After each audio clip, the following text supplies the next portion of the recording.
Even if she had not yet opened herself completely to God's love, she must realize that it was something that would come with time, and the very rituals and services, devotions and chants that she found so meaningless might themselves lead to the belief she lacked, even if at first she did not feel that she partook of them with any faith at all. Just as one might do useful work without fully understanding the job one was engaged in, or even what the point of it was, so the behavior of devotion still mattered to the all-forgiving God.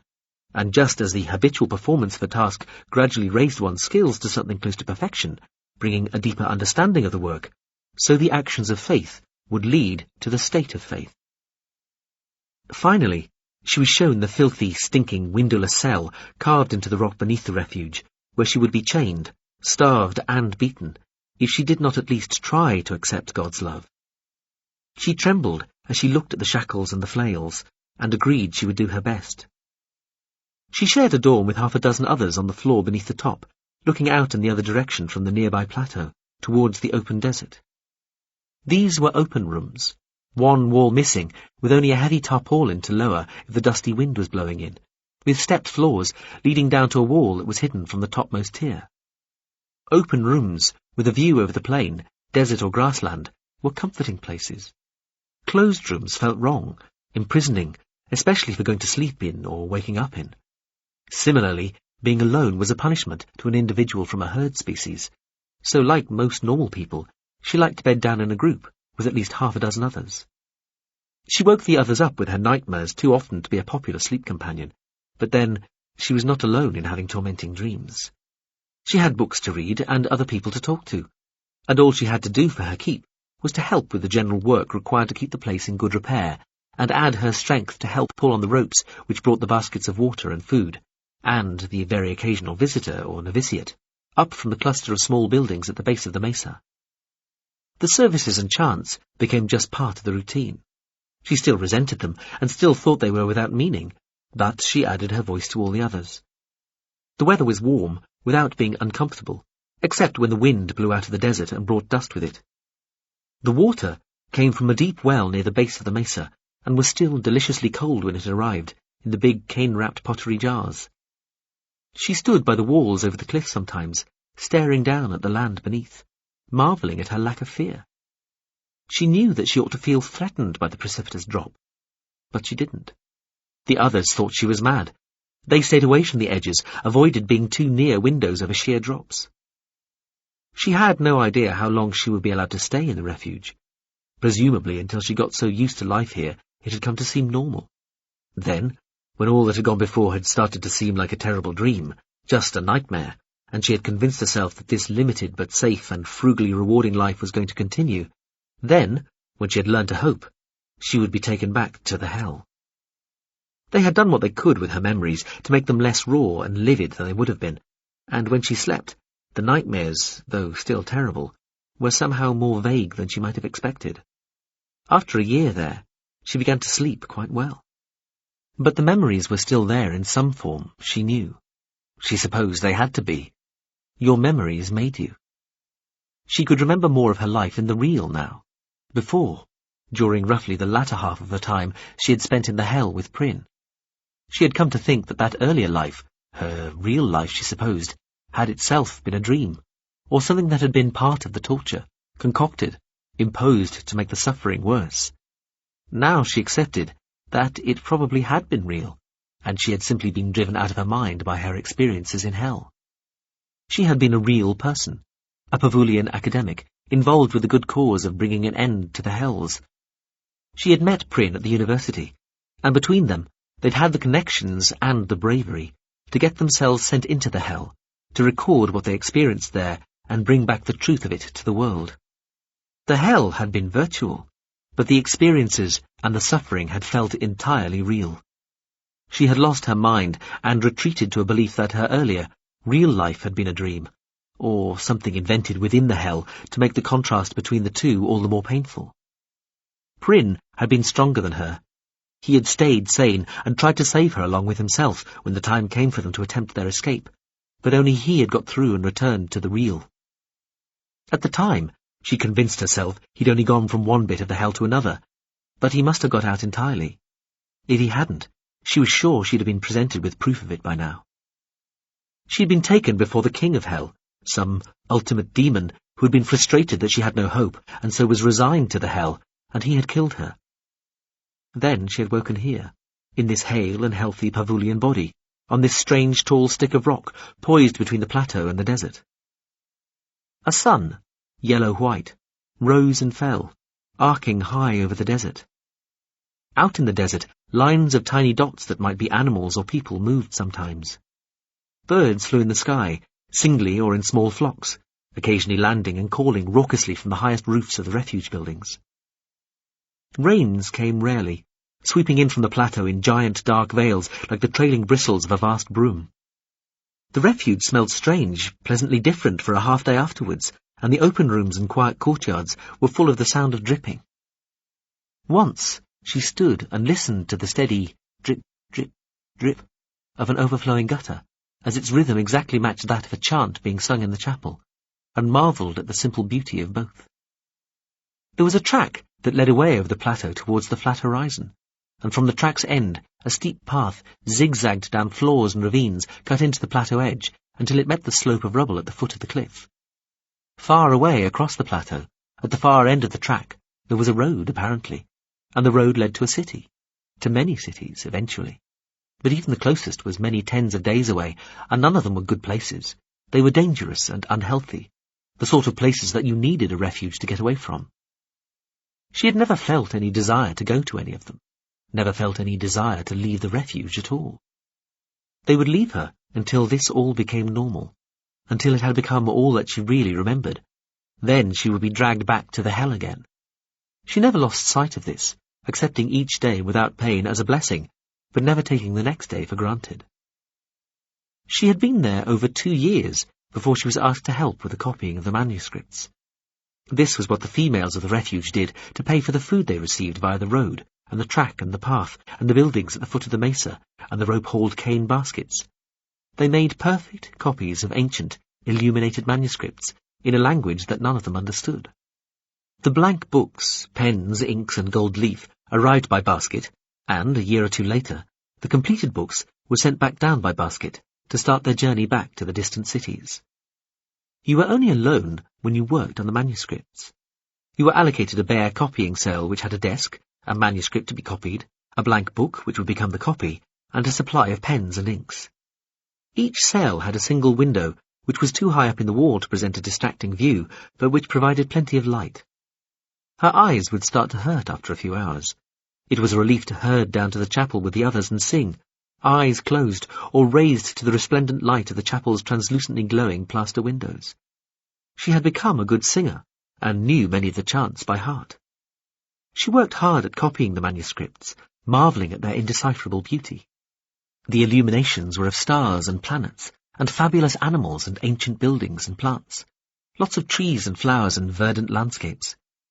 Even so, she thought, as she carefully traced and then coloured in the illuminations and subsequently copied the mysterious letters, for all she knew, these were instruction manuals for torturing people, and the pretty illustrations were just to fool you. She worked away, filling her days with the silent copying of the words onto the blank pages, and the echoed singing of the chants into the embracing space of the chapel. The books that she was able to read, which came from a separate library and were much plainer and cruder looking than the ones she and the others copied, all talked only of a time long before she'd been born, and the other females of the refuge also talked solely of a much more simple time. Cities with no public transport, ships with sails and no engines, medicine that was little better than crossing your trunks and hoping, and no real industry at all, just the workshops of individuals. Still, they found things to talk about, the general idiocy of males, the boringness of their diet, the rumours of bandits in the desert or on the plateau, the frailties, jealousies, friendships, enmities and crushes of their fellows, and all the general gossip of a couple of 100 people of the same sex, all cooped up together with a rigid, if generally non-punitive hierarchy. The other females looked at her uncomprehendingly when she tried to tell them what had happened to her. She guessed they thought she was mad. They seemed to have had no life beyond this one, with all the limitations of technology and mores that implied.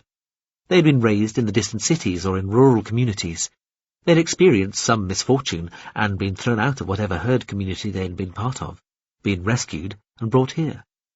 As far as she could tell, They really did believe in this God that they all had to worship. Still, at least this God promised only one afterlife for those worthy.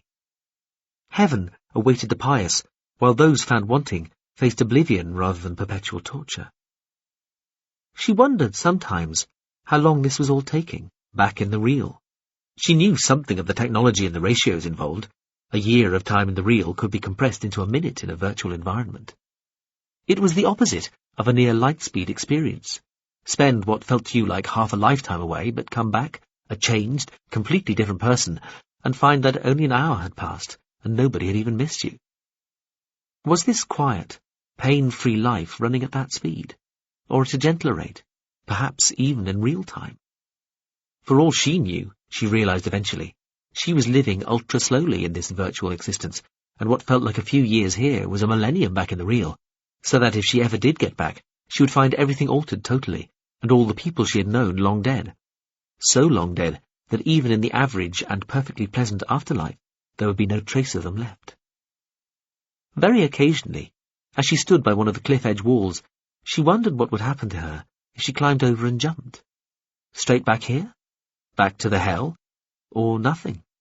Just oblivion? "You are so fearless," the others told her, when they saw her standing there looking down. But not so fearless she would take the leap and find out. After a few years, she took on some extra responsibilities in the script room, overseeing and checking the work of others. In the chapel, she led the singing often as not. By now, the refuge superior was a wizened old thing with poor back legs. In time, she needed a trolley for her hindquarters and help to ascend the spiral ramp that led to the higher floors of the refuge. She started instructing Che in the running of the refuge, bringing her into its administration. Che was given her own small room, though usually she still preferred to bed down with the others when night fell. She still had nightmares of suffering and torment, but they were duller and even more vague now.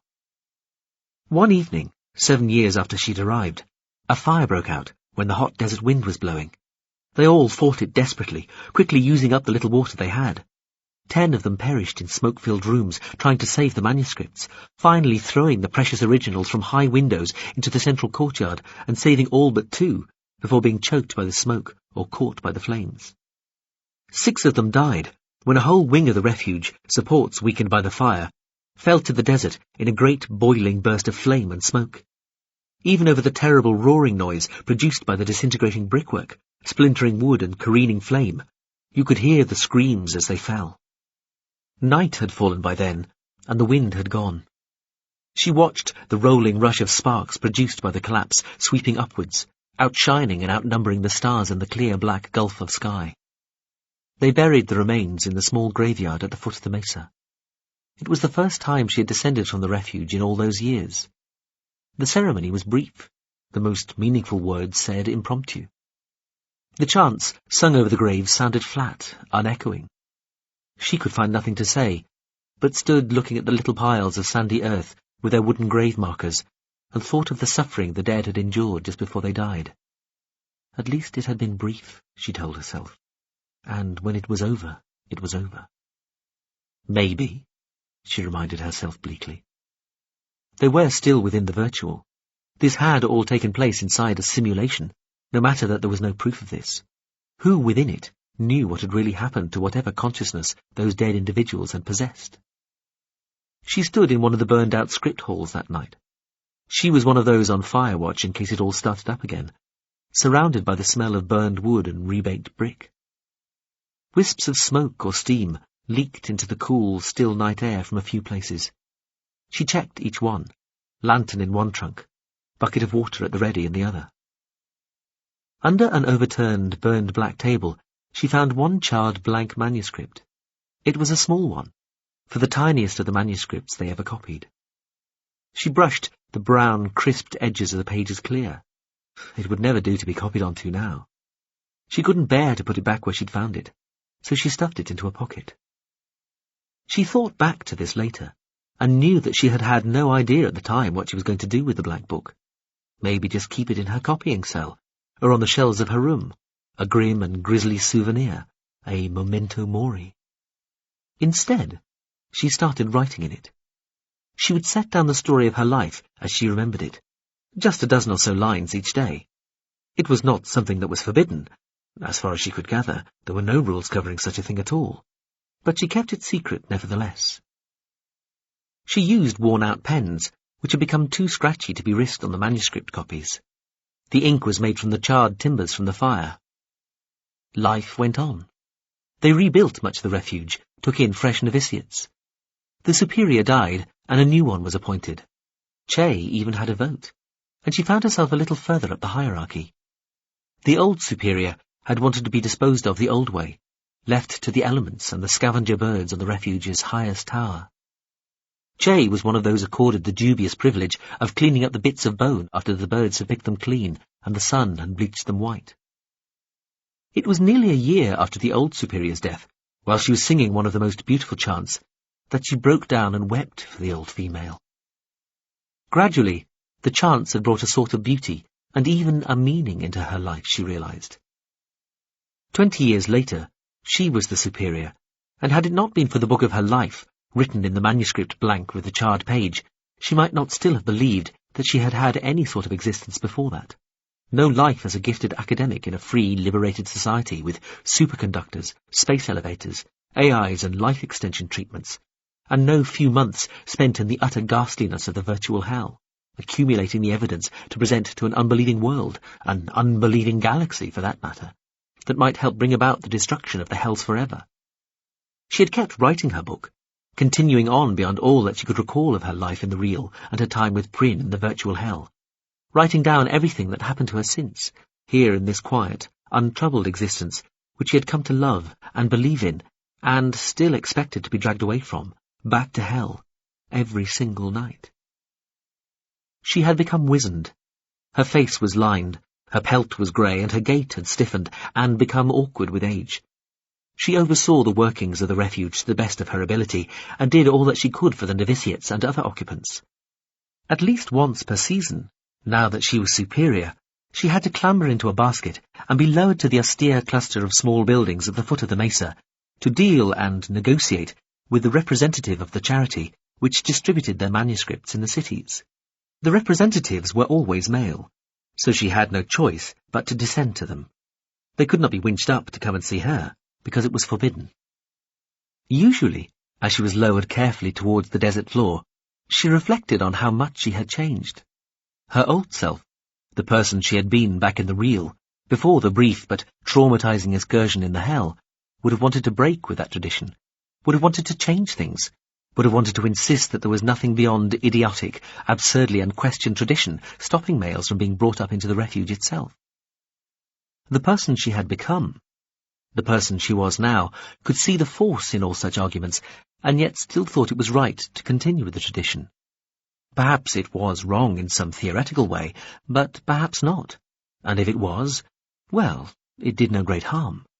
Maybe it was even charming, just eccentric. Anyway, she would not like to have to be the superior on whose shift the tradition was changed. She had always wondered how faithful to a real, changing society and world this simulation was. Did the cities that the novitiates, travellers and charity representatives spoke of and claimed to have come from really exist? Did people within those cities work and struggle and study and improvise as they would in the real? If you left this sim running, would somebody somewhere invent movable type and printing, and so make what they did here in the refuge irrelevant and all its occupants redundant? She kept waiting for one of the charity representatives to turn up for their latest meeting with a regretful look and a copy of something hot off his brand new thing called a press. However, as she approached what must be the end of her life in this virtuality, the freshly illuminated manuscripts kept on being taken away, and the supplies of writing materials and of food and other necessities kept on being delivered. She realized that she would die, as far as that idea had any meaning here, in the same society she had been born into. Then she would have to remind herself that she had not been born here. She had simply woken up, already an adult. One year, a novitiate was brought before her for denying the existence of God. She found herself saying pretty much what had been said to her by the old superior. Showing the girl the deep-buried cell and the whips and flails gave Che no pleasure, though the dank, lamp-lit dungeon didn't smell as bad as it had when she'd been shown it, she thought. She'd never had cause to use it. That was probably why. Or maybe her sense of smell was going with everything else. Thankfully, the novitiate relented, albeit with ill-disguised contempt, and no further action needed to be taken. She wondered if she could have ordered the punishment carried out if things hadn't gone so agreeably. Her eyesight gradually grew too poor for her to continue to write her life story in her part-charred book. The letters had become larger and larger as her sight had failed. One day, she thought, she would be writing only a single letter per page. Just as well, in a way, as she'd only filled 2/3 of the blank and would die soon with lots of pages unfilled. But writing the bigger and bigger letters made the whole undertaking start to appear ridiculous and self-important, and eventually she gave in and stopped writing altogether. She had long since caught up with herself anyway, and was effectively just keeping a rather boring diary. So she bored the novitiates with her stories instead. She was the superior, so they had to listen. Or maybe young people these days were just very polite. Her voice had almost gone, but still she would be carried to the chapel each day to listen, enraptured, eyes closed, to the beautiful, transcendent singing. Eventually, she lay on her deathbed, and an angel came for her. Chapter 19. The Jalupian heavy cruiser, Ucalegon, 40 times as fast as any ship possessed by the Siciltian enablement, delivered Vepers to Iob Cavern City on Verbetsua in less than 2 days. Verbetsua was the furthest flung of the enablement's planets, lying in a small spiral of stars called the Chunzunzan Whirl, a sparse twist of old stars that also held the Tsung system. Of course I'm serious. Why can't I just buy one? They're not for sale. Why not? It is not policy. So change the policy. The policy is not to be changed. Why is the policy not to be changed? Because changing policies is not policy. Now you're just going round in circles. I am merely following you. No, you're not. I'm being direct. You are being evasive. Nevertheless. Is that it? Nevertheless, and we just leave things there. Yes. Vepers, Yaskin, Jingra, half a dozen other of Vepers' retinue, plus the Jalupian's principal aide and a medium-ranking officer from the Ucalegon, were sharing a tethered flyer, making its way through one of the great cast caves that made up Iob Cavern City. The cave averaged 1 kilometre or so across, a huge pipe whose floor held a small, winding river. The city's buildings, terraces, promenades and boulevards rose up from the riverside, increasingly precipitously as they approached the midway point of the cave, where the buildings became sheer cliffs. A few went even beyond that, clinging to the overhanging curve of the cavern's upper wall. The flyer tether rails were stationed further up still, cantilevered out from the cave's roof on gantries like a sequence of giant cranes. A series of enormous oval holes punctured the roof's summit, letting in great slanting slabs of withering Verbetsuan sunlight. Lying close to its slowly ever-brightening star, the planet was cursed with too much sunlight, but blessed with entire continents made mostly of deeply eroded limestone, providing vast cave systems in which its inhabitants, native animals and Siciltian incomers, could hide. You had to travel the very high and very low latitudes to find pleasantly balmy climates. The poles were havens of temperate freshness. Very occasionally, the hills there even got snow. "Jingra," Vepers said, with a sorrowful shake of his head, "you are my trusted business associate, and even a friend in your own strange alien way. But I may have to go over your head here, or carapace." Carapace, though in our language the expression is, I may have to go beyond your reach. So who would I have to ask? About what? About buying a ship. No one. There is no one to ask because such things are not covered. Not covered? Is that the same as being not policy? Yes. Lieutenant, Vepers said, turning to the ship's officer, who also floated, 12 limbs neatly folded, on one of the shiny cushions that doubled as chairs and translators. Is this really true? Is what true, sir? That it's not possible to buy one of your ships. It is not possible to buy navy ships of our navy. Why not? It is not policy. Vepers sighed. Yes, so I've been told, he said, looking at Jingra. Navies rarely sell their vessels, not if they are of the best, Jingra said. You're already hiring it to me, Veppers said. Not the same, the officer told him. We remain in control. Sold to you, you assume control.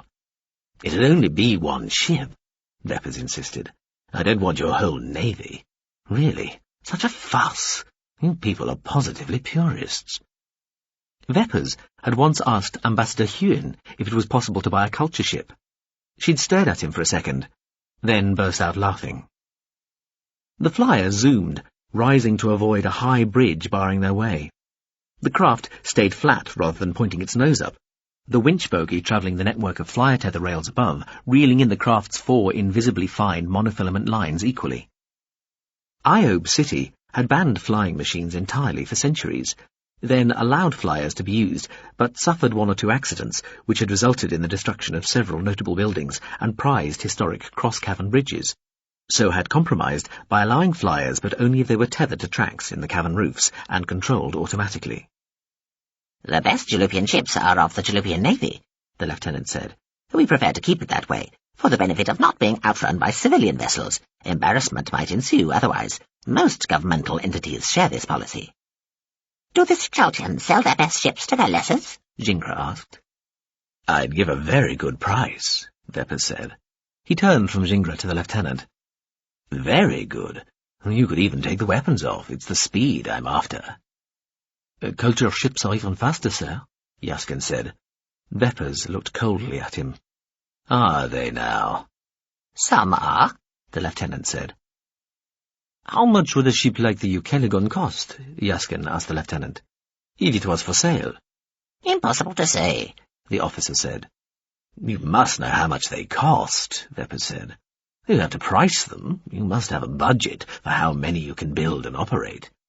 Realistic price might be more than the entire gross economic product of Sicholtian enablement, Gingra said. Veppers smiled. I doubt that. Gingra made a chuckling sound. Nevertheless. Additionally, the lieutenant said, there are treaties to be considered. Veppers exchanged looks with Yaskin. Oh, I bet there are. As responsible members of Galactic Community and Galactic Council, the officer said, we are signatories to treaties forbidding us from overrunning certain technologies. Overrunning? Veppers asked, in his best what-the-fuck-does-that-mean tone. He looked from the lieutenant to Yaskin, who shrugged. Technical term, Gingra said. One may gift or sell technology 1 rung down the ladder of civilizational attainment, but no further. Ah, that, Veppers said sourly. That keeps us all in our place, doesn't it? Gingra rocked backwards on his shiny pillow, looking outward from the flyer. My, is beautiful city, he said. And, the ship's officer said, one is behoved to retain control over said technology to prevent it being resold further down relevant tech ladder by rascalish peoples acting purely as middlemen fraudulently. End-user certificates, Gingra said, agreeing.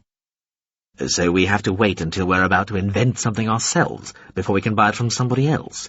Veppers asked. Much like that, Gingra said. It waved a thin green limb at a particularly slim, high, ornate bridge they were passing over. See, great elegance of form. It waved at the road and pedestrian traffic crossing the bridge, not that anybody was looking at them, and anyway, the flyer's bubble canopy was mirrored on the outside.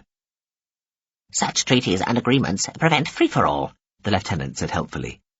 Veppers looked unimpressed. Free-for-alls, Gingra agreed. Tch. The flyer swung round, banking as it turned to enter a side cavern. This new tunnel was about half the diameter of the one they'd been heading down until now. The craft levelled out, but dropped, still level, and flew on into darkness. This cavern had no roof piercings to let in the sunlight, or buildings within. A display on the flyer's forward screen lit up to show what the cavern looked like ahead. Rocky, uneven walls stretched curving away into the distance. I like free-for-alls, Veppers said quietly. They sat in a paper boat floating on a lake of mercury, lit by a single distant ceiling hole producing a searchlight shaft of luminescence. Veppers had brought an ingot of pure gold specially. He took his mask off for a moment.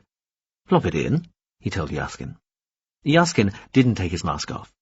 "You can talk through the mask, sir," he told Veppers, who just frowned, then nodded impatiently. Yaskin slid the soap-bar-sized lump of gold out of his tunic, held it by one end, reached over the side of the boat, and dropped the thick, glossy sliver overboard. It vanished into the silver surface. Veppers took part of the boat's gunwale between his fingers, wobbled it. "Paper? Really?" he asked Gingra, pulling his mask away again. The Jalupian didn't need a mask. Mercury vapour wasn't poisonous to Jalupians. "Paper," the alien confirmed. "Compressed. It made an expanding, then contracting gesture with its limbs. Easier disposing of." The flyer had reached the limit of the cave system's tether rails, had landed, been released from its cables, and flown on through another 2 junctions worth of smaller and smaller side tunnels, until it had reached the cavern holding Mercury Lake, one of Vabetsua's modest number of tourist attractions. The flyer had hovered centimetres off the surface of the lake and let them step straight into the paper boat. They could have walked across the surface of the Mercury, of course, and Veppers had wanted to, but apparently that was forbidden, or at least frowned on, or gave you seasickness or something. The Mercury could have been cleaner, Veppers reckoned. Its surface held dust and grit and swirls of little rock particles like dark sand. The boat was slightly absurd. It looked like a scaled-up version of the sort of paper boat a child might make. Even as a raft, of course, it could have been made from gold or any element with a molecular number lower than mercury. Lead would still sink in Mercury, but gold shouldn't. It was 1 number down the periodic table and so ought to float. Veppers looked over the side of the vessel at where his ingot of gold had entered the liquid metal, but it showed no sign of surfacing yet. After dropping them at the boat, the flyer had taken off again, carrying the other 2 Jalupians with it. Apart from showing his importance to the Jalupian Navy, Gingra hadn't needed his aid along with him in the first place, and the Navy itself, while being contractually obliged to bring Veppers here safely, had wanted no part of whatever might transpire or be agreed here. Another, smaller flyer approached. Yaskin watched it on his oculenses. The paper boat lay about 200 metres off the nearest section of cavern wall. Mercury Lake was not natural, though nobody knew who had chosen to place such a huge amount of the metal in an out-of-the-way spot within a natural labyrinth in a planet that was itself quite isolated. The approaching flyer was only about 3 metres by 4. Small for 2 people of different species, Yaskin thought. He had several weapons with him, including one concealed by the cast over his arm. He felt a need to check them again, but didn't. He already knew they were primed and ready. The oculenses were a little confused by the mercury vapour swirling within the chamber. The cavern was roughly spherical, about half a kilometre across. It was a little under half full of mercury, and volcanic activity kept the bottom of the chamber heated, producing, every now and again, gigantic belching bubbles within the liquid metal. Those bubbles produced the gases that made the air in the chamber poisonous to pan-humans and many other biological beings, as well as making it next to impossible to monitor any vibrations through the air by laser or any other form of surveillance. The paper boat kept near but not too close to the centre of the lake, sufficiently distant to ride any waves produced by the sporadic bubbles. The volcanic activity wasn't natural either. Several 100,000 years earlier, long before the Sechultians arrived on the scene to find a happily habitable but sentiently uninhabited planet, a hole had been drilled down through many tons of kilometres of rock to create the tiny magma chamber that heated the base of the cavern and so kept the mercury simmering. Nobody knew who had done this or why. The best guesses were that it was either a religious thing or an artwork. While Yaskin was watching the flyer approach, Veppers looked over the side of the boat and saw the shining lozenge of the gold ingot surfaced again at last. He prodded Yaskin on the shoulder, and he retrieved it. The flyer set down by the side of the paper boat. It looked like a fat bullet made of chrome and coloured glass. It split, opened, and revealed a glistening mass within. Just about discernible inside was a dark elliptical shape, fringed or tentacled at either end. "Welcome, friend from Flicker," Gingra said. "Good day," said an obviously synthesized voice from the opened bullet of the flyer. "Curious Litor, Functionary General." "An honour," Gingra said, dipping on its floating cushion. "We were expecting you to arrive with the Nautrian negotiator," Veppers said, talking through the mask. "That is me. I am here," said the flyer containing the Flecker, in what was, somewhat counterintuitively, Veppers thought, a more organic-sounding voice. Though I am not Nautrian, I am of the Nautra Reliquaria. Were you expecting a sample of a feeder species, or making a mistake? Humble apologies, Gingra said, extending the limb nearest Veppers towards the man by just enough for the movement to be interpreted as a gesture at all. Veppers had seen, and, reluctantly, kept quiet. We, a biological species, Gingra said, putting a laugh into its voice. In such niceties, matterings with sporadic effect. Veppers had to suppress a smile. He had noticed before that Jingra's grasp of language ebbed and flowed quite usefully on such occasions, allowing the Jalupian to present itself as anywhere between razor-smart and hopelessly bumbling as desired. The Reliquarian might have been nonplussed by this. It said nothing for a moment, then, to introduce, I am 200.59 Rizitsin, Nauta Reliquara Extra-Jurisdictional Service, rank full mediary. Please, Gingra said, gesturing. Onboarding. The opened bullet shape slid forward, up and over the shallow gunwale of the boat, coming to rest just above the flat interior surface of the vessel's hull. Most splendid, Gingra said, and, reaching up with half of its dozen limbs, drew a compressed paper cover right over the whole of the boat's open surface, enclosing them. Gentle glows from the Jalupian's floating pillow and the interior of the Reliquarian's bullet-shaped casing kept them all visible to each other. It was almost romantic, Veppers thought, if your taste ran to weird, inhuman aliens and fanatical machines with a taste for torment. Well, hello to you both, Veppers said to the Fleckian and the Reliquarian. Thank you for coming and for agreeing to conduct our meeting in Siciltian. It is easier for us to talk down to you than it is for you to aspire to a far more sophisticated language, the Reliquarian said. Veppers smiled. Well, I have to hope that lost something in the translation. Now, however, I understand we have to do this ridiculous thing with the masks. The ridiculous thing with the masks meant them wearing a sort of helmet, or similar, each, from which a hose led to a central junction chamber. This way, they could all talk and listen to each other without anybody else hearing. It all seemed madly contrived to Veppers, but apparently in this age of summed-state superquantum phase-past encryptography, it was the last thing anybody would be looking for. The Nauta Reliquaria especially thought it was just the greatest thing imaginable, and had insisted on it. It took a while to get everything and everybody set up and adjusted. 200.59 Rizitsin insisted on inspecting both the ingot of gold in Yaskin's pocket and his oculenses, taking some time over the latter, turning them over and over in a maniple field, and at one point seemingly trying to twist them apart, but eventually pronounced them safe and handing them back. Yaskin looked unhappy and carefully cleaned and readjusted them before putting them back on. To business, Gingra said, once they were all technically happy and the pleasantries had been dealt with. Its voice sounded at once muffled and echoey, coming through the interlinked set of tubes. All linked up together, barely lit, hunkered down in this crude approximation of a boat, they looked, Veppers thought, like some bizarrely motley set of desperate survivors from some strange and terrible shipwreck. The Reliquarian said, Introductory statement and opening position of the NR, with superposition of same relevant to Flecker. We have good reason to believe that the anti-Hell faction in the relevant confliction concerning proposed unwarranted intrusions in certain virtual realities grows desperate. They may attempt to intrude within the real. A possible source of intrusion might conceivably come via the Tsungarial disk. We will seek to prevent this happening, and expect our allies and friends to cooperate in this. The cooperation of the Veprin Corporation falls within this definition. To Mr. Veppers of the Veprin Corporation, kindly state your position and intentions. Veppers nodded. All very interesting, he said. So, we are to take it that the NR representative speaks for the Flecker as well?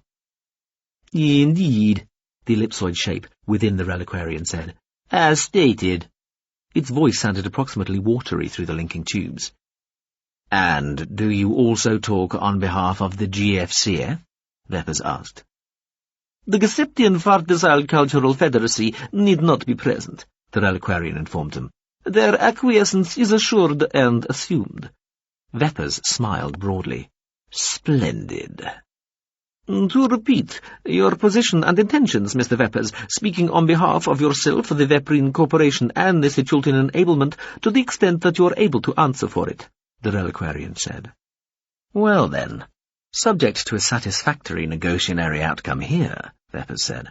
My position is that I fully support the stance and values of our good friends and allies, the NR and the Flecker, and will do whatever is within my modest means to facilitate their strategic goals. He smiled, opened his arms wide. I am on your side, of course. He smiled again. Providing the price is right, naturally. What is this price? Kru-Slid-Zor, functionary general for the Flecker, said. I recently lost something very precious to me, Veppers said, and discovered that I had gained something at the same time, something I might not have wished on myself. Would this be linked to the remains of the culture neural lace which is in one of your servant's pockets? 200.59 Resitson asked. How well spotted, Veppers said. Yes. I would like to investigate the possibility of replacing the thing that I lost with an identical item, and I would like to have the assistance, even protection, of both the NR and the Flecker, should somebody, anybody, wish to harm me due to any circumstances which might be linked with the neural lace being in my possession. This sounds a little vague, Kru-Slid-Zor said. I intend to be much less vague when we discuss financial remuneration and technology transfer, Veppers said. What I'm looking for right now is a declaration of goodwill more than anything else. The Flecker are happy to give this, Kru-Slid-Zor said. There was another inscrutable pause before the reliquarian said, Similarly, subject to contract, the Fleckian added. Also similarly, 200.59 Resitson confirmed. Veppers nodded slowly. Good, he said. We can do details later, but for now I'd like to approach the monetary strand of these talks. Mr. Yaskin here will record our deliberations using his oculenses from this point on until further notice, each of us having a veto. Is that agreed? Agreed, 200.59 Resitson said. The principle is allowed, Kru-Slid-Zor said, though given that all we ask of you is to do nothing, and the price of inaction traditionally is significantly less than that of action, we might wish that you do not approach such negotiations with too unrealistic a set of hopes. Veppers smiled. I shall, as ever, be the very soul of reasonableness. Veppers had extensive business interests on Verbetsua, and throughout the rest of that day he attended a series of more conventional meetings, following the one held in the paper boat on Mercury Lake. The Iob city authorities held a reception for him that evening in a great ballroom complex suspended on cables in the centre of the single greatest circular piercing above the main city caverns. The ceiling was opened to the night. Verbetsua was uncomfortably close to its star, and Iob lay almost right on the equator. By day it would have been insufferably hot and bright in the ballroom, with the ceiling irised back, but by night the full glory of the stars was displayed. A distant speckled wash of multicoloured lights enhanced by a large waning moon, and the layered, slow and not-so-slow moving sparkle of junk and hab-light as the planet's various halos of artificial satellites rotated overhead. Veppers had been coming to Verbetsua on business for decades, and possessed one of the finest mansions in the inner city. However, it was being remodelled again, and so he had elected to stay in Iob's finest hotel, his suite of suites and his retinue taking up the 2 top floors. He owned the hotel, of course, so making the arrangements, even at relatively short notice, had been trivial. For security reasons, he slept right at the back of the hotel, where its largest, finest but windowless grand bedroom had been carved out of the rock of the cavern wall. Before retiring for the night, he had Yaskin meet him in one of the saunas. They sat facing each other, naked in the steam. "My, how pale that arm is becoming," he told the other man. Yaskin had taken his cast off and left it outside. Yaskin flexed his arm, clenched his fist. "I'm due to take it off next week." Veppers said. "The reliquarian, did you put something in the oculenses?" "I think so, probably a tracker, too small to tell. Do I give it to Gingra's text to check?" "Tomorrow. Tonight, you stay here." Yaskin frowned. "You're sure?" "Quite sure. Don't worry about me." "Can't I just leave the oculenses?" "No. and do something memorable. What? Something memorable. Go back out to a club, start a fight, or get two girls fighting over you, or throw a whore into a wine barrel, whatever it takes to be noticed. Nothing so heinous anyone would think to wake me, obviously, but something that'll make it very clear you're still here. Veppers frowned. Yaskin was frowning at him. Veppers looked down at his own lap. Oh, yes, well, just the mention of whores will do that. Better deal with it. He grinned at Yaskin. Meeting over. Tell Astil I'll manage by myself tonight, and send Plur up on your way out. The suite's giant circular bed could be surrounded by multiple concentric layers of soft and floaty curtains. Once they were all fully drawn round, and the hidden monofills within the fabrics had been activated and stiffened, it was impossible to tell from outside that the bed had descended into the deep floor and retreated into the rock wall behind and beneath. Veppers left Plur sleeping. The tiny drug-delivered bulb attached to her neck would keep her under for days if necessary. The drug bulb looked just like an insect, which was a nice touch, he thought. He must get Solbazgi to provide more of the things. The bed went back to where it had come from. Veppers walked across the gently lit tunnel and into a little underground car. Not too dissimilar to the reliquarian's bullet shape, he thought, as he swung the door down, switched the thing on, and flicked a button to tell it to go. He was pressed back in the couch as the car accelerated. The reliquaria. Annoying species, or machine type, whatever the fuck they were. Again, though, useful on occasion, even if it was to be little better than a decoy. He punched in the destination code. The private underground car system had various stops, most within Iob City, almost all within buildings and other structures owned by Veppers. One, though, was inside an old mine, way out in the karst desert, 1/4 of an hour and over 100 kilometres from the city outskirts. The stealthed GFCF shuttle was waiting for him, a dark shape like a ragged, shallow dome of night squatting on the serrations of rock. Moments after he'd boarded, it rose silently, kept subsonic, accelerated harder once it achieved space, threaded its way through the layers of the orbiting habs, fabs and satellites, and docked with a much larger but similarly secretive ship, keeping a little above geosynchronous orbit. The dark, slimly ellipsoid vessel swallowed the shuttlecraft and slipped away into hyperspace with barely a ripple to disturb the skein of real space. He was met by a group of small, obviously alien, but ethereally beautiful creatures, with silver-blue skin, which turned to delicate scales, insect wing thin and iridescent like a tiny lacy rainbow, where most panhumans had head hair. They wore white, wispy clothes and had large round eyes. One came forward and addressed him. "Mr. Veppers," it said to him, its sing-song voice, soft, high and mellifluous. "How good to see you again. You are indeed most welcome back aboard the GFCF Sucker-class contact craft Messenger of Truth." Veppers smiled. "Evening all. Great to be aboard." "And what are you supposed to be?" "I am the angel of life and death, Che. It is time." The thing had appeared in her sleeping chamber in the very middle of the night. There was a novitiate sleeping in a chair by Che's bedside, but Che didn't even bother trying to wake her. She knew in her heart that this was something she would have to deal with or endure by herself. The creature was something between quadri and bipedal in form. Its front legs still looked like legs, but they were much smaller than its rear legs.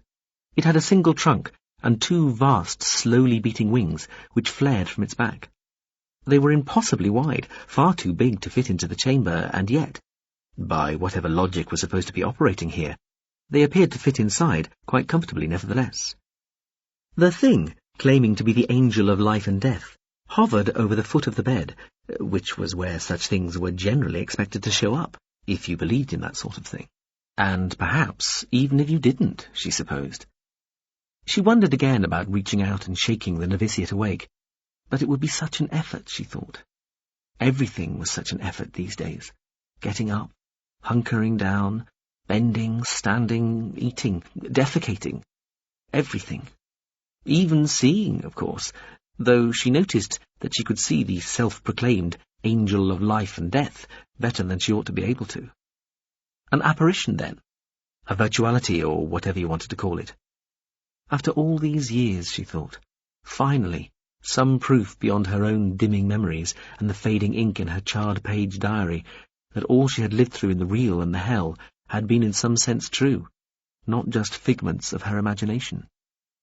"You mean time for me to die?" "Yes, Jay." "Well, I must disappoint you. Whatever you are, or might claim to be, by one way of looking at things, I am already dead. I was killed by the king of hell himself." She gave a bubbling, choking laugh. "Or at least by some big bugger of a thing. In another way of looking, Jay, you have lived here, and now it is time to die." "At things you cannot kill me," said Jay, who, as superior of the refuge for many years, had become used to not being interrupted. "Because in the place I came from originally, I am still alive, or at least I presume I am, and will continue to remain so, no matter what sort of tricks you—" "Jay, you must be quiet now, and prepare to meet your Maker." "I had no Maker. My Maker was the universe, or my parents. They were still alive when I entered the hell. Can you do anything useful and tell me how they are? Still alive? Passed on? Well? Huh? No? Thought not. Maker, indeed. What superstitious bollocks are you trying to—" "Che!" the thing shouted at her. Quite loudly, Che thought, and, what with her failing hearing, that must have meant extremely loudly. Still, the young novitiate asleep in the chair by her bedside didn't even stir. She was glad she hadn't wasted the effort waking the girl up. "You are about to die," the apparition told her. "Have you no wish to see God and be accepted into her love?" "Oh, don't be ridiculous. There is no God." It was what she believed, what she had always believed, but still she looked nervously at the sleeping novitiate. "What?" the angel cried. "Will you have no thought for your immortal soul?" "Oh, fuck off," Che said. Then she stopped and felt terrible, swearing in front of the novitiate. She hadn't sworn aloud for over 2 decades. She was the superior. The superior didn't swear. But then she was annoyed at herself for being embarrassed and penitent in the first place. What did it matter? "Yes," Che said, while the so-called angel of life and death flapped its impossible wings and stared wide-eyed at her. "Fuck off. Entirely fuck off, you ersatz cobbled together neither one thing nor the other piece of poor-quality animation. Do whatever it is you have to do, and let's just get this charade over with." The great, dark angel seemed to pull briefly back, then came forward again, enfolding her vast black wings about the bed. Then, just around Che, who said, "Oh, shit, and I bet this is going to hurt." The ship towered within the shadowy space of its hangar, a little over 350 metres in height, its trim, pale hull girdled about its waist with 5 dark weapon blisters, its sleekly pointed nose housing 3 even longer bubbles. "It looks fabulously retro," Vepper said. "What exactly is it?" The alien, who had addressed him earlier, turned to him. "Technically, to allow for legal challenges based on laws which admittedly do not yet exist, it is a 1.0125:1 scale model of a culture murderer general offensive unit," it said. Veppers thought about this. "Doesn't that mean it's a model which is bigger than the original?" "Yes," the GFCFian said, clapping its little hands. "Bigger is better, yes?" "Well, generally," Veppers agreed, frowning. They were standing in a viewing gallery, looking out into a cylindrical hangar 1 kilometre from top to bottom and half that wide. The hangar had been carved out of the compacted ice and rock, making up one of the Tsung system's 500 billion or so Oort cloud objects. The lumpy conglomerate of ice housing the GFCF base, and within it this hangar, was sufficiently massive to provide less than 1% of standard gravity. Point your mouth down when you sneezed, and you could take off. The ship they were looking at, Its hull, a lustrous golden hue Veppers strongly suspected had been chosen to resemble as closely as possible his own usual skin colour, sat lightly on its flat, circular rear, its sharply pointed nose spiring towards the hangar's ceiling. "Its working name is the Joiler Veppers," the little alien told him. "Though it may be renamed anything you wish, of course." Of course. Veppers looked round the rest of the gallery. They were alone. The other GFCF people had remained on the ship when they shuttled across to the ancient lump of space debris, one of the near uncountable bits of debris left over after the stellar system had come into being billions of years earlier. "You approve of the ship?" Veppers shrugged. Maybe. How fast is it? "Mr. Veppers, this obsession with speed, let us say, faster than the original. May we not deem that sufficient?" What would that be in figures? I sigh. However, the craft is capable of velocities up to approximately 129,000 times the speed of light. Veppers genuinely had to stop for a moment and think. That did sound like a lot. He'd have to check, but he was fairly certain the Jalupian ship which had taken him to Verbetsua had travelled slower than that. The ships, which the Vepprine Corporation Heavy Industries Deep Space Division constructed, measured their maximum velocities in hundreds of times light speed. This thing was a galaxy crosser. Even so, he refused to look impressed. "Up to?" he asked. The GFCFian was called Bettelskroy Bisp Bliespin III and was androgynous. Bettelskroy held the rank of Legislator Admiral, though, like most people in the GFCF, the little alien seemed almost ashamed of having any rank at all. In fact, officially, Bettelskroy's full title was, and most species required a deep breath at this point, the Most Honourably Heritably Concurrent Delegated Vice Emissary, Legislator Admiral-elect Bettelskroy Bisp Bliespin III of Tow-Entire, Tertiary Demesne, etc. This was the short version, of course, excluding his educational qualifications and military service medals. Certain components of this startlingly grand honorific apparently indicated that Bettelskroy was the trusted, word good as the original, clone of somebody back home who was even more imposingly magnificent, to the point of being too posh even to do anything as vulgar as actually travelling. Bettelskroy looked briefly, very slightly pained. "The precise operational parameters are still being optimized as the vessel is fitted out," it explained. "As in original, it utilizes hyperspatial aggregation motors and additionally applied induction factoring rather than the more common warp engine technology, which powers the vessels your own society builds. Again, as in the original, of course, the maximum apparent velocity is achievable over a defined period." A defined period? Indeed. What you mean is only in bursts? Of course. Again, as in the original, though, again, as it were, a higher maximum and for longer. So, what's its indefinitely sustainable maximum? The little alien sighed. "We are still working that out, but in excess of 10 kilolights assuredly." Ah. What about the weapons? "Generally similar to, and in some cases improvements on, and refinements of the originals. In a word, formidable. Far beyond anything the Sitchultian enablement currently possesses. To be frank, so far beyond, they will remain arguably non-analyzable and certainly non-reproducible for the foreseeable near to medium future. This, sir, will be a space yacht capable of successfully engaging entire fleets of vessels representing state-of-the-art technology by Sitchultian enablement standards, and some way beyond. Great care will need to be taken drawing up the, how shall I put this, the generally available component of the use and ownership contract for this to pass muster with, sadly, all too zealous bureaucrats of the Galactic Council's Technology Transfer Oversight Board." Well, we'll see. It does look terribly retro in style, don't you think? "It is not styled, it is simply designed. See, the form allows all weapons to point forward, 5 out of the 8 to point rearward, and never less than 5 to point to any side without rotation. In event of field failure, the highly fluid dynamic directional profile outline provides high abrasive environment survivability.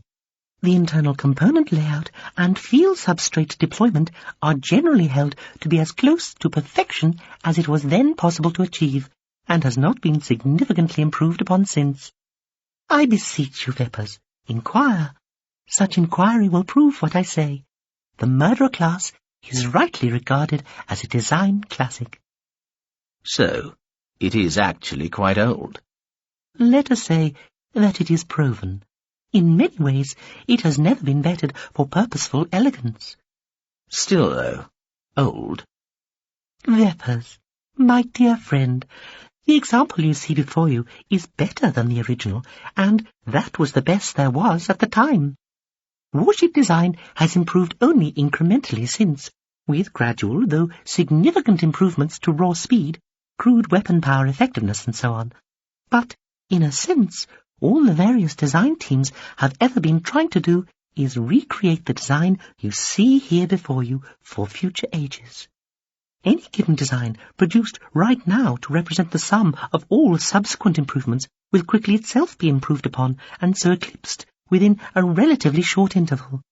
The beauty of the murderer class is that, in a way, it never was improved upon. That legacy is secure, endures, and ensures that its reputation, rather than fade, will likely only grow the brighter. Accommodation? The original could accommodate up to 120 humans in, admittedly, relatively cramped conditions. Our improved version requires minimal operational crew, perhaps 3 or 4, and so allows for, say, equal numbers of 20 servant crew and 20 passengers, the latter existing in conditions of some considerable luxury. The exact disposition of the apartments and suites would be up to your good self. Pepper said. Okay, I'll think about it. Well said. Like our civilizational inspirates, we worship nothing, but if we and they did worship anything, it would be thought, reason, and rationality. As such, your ambition to think leaves us assured that our offer will be seen as the generous, indeed, generous almost to a fault, one that it is. Your confidence is an inspiration to us all, I'm sure. Chapter 20. The Tungarial disk had been a disappointment the first time Veppers had seen it. 300 million space factories of 500,000 tons or more each sounded like a lot, but spread out around an entire gas giant from within a few hundred kilometres of Rogier's cloud tops to over 500,000 kilometres distant from the planet, in a band 40,000 kilometres thick, it was amazing how empty the space around the planet could seem. It didn't help that the Fabricaria were soot black. They didn't reflect, glint, or really show up at all, unless they got in the way of light coming from somewhere else, when they registered as, at best, a spatter of silhouettes. As Rogier itself was a fairly dull-coloured planet, mostly dark reds and browns with only a few lighter yellows at the poles, silhouetting the Fabricaria against something wasn't that easy either. They looked much better and far more impressive enhanced, their location signalled by little spots of light, superimposed onto the real view of the system. That gave you an impression of just how many of the fuckers there really were. The GFCF Sucker-class ship Messenger of Truth swung neatly out of hyperspace with the minimum of fuss, just a few hundred clicks out from the disk's designated initial contact facility, one of the disk's relatively rare habitats rather than a true factory unit. The little spaceport orbited slowly around Rogier at a distance of just over 500,000 clicks, and so was about as far out as any part of the disk ever got. The facility itself was a fat, grey, slightly flattened torus, 10 clicks across and 1 in diameter, its sides studded with lights and its outer surface barnacled with dock pits and mooring gantries. Apparently, only 6 of the facility's 25 docking points were in use, though that was still twice as many as Veppers had ever seen on previous visits. Veppers sat in what he judged to be a rather cheesy, over-decorated lounge within the GFCF ship, sprawled within a recliner seat, having a pedicure performed by 2 giggling naked females, who looked to represent a sort of halfway compromise between Sechultians and the GFCFians. He'd been told their names, but had lost interest in them after about the 3rd giggle. He sipped on a long drink with pretentious amounts of garnish and a little, allegedly entirely edible, fish swimming around inside. Bettelskroy Bisp Bliespin III sat in a smaller but otherwise similar recliner alongside. A roughly spherical floating robot device was softly combing the alien's head scales with a gently glowing immaterial field. "We are just checking in," Bettelskroy explained, waving one elegantly formed hand at the screen filling their field of vision in front of them. "This is what is called the Disk-Designated Initial Contact Facility, though we usually just call it reception." "I have been here before," Veppers said. He sort of drawled the remark, though he doubted the subtlety would be lost on the alien. "I own 96 of these factories, Bettelskroy, and I dislike being an absentee landlord." Of course, the alien said, nodding wisely. Veppers gestured at the screen, where the space station was rotating slowly. "Isn't that a culture ship? The one just coming into view?" "Indeed.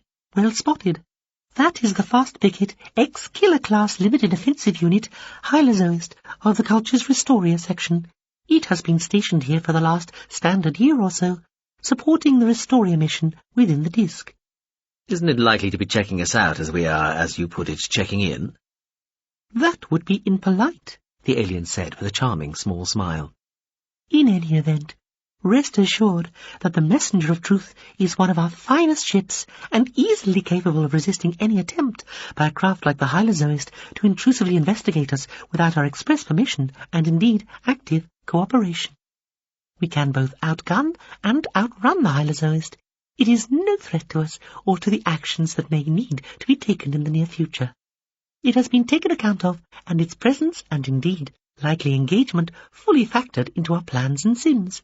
Plus, without giving too much away—" Bettelskroy's pale facial skin flushed a little, and it held up one delicate hand in modesty. "I think it is no secret that the Messenger of Truth is not here, in or near the disk alone. It is simply the nominal flagship of our fleet here, and indeed not even the most militarily capable of our immediately applicable assets." "Any other culture ships around?" Veppers asked, eyeing the Fast Picket suspiciously as it moved slowly round in front of them, nested into its docking pit on the facility's outer surface. "No," Bettelskroy said. Veppers looked at the alien. "You're sure?" It smiled beatifically back. "We are sure." It made a graceful, blossoming gesture with its hands. "There, we are registered, checked in. We have done the polite thing and may now go about our business." "I take it I haven't been mentioned?" Veppers asked. "Of course not.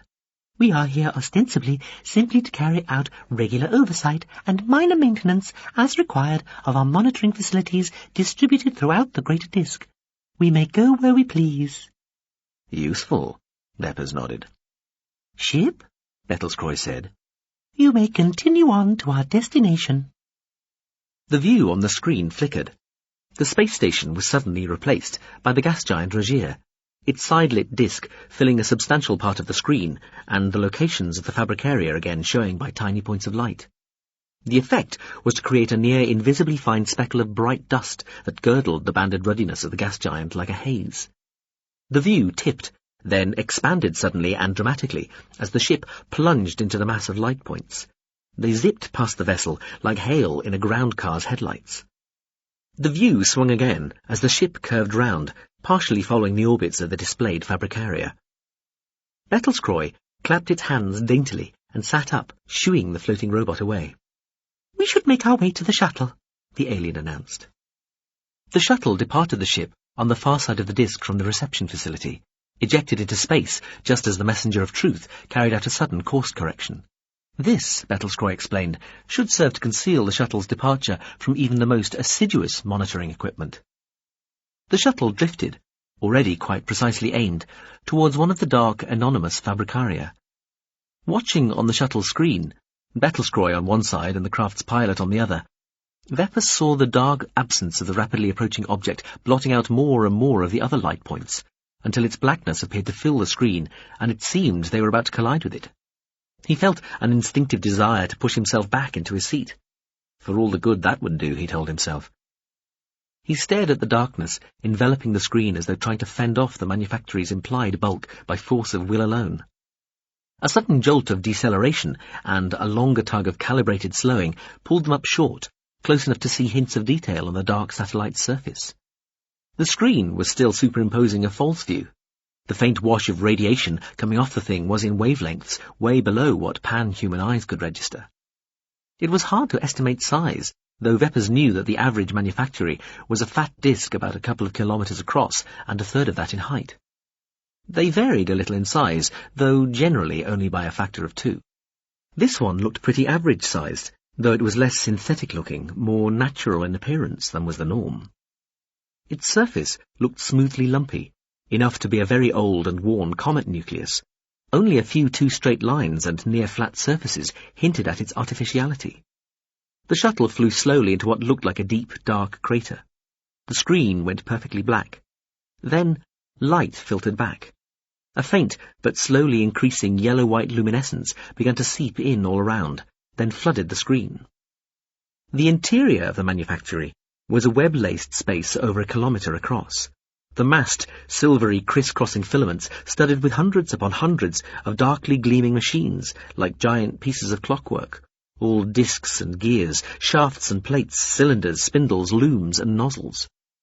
The shuttle came to a halt, perhaps 100 metres in towards the centre of the satellite. "May I show you how this will look when and if we go ahead?" Pt.3 said. "Please do," Veppers said.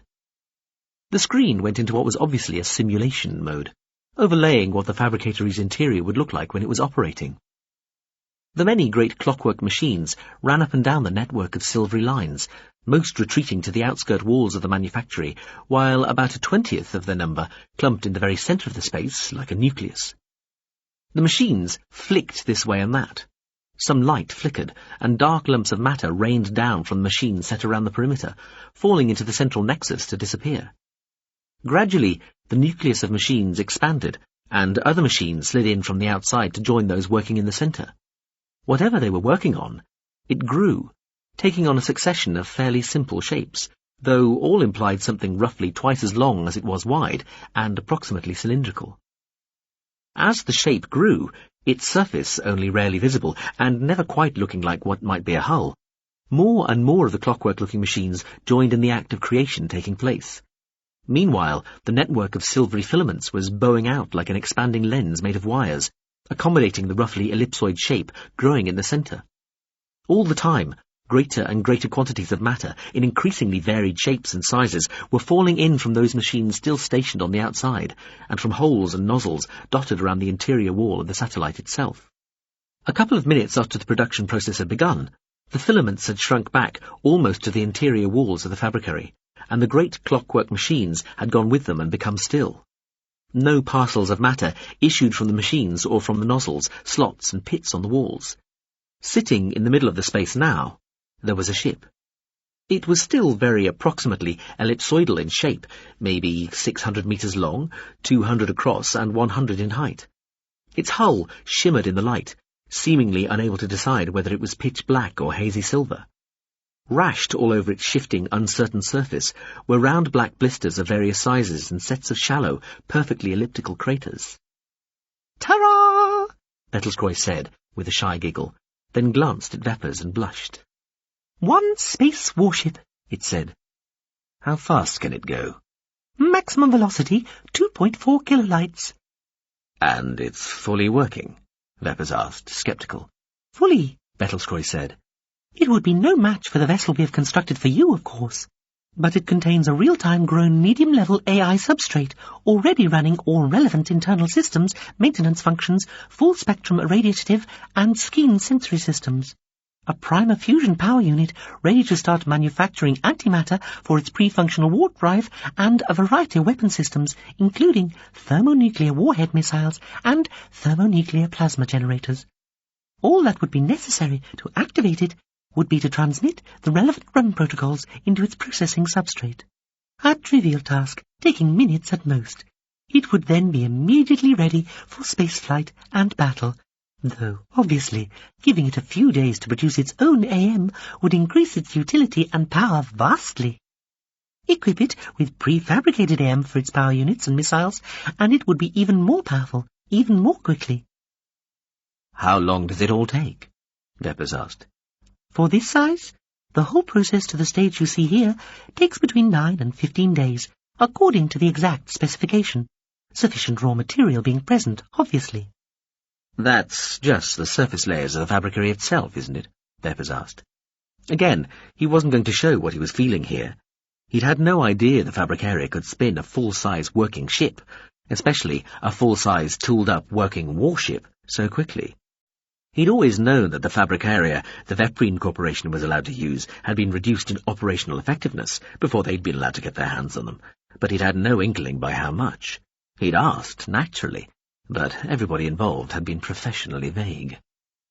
The Pt.3 Corp fabric area could also produce a ship ready for fitting out in a matter of days, albeit a much smaller, much less sophisticated ship. But the devil was in the fitting out bit. That was where most of the hard work lay. Even disregarding the processing substrates concerned, you always brought them in from other specialist subsidiaries anyway, the sensory, power and engine components were what took all the time to make, not to mention all the other bewilderingly many and arcanely diverse subsystems a working spacecraft seemed to require. Just making the relevant components took months of expensive, high-complexity work, and then fitting them all in place and getting them all working together took almost as long again. Getting all that done in a week or two was almost preposterous. The outer surfaces of the fabric area traditionally provide the semi-processed raw material initially, Bettlesroy confirmed. For longer-term sequential manufacturing, there are shuttle tugs ready to bring in further truly raw material from other parts of the system, though that would not be an issue here. The point of the exercise is to manufacture a fleet of ships very quickly for effectively instant deployment, rather than to set up a sustainable production process. How many ships are we talking about? Veppers asked. Bettlesroy made a whistling noise. Potentially anything up to approximately 230 million. Veppers stared at the alien. How many? It was hard not to show his astonishment.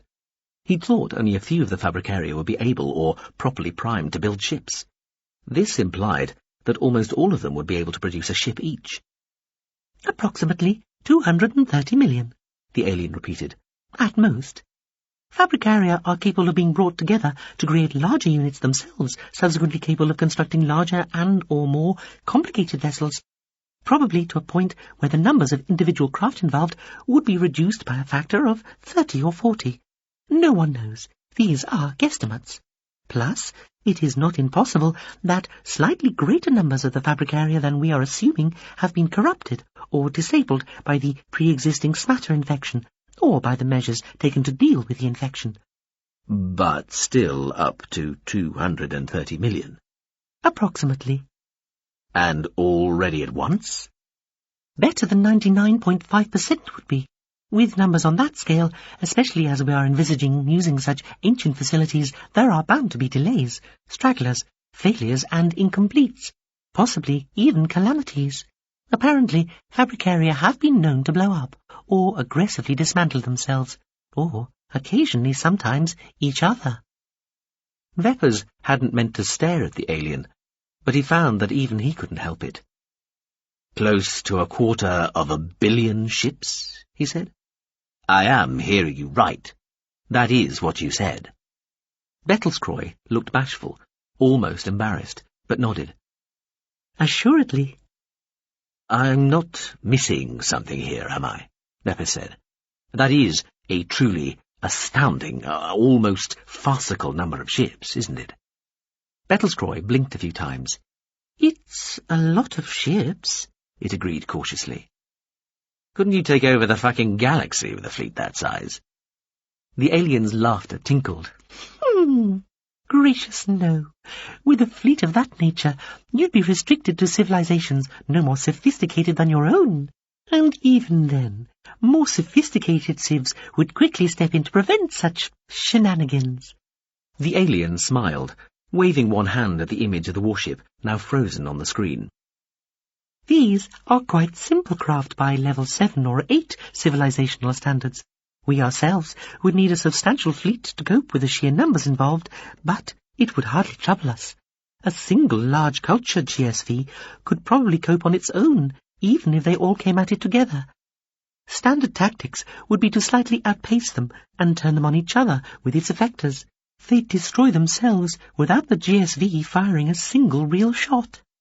Even if they were all magically equipped with hyperspace engines and were capable of performing a surprise 4D shell surround maneuver, you'd bet on a GSV breaking out through them. It'd just brush them aside.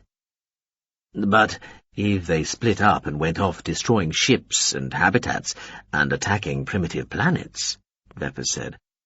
Then they'd need to be dealt with one by one, Bettelskroy conceded uncomfortably. In effect, they would be treated as a high initial force status, low escalation threat, non-propagating, hegemonizing swarm outbreak. But, well, we ourselves have sub-sub munitions and cluster missiles capable of successfully engaging craft like this, and such behavior, unleashing such a pan-destructive force, would be beyond reprehensible. Condemnation would be universal. Whoever was responsible for setting such actions in motion would be signing their own perpetual incarceration order. The little alien shivered convincingly at the very thought. So, what the hell are we doing even discussing what we are discussing? That is different. Bettelskroy sounded confident. Depending on the locations and distributions of the targets involved, processing substrates and cores, presumably remote from high-concentration habitation, less than 50 million ships ought to be quite sufficient. They would overwhelm the defences round the substrate sites through sheer numbers, effectively on suicide missions. The action would be strictly precision-targeted, mission-end self-destruct limited, and any perceived wider threat would be over before anybody realised it had ever existed. Meanwhile, far from meeting with genuine condemnation, a lot of the galactic in play would be entirely happy that the war had been settled, if not in this manner, then certainly with this result. The alien paused, looked at Veppers, apparently worried. Let us be clear. We are talking about aiding the anti-hell side, are we not? Yes, we are. Bettelskroy looked relieved. Well then. Veppers sat back, staring at the image of the ship on the screen. He nodded at it. How confident of that sim we just saw are you? Will it really all happen so flawlessly? That was not a sim, Bettelskroy said. That was a recording. We built that ship a month ago. Then we set micro-drones crawling all through it to check it had been built properly before dismantling it, just to be sure, and then letting the Fabricaria reduce it back to semi-processed raw material again to cover our tracks. The ship was entirely as specified, fully working, and the disk object which built it is indistinguishable from its 250 million fellow Fabricaria. You could have beamed this to me in my own study, Veppers said, nodding at the screen. A little risky, Bettelskroy said with a smile. It waved one hand, and the ship disappeared, to be replaced with what side readouts by the screen claimed was the real view again of the Fabricaria's interior, webbed with criss-crossing filaments studded with what looked like giant pieces of clockwork. Also, we rather assumed you'd arrive with analytical equipment to let you take a closer look at all this stuff. The little alien looked at Veppers as though searching his clothing for signs of paraphernalia. However, you appear to have come unencumbered by both tech and suspicions. Your trust is gratifying. We thank you. Veppers smiled thinly at the alien. I decided to travel light. He turned to look at the screen again. Why did they build all these? Why so many? What was the point? Insurance, possibly, Bettelskroy said. Defence. You build the means to build the fleets rather than build the fleets themselves. The means of production being inherently less threatening to one's neighbours than the means of destruction. It still makes people think twice about tangling with you. The little alien paused. Though, it has to be said that those inclined to the fuck-up theory of history maintain that the disk has no such planned purpose and is essentially the result of something between a minor monopathic hegemonizing event and an instance of colossal military overordering. It shrugged. Who is to say? They both stared at the dark network of threat and promise arrayed before them. There is still going to be some degree of blame involved in all this, though, isn't there? Veppers asked quietly. No matter how precisely targeted and quickly over it all is, some retribution will be required. Good grief, yes, Bettlescroy exclaimed. That's precisely why we intend to frame the culture for everything. She became an angel in hell. Che woke from the black-winged embrace of the creature, which had claimed to be the angel of life and death, to discover that she herself had become something not dissimilar. She opened her eyes to find herself hanging upside down in a dark space lit by a dim red light from below. A faint smell of shit and burning flesh left little doubt where she was. She felt sick. The truth was that despite everything, despite her best intentions, despite her daily renewed promise to herself, she had felt hope. She had hoped that she would be spared a return to the hell, hoped that instead she might be reincarnated once again within the reality of the refuge, restarting her accidental career as a novitiate, or even as something more humble, as long as it meant a life without any more than the average amount of pain and heartbreak. She looked around, still slowly waking.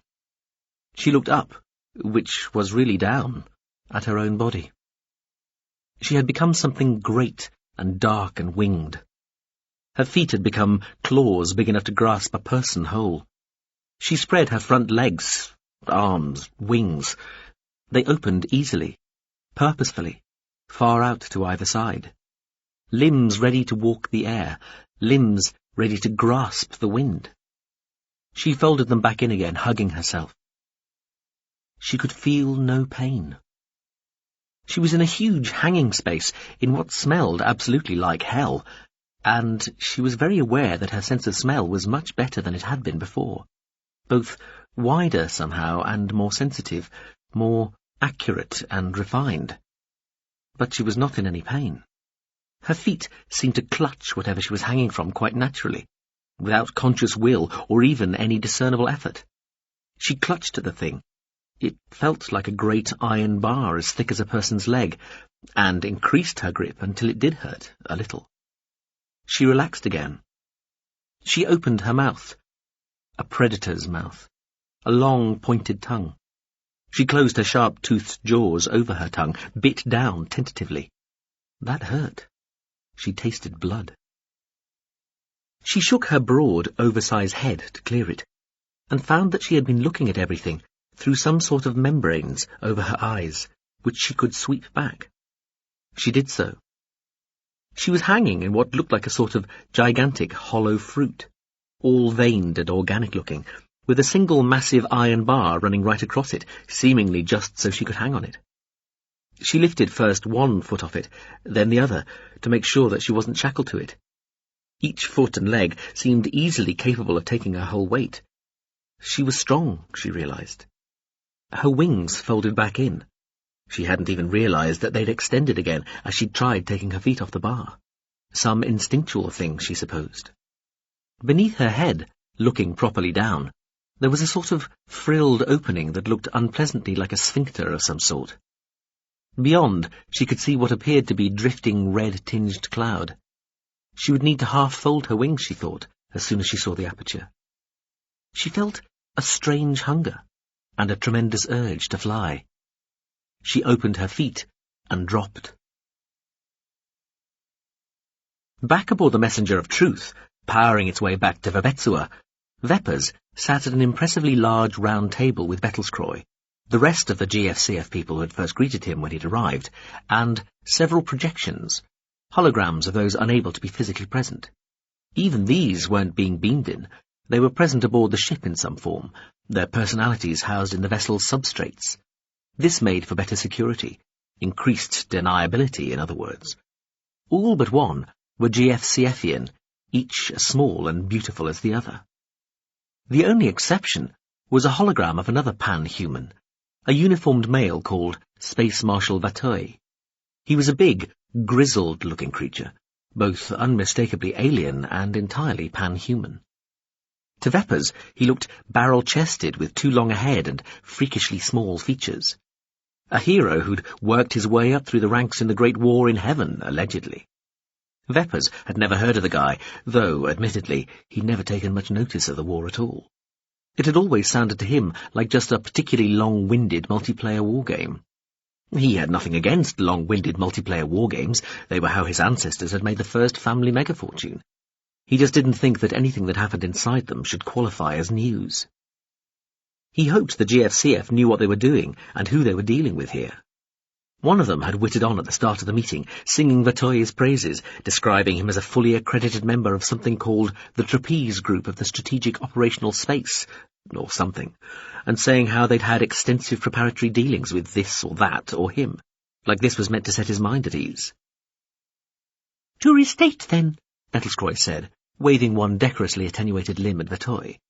The Space Marshal here, on behalf of those forces known as the anti-Hell side, now taking part in the current confliction being overseen by the Ishlo-Sinami, requests that we, the Veprine Corporation, and the currently constituted and here configured subsection of the Caseptian Fardicile Cultural Federacy Special Contact Division, use the facilities of the Tsungarial Disk to build a fleet of warships, currently estimated as numbering between 60 and 100 million, though that is subject to revision, for the purpose of attacking the processing cores running the virtual realities which house the aforementioned hells. The Veprine Corporation will provide the AI operating systems and navigational software subcomplexes for the vessels, suitably groomed to make them appear stolen and modestly improved in a distinctly culture style by our good selves. We also undertake to transport a modest proportion of the vessels as rapidly as possible to more distant parts of the galaxy to be deployed where necessary if required. The anti-Hell forces will provide the expendable combat personalities for the fleet's leadership hierarchy, these command vessels to make up 1/65th of the total. Similar virtual specialists will also make up the direct hacking teams emplaced on certain designated ships which will attempt to disrupt the inter-Hell information traffic by, where possible, temporarily occupying the substrate housings and support systems and physically interfacing with them pre-self-destruct. There were nods, their equivalents, and other appropriate gestures and noises of assent. Bettlescroy went on. We, the GFCF, will undertake to present to our friends the culture, in the shape of the Restoria mission presently working in the Tsungarial Disk, what will appear to be a sudden and violent outbreak of the currently abated smatter infection infesting certain components of the disk. Initially, this will distract and tie up the culture assets which we know are present, as well as drawing out and sucking in any other nearby forces within practical rush-in distance. Come the inevitable post-incident investigations, the smatter eruption will begin to look like something the culture itself staged to allow it to take on an aggressively operational role in what transpires subsequently. You are sure you can keep your own fingerprints off this, are you? Vatoi asked. We are, Bettlescroy said. We have done this before, without detection. The little alien smiled winningly. The trick is to do something that the culture would actually quite like to have done itself anyway. That way, any subsequent investigations tend to be more cursory than they might otherwise have been. Have you taken any actions like this on such a scale before? Vatoi asked. Bettlescroy blushed, looked down. Absolutely not. This is a significantly greater interference than any we have attempted before. However, we remain extremely confident that it will succeed. Vatoi looked unconvinced, Veppers thought. Maybe. Always hard to tell with aliens. If the culture decides it's been tricked, used, manipulated, the Space Marshal said, slowly and deliberately, with the air of a man imparting a great and serious certitude, it will move afterlives to get to the truth. And it will not stop until it thinks it's got to the bottom of it, no matter what. And, he said, looking round them all, there will always be forces within the culture who will exact revenge. Again, no matter what. Vatoi paused, looked grim. I think we all know the saying, don't fuck with the culture. Bettlescroy smiled, blushing once again. Sir, it said, some of the incidents to which I suspect you are referring, the ones which have reinforced that famous saying which I shall not repeat.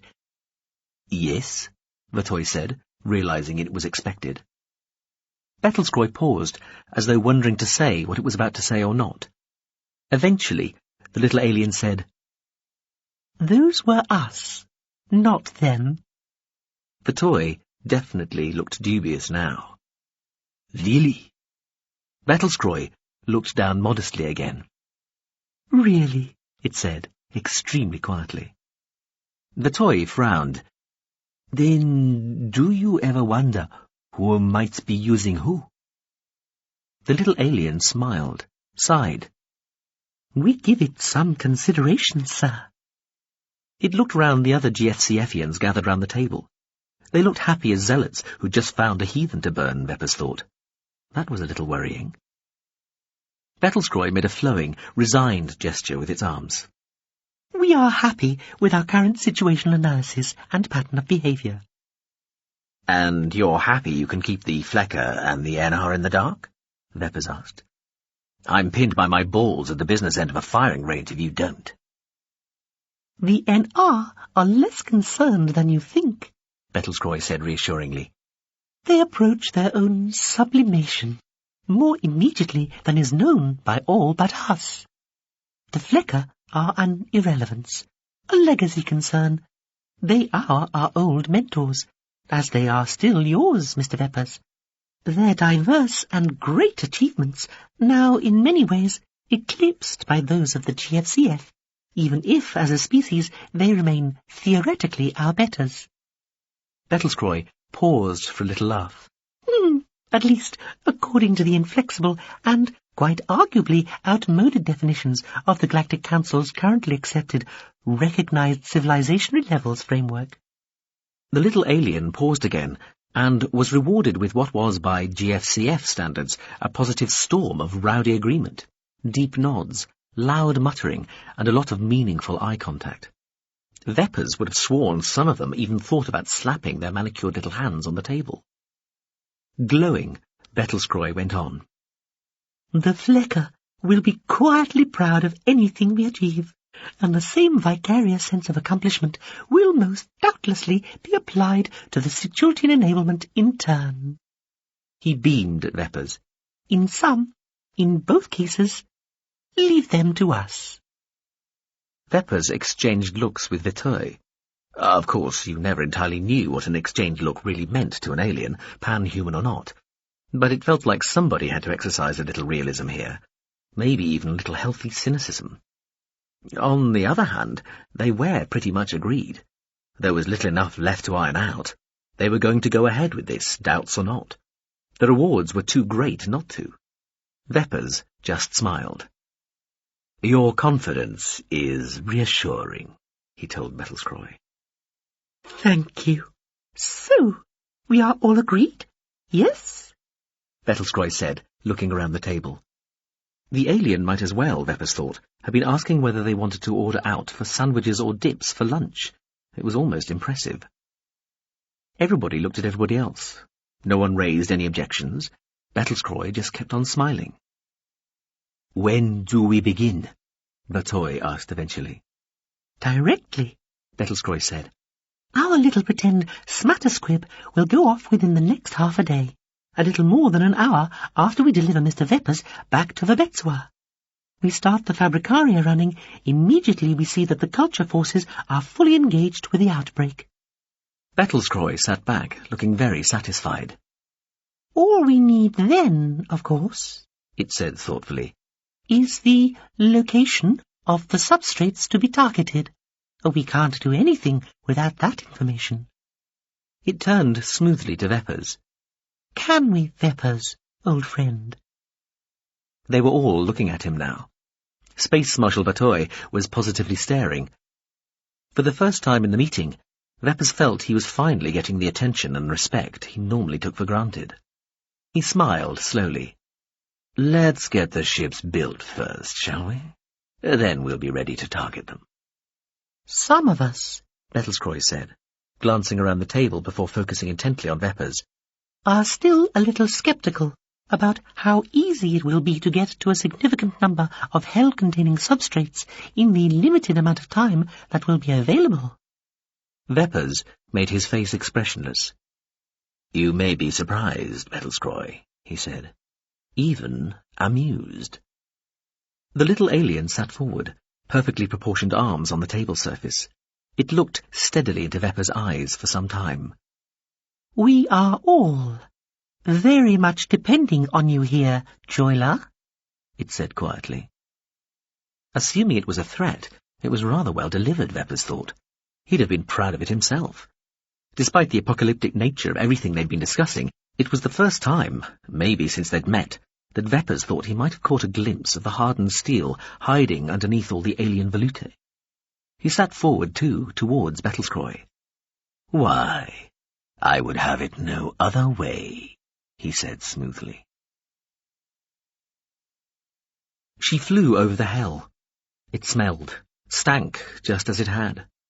The view from this high up, just under the dark brown boiling overcast, was of a rolling, sometimes jagged landscape of ash-grey and shit-brown, splattered with shadowy near blacks, acidic yellows and bilious greens. Red mostly meant pits of fire. The distant screams, groans and wails sounded no different. The place she had woken in really had looked like a giant piece of fruit. A bloated purple shape, hanging unsupported in the choking air as though dangling from the bruised-looking mass of cloud.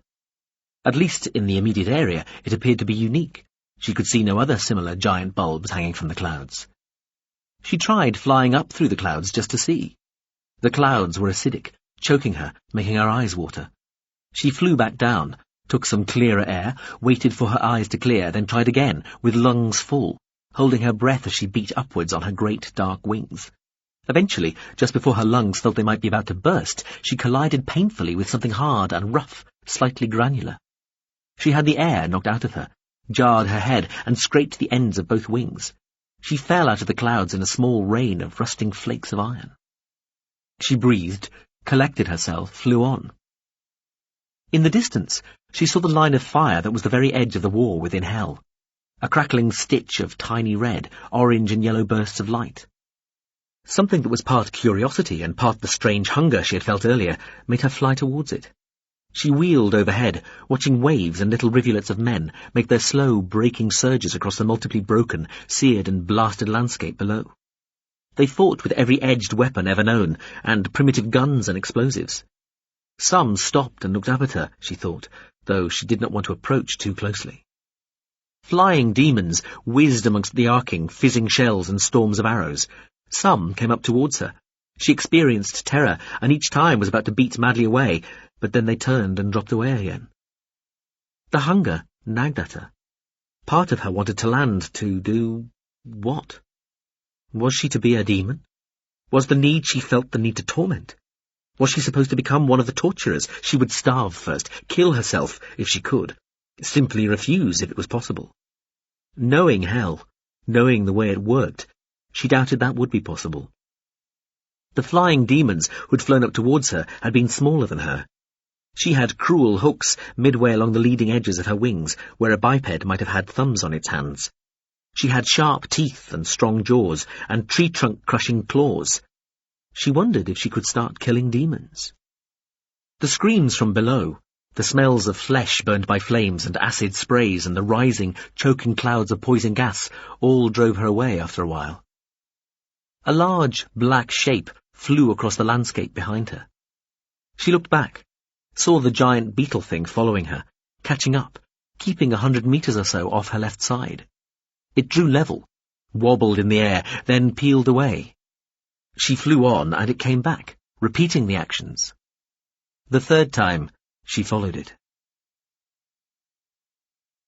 She trod the air, beating her leathery black wings slowly, such that she seemed to stand in the air, level with the face of the enormous uber-demon who had taunted and killed her most of a lifetime ago. Its gigantic lantern head was lit from within, the pulsing flame cloud continually taking on the appearance of different tortured faces. The towering candles at each corner of the creature's squared-off head sputtered and crackled, their gnarled surfaces veined with the nervous systems of the screaming unfortunates embedded within. Below, its vast amalgamated body of reconstituted bone, pitted, sweating metals, stress-cracked twisted sinew and bubbling, weeping flesh, quivered in the heat released from its dull-glowing throne. Wreathed in its hideous fumes and retchingly intense smokes, it created a briefly recognizable face within its glassed-off lantern of a head. Che recognized Prin. Her heart, massive in her barrel of a chest, pounded harder.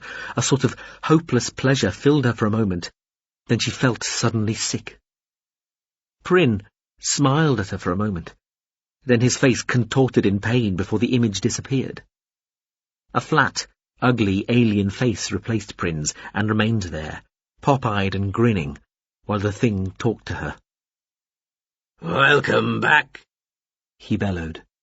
The sound was still ear-splitting, but just about below the level of pain. "Why am I here?" she asked.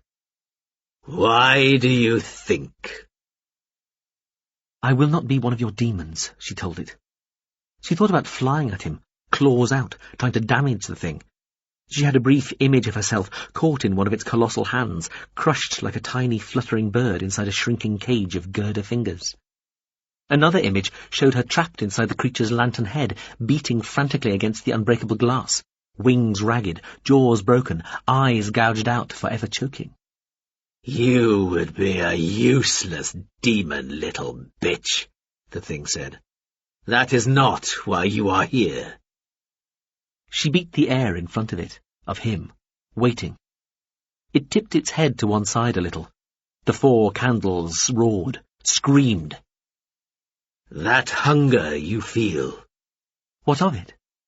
Sick again. What would it turn out to be? "It is the hunger to kill." Is it indeed? She would defy, she thought. She would be defiant, for all the good that ever did in hell. With enough pain, you stopped defying or simply lost your mind. If you were lucky, maybe. Death, real death, is a blessing in hell, she told him. "That is precisely the point," the creature thundered. "You may kill 1 person per day." May I now? "They will die fully. They will not be reincarnated in this hell or anywhere else. They will be permanently removed. Deleted." Why? The thing put back its head and laughed. A thunder spilling over the flames and smokes of the valley below. The candles sputtered furiously, dripped. "To bring hope back into hell. You will be their angel, whore. They will beseech you to come to them, to deliver them from their torment. They will worship you. They will try to tempt you with supplications, prayers, offerings, any superstitious fuckwittery they'll think might work. You may choose whom to reward with death. Pander to their idiocies or deliberately ignore them. Have the miserable cunts set up fucking committees amongst themselves to decide democratically who should be the lucky little grubsucker who gets to be relieved of their burden of pain. I don't give a fuck. Just kill 1 a day. You can try and kill more, but it won't work. They'll die all right, but they'll come right back. Worse. And if I kill none at all? Then the hunger will grow inside you, until it feels like it is something alive, trying to gnaw its way out. It will become unbearable. Also, the wretches will have to do without their chance of release." What is the point of releasing one soul from this infinitude of suffering? "It's not infinite," the creature screamed. "It's vast. But it has limits. You have already scraped against the sky, you stupid whore. Beat away, if you want, until you find the iron walls of hell, and then tell me it's infinite. Finite. It's finite. Truly vast, but finite, with only so many tortured souls." How? 1.25 billion. Does that fucking satisfy you? Go and count them if you don't believe me. I don't fucking care. You are beginning to bore me. Oh, I didn't mention, it won't all be fun for you. With each one you kill, you'll take on a little of their pain. The more you kill, the more pain you'll experience. Eventually, the pain of the increasing hunger and the pain you've absorbed from those you've released should balance out. You might lose your mind again, but we'll deal with that when it happens. I expect I'll have thought of something even more condign for you by then. The king of the demons gripped the red glowing ends of the mountainous seat's arms and came roaring forward at her, making her beat back through the air. Now do fuck off and start killing.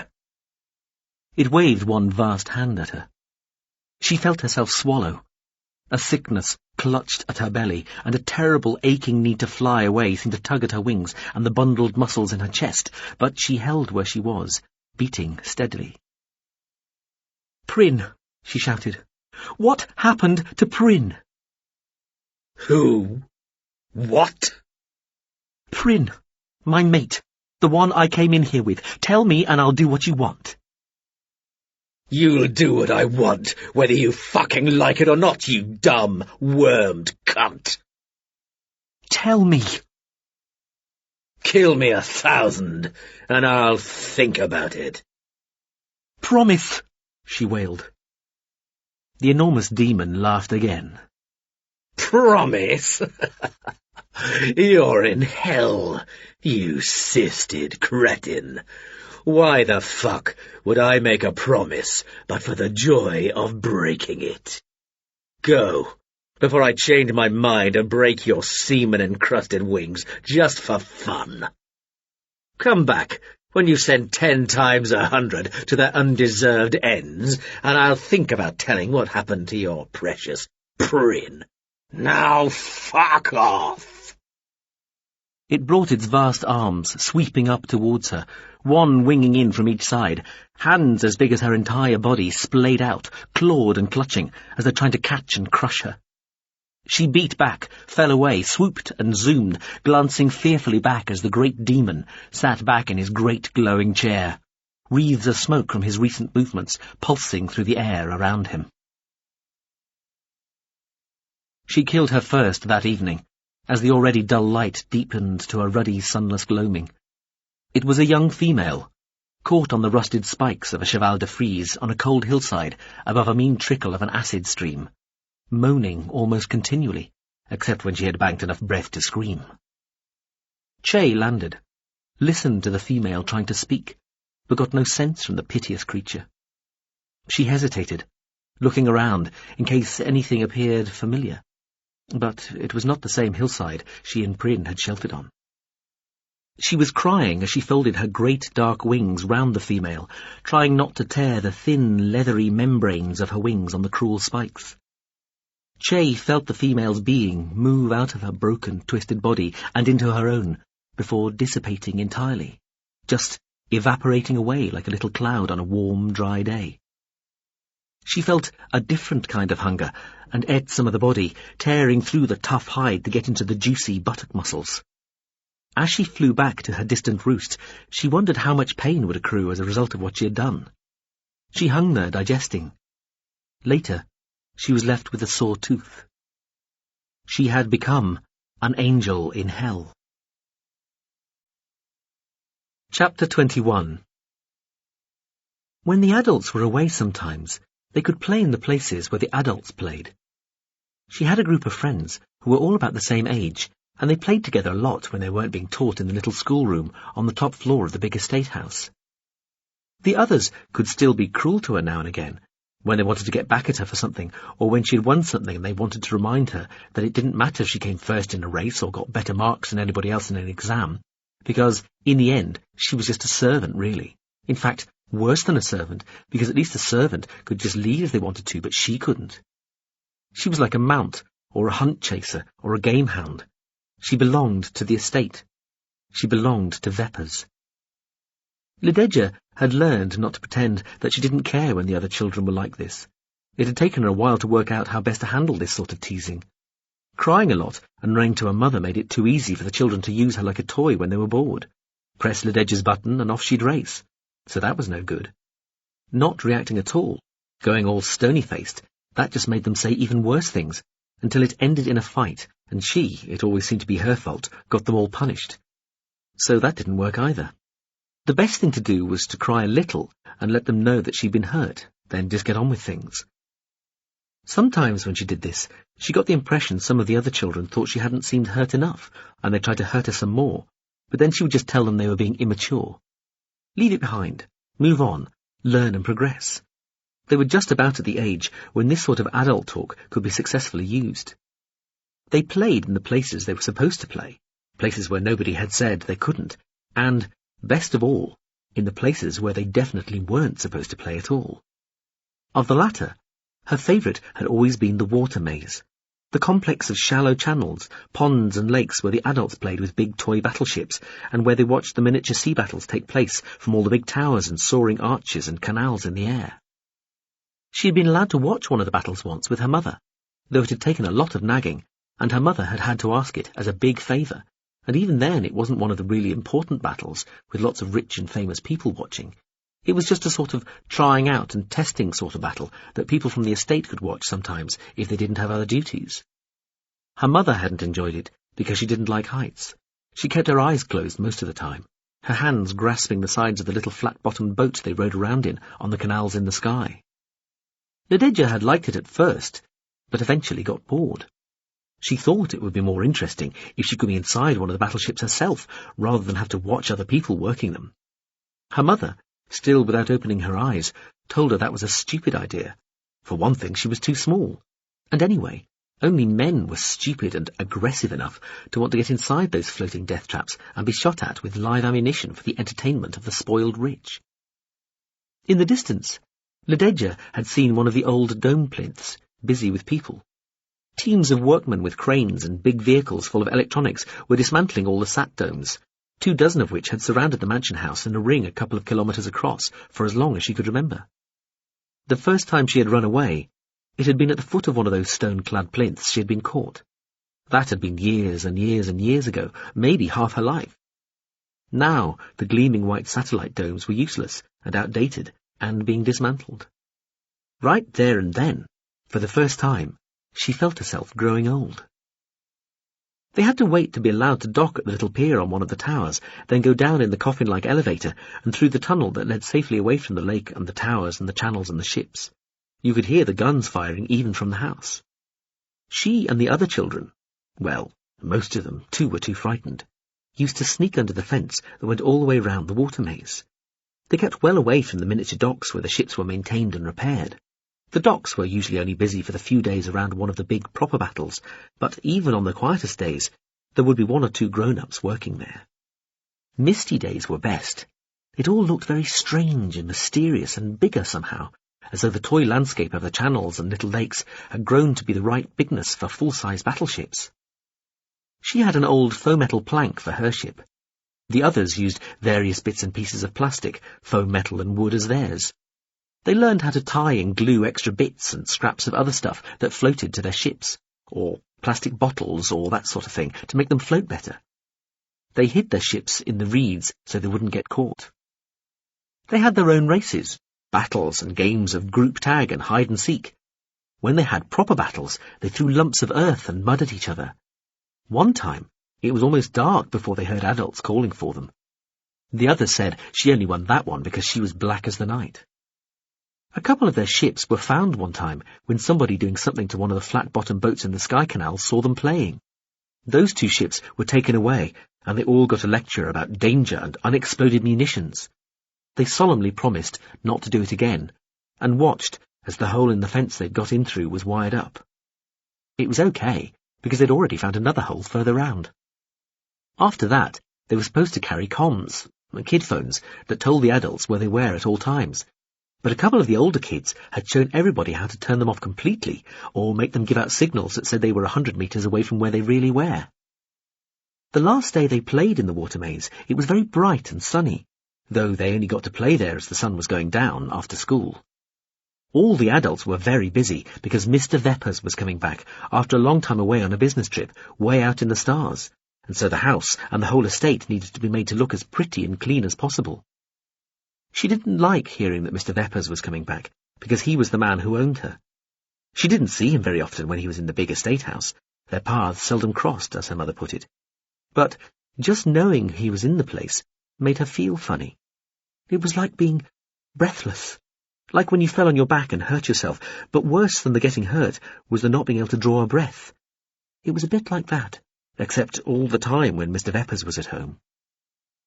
Lededja hadn't run away for a while, though she still thought about it sometimes.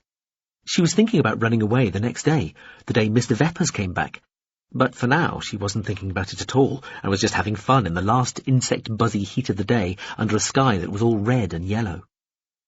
She paddled along, lying on her front on her old ship, the trusty battleship, made from the length of foam metal that had been an offcut from one of the dock pontoons. She'd shaped it a bit over the years to make it more aerodynamic in the water. It had a point at the front, and it bent over at the back where you could brace your foot. Actually, hers wasn't a battleship at all, because battleships were big and heavy and slow, and when she was on her ship, she wasn't any of those things. She was light and quick, and so she decided she was a light cruiser. They were playing group tag. She hid in the rushes, close by one of the wading points between islands as the others slid quietly or splashed noisily past. Most of them were calling out her name and Hino's. Hino was the second youngest and small like her, and he was very good at tag and hide-and-seek, also like her. That meant that probably they were the last two to be found and tagged. She liked that. She liked to be the last to be caught, or not to get caught at all. Sometimes they heard the adults calling them, or one of the older kids got a comms call they couldn't ignore, and so they had to give up on the game, and that meant whoever still hadn't been caught by then had won. Once, she had fallen asleep on her light cruiser board in the sunlight, and discovered that all the others had got bored and hungry and just gone off, leaving her there alone. She decided that counted as winning too. Stuck into the mud, near where she was hiding, was a metal and plastic shell. You rarely saw these because they had locator things in them, like the kid phones did, that meant they could be tidied up after each battle. But here was this one lying, with a badly dented nose that must have doinked off the armour of one of the ships. She picked it up carefully, just to look at it, holding it in 2 fingers like it might explode at any moment. It looked very old and dirty. There was writing on it she couldn't make out. She thought about putting it back where she'd found it, or throwing it onto the nearest island to see if it would explode, or dropping it in one of the deeper bits of the lakes. She even thought about leaving it where it would be found really easily by one of the maintenance people. But in the end, she kept it, making a little mud nest for it right at the front, the bow, of her foam metal light cruiser. Leaning over to scoop up the mud to do this must have caused ripples, because next thing she knew, there was a loud shout from alarmingly nearby, and Perdil, one of the bigger, older boys, was almost on top of her, powering his plastic warship towards her along the channel using both hands, raising a breaking bow wave that shone in the red rays of the setting sun, as he turned to head straight for her through the reeds. She struck out as hard as she could, angling out and away through a gap in the swaying stalks, but she knew she would never make it. Perdil was going too fast, and she could never outpace him anyway. Perdil was a bully who sometimes threw stones instead of mud when they had proper battles, and was one of those who most liked to tease her about her tattoo and her being owned by Mr. Veppers. So the best she could do would be to get out into the channel and hope at least she'd get caught by somebody else. She flattened herself on the board and started paddling desperately, both hands digging deep into the warm water, raising clouds of mud towards the surface. Something flew over her head and splashed just ahead of her. Perdil was shouting and laughing close behind her. She could hear the dry, rattling sound of the reed stems being pushed aside and under by the curved prow of his plastic ship. She got into the channel and almost collided with Hino, who was being pursued by 2 of the others. They both manoeuvred to avoid hitting each other. He sat up when he saw it was her, and was struck in the face by a clod of earth with some broken reed stems still attached. Hino nearly fell off his board, which curved back round, blocking Lededja's course.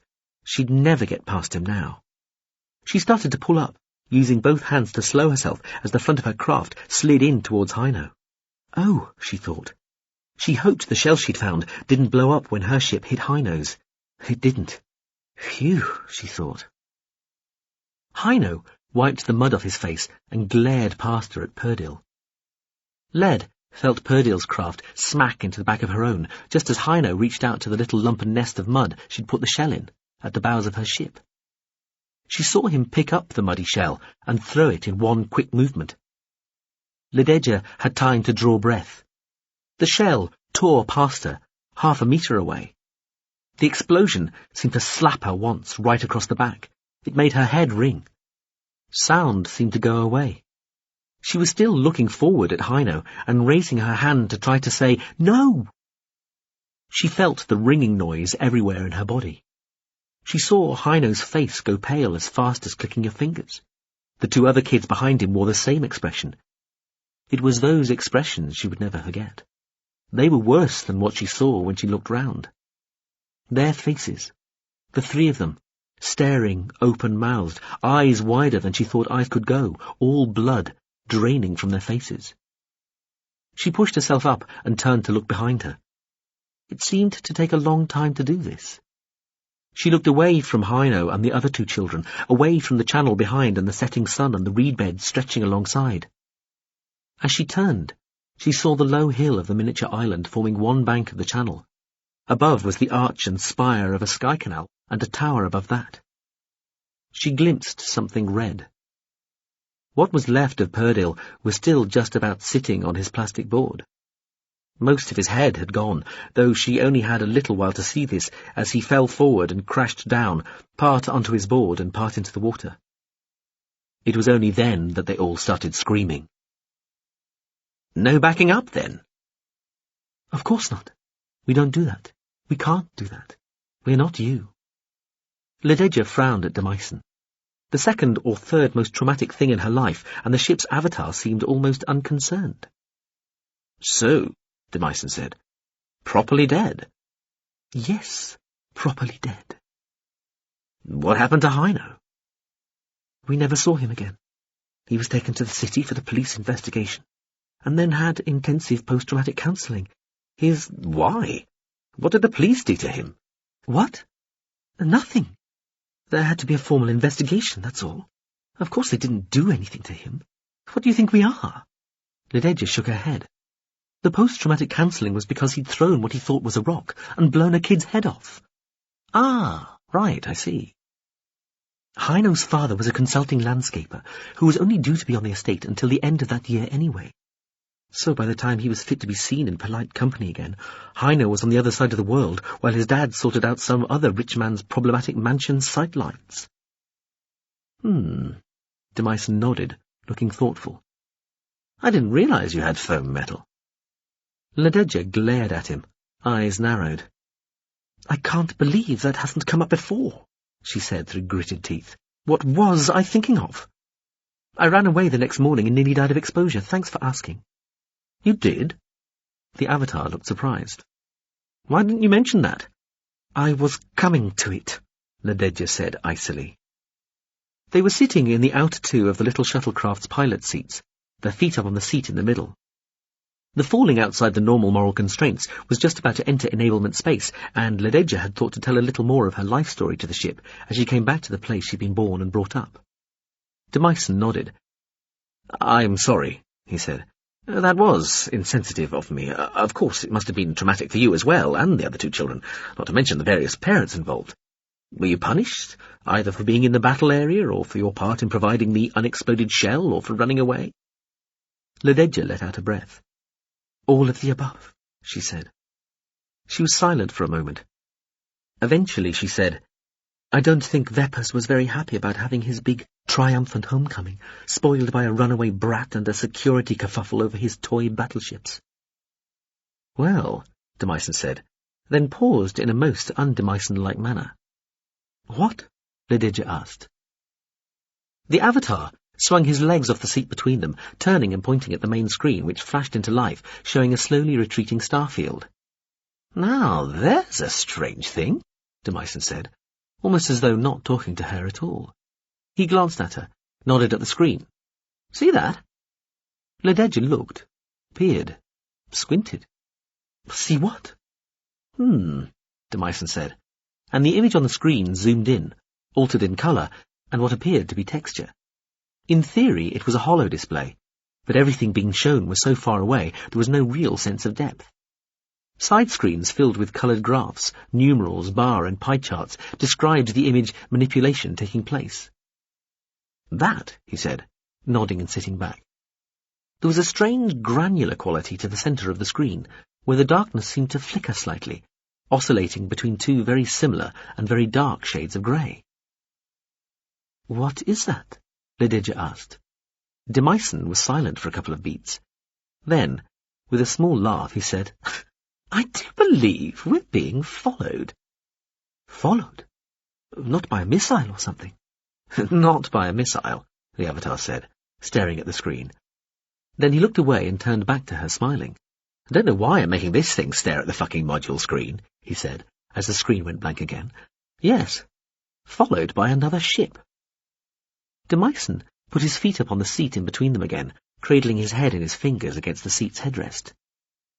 "I thought you were supposed to be—" "Fast, I know, and I am, but I've been slowing down for the last day or so, reconfiguring my fields, sort of, just in case this happened," he said, nodding at the blank screen.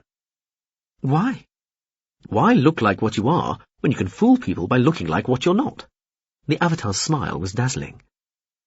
She thought about this for a moment. "I'm glad I've been able to teach you something." Demyson grinned.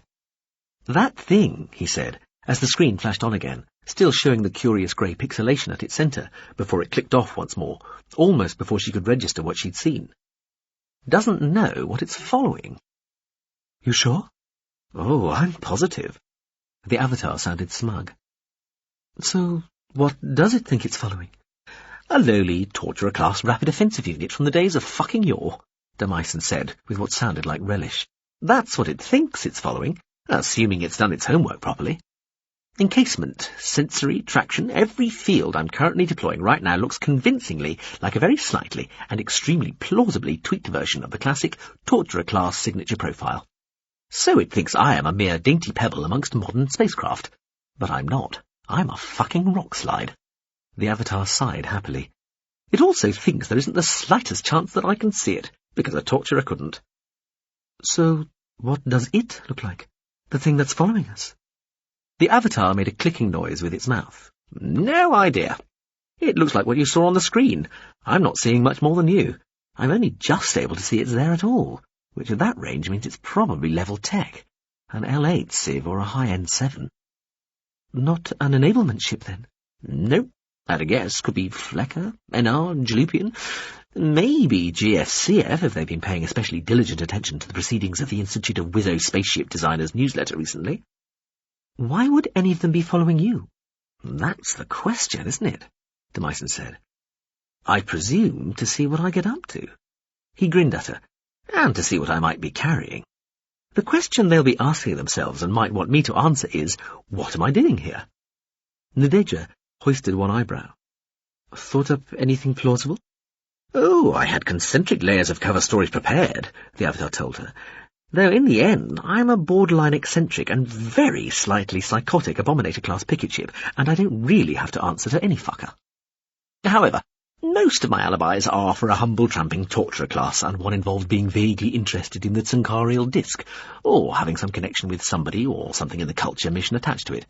An unnecessary ruse, in a sense, as it turns out, because the mission is actively calling for a bit of help following a smatter outbreak.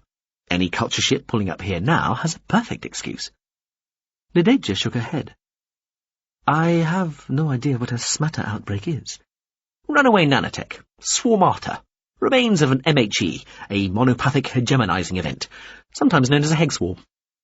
Your eyes have gone glazed. "Anyway, some of that stuff got into the disk. You do know what the disk is?" "Lots of abandoned alien ships no one's allowed to use, isn't it?" "Lots of abandoned alien factories no one's allowed to use, mostly," the Avatar said, nodding.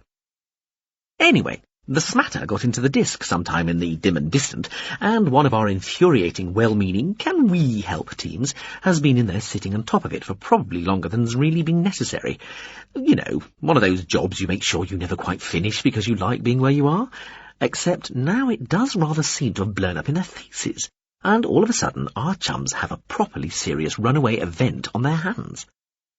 Demyson paused and got that far-away look Avatars sometimes did when the vastly powerful thing they represented was watching something utterly fascinating going on in mysterious high-definition realms inaccessible to mere mortal biologicals.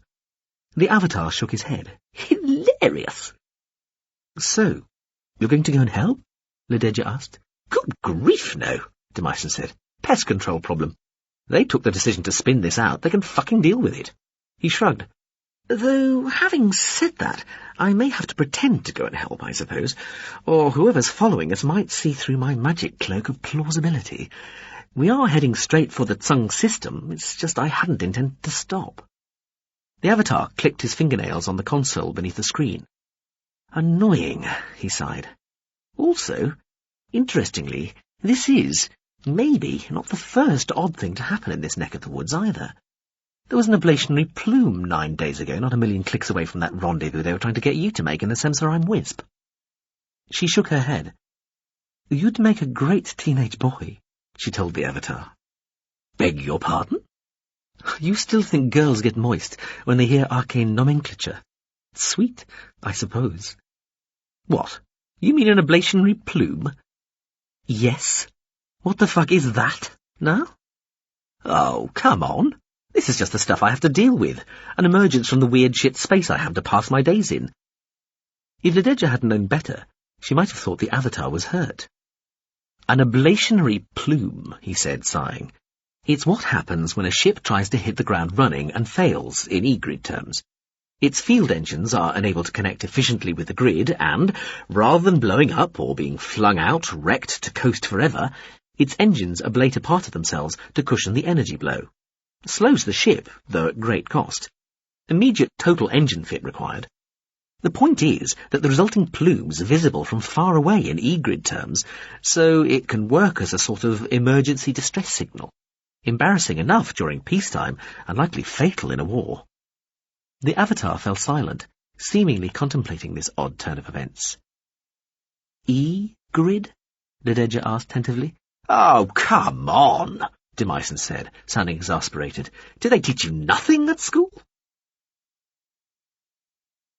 Somebody was calling her name. Everything was a bit fuzzy, even including her sense of who she was. Her name, for example. There it was again. Somebody saying it. Well, they were saying something. Her first thought was that they were saying her name, but now she thought about it, she wasn't so sure. It was as though the sounds meant something, but she wasn't sure what.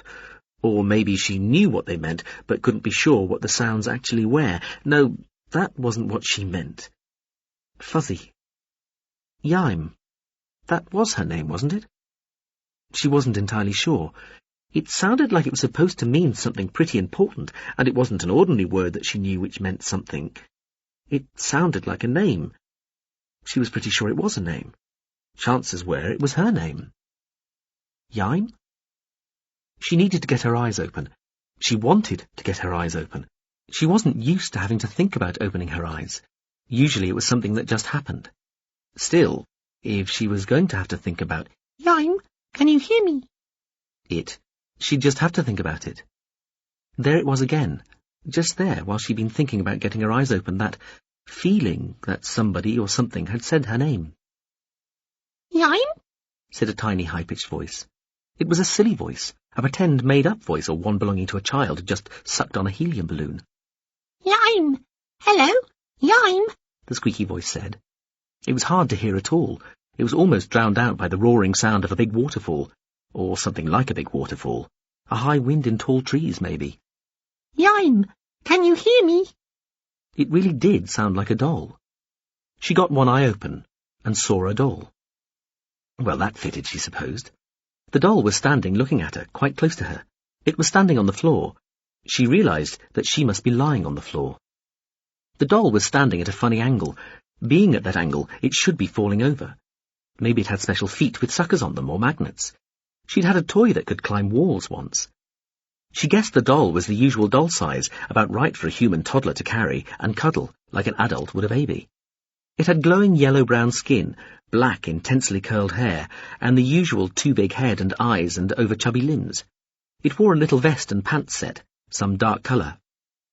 Iain, can you see me? Can you hear me? The voice was coming from the doll. Its mouth had moved as it had spoken, though it was a little hard to be sure because there was some stuff in her eye.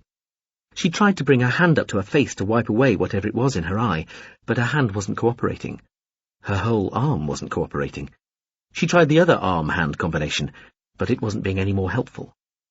Signals seemed to be piling up inside her head from both arms, both hands, trying to tell her something, but she couldn't make sense of whatever it was. There were a lot of signals like that from all over her body. Another mystery. She was getting tired of them. She tried to yawn, but got a strange grating feeling from her jaw and head. She opened her other eye and saw two dolls. They were identical, and both were at the same strange angle. Iain, you're back with me. Good. Back, she said. She had meant to say back, but it had come out wrong. She didn't seem to be able to get her mouth to work properly. She tried to take a deep breath, but that didn't go too well either. It felt like she was sort of jammed, as though she'd tried to squeeze through a really tight gap, and it hadn't worked, and she got trapped. Stay with me, Iain, the doll squeaked. She tried to nod, but no. Okay, she said. There was only one doll she'd worked out, not two. It was a focusing problem. The doll was too close. There was stuff, black stuff, in her eyes, and everything was at an odd angle. The ceiling, if you were going to call it that, seemed awfully close to the doll's bubble-haired head, and the doll's glowing skin seemed to be the only light within this cramped, shadowy space. Where the hell was she? She tried to think where she'd been last. She'd been standing under the ship, being briefed, looking at images of stars and clusters and systems, the vast dark bulk of the ship directly above. No, she'd been walking out from underneath the ship into rain, with the blunt snout of the ship like a black glass cliff poised above, a giant flat knife for cutting through to the underneathness of the universe. Iain! Something squeaked. She got one of her eyes to open. Oh yes, this weird little doll thing standing in front of her. Funny angle. What? What? Don't do that. Stay with me. Don't drift off like that. She wanted to laugh, but couldn't. Drift off? How? To where? She was trapped here, caught. The doll wobbled towards her, its gait made awkward by its short, thick legs. It had something in its hand, something like a needle with a single slick-looking thread trailing behind it. The thread disappeared into the slanted, narrow darkness behind the doll. She thought there was something familiar but wrong about the two very close-together surfaces behind the doll. The doll had something in its other hand, too. The toy waddled so close to her head she couldn't see it properly anymore. She could feel it, though, feel its little clothed body squeezing against the side of her head. "What's it doing?" she asked it. Something cold was pressed against her neck. She tried to move. Anything. Eyelids, they worked. Mouth, a bit. Her lips didn't seem to be too keen on pressing together. Facial muscles, mostly. Tongue and throat and breathing, a bit. Fingers? No fingers. Toes? Toes not responding. Bladder muscles? Something there. Great. She could pee herself if she wanted. She could not move her head, or body, or limbs at all. Suddenly, the slanted narrow space made a sort of sense, and she realized she was still in the ship, still in the lounge she'd been in earlier, when it had been accelerating. Accelerating? Did ships accelerate? This was the floor, folded over and pressed up against the wall. She was lying on the wall, and the floor had come up to meet the wall, and she was lying crushed between the two. This would account for her not being able to move. What?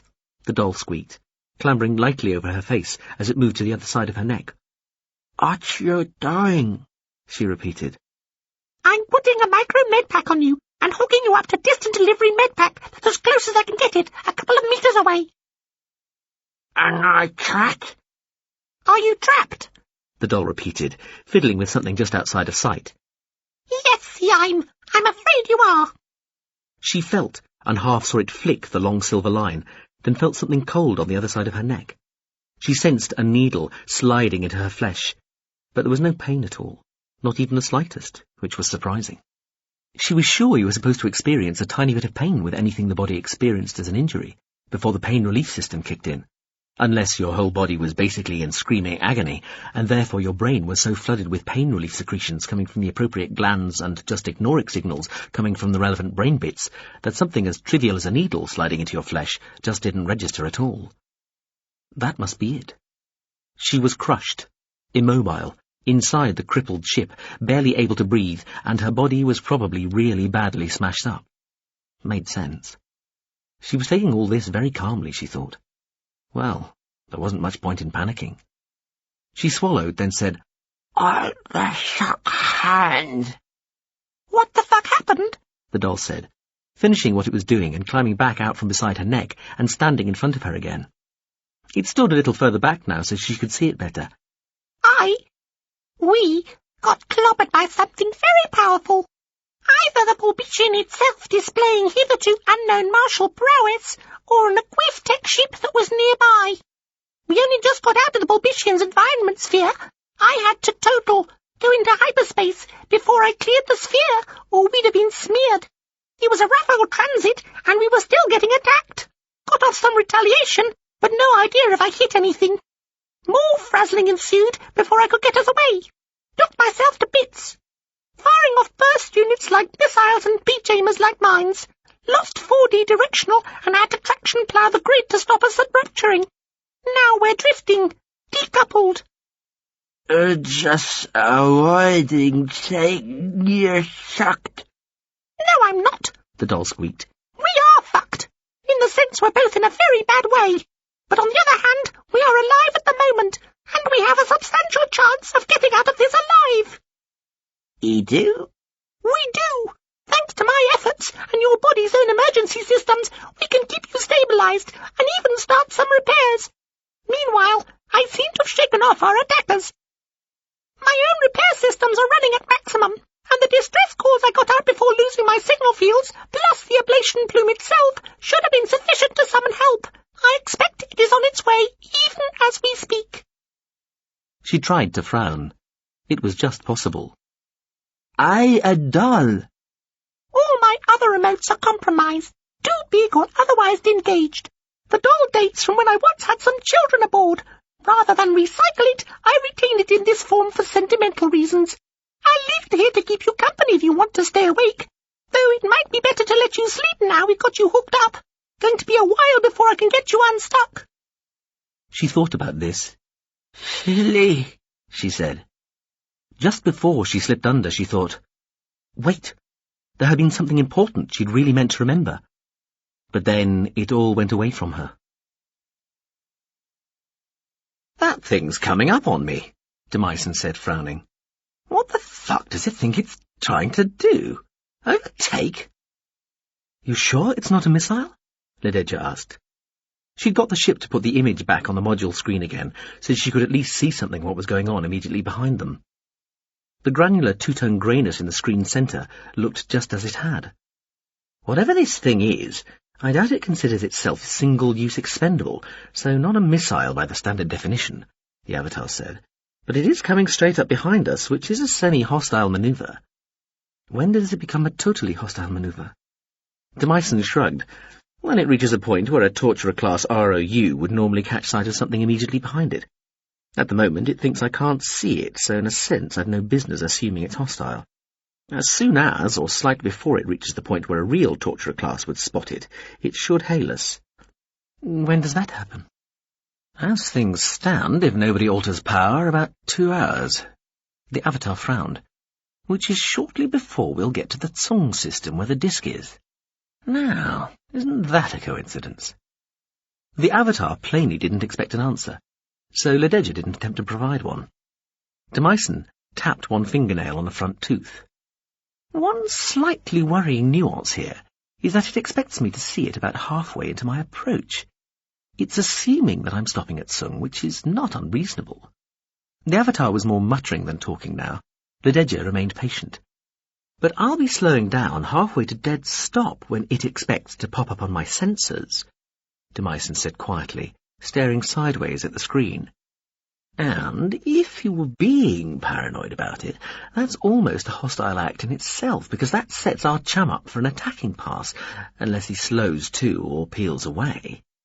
The Avatar laughed, raised his eyebrows at her. Golly, what shall we do, Lededja? She thought. The smartest thing? She suggested. Demyson clicked his fingers. What a splendid suggestion, he said, swivelling round in the seat to look at the screen. Naturally, we have to ignore the awkward fact that the smartest thing is all too often only obvious in hindsight, but never mind. He turned to look at her. There is just a very small chance that this could get awkward, Lededger. I might actually get in a proper firefight here. The Avatar grinned at her, eyes bright. A prospect that patently fills you with horror. Demyson laughed, might almost have looked embarrassed. Thing is, he said, big space fights between grown-up ships ain't no place for a young slip of a girl such as yourself. So, if that's what looks like happening, I'll try and get you away. Right now, you're safest here, inside me, but that could change in an instant. You might find yourself inside the shuttle inside one of my subsections, or just inside the shuttle alone, or even just in a suit, or even a gel suit, with scary empty space only millimetres away, or with no warning. Actually, it'd be better even if you still had a lace. We could back you up and make you nearly as shockproof as me, but never mind. You ever worn a gel suit? No. Really? Oh, I suppose not. Never mind. Nothing to it. Here you go. Just to the side of Lededger's seat, a silvery ovoid swelled, popped and disappeared, depositing what looked like a cross between a large jellyfish and a thick condom the size and shape of a human onto the floor. She stared down at it. It looked like somebody had had their skin turned transparent and then flayed. "That's a spacesuit?" she asked, aghast.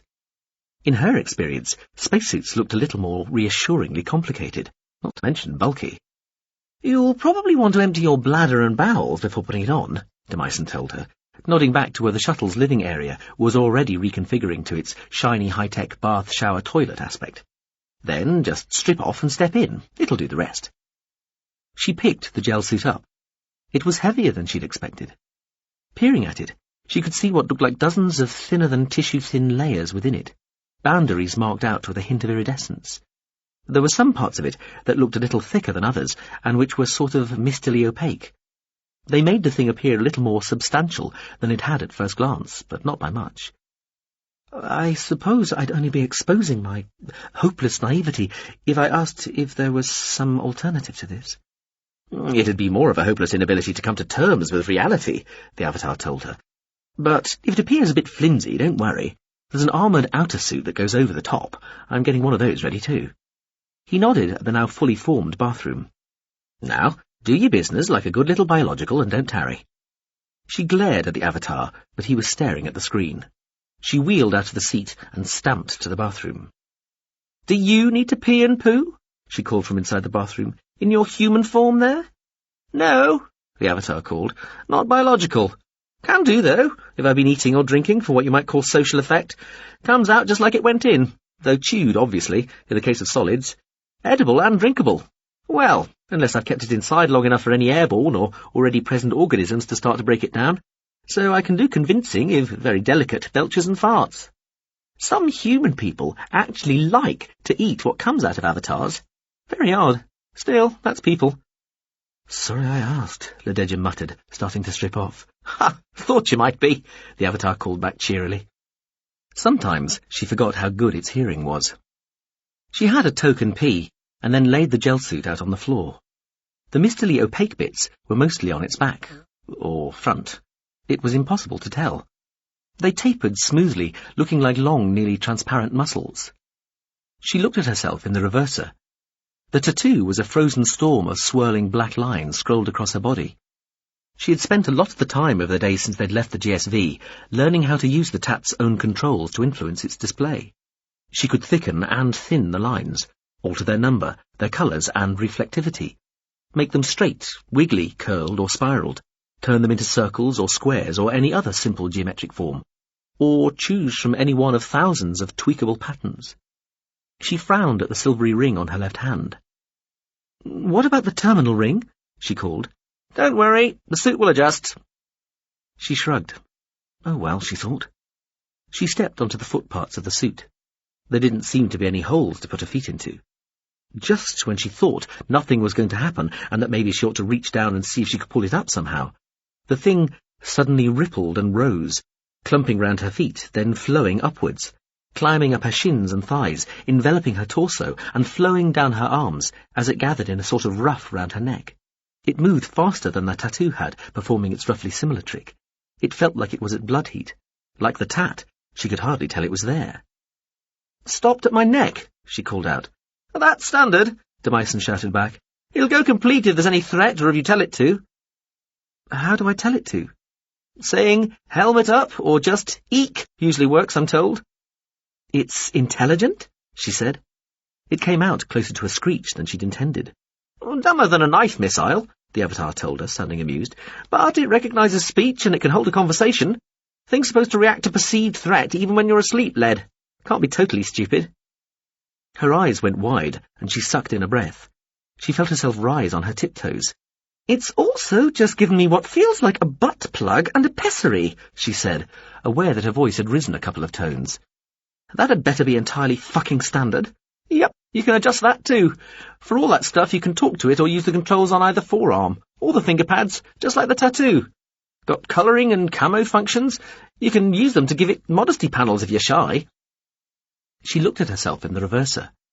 The gel suit didn't even reflect the way she'd have expected it to. She could still see the tat. It was almost like the gel suit wasn't there at all, except at the edges of her body, as they appeared in the image, where it looked like she had a thin grey line drawn right round her. So it can talk, she shouted. Mm-hmm, the Avatar replied. You going to introduce us then? She asked. Seems only right, she muttered. It was being polite, waiting to be spoken to, de Meissen said. Say hello, suit. Hello, the suit said, making her jump.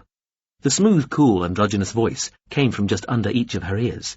Well, hello, she said, and realised she was smiling like an idiot. Muzzy Breck, I understand, the suit said. Hello there, she said, probably louder and more heartily than was strictly necessary. May I suggest I introduce minor filaments into your ears to allow me to speak to you directly? That necessary? She said. She found she was whispering for some reason. It is preferable, the suit said. The collar components are already able to comprehend subvocalizations. This means we may converse without appearing to. Right, she said. Okay then. There was a pause. She didn't feel anything happening, then felt a brief, tiny tickling feeling inside both ears. That it? She asked. Yes, the suit voice said, sounding slightly different. Testing? Left? Right? It said, the source of its voice shifting appropriately before centering in her head again. Does that sound correct to you? I suppose, she said. Another pause. No, couldn't hear a thing, suit, de Meissen said. Lededja took a breath. Suit, put the helmet up, please. The helmet component flipped up over her head almost before the last syllable had been uttered, unrolling from the neck ruff with a whoosh of air. She was aware there was something around her head, but she could still see perfectly well, and she could blink. She put her fingers tentatively up to her eyes and found what felt like invisible bulges over each eye. She flexed her jaw, stuck out her tongue. A shallow bulge had opened over her mouth and extended outwards when she stuck her tongue out. Her nose had tiny bulges under each nostril. What am I breathing? She asked quietly. Air, I imagine, the Avatar shouted. Ambient air, the suit told her. I am charging back unit components with pressurized ambient air as a precaution. However, for long-term use, I can continually reconstitute oxygen from carbon dioxide with my reactor. Reactor? Lededja said, slightly alarmed. Chemical processing reactor, the suit told her. Ah. Oh, it's got what you'd think of as a real reactor too, de Meissen shouted. She got the impression he was enjoying all this. A standard microform matter-antimatter unit, the suit told her. Lededja rolled her eyes. Helmet down, she said. The helmet flipped instantly back to become a neck ruff again. Can you go all black, she said. The suit turned matte black. Now make the bit over the tat controls go transparent. The area over her left forearm went transparent again. Touching there, it felt like the suit surface under the pads of her fingers had gone sub-millimetre thin, allowing her almost full sensitivity. She dialed the tat lines to thick and her face darkened. Satisfied, she marched out of the bathroom. All right, she said. I'm seated up. Now what? She stopped a couple of steps from the seats. What the fuck is... she started to say, then... Oh, the armoured bit. Sitting in the shuttle's middle seat was what looked like an armoured warrior. The suit was mirror-shiny and smooth, maybe 3 or 4 times as thick as the gel suit. The head section looked like a blank-visored silver version of the sort of thing you were meant to wear riding a motorbike. "The armoured bit," de Meissen agreed. He glanced at her. "Very fetching," he said. "Mm-hmm." She sat in her seat again. The image on the screen looked just the same as before, disappointingly. "Now what?" she said. "Now you get into the armoured suit," the avatar said. She looked at de Meissen. "Just a precaution," he said, waving his arms. She got up. The armoured suit rose too, more smoothly, she suspected, than any mere human ever had. It stepped down and stood facing her on the floor. Then it just peeled apart, splitting centrally down every part nearest her. Its legs, torso and arms spread almost flat out to each side, doubling its profile. She stepped down too, faced it. She looked at its shiny inside surface and felt herself swallow. She glanced back. De Meissen was still staring at the screen. He seemed to become aware of a delay and looked round at her. "What?" "You—" she began, then had to stop. She cleared her throat. "You really wouldn't hurt me, would you?" She hadn't meant to, but then she found herself saying, "You did promise." The avatar looked at her, expression uncertain, then smiled. "Yes, I promised, Led." She nodded, turned, stepped backwards into the suit. The suit closed calmly around her, pressing gently in on the gel suit, but seeming to add no weight. The helmet didn't close completely. The visor slid away above, leaving her an unrestricted field of vision. "Walk normally," de Meissen said, not looking back at her. She walked normally, expecting to be dragging the suit with her, or maybe to fall over. Instead, the suit felt like it was walking with her. She got back into the seat again, highly aware of her silvery bulk. "I feel like I'm a fucking space warrior," she told the avatar. "Well, you're not," de Meissen said. "I am." He flashed a smile. "Hurrah for you. So what now?" "Now we try focusing what'll look like the track scanner of a torturer class straight back. That'll pick up our overtaking enthusiast." "Won't that look suspicious?" "Not that much. Ships, especially warships, and especially old warships, do that kind of thing every now and again, just in case." "How often would you find something?" "Practically never." "Are all old warships that jumpy?" "The ones that survived are," de Meissen said. "And then some of us are just paranoid. I've been known to backflip and point my primary ahead scanner directly backwards, just to make sure there's no fucker tagging quietly along behind. Well, not for long, of course. It's a bit scary, like running backwards in the dark." The avatar laughed. "Though not as scary as thinking you're sneakily pursuing some unsuspecting ship and then suddenly finding yourself all lit up and blinking in the glare of an Abominator class's forward scanner." The avatar looked amused at this. "Anyway, here we go." Lededja watched the screen. The granularity in the centre of the image resolved into a shape. It looked like a sort of rounded black snowflake with eightfold symmetry. There was a pause. De Meissen's eyebrows went up. "Yes?" Lededja said, after a few moments, when the avatar hadn't said anything. "And? What's happening?" "Fucking hell," de Meissen said. "They're speeding up fast." Lededja stared at the screen, but nothing seemed to have changed. "What are you going to do?" she asked the avatar. De Meissen whistled out a breath. "Ooh, I am so tempted to just sprint off and leave the fucker standing, or do the backflip scanner thing with full targeting component and shout, 'Hello there, fellow spacefarers, can I help you?'" The avatar sighed. "But we'll learn more if we stick with the innocent little torturer class disguise for a bit. They'll be on us in about 40 minutes. De Meissen looked at her, with what was probably meant to be a reassuring look. He wasn't very good at it. "You must understand that this is almost certainly still nothing, and you can climb out of that suit quite soon." "It's very comfortable." "Is it? Good. Good. So I understand. Anyway, just to be on the safe side, I'm spooling up to full operational readiness." "Battle stations?" she asked. De Meissen looked pained. Terribly old expression. From so long ago ships had crews, or crews that weren't just along for the ride, but yes. "Anything I can do?" He smiled. "My dear girl, In culture history alone, it has been about 9,000 years since a human, marvellous though they are in so many other ways, could do anything useful in a serious, big-gun space battle, other than admire the pretty explosions, or, in some cases, contribute to them. Contribute? Chemicals, colours, you know. Chapter 22. Anyway, more help is on the way. It is. Well, hippity-hee for us. What is it? Who are they? Some old torturer class. What a proper ship. A proper warship. Though old, like I say. Here in a couple of hours. So soon? That's unannounced. That's old warships for you. Tramp around, don't tell anybody where they are or what they're up to for years, decades or longer, but then every now and again one of them finds itself in the right place at the right time to do something useful. Breaks the monotony, I suppose. Well, let's come to the right fucking place to do that. Ooh, getting frazzled, are we? No more than you call. That's est call to you. Let a few kilo more of these graveler fucks, and you might just pretend to the level of esteemed colleague. Until then, you're only provisionally even a colleague call. Golly, terrible how we flirt, isn't it? Oh my, yes, Aopi Unstrill said, grinning, even though this was a sound-only comm. Gets me all scale flushed up. Any other news? Our ever-helpful est calls in the GFCF report, they're just about containing the outbreaks they've come across. Lanyara's Tessitia, colleague and lover, told her.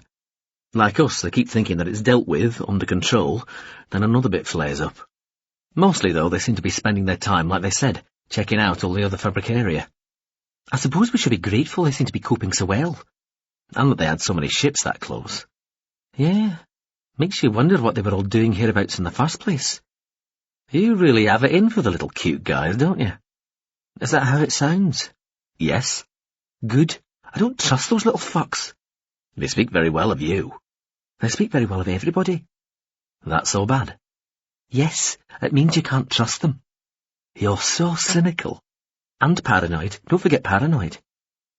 You sure you wouldn't have done better in SC? No, I'm not. What about the Hylo? The fast picket Hylozoist was on the far side of the disk from where they were. Bamboozlingly, an almost simultaneous eruption of smatter had taken place alarmingly near to the disk's initial contact facility, the principal, indeed by treaty terms mandatory, base for all the species currently taking an active interest in the Tsungarial disk. If anything, that infection was worse than this one, with fewer but more sophisticated machines emerging like hatching larvae from a scatter of fabricaria clustered about the facility itself, and taxing the long-disarmed Hylozoist severely.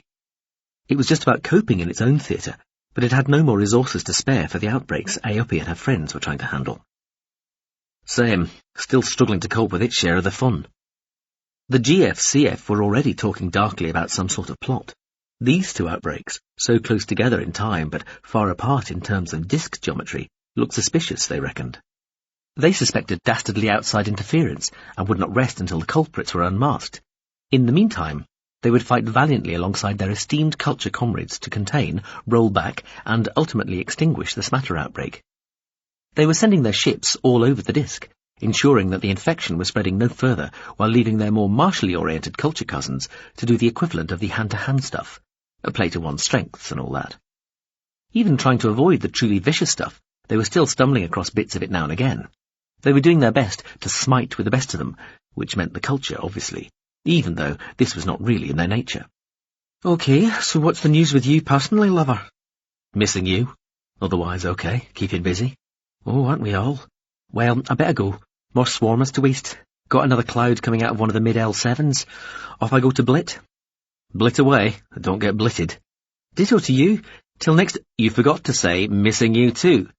What? I did, didn't I? What a crap girlfriend. Miss you, love you. Love you too. Back to the fray, I guess. Hold on. We have a name for that torturer class. Oddly, no. Probably means it's one of the particularly weird ones. Want to bet it's a vet of the eye war, still troubled and trying to deal with its issues after a millennium and a half. Oh, fuck. A weirded-up geriatric warship getting piled into the current mix.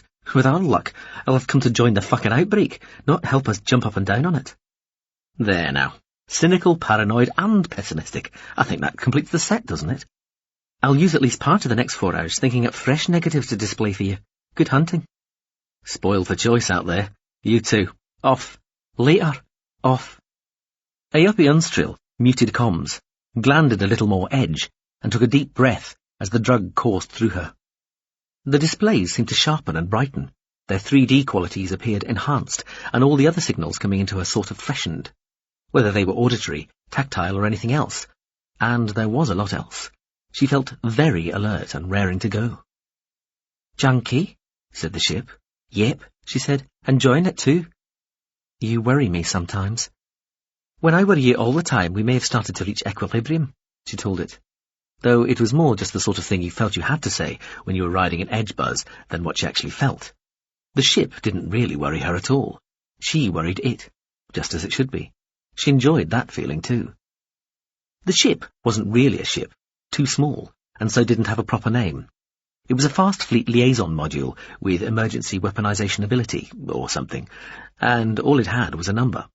Well, it had been thoroughly weaponizationed, all right, and it had room inside for a human pilot, so, like the dashingly gorgeous Mr. Lanyara's Tessatia, colleague and lover, she'd been determined not to let the machines have all the fun, dealing with the unexpected, semi-widespread and bizarrely uncontainable smatter outbreak.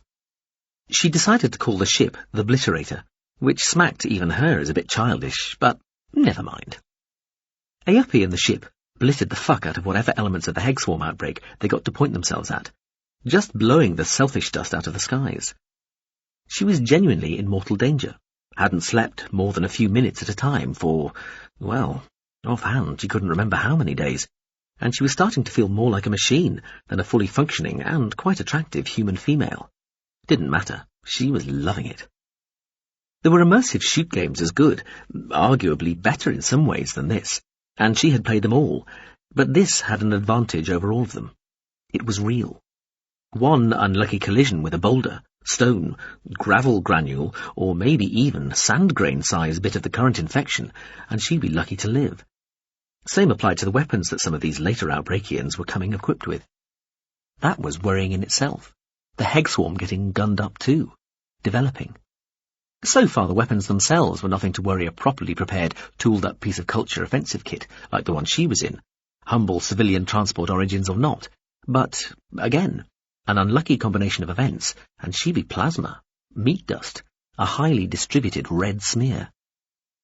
She, Lanyara's and the others, had agreed that knowing that fact added something to the whole experience. Terror, mostly, but also an extra level of excitement, of exultation, when you came out the other side of an encounter still alive, plus a feeling after each engagement that you never really got in a sim, that of having genuinely done something of accomplishment. There had been over 60 humans in the Restoria mission to the Sungarial Disk when the outbreak began. They'd all volunteered to get involved. They'd drawn lots for who got to pilot the 24 microships they could field. So far, 2 of the drone ships had been damaged, but had managed to get back to base for repair. None of the humans had ended up dead, missing, injured. The humans had all run their own sims and looked at old scenarios and reckoned that they had about a 4-to-1 chance of getting through this unscathed, if the outbreak ran the way it had been expected to. Only it hadn't. They didn't even think to report it immediately, because the original little smatter burstlet had been interesting, something worth studying. Then, a day later, when they'd realized it was the real thing, they'd still confidently assured superiors and distant offers of help that they could handle it. It'd be over before anybody more than a day away got there, and there was nobody anywhere near a day away. It went over that first one-day prediction, but by then they were even more confident they had worked it out and knew how to deal with it. It'd be over in a couple of days. Well, 4. Okay, definitely 6. Now they were on day 8 or 9. The fucking outbreak wasn't letting up. In fact, it was showing signs of developing. Those weapons, crude or not, and they were all starting to get, as Lan had put it, frazzled. Plus, their pooled, averaged, constantly updated, should-be fairly reliable sims had, over the last few days, gone from giving them a 4 out of 5 chance of surviving without casualties to odds of 3 out of 4, then to a 2 out of 3 chance, and then, inevitably, it felt like, to a 1-to-1 likelihood.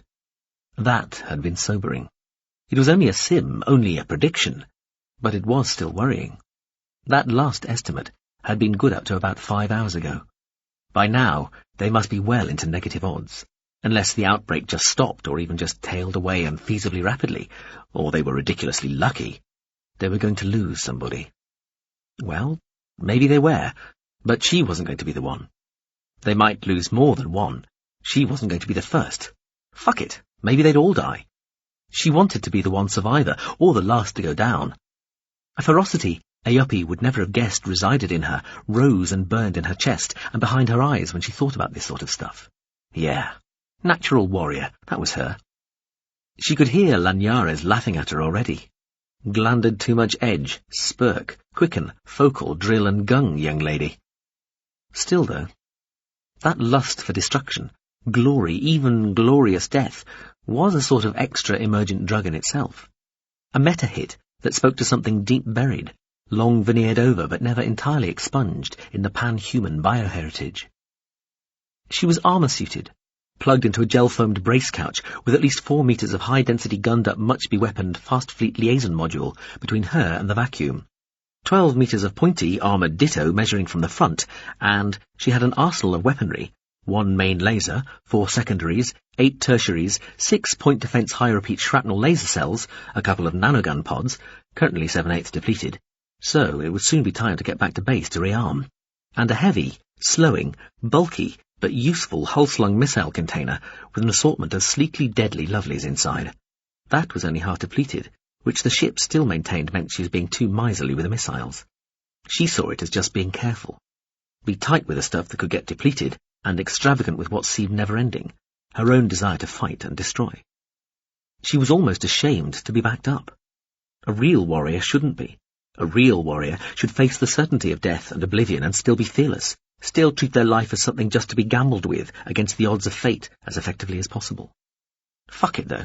The warriors of old had thought they were effectively backed up too, sure in themselves that they were bound for some glorious martial heaven. That it was nonsense wasn't the point. Some of them must have had their doubts, but they'd still behaved as though they didn't. That was fucking bravery. Or stupidity, or gullibility, or a kind of narcissism. What you thought it was depended on what sort of person you were, what you might have felt and done in the same situation. Would they have taken the offer of being truly backed up, had they been able? Leapt at it, she'd have bet. And never forget, they would be killing other people, not dumb matter smartened up a couple of notches to the point it became annoying. That was where the analogy with game playing became something even closer. You could waste smatter with exactly the same moral abandon as something whacked in a shoot-up game. Anyway, she was backed up, and popped out of the fray every 4 hours or so like the others to draw breath, find out what was happening, and transmit the latest version of her all-too-mortal soul to the Restoria Mission Control Hab on the inner fringe of the disk, only 1,000 clicks above the cloud tops of the gas giant Rogier, where she'd be heading shortly to rearm. Doubtless, extra copies of her mind state would then be passed on to whatever the nearest Restoria ship was, and beyond that, probably, to other substrates overseen by different minds, quite possibly on the other side of the big G, or even further afield. Backed up, tooled up, riled up. Time to waste something. She used the stare focus function to zoom in on the cloud of boulders coming out of the mid-disk Level 7 fabricary. The front of the cloud was less than a minute old. Most of it was still bursting out of the ancient space factory through round ports in the fabricary's dark surface. It looked a lot like a giant seed pod releasing spores, which was fairly appropriate, she supposed. 2.8 minutes away, she said. She took a sweep about, scanning right around, right to left and back to forward, and then looking everywhere at once just to get the local feel. She could just about remember how that had felt the first time it had been demonstrated to her. She'd almost thrown up. Looking in 2 contra-rotating directions at once, and then in all directions at the same time, just wasn't the stuff the ancient human brain systems were able to cope with. Processing the results kind of confused the frontal cortex, too. She'd thought she'd never get the hang of it, but she had. It was routine now. Anything closer, smaller, nastier, or further but worse? If there is, I'm not seeing it. Agree, the ship said. It had already started powering up its engines, and pointed them at the offending fabricary and the cloud of smart boulders pouring out of it. Numbers? 26K and counting. Better than 400 per second from about as many ports. Stable issue rate. Just over 100,000 by the time we get there, and estimating as many to come. Where are the fucking GFCF and their infab intervention teams? Not in that one, at a guess, the ship said. I'm sending its ident to the initial contact facility so they can come sanitize it later. Never mind. Let's go get the fuckers. The ship hummed around her. She felt it accelerate, and felt, too, her body adjust to the force. Most of the Gs they were pulling were being cancelled, but they could go faster if they let some leak through. The ship went tearing through the field of disk components, heading inward for the middle of the torus, flashing past the dark shapes of the Fabricaria. She wondered how many more held infestations of the smatter, how much longer they could keep whacking everything that appeared. There was another way, of course, for her, Lan, and the others not to get killed. They could just stop fighting and leave it all to the machines. There were another 20 drone or self-controlled microships, similar to the one she was in, all desperately trying to contain the outbreak. If the humans just stopped taking part in the fight, the ships they were in would keep on operating regardless, once they'd offloaded their single crew person. They'd be able to accelerate and turn faster without their biological component aboard, and they would hardly suffer in the heat of battle. The ships took advantage of useful aspects of the human brain's behaviour, like its intrinsic pattern recognition, on-target concentration and flinch responses. So their wired-in human charges genuinely did some useful work alongside the AIs. But in the end, everybody knew this was really just one set of machines against another, and the humans were only along for the ride. Participant observers, taking part because not to do so would be dishonourable, ignominious. In the big, long picture, this was just another tiny instance that told anybody who was interested that the culture was not just its machines. Ayapi didn't care. Useful, useless, big help or hindrance, she was having the time of her life. She hoped she'd have great-great-grandchildren to dandle on her knee one day, so she could tell them about the time she'd fought the nasty, cancerous breeding machines of the Tsungarial disk, armed only with a highly sophisticated little weaponified microchip and an onboard brain-linked AI, and more exotic weaponry than you could shake a space stick at. But that was for another time. What would feel, no doubt, like another life altogether. For now she was a warrior, and she had stuff to blit. She wondered what the incoming Torturer-class ship would bring to the fray, and almost wished it hadn't come at all. They came for him, as he'd known they would. He'd expected they'd find a way eventually. Representative Philhin, her aide Kemracht and the others, many others, it had turned into quite a big operation, had done all they could to keep him safe, away from interference and temptation. They had spirited him away from the Parliament building after the hearing where he had spoken out, and they had kept him mobile, moving him from place to place almost every day over the ensuing weeks. He rarely slept in the same place twice. He'd stayed in vast skyscraper apartments belonging to sympathizers, budget hotels off buzzing superhighways, houseboats on shallow lagoons near the sea, and, for the last 2 nights, in an old hill station in the mountains, a leafy summer retreat for the upper and upper-middle classes of centuries ago, before anybody had invented air conditioning. A little narrow-gauge railway had brought them up here, him and his 2 immediate companions, and the small team of less obvious helpers and guards that nowadays always travelled with him. The lodge sat on a shallow ridge, looking out over unbroken slopes of trees stretching to the gently undulating horizon. On a clear day, they said, you could see the plains and some of the great ziggurats of the nearest big city. Not this weather, though. It was cloudy, misty, humid, and great snagging strands of clouds drifted above and around the lodge, sometimes wrapping themselves about the ridge like insubstantial, too easily torn veils. They had been due to move to a different travellers' lodge that morning, but there had been a mudslide overnight and the road was blocked. They'd move tomorrow. However reluctantly, Prin had become a star. It was not something he was comfortable with. People wanted him. They wanted to interview him. They wanted to change his mind or show him the error of his ways. They wanted to support him. They wanted to condemn him. They wanted to save him. They wanted to destroy him. They wanted to help him, and they wanted to obstruct and hinder him. Mostly, they wanted access to him to accomplish all these things. Prin was an academic, a law professor who had devoted his life to the theory and the practice of justice. The theoretical side was his professional life. The practical part had drawn him into worthy causes, campus protests, underground semi-legal net publishing, and, finally, into the scheme to infiltrate the hell that everybody either denied existed outright or sort of knew was there but liked to pretend wasn't because they sort of half agreed with the idea behind it, to punish those who deserved punishment.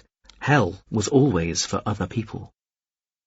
He'd known something of the grisly reality of it from officially published and illegally disseminated accounts, and he and one of his junior colleagues had taken the decision to be the ones who went into hell to experience it firsthand and bring back the truth. The very fact he and Che wouldn't have been anybody's first choice for such a bizarre and frightening mission they hoped would make them more credible witnesses if and when they returned. They were not fame-obsessed attention-seekers, not journalists trying to make a reputation, not people who had ever had much obvious interest in doing anything which would bring them the amount of attention such an undertaking might result in. Then, when they were doing what training they could for their undercover mission, training that to them just meant doing lots of reading about the subject, though others in their little cell of subversives had insisted include psychological hardening that involved experiences a lot like the sort of stuff they were going in there to denounce, they had become lovers. That had complicated things a little, but they had discussed it and decided that if anything it would be an advantage.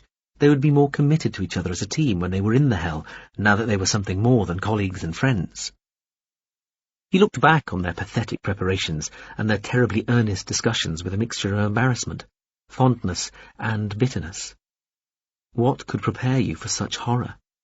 Not all their days of hardening, enduring small electric shocks, the start of suffocation, and a lot of being shouted at and verbally abused by the ex-army guys who'd agreed to help, had amounted to a minute's worth of what they had experienced in hell right from the start, from day one.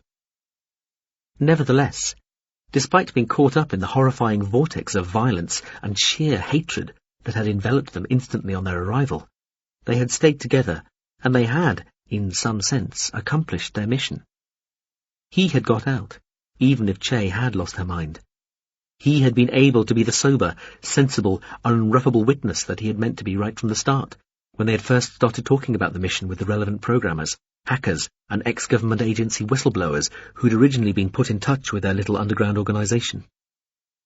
But he had had to leave Che behind. He'd done what he could to get her through as well, but he hadn't made her his first priority. At the last moment, as they'd hurtled through the air towards the glowing gate that led back to reality and a relief from pain, he had twisted, led with his own back rather than with her, held in his limbs, literally putting himself first. He had hoped they would both make it through, but he had known that it was unlikely. And what he had to ask himself, what he had been asking himself ever since, was this. If Che had been of sound mind at the time, would he have acted any differently? He thought, he hoped he would have. That being the case, he was sure she would have made just as good a witness as he had. Then he could have done the decent, chivalrous, masculine thing and saved the girl, got her to safety, and taken whatever extra punishment the mephitic bureaucracy of hell decreed. But he could only have done that if he'd thought she would get back to the real as anything other than a broken, weeping wreck. She had denied the real while she'd been in hell, to preserve what was left of her disintegrating sanity. How could he be sure she wouldn't have denied the reality of hell once she was back in the real? Even that presupposed that she'd have made a considerable recovery from the pathetic state she'd been in towards the end. Well, the end for him, because he got out. Probably just the start of fresh torment and horror for her. Of course, he had nightmares, and of course he tried not to think of what might be happening to her back in the hell. The pro-hell parts of Pavulian society, headed by people like Representative Erin, had been doing everything they could to destroy his reputation and make his testimony look like a lie or grossly exaggerated. Everything from a school-days girlfriend who'd felt she'd been dumped too harshly, to a fine for being disruptive in a university bar when he was a first-year student, had been dragged out to make him look unreliable. That such trivial misdemeanors were the best the other side could do had been treated as a great and unexpected victory by Rep. Philhin, who had become a trusted friend over the months since he'd first testified at her side. They saw each other only rarely now. It would have made him too easy to trace. Instead, they talked on the phone, left messages. He could watch her on the screen most evenings too, on news coverage, magazine programs, documentaries or specialist feeds, denouncing the hells and defending him mostly. He liked her, and could even imagine something happening between them, if that idea wasn't in itself a wild fantasy, if things had been different, if he wasn't forever thinking of Che. It was assumed that the Pavulian hell was running on a substrate far away from Pavel itself. For decades, people have been searching for any sign of it being in any sense physically on the planet itself, or even anywhere near. The relatively anarchic habitats of the planet's inner system were particularly favoured as locations. But without having found any evidence at all, most likely, Che's being resided tens, hundreds, maybe thousands of light years away, deep buried inside the substrate of some unknowably alien society. He looked up at the stars some nights, wondering where she was. Don't you feel guilty about leaving her? Do you feel guilty that you left her? How guilty do you feel abandoning her there? Do you sleep well with all that guilt? Do you dream about her? You must feel so guilty. Would you do the same thing again? Would she have abandoned you there? He'd been asked the same question, in many slightly different guises, many times, and answered it as honestly as he could each time. They had tried to get at him through her, tried to get her, the Che who had been woken up on the houseboat, the Che who would never have the memories of their time together in hell, to denounce him for abandoning her. But she hadn't let them use her. She said she'd felt hurt initially, but thought he'd done the right thing. She still completely believed in what they'd done. She supported him fully. She wasn't saying the things the media, especially the hostile pro-hell media, wanted her to say, so they quickly stopped asking her how she felt. And the pro-hell side, the errands of their world, the people who would keep hell, had started trying to reach him through their public pronouncements, hinting at a deal that would let Che go if he would retract his earlier testimony and agree not to testify again. Prynne had given Philhin and Kemracht permission to try to shield him from this sort of temptation, but there was only so much he could do, especially when journalists, granted interviews and calling in remotely, asked him for his response to such vicariously delivered overtures. And now, a week before he was due to testify before the Galactic Council, the pro-hell people had tracked him down. He knew something was wrong even before he fully woke up. The sensation was like knowing you had gone to sleep on a narrow ledge high on a cliff, and woken in darkness to find there was the hint of an edge under your back, and nothing there when you stretched out to one side. His heart thumped, his mouth felt dry, he felt he was about to fall, he struggled to consciousness. Prynne, son, are you all right? It was Representative Erin, the old pro-hell campaigner who had tried to stop him giving any evidence at all in the Parliament 2 long months earlier. Of course, now it felt like he'd known from the start it would be Erin they'd send, but he told himself it was just a lucky guess, a coincidence. Prynne woke up, looked around. He was in a fairly grand, rather cluttered, comfortable-looking room that might have been modelled on Representative Erin's own study for all he knew. So, he'd not really woken up at all, was not really looking round. They had found a way into his dreams. They would tempt him here, then. He wondered how they'd accomplished this. May as well just ask. "How are you doing this?" he asked. Erin shook his head. I don't know the technical details, son. Please do not call me son. Erin sighed. Prynne, I just need to talk to you. Prynne got up, walked to the door of the room. The door was locked. Where windows might have been, there were mirrors. Erin was watching him. Prynne nodded at the desk. "I intend to pick up that antique lamp and attempt to strike you across the head with it, Representative. What do you think will happen?" I think you should sit down and let us talk, Prynne, Erin said. Prynne said nothing. He went to the desk, picked up the heavy oil lamp, gripped it in both trunks so that its weighted base was upright, and walked towards the older male, who was now looking alarmed. He was back in the seat, sitting facing Erin again. He looked at the desk. The lamp was where it had been. The representative appeared unruffled. That is what will happen, Prynne, Erin told him. "Say what you have to say," Prynne said. The older male hesitated, wore an expression of concern. Prynne, he said, I can't claim to know everything you've been through, but... Prynne let the old one witter on. They could make him stay in here, stop him from leaving, and stop him from offering any violence to this dream image of the old representative. But they couldn't stop his attention from wandering. The techniques learned in lecture theatres and later honed to perfection in faculty meetings were proving their real worth at last. He could vaguely follow what was being said, without needing to bother with the detail. When he'd been a student, he'd assumed he could do this because he was just so damn smart and basically already knew pretty much all they were trying to teach him. Later, During seemingly endless committee sessions, he'd accepted that a lot of what passed for useful information sharing within an organisation was really just the bureaucratic fatigue of people protecting their position. Looking for praise, projecting criticism, setting up positions of non-responsibility for upcoming failures and calamities that were both entirely predictable but seemingly completely unavoidable, and telling each other what they all already knew. The trick was to be able to re-engage quickly and seamlessly without allowing anyone to know you'd stopped listening properly, shortly after the speaker had first opened their mouth. So, Representative Erin had been blathering on with some homely, folksy little speech about a childhood experience that left him convinced of the need for useful lies, pretend worlds, and keeping those that made up the lumpen herd in their place. He was coming to the end of his rather obvious and graceless summing up now. Reviewing it with his academic hat on, Prynne thought it had been a rather pedestrian presentation, capable but unimaginative. It might have merited a C if one was being generous. Sometimes you didn't want to re-engage quickly and seamlessly. Sometimes you wanted the student, postgrad, colleague or official to know that they had been boring you. He gazed expressionlessly at Erin for a moment too long to be entirely polite before saying, I see. Anyway, Representative, I assume you're here to offer a deal. Why don't you just make your offer?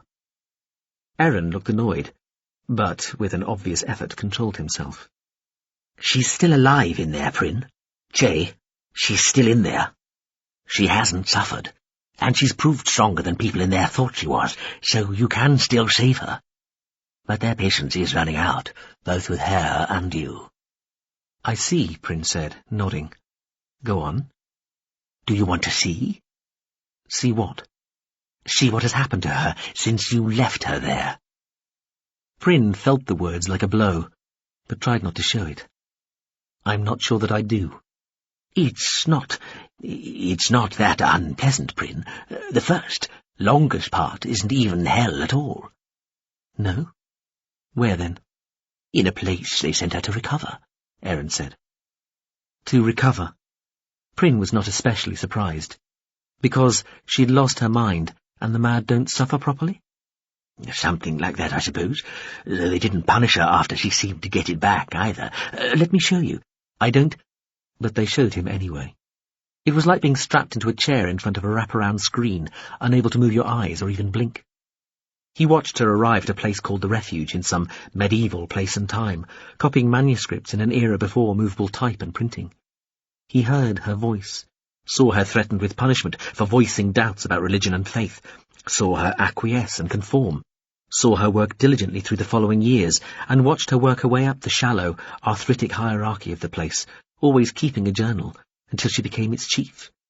He saw her sing their chants and take comfort in the rituals of their faith, saw her admonish a novitiate for lack of faith, just as she had been admonished years earlier, and thought he could see where this was going. But then, on her deathbed, she revealed she had not changed, had not let the behaviour of piety become the reality of internalized faith. He wept a little, and was proud of her, even though he knew such vicarious pride was mere sentimentality, arguably just a typically male attempt to appropriate some of her achievement for himself. But still. Then he watched her become an angel in hell. One who delivered sufferers from their suffering, ending their torment, one per day, no more, and taking on a fraction of their pain with every merciful snuffing out, so that to the extent that she suffered, she did so of her own volition, and meanwhile became an object of veneration, the centre of a death cult within hell, the miracle-working messiah of a new faith. So she was being used to bring a little extra hope to hell, removing one lucky winner per day as though in some fatal state lottery of release to increase the suffering of the vast majority left behind. Prynne was moderately impressed. What an inspired, diabolical way to use one who had lost their mind to stop others losing theirs, the better to torment them more efficiently. A blink, and he was back in Erin's study.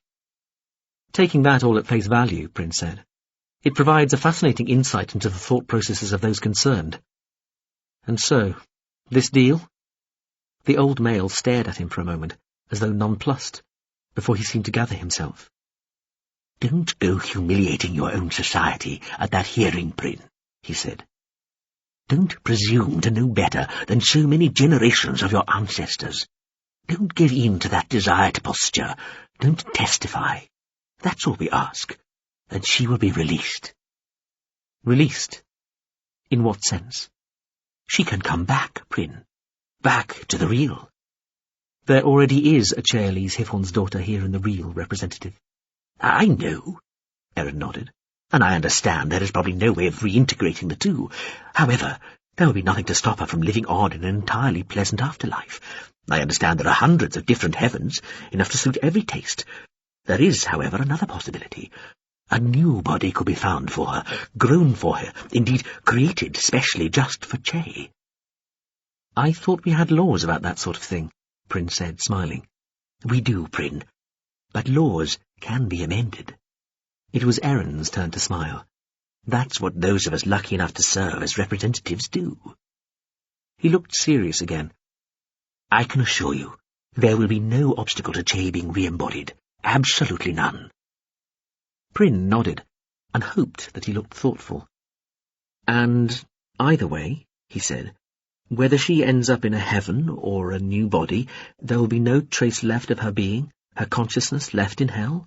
Prynne asked. Immediately, he felt guilty. He, not the senator, already knew how this was going to play out, and giving the old male false hope was a little cruel. Only a little cruel, of course. Within the context they were talking about, it was trivial to the point of irrelevance. Yes, Erin agreed. There will be no trace of her consciousness left in hell whatsoever. And all I have to do is not testify. Yes. The old male looked avuncular, encouraging. He sighed, made a tired-looking gesture with both trunks. Oh, in time you might be expected to take back some of what you've already said in the past, but we'll leave that for the moment. On pain of what? Prynne asked, trying to sound merely reasonable, pragmatic. If I didn't, what then? Representative Erin sighed, looked sad. Son, Prynne, you're smart, and you're principled. You could be set to do very well within the academic community, with the right people taking an interest in your advancement. Very well indeed. But if you insist on being awkward, well, the same trunks that can help lift you up can keep you pressed down, keep you in your place. He held up both trunks in a defensive gesture, as though fending off an objection Prynne had not voiced. It's no great conspiracy, it's just nature. The people are liable to help out people who've helped them. Make life difficult for them, and they'll just do the same for you. No need to invoke secret societies or sinister cabals. Prynne looked away for a moment, taking in the view of the carved wood desk and the highly patterned carpet, wondering idly how deep the level of detail went in such dream realities. Would a microscope reveal further intricacy or a blurred pixel? Representative, he said, and both hoped and suspected he sounded tired. Let me be frank. I had thought to string you along, tell you that I'd think about it, that I'd let you know my answer in a few days. Erin was shaking his head. I'm afraid I need your... he began. But Prynne just held one trunk up and talked over him. But I'm not going to. The answer is no. I will not deal with you. I intend to make my statement before council. Prynne, no, the old male said, sitting forward in his seat. Don't do this. If you say no to this, there'll be nothing I can do to hold them back. They'll do whatever they want to do to her. You've seen what they do to people, to females in particular. You can't condemn her to that. For God's sake, think what you're saying. I've already asked if there's any leniency I can ask for, but... Shut up, you foul, corrupt, cruel old male, Prynne said, keeping his voice level. There is no they. There is only you. You are one of them. You help control them. Don't pretend they are somehow separate from you. Prynne, I'm not in hell. I don't control what happens there. You're on the same side, Representative. And you must have some control over hell, or you couldn't offer this deal in the first place. Prynne waved one trunk. But in any event, let's not distract ourselves. The answer is no. Now, may I resume my sleep? Do I get to wake up screaming? Or do you intend to subject me to some further punishment in this strange little virtual dream environment we're inhabiting? Erin stared at him wide-eyed. Do you have any idea what they'll do to her? He said, voice raised, hoarse. What sort of a barbarian are you, that you can condemn somebody you purport to love to that? Prynne shook his head. You really can't see that you've made a monster of yourself, can you, Representative? You threaten to do these things, or, if we are to accept your naive attempt to distance yourself from the grisly realities of the environment you so readily support, to let these things happen to another being unless I lie in a manner that suits you, and then you accuse me of being the monster. Your position is perverse, farcical, and as intellectually demeaning as it is morally destitute. You cold-hearted bastard! The representative seemed genuinely upset. Prynne got the impression the old male would be out of his seat and attacking him if he'd been younger, or shaking him by the shoulders at the very least. How can you leave her there? How can you just abandon her? Because if I save her, I condemn all the others, Representative. Whereas, if I tell you to lift your tail and insert your deal where only a loved one will ever get wind of it, perhaps I can do something to end the obscenity of the hells, for Che and all the others. You conceited, presumptuous little shithead! Who the fuck are you to decide how we run our fucking society? All I can do is tell we need the hells. We're fallen, evil creatures. Nothing that requires torture for its continuance is worth... You live on your fucking campuses with your heads in the fucking clouds and think everything's as nice as it is there and everybody is civilized and reasonable and polite and noble and intellectual and cooperative as they are there, and you think that's the way it's everywhere and how everybody is. You've no fucking idea what would happen if we didn't have the threat of hell to hold people back. I hear what you say, Prynne told him, keeping calm. Noble, civilized, reasonable. Clearly Aaron had never sat in on a faculty annual performance, remuneration, seniority and self-criticism meeting. It's nonsense, of course, but it is interesting to know that you hold such views. You pompous, egotistical little cunt! The representative screeched. And you, Representative, are typical of those with ethical myopia, who feel only for those nearest them. You would save a friend or loved one and feel a glow of self-satisfaction at the act, no matter to what torment that same act condemned countless others. You self-important little fuck, Aaron growled, talking at the same time as Prynne. You expect everybody else to feel the same way, and deeply resent the fact that some might feel differently. I'll make sure they tell her it's all your fault when they're fucking her to death every night, 100 at a time. You are the barbarian, Representative. You are the one who thinks so highly of himself he assumes everybody who means something to him ought to be elevated above all others. Prynne took a breath. And really, listen to yourself, threatening such depravity just because I won't do as you demand. How good do you expect to feel about yourself at the end of this, Representative? Fuck you, you ice-livered, self-satisfied intellectual shit! Your moral fucking high ground would be high enough to escape her screams every night for the rest of your life. You're just embarrassing yourself now, Representative, Prynne told him. That's no way for an elderly and respected elected officer of the state to talk. I think we ought to conclude this here, don't you?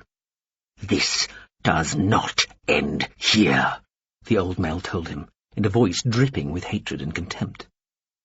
But end it did, and Prynne woke sweating, but not jerking upright screaming, which was something, with a sort of cold dread in his belly. He hesitated, then reached out, tugging on the antique bell pull for help. They found something called a thin-band cerebral induction generator. It had been stuck, a little lopsided, as though it had been done very hastily, to the back of the bed's headboard. A shielded cable ran from it through the wall to the roof and a satellite dish disguised as a tile patch. This was what had allowed them to take over his dreams. None of it had been there the day before. Kemracht, Representative Filhin's aide, looked him in the eye as the all-wheel drive bumped down the road in the darkness, taking them to the next hideout. The lights of the second vehicle, following behind, cast wildly waving shadows about the passenger compartment. You still going to testify, Prynne? Prynne, who could not be sure that Kemracht was not the traitor in their midst, those faculty meetings also taught you to trust no one, said, "I'll be saying what I was always going to say, Kem," and left it at that. Kemracht looked at him for a little while, then patted him on the shoulder with one trunk. It was like diving into a blizzard of multicoloured sleet, a disturbed, whirling maelstrom of tens of thousands of barely glimpsed light points, all tearing turmoil towards you against the darkness. Ayapi Unstril had glanded everything that was worth glanding, slipping into the zoned-out state of steady, unremitting concentration such engagements called for.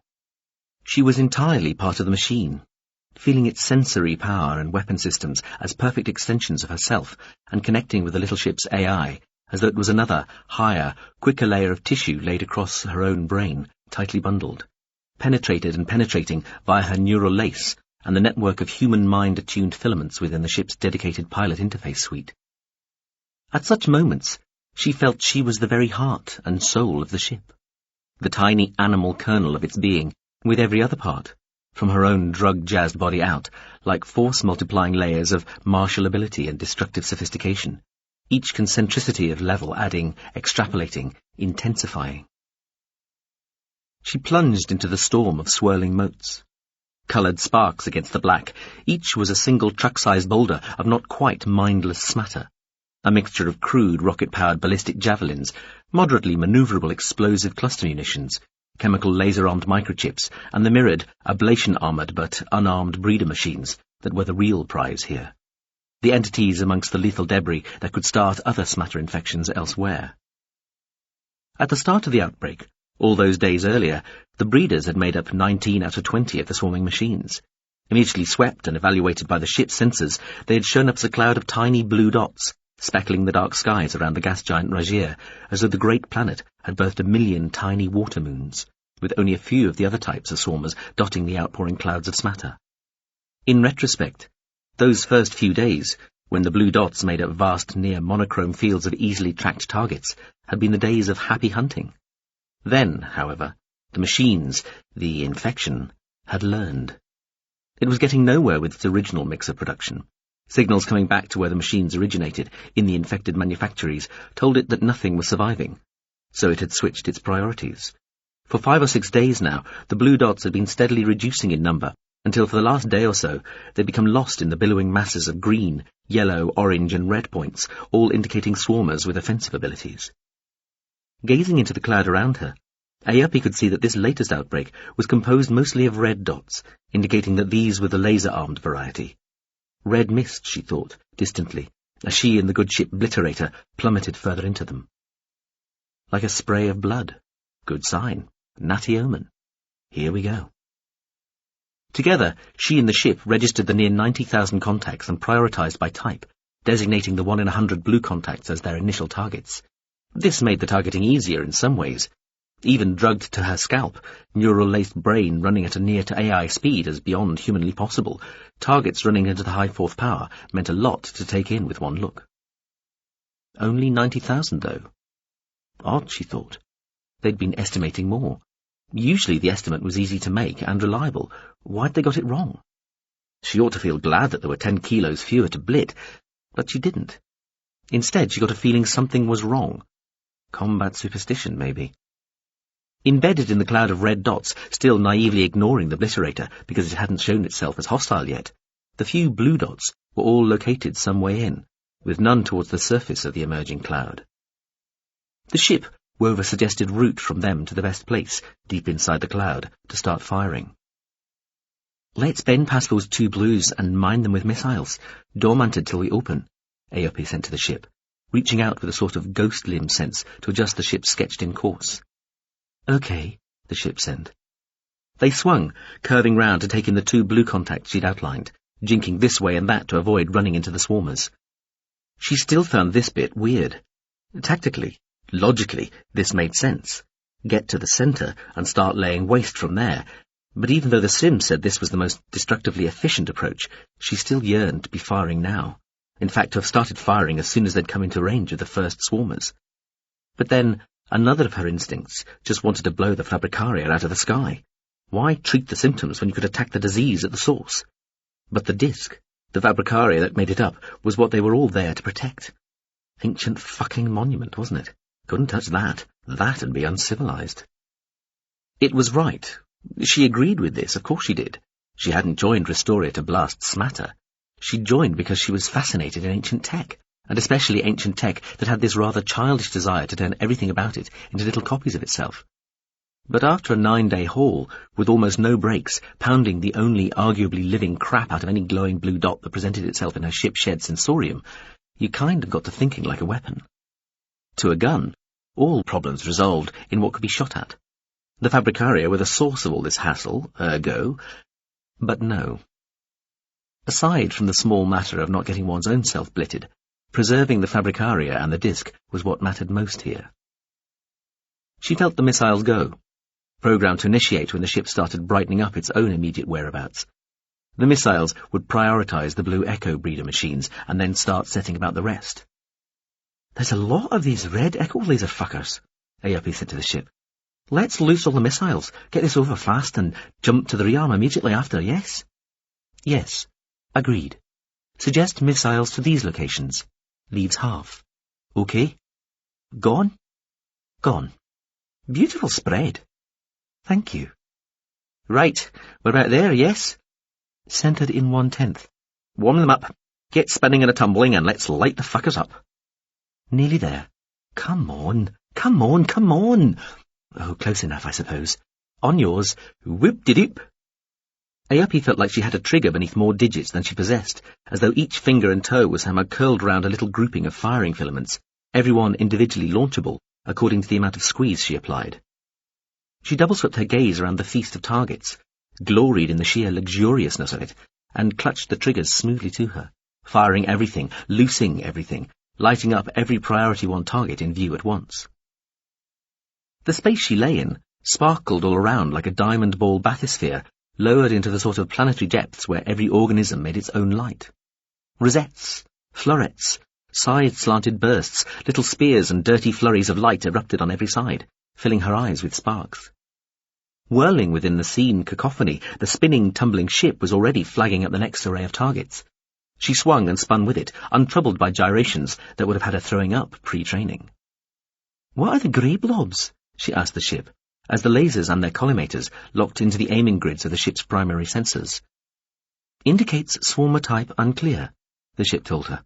"Fuck," she sent, before loosing another fusillade to strew another 100+ bright scratches across the sky.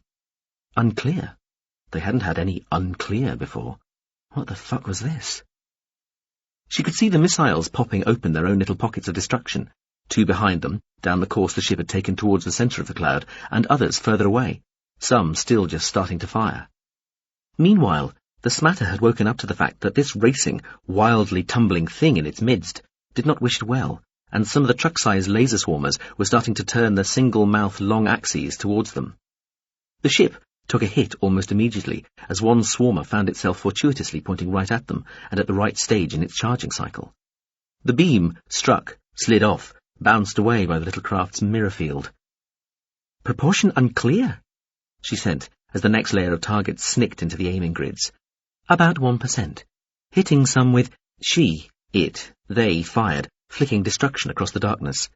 This salvo," the ship continued, devoting sensory resources to analyze debris result. They were close enough to the Fabricary now to have to take it into account when they targeted. This close to what they were aiming at, and with such relatively slow-moving targets, there was almost zero chance of just plain missing and a stray shot heading straight at the Fabricary. But it was possible for a blast from the main laser to go straight through one of the swarmers, and some of the latest versions had semi-serviceable laser coatings capable of deflecting at least part of a bolt from one of the secondary or tertiaries. Plus the ship, thankfully, had to think about post-destruction main remaining body direction vectors and shrapnel debris scatter profiles. Ayapi was glad she didn't have to think about that sort of housekeeping crap. Let her concentrate on just blasting stuff. They swung again, retargeted. A few more incoming hits registered, small caliber nuisance against the heavy armor of the ship's reactive mirror field. "So?" she sent. The latest targets had blossomed, so the ship would have had time to analyze the relevant debris signatures. "Zip," the ship sent. "All still there. Hitting nearest grey, unclear with full main." As the ship sent this, over 20 of the contacts they'd been aiming at suddenly weren't being targeted anymore, just blinking out. Fuck! Such was the weapon's power, and the swarmer's relative vulnerability. The ship's main laser usually got multiply collimated into anything up to 24 separate, independently aimed beams. Devoting the whole beam on full power to a single object had been unheard of overkill until now. Nanoguns exhausted, the ship told her, confirming something she could already see from her own displays. She squeezed off another salvo at the truncated target list. The mains was obvious, the impacting bolt lighting up whatever was around the target itself with splash-out, freeze-framing the pelting swarmers nearby as though in a flash photograph. The ship would be watching in greater detail than Ayapi, but even she could see umpteen tiny glowing traces burst glinting from the aim point. That got it, the ship sent. Everything wheeled again, the ship continuing to gyrate wildly, carving a gradually increasing hollow space of smattered debris out of the centre of the cloud of swarmers. Multiple incoming registers as pops and clicks, ringing the mirror field. Meanwhile, Ayapi had been loosing missiles into the depths of the swarm, sending them off to start their own spreading blossoms of destruction. 2 grey on half main each, she suggested. Doing, the ship agreed, and the depleted grids lit up, firmed again. She flexed, distributing unseen rays like benedictions. She concentrated on the 2 foci of the main armament. A single unsullied brightness flicked on in each, then faded neatly. The other swarmers being engulfed in glowing debris clouds all happened elsewhere, unworthy of notice. Further afield still, the missiles careened about their own little patches of sky, dispatching all they could. No? She asked. No, the ship said. Another wild twisting about the skies, and Rajir the gas giant was suddenly there, filling the view, its banded face instantly rashed with the aim points. The ship's main armament had resumed targeting a full power blast on individual grey targets. Motherfucker! Analysis? Bigger than average, non-ablating reflectivity, moving quicker. Complicated. Lot of wreckage, accounting for fewer total targets. There, she thought. She'd known there was something wrong about there being only 90k swarmers when they'd been expecting more. The fucking outbreak was switching production mix again, going for complex survivability rather than sheer numbers. Grown-up power signatures, the ship continued, as Ayapi unleashed another salvo. The incoming laser hits sounded like hail on a glass roof. Another hurried tumble, one more array of targets snapping into focus, caught and steadied in their aiming grids. Even as she readied to fire, Ayapi was scanning for the grey contacts preferentially now, picking out where they lurked in the red sleet storm of other contacts. Tiny patches of the sensor view were outing briefly now, as the sheer weight of laser bursts incoming forced the mirror field to occlude the sensors, producing little hexagonal pixelations like clutter. They came and went almost before she had time to register them. She flung out the latest manic light burst, like shaking water droplets from her fingers. With the main armament taking one target at a time, it was possible to up the collimation on the secondaries for short and medium-range targets, bringing their salvo total back up again. There might be a few more wounds rather than outright kills, but that was acceptable. That one just took off, the ship said, indicating one of the 2 grey targets they'd tried to waste 2 salvos earlier. And there goes the other one. See them? Ayapi sent. They're fast? She had another reduced set of targets sliding across the view. She let fly at them. The 2 fleeing grey contacts would be out of range in seconds. Any missiles we can put in their way? Not the first one. Second, yes. Get the other missiles to concentrate on the greys, she suggested. She wanted to fire a lot more missiles, everywhere, but they were out of missiles now too. Shit, we powered them. The ship sounded upset. Didn't know you swore ship. I didn't know swarmers could use incoming laser to power them to that sort of speed, the ship replied, fixing an unlikely-looking vector line across the points representing where one of the grey contacts had been when they'd hit it and where it was now, still accelerating. We need to chase those, she sent. You think so? It's prioritizing them. Another small set of targets, swiftly dispatched, while another slotted instantly into view. The weaponry was falling out of phase now, as the differences between the varying recharging intervals started to add up, and the additional collimating on the secondaries introduced its own slight delay. Maybe it wants us to do the same, the ship suggested.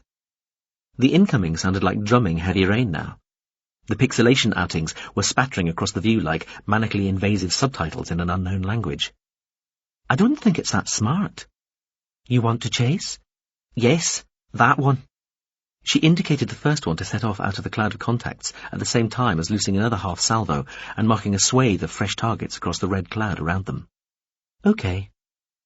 The view tumbled one more time. Another set of targets highlighted across the wash of contact-strewn space. Then, even as she triggered the weaponry again, they set off. Their slow, near-centered drift composed of many lightning-fast tumbles and gyrations, turning into a single darting vector aimed at where they reckoned the grey they were targeting would be. She kept on firing, micro-salvo after micro-salvo, at the sleet echoes of red targets as they pursued, triggerings becoming almost continuous as the firing patterns diverged. Red sleet turning fire bright. They must be leaving a tunnel of ravaged, fading debris behind them through the swarmer cloud. The ship itself a sleek spear point, glittering with reflected light as the red flagged laser element swiveled, following it and firing. So many reds, so many. It's accelerating hard, the ship sent. Shit, she thought. We powered it by hitting it, she sent to the ship. Yes. With the laser? Yes. Oh. They're not all just to hit us with. They're there to power the greys. That's a departure. That could be a lot of fucking departures. Those grey fuckers are ships. Micro-ships. The outburst has halted, the ship told her. The last swarmer just exited the infected fabricary. Ayapi and the ship were picking out double handfuls of targets constantly now, as they charged through the mist of contacts becoming targets, delegating the fire commands to the sub-AIs, effectively letting the weaponry make up its own mind when to initiate. Hundreds of the laser swarmers are firing at the grey we're pursuing, the ship sent. I can see the backscatter. Other laser swarmers starting to pattern themselves around each of the greys. They're going to power them up too. We aren't going to be able to cope, she sent. This needs mayhem weaponry. What we've got's far too polite and pinpoint. Or a serious effector. Job for our inbound torturer class. I think we should suggest just that. Okay, we're in range. Ayapi squeezed off the single main armament shot at the fleeing swarmer, blasting it across the skies in a pulsating detonation of light. Fragments incandescing in the pulses of lasers still coming in from the swarmers which had been helping to power it. Their own incoming increased again as the swarmers switched from powering the now destroyed microship to just plain shooting at the obliterator and Ayapi. The ship was swinging, powering away, curving round, lifting away from the debris field it had just created. How many more greys? Ayapi asked. 38. We'll never get them all. As many as we can then. Any heading for the planet? That had always been one of the nightmare scenarios. The swarmers turning properly feral and plunging into the gas giant to start trying to tear it apart. So far they hadn't shown any desire to do this. None. Mostly sticking to the system plane. Few straight up and down. Nearest? This one. The ship highlighted one of the microships, seemingly headed straight for another fabricary, its rear end lit up by the laser swarmers helping to propel it. Signal Lan and the others, she said. Get base to contact the torturer class and suggest it gets stuck straight in with its effector. Only way we're going to cope here is by turning these fuckers on themselves. Agree. Done. They left the missiles to deal with the blue-tagged breeder swarmers while they went after the microship. This one loosed its own tail laser at them, redirecting some of its vicarious propellant laser fire back at its pursuer. The obliterator's mirror field blanked their sensors for an instant to cope. Oh, that's not funny, she sent. Range, the ship replied. Take that with your fucking arselight, Ayapi sent as she triggered their main armament. The weapon was wound up to frequencies there was no way the target ship's own mirror armor could counter. The swarmer erupted brightly. Way in the distance, the obliterator was already curving away hard, picking out their next target. They ran down 10 more, the intervals between growing greater as the fleeing swarmer ships moved quickly away from the initial outbreak point. They passed the time, frazzling as many of the cloud of laser swarmers as they could get near, dipping into the still slowly expanding cloud of contacts like a predatory fish into a bait ball. The next grey was taking them way out of the original infection outbreak volume, zipping past other dormant fabricaria as they tore after the rear-lit microship. This one's accelerating harder than the others, given its distance from the laser swarmers powering it, the ship told her. Thought it was taking a while. May mean it's learned something about using that rear absorption deflector set. We in any danger? Shouldn't be. Mirror field's been unstressed so far. The ship sounded unworried. Range? She fired. The resulting explosion didn't look right. Too small for a start. A partial, the ship sent. Just wounded. Wow, our first partial. Still accelerating, though slower. 70%. Course change too. Heading straight for that fabricary. Collisionary. The ship highlighted one of the great, dark, slowly orbiting shapes, sitting less than 1,000 kilometers ahead. Collisionary, ARP sent. Oh fuck, she thought. Just what they needed. High-speed swarm of fabricary collisions. Ready, the ship told her. Hit it again. She did. Still too small a result. The swarmer had got harder, smaller, more reflective. 45% of original acceleration, the ship reported. Still picking up speed, though. Come on, you fucker. Fucking die! They whizzed through the debris field from their first partial hit. The ship scanned the still hot cloud as they flashed through it, shields taking tiny impacts that made the ship judder. Interesting materials profile, the ship said. Definitely learning. Same course. Yes. Swerved back to it after we knocked it off. Impact. 3 seconds. They had time to hit the swarmer twice more.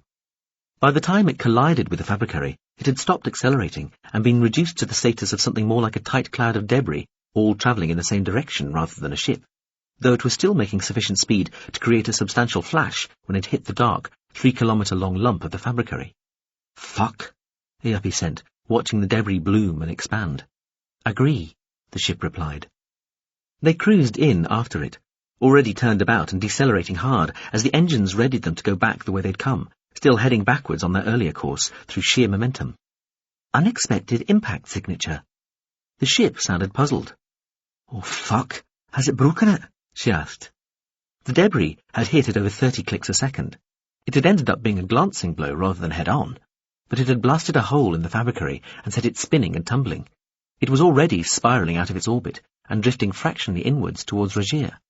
Uncorrected, it would eventually head right down into the gas giant's atmosphere to burn up. In theory, the disk ought to remain stable forever. In practice, passing comets and even near-passing stars could disrupt it, and the Fabricaria each had automatic systems that could vent gas to keep them on station. It was one of the responsibilities of whatever species was in charge of the disk to keep those automatics charged and working.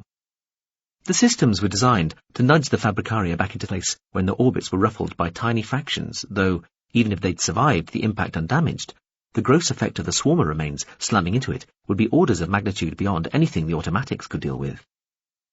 It's as though, the ship said, sounding hesitant, probably waiting for additional detail to accrue via its sensors. The surface had been hollowed out. The outer shell should be solid, protecting the Fabricaria itself and providing raw material for when it's producing something.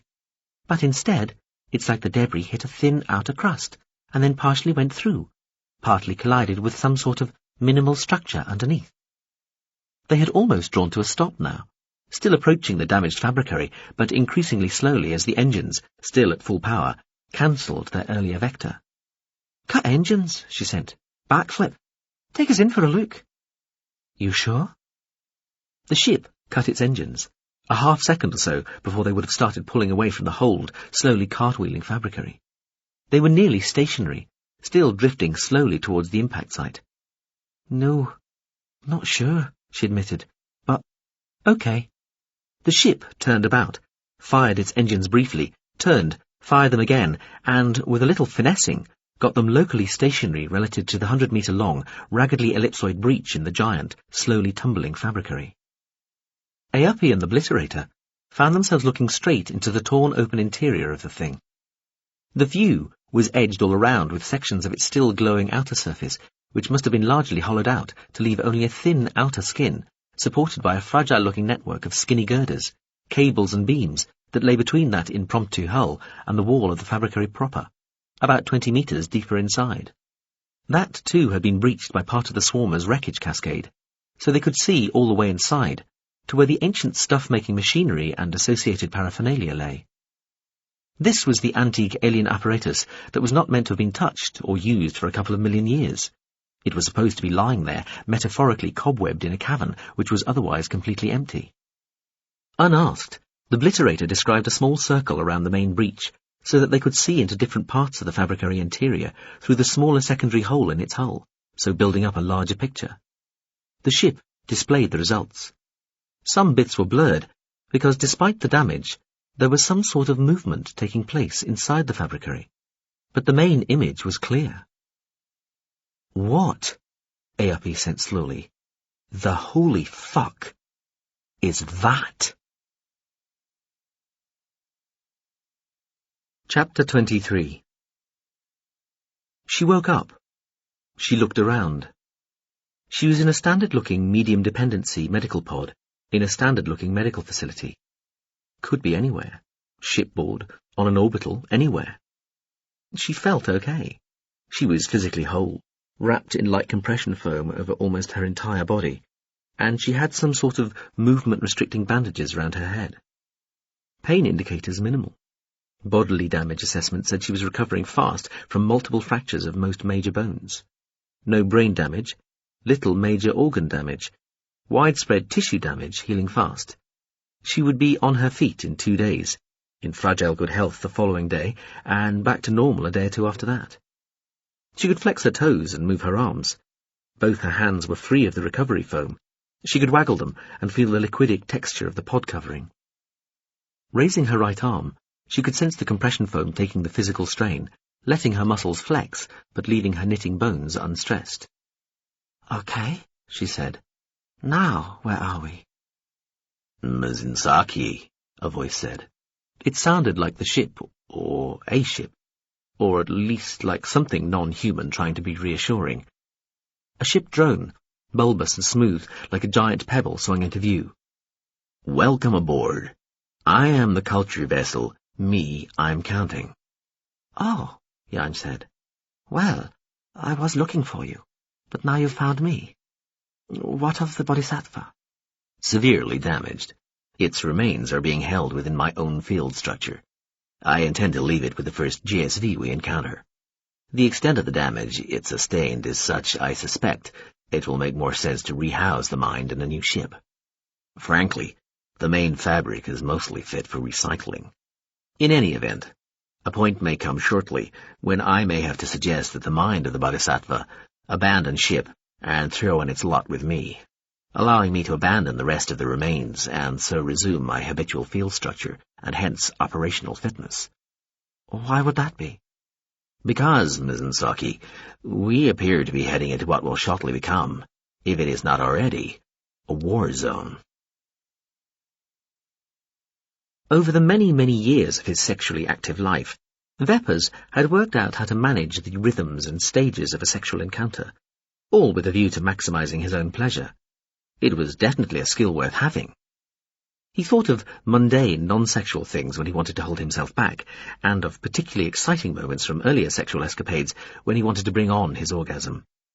One of the downsides of becoming very old was that the remembered stuff was generally always better than the sex you were actually having right there and then, but that was a small price to pay, he reckoned. That evening he was fucking Diamal, another of his fabulous harem troop girls, in the master bedroom of the Ubruata townhouse, while Son looked on. Son was the other girl besides Pleur who was an impressionist, able to take on any appearance. Currently, she looked like a very famous actress. He was already looking forward to fucking her next. Right now, though, sweating a little, his long blonde white hair tied back in a ponytail, he was concentrating on holding back, aiming for an orgasm in about a minute's time that ought to be a good one. This was no more than he deserved, he thought. He'd only arrived back that morning from his trip to Verbetsua and beyond, and was intent on making up for lost fucking time. The air in the room changed. There was a massive bang, and he was stopped in mid-stroke, still holding Diamil's perfectly formed hips, while the girl herself, until that point yelping and moaning with possibly pretended pleasure, stared straight ahead at a small, rather beautiful-looking alien creature with large eyes and milky, slightly pink-tinged skin, most of it hidden by a slim-fitting grey uniform. The creature had materialized where some of the great bed's plumper pillows and cushions had been, and had caused several of them either to split or to disintegrate, either way spilling bounteous amounts of feathers and almost air-light stuffing into the air. The alien looked like it was emerging from its own small snowstorm. It flapped ineffectually at the feathers and stuffing, gaze darting this way and that. Diamil screamed. Internally, as it were, this was quite a pleasurable experience for Veppers, not that it made the slightest bit of difference to his sense of shock, violation, and even betrayal. Son fell forward, fainting on the bed in a dead weight, her forehead thudding into one of Diamel's splayed calves. Diamel was whimpering now. Veppers let her go. She pulled a deflated cushion cover around her and jumped off the bed, stood there quivering, staring at the little alien. She coughed suddenly, spitting out feathers. The creature wobbled in the midst of the slowly falling debris, then seemed to find its balance, composing itself. It was one of Bettlescroy's immediate underlings. "Mr. Veppers," it said. It looked first at his face, then down at his engorged penis. "Gracious," it said. It looked back at his face. "Over-Lieutenant Vrept," it told him, nodding once. "Answering directly to the Honourable Bettlescroy Bisp Bleespin III himself." "What the fuck do you think you're doing?" Veppers said. This was not funny, not forgivable. "I have information. We must talk," the GFCFian said. It glanced at the sprawled, still fainted form of Son and the no longer quivering, merely gulping Diamel. "Send these persons away." "Sir?" Yaskin's voice came distantly from the bedroom's main doors. The locked handles were turned from outside, then released. The door thudded to knocks. "Sir!" Veppers pointed back towards the doors. "Just before I have my chief of security take you away for—" "Information. Talk immediately," the little alien said. "No further delay. I have orders." "Sir!" Yaskin shouted from beyond the doors again. "Are you all right? It's Yaskin with 2 Zi." "Yes," Veppers shouted. "Wait there." He turned to Diamel. "My robe." The girl twirled, scooped his robe from the floor. Veppers lifted Son's head up by her long golden hair and slapped her across the face a couple of times, bringing her round. She sat back, looking woozy, cheeks reddened. "Both of you, out," Veppers told the women, as he wrapped his robe around himself. "Leave the door unlocked and tell Yaskin and the Zi to wait where they are. Let him know what's happened here, but nobody else." Diamel wrapped herself and Son in sheets and helped the other girl to the doors. Veppers heard Diamel saying something to Yaskin, then the doors thudded shut again. Veppers turned to the small creature. "Are you familiar with the phrase, 'This had better be good,' Over-Lieutenant Vrept?" he asked, knee-walking his way up the bed towards the sitting alien, then looking down, towering over it. "I am," it told him. "This is not good, though. This is bad, hence the urgency. My commander, the aforesaid Honourable Bettlescroy Bisp Bleespin III, bids me inform you that there has been a security breach in the Tsungarial disk. One of the currently ship-constructing fabricaria was damaged during the ongoing diversionary smatter outbreak containment action, and a light spacecraft belonging to the Culture Restoria mission caught recorded sight of the extemporized ship being built within said fabricary. Signalling this information to the rest of the Culture mission within the disk, which has concomitantly relayed said information beyond to other Culture units, while at the same time investigating other fabricaria to discover whether others amongst them are also building ships. The result of this investigation being positive, of course. Those steps have been and are being taken to neutralize the Culture mission's abilities. In sum, it is now known within the Culture, and feasibly beyond, that certain of the disk elements are manufacturing a war fleet. The fleet is still a day and a half from earliest completion, excluding AM fueling. Several Culture ships are approaching the disk. The NR seem not to have been informed of the full substance of the aforesaid intelligence. However, they have expressed strong interest in knowing what precisely is going on in the matter of the Tsungarial disk, and unconfirmed reports suggest they may be moving militarily relevant assets into position. That is the initial substance of my message. Any questions, good sir? Or, and also, you may wish to enlighten the aforesaid Honourable Bettlescroy Bisp Bleespin III regarding the previously discussed but still unspecified targets pertaining to the still being built ships. That would be appreciated." Veppers stared open-mouthed at the little alien for at least 2 heartbeats, then wondered if he too was about to faint. "Well, happy fucking day," Demyson said. He turned to Lededja with a grin that extended into a broad smile. She looked at him. "I have the feeling that what you think of as good news might not strike everybody else as being quite so smashing." "Some nutter's building a bunch of ships in the Tsungarial disk." Demyson sat back in the seat, staring at the module screen, still smiling. "How is that good news?" "It's not. It's a fucking disaster," Demyson said, waving his arms. "This'll end in tears, mark my words." "So stop smiling." "I can't. There are natural—" "Okay, I can," the Avatar said, turning to her with a look of such abject sadness She instantly wanted to take him in her armour-suited arms, pat his back, and reassure him everything would be all right. Even as Lededja realised quite how easily she was being manipulated and started to feel furious at herself as well as Demyson. He dropped the sad look and went back to looking quite gloriously happy. I can help it, he admitted. I just don't want to help it. He waved his arms again. Come on! This avatar naturally recognises my own emotional state and reflects it, unless I'm deliberately trying to deceive. Would you rather I lied to you? Then what? Lededja asked, trying to keep her voice cold and not get caught up in the avatar's obvious enthusiasm. Is making you smile about a disaster? Well, first, I didn't cause it. Nothing to do with me. Hands clean. Always a bonus. But it's looking clearer and clearer. There's going to be some heavy fucking messing hereabouts very shortly, and that's precisely what I'm built for. I'm going to get to strut my stuff. I'm going to get to be me, girlie. I tell you, I can't fucking wait. We are talking about a shooting war, she said. Well, yes, Demyson exclaimed, sounding borderline exasperated with her. He waved his arms again. He seemed to be doing this a lot, she noticed. And people are going to die. People?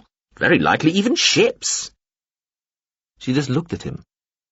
Lededja, the avatar said, taking one of her armour-fat hands in his own. I am a warship. This is my nature. This is what I'm designed and built for. My moment of glory approaches, and you can't expect me not to be excited at the prospect. I was fully expecting to spend my operational life just twiddling my metaphorical thumbs in the middle of empty nowhere, ensuring sensible behaviour amongst the rolling boil of fractious sieves just by my presence and that of my peers, keeping the peace through the threat of the sheer pandemonium that would result if anybody resurrected the idea of war as a dispute resolution procedure with the likes of me around. Now, some sense-forsaken fuckwit with a death wish has done just that, and I strongly suspect I shortly get a chance to shine, baby. On the word shine, Demyson's eyebrows shot up. His voice rose a tone or two and increased markedly in volume. Even through the armoured glove, she could feel the pressure of his hands squeezing hers. Lededja had never seen anybody look so happy. And what happens to me? She asked quietly. You should get back home, the avatar told her. It glanced at the screen, where the black snowflake with too many limbs still filled the centre of the image.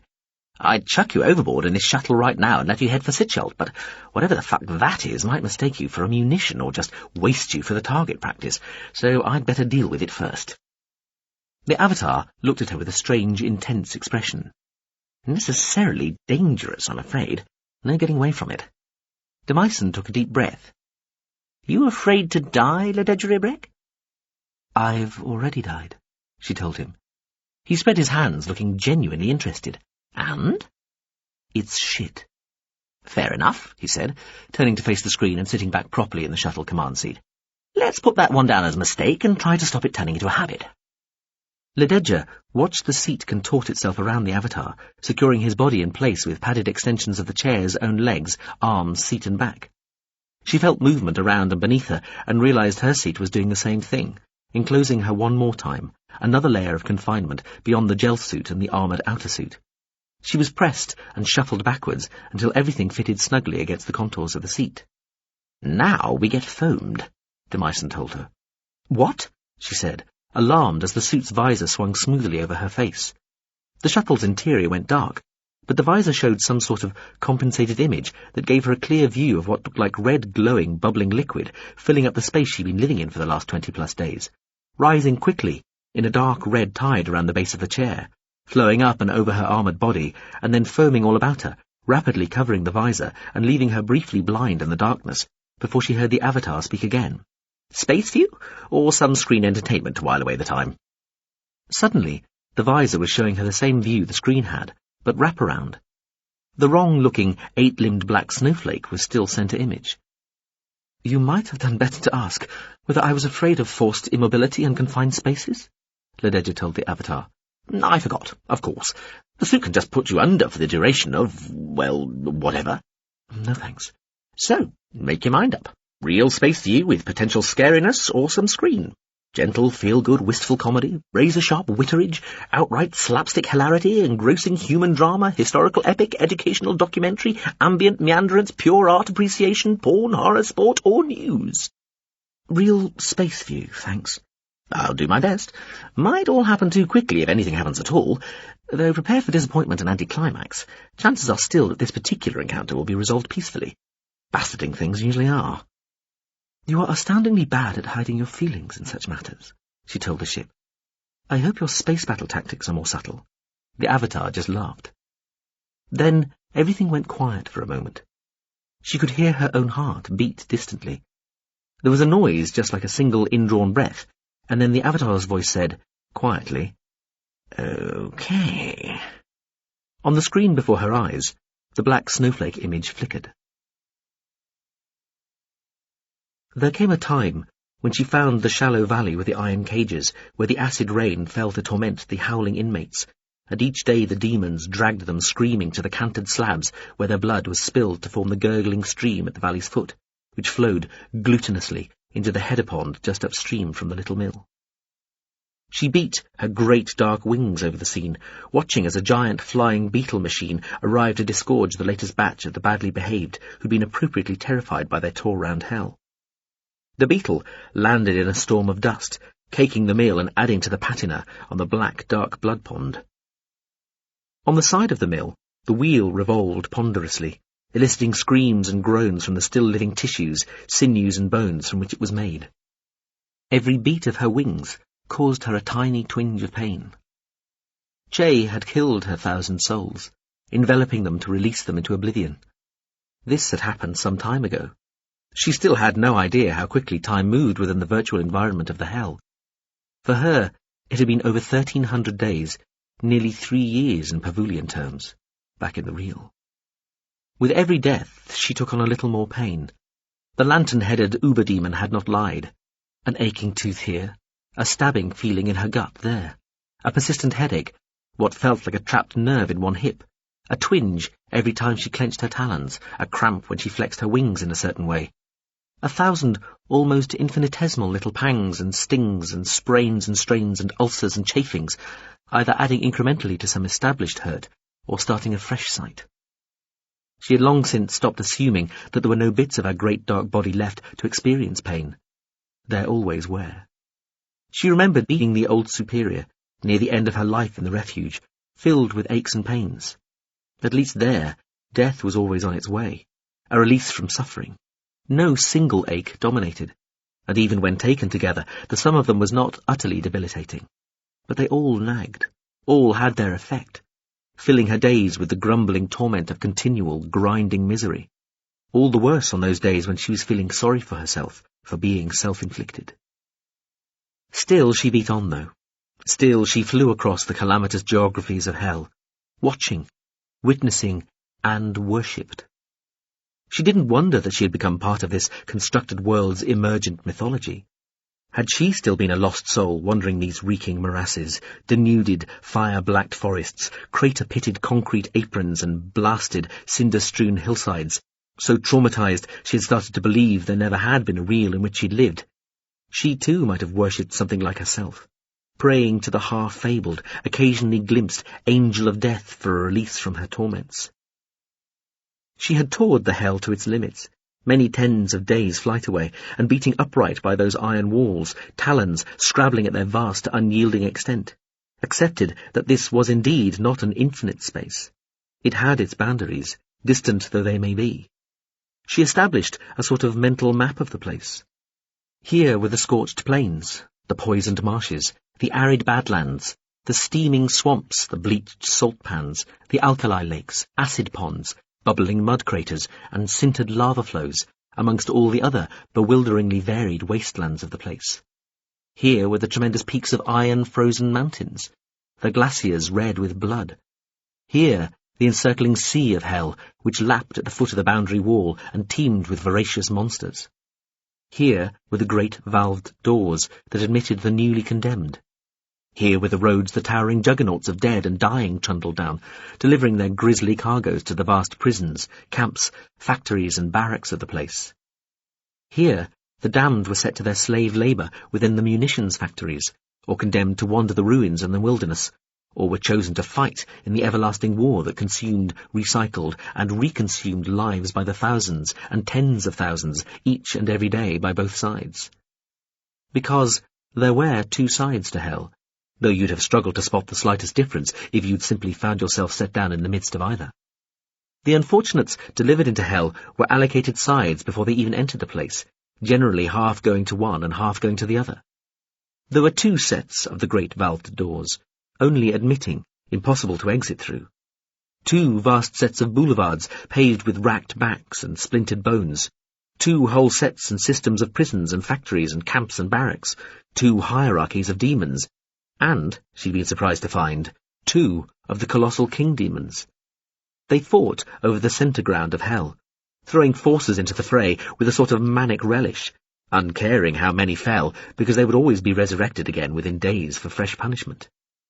In the rare event that one side established military superiority over the other through simple luck or an accident of good leadership, threatening the balance of territory and forces and so the continuance of the war, extra recruits would be funneled to the temporarily losing side by the simple expedient of shutting down one of the sets of gates, channeling all the new arrivals to the disadvantaged side, gradually restoring balance through sheer weight of numbers. She thought of the gates she and Prynne had entered through as the eastern gate, for no particularly good reason.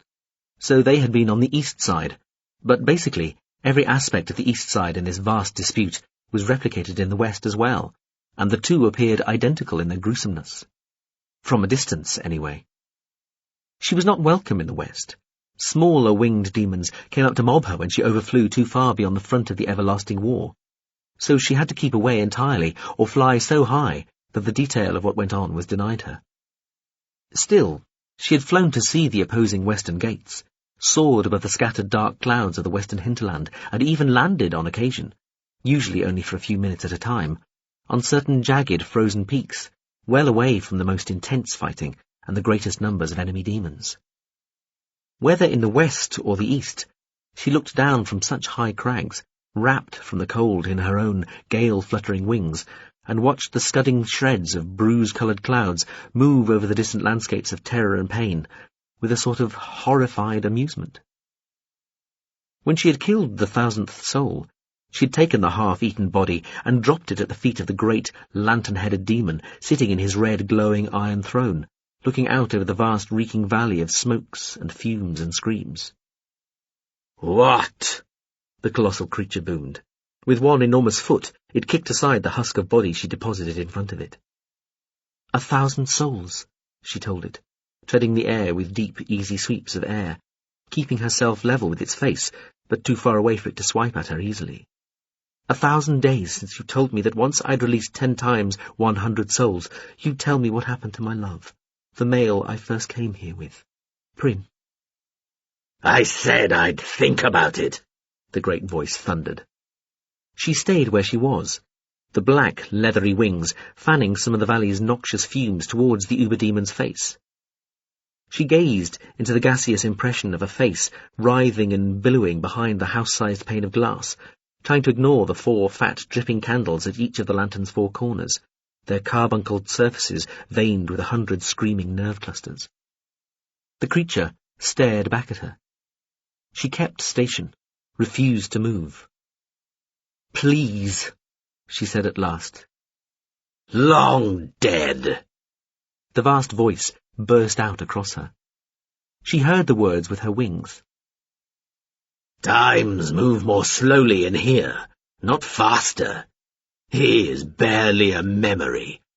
He died by his own hand, ashamed, penurious, disgraced, and alone. There is no record of whether he remembered you at the end. He escaped being sent here, more's the pity. Satisfied?" She stayed where she was a while longer, upright in the air before it, beating her cloak wings like slow, mocking applause. She said at last, then turned, dropping, swooping only to zoom again, beating away up and across the valley slope to its furthest ridge. "How are the pains, bitchlet?" she heard the demon shout after her. "Do they grow?" She ignored it. She waited until they came back out of the mill, the 3 demons and the one sad, screaming soul who had not been released after his tour of hell. The demons held the howling, frantically struggling male between them, one holding both feet, one each at the rear legs. They laughed and talked, taunting the screeching male as they carried him back to the beetle-shaped flyer. She stooped upon them, slaughtering the 3 demons easily, the 2 at the rear with a single pinch of one of her great talons. The unfortunate male lay quivering on the scaly ground, watching the demon's blood pool dustily in towards him from 3 different directions. The beetle tried to take off. She screamed at it, and with a 2-legged blow ripped one of its wings right off, and then tipped it over onto its back. It lay making clicking, cheering noises. When the pilot crawled out, she wanted to rip him apart too, but instead she let him go. She picked the trembling male up with one talon, and stared into his petrified face while he voided his bowels noisily on the ground beneath. "When you left the reel," she said to him, "what date was it?" "Huh?" She repeated the question. He told her. She asked him a couple of other questions about banal things like current affairs and civilizational status. Then she let him go. He scurried away along the road leading from the mill. She might have killed him, she supposed, but she had already released one soul from its torments that day. All this had been a sudden inspiration, brought on for some reason when she'd come upon the mill. She trashed the building too, scattering its screaming, protesting components across the valley's slope, throwing wreckage splashing into the mill race and the header pond, displacing sloshing tons of blood while the building's operators ran scampering for their lives. The blue glowing door was not glowing at all, of course. It was just a plain, rough wooden door, now hanging off its hinges, a doorway to nowhere.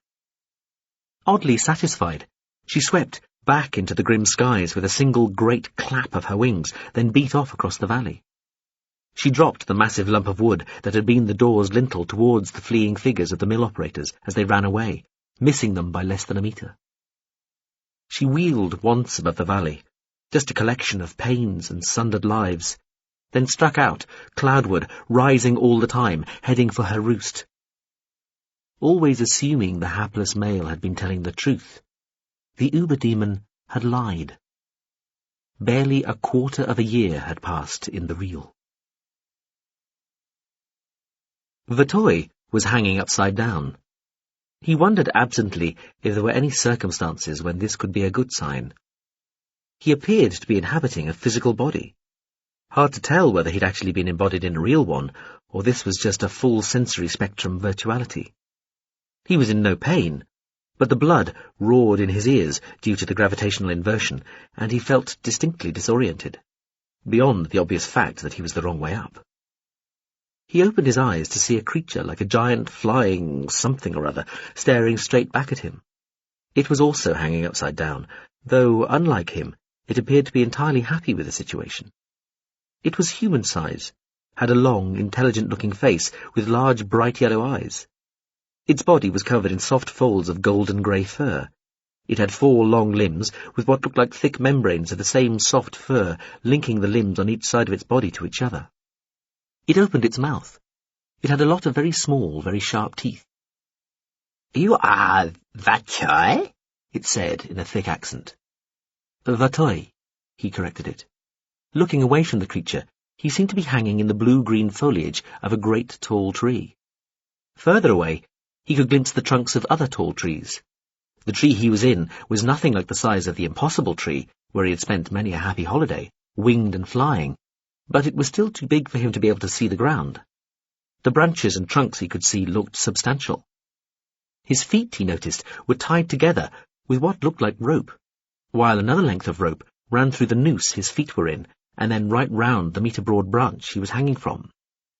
"Vatoi," the creature said. "Close enough," he conceded. He felt he ought to know what this creature was, what species it was part of, but he had no internal access to any remote networks here. He was effectively just human, just meat hanging here. All he had to rely on was his own all-too-fallible memories, such as they'd survived all the transcriptions they'd had to undergo over the years and regenerations, plus whatever unexpected intervention had led him to being here. His memories were anyway suspect, jumbled by 100 different reincarnations in as many different environments, the vast majority virtual, unreal, militarily metaphorical. Lagorna, the creature beside him said, thumping itself on the chest. Yeah, hello, Vatoy said cautiously. Pleased to meet you. Pleased to meet you too, Lagorna said, nodding, its big yellow eyes staring at him, unblinking. Vatoy felt a little groggy. He tried to remember where he'd been last, where this version of himself had been last anyway. A fellow could lose track when he was copied and recopied so often.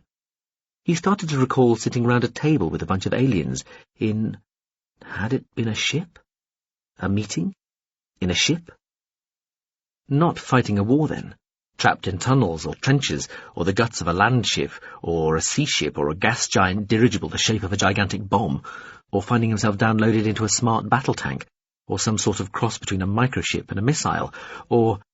His memories flickered past him, detailing what certainly felt like every single time he'd played a part in the vast war he'd been a part of. The war over the Hells. It made a pleasant change for his last deployment not to have involved nuts and bolts, blood and guts soldiering. A meeting was a benign environment, potentially just as tremendously boring as war, but without the slivers of utter terror stuck in there as well.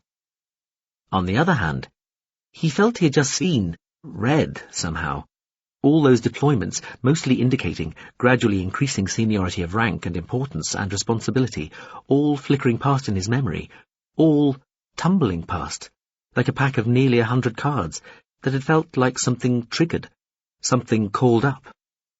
Meeting. The meeting in the ship. Lots of little aliens. One other pan-human, big guy, or at least important guy. He should know the name of that species too, but he couldn't remember it. He'd been far away for that meeting, in some rarely travelled bit of the sim. No, he'd been in the real again. How about that? He'd been given a reusable download-ready body, and he'd been physically present at that meeting, with the cute little aliens with the big eyes and the single larger pan-human with the hunched look and the attitude. Still couldn't remember the species the guy belonged to. Maybe he'd have better luck with his name. Vista, Pepra, it had been something like that. Important, top brass in his civilian field, a big wheel, Papras, Shepris? He remembered not being bored at the meeting. It really had been important. In fact, he remembered feeling nervous, excited, energized, feeling that something genuinely momentous was being agreed here, and he was a part of it. He'd been beamed into that body, transcripted into it. He might have been transcripted back out again, sent back to where he'd come from, his meeting-attending duties over. He probably had. He looked at the big creature hanging beside him, gazing into its staring yellow eyes. "How did I come to be here?" he asked. "How did you get me?" Guff, not so smart. He stared at the creature. He closed his eyes, shook his head. "No, sorry, didn't get the first part of that at all." Jeff, not so smart, the creature said. Shaking his head seemed to have helped. Now he could see that the creature had straps and pouches distributed across his golden-grey furred body. Some sort of headset, thin, metallic, glittering like jewellery, wound round the back of its skull, like armatures seeming to clasp near but not in its ears and eyes and nose and mouth. "The GFCF," Vatoy said. A feeling that was equal parts dread and sadness seemed to settle over him. He struggled not to show it. "Protocols in messagery," Lagorna told him. "Gifts of knowledge from high to low, not always maximally one way. That which is given may give back in time, where time is potentially quite long time. Still less so in cases of knowledge gained by chicanery, thefting, and so resultingly to this and here. Plainly, ancient code, buried, consequencing trapdoors, therefore, their ignorance thereof." The GFCF and the NR, the Nautra Reliquaria, that was the name of the species Lagorna belonged to. The Nautra, anyway. The Reliquaria bit usually referred to the machines that had taken over from them, while the Nautra themselves, the biological part of the superspecies, prepared, everyone assumed, for sublimation. That's what had thrown him. The NR always presented as machines. You never saw the original biospecies except in historical, contextual stuff. They must have intercepted him. He'd been taken in some handover the GFCF had made of his personality construct, his mind state, while attempting to transmit his updated, downloaded soul back to the war sim. He wondered how bad this was, because it could be very bad. If he hadn't made it back at all, at least people would know there had been a problem. He might only have been copied, though. Maybe an identical copy had got back and nobody had any suspicions. He tried to recall what the latest tech implied. Could comms be made completely proof against interception? It kept changing. One time they told you it was impossible to read a signal without it being obvious to whoever it had been sent to. Another time they seemed to have changed their minds, and it was possible again. Even easy. Trivial, frankly.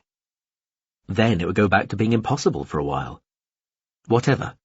He was here when he shouldn't be, and the NR, or just the N, just the bio-Naptra, though he doubted that, could intercept GFCF comms because some of the code the GFCF used in their comms protocols had been given by the Naptra, or stolen from them by the GFCF, and it had come with holes in it, ways the NR or the Naptra could listen in when they wanted to. Not as smart as they thought they were. Guffa-fucking-cuff-off. Shit. He wondered why they were bothering to embody him, either in the real or in a decent sim. But then, even when you had all the information, sometimes it could be difficult to find the bits you really wanted. Embodying helped, especially when you looked upon what you had downloaded as some sort of strange alien.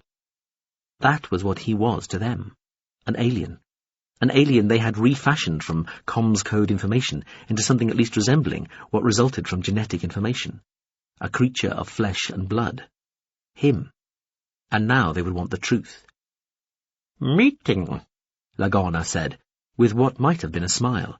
GFCF pan-human vipids. Scheme. War in afterlife. Zong-disk. Zong-disk. The creature nodded. Shit. It already knew too much of it. Had he told them that already, inadvertently? What more would they ask? He couldn't see any obvious torture instruments about the creature's webbing and pouches, but who knew? Please, not torture. Why did so much of everything have to come down to pain? We are creatures of pain, creatures of suffering. He had been through this, done this. Not more, please, not more. You not worry, the creature told him. It gestured encompassingly. Is one of trillion sky-nations, it told him. Quantum stuff. Is one you bound to tell truth. Maybe it's this one. The creature tipped its head to one side, and Vatoy felt a feeling of utter relief and almost boundless pleasure wash through him. He knew he was being manipulated, but he didn't care. Lagorna didn't want to hurt him, had no intention of hurting him. The Naptra had every right to the information he had. All they wanted was the truth. The truth. All so simple. Just stick to the truth, and it made life so much simpler. Just the one set of facts or assertions to remember. The force of this simple truth, the truth about truth, hit him like a cannon shell. He really was experiencing bliss. This was only just short of sexual. What do you want to know? He heard himself say dreamily. Like meeting, Lagorna said, and crossed its long, fur-membraned arms across its chest. Its wide, unblinking yellow eyes seemed to stare into his soul. All right, he heard himself say. He marvelled at how relaxed and unconcerned he sounded. First, let me introduce myself. My name is Vatoy, Gjörny Vatoy, my most recent rank, that I recall, being that of Space Marshal. He had never enjoyed relating anything more. Lagorna proved to be a very good listener. Chapter 24. Administrator Captain Kwa Kuachili, commander of the GFCF minor destructor vessel Fractious Person, took the priority call from Legislator Admiral Pt.3 Bleespin III in his cabin, as ordered. The Legislator Admiral was shown sitting at his private desk, a roller keyboard displayed on the surface in front of him.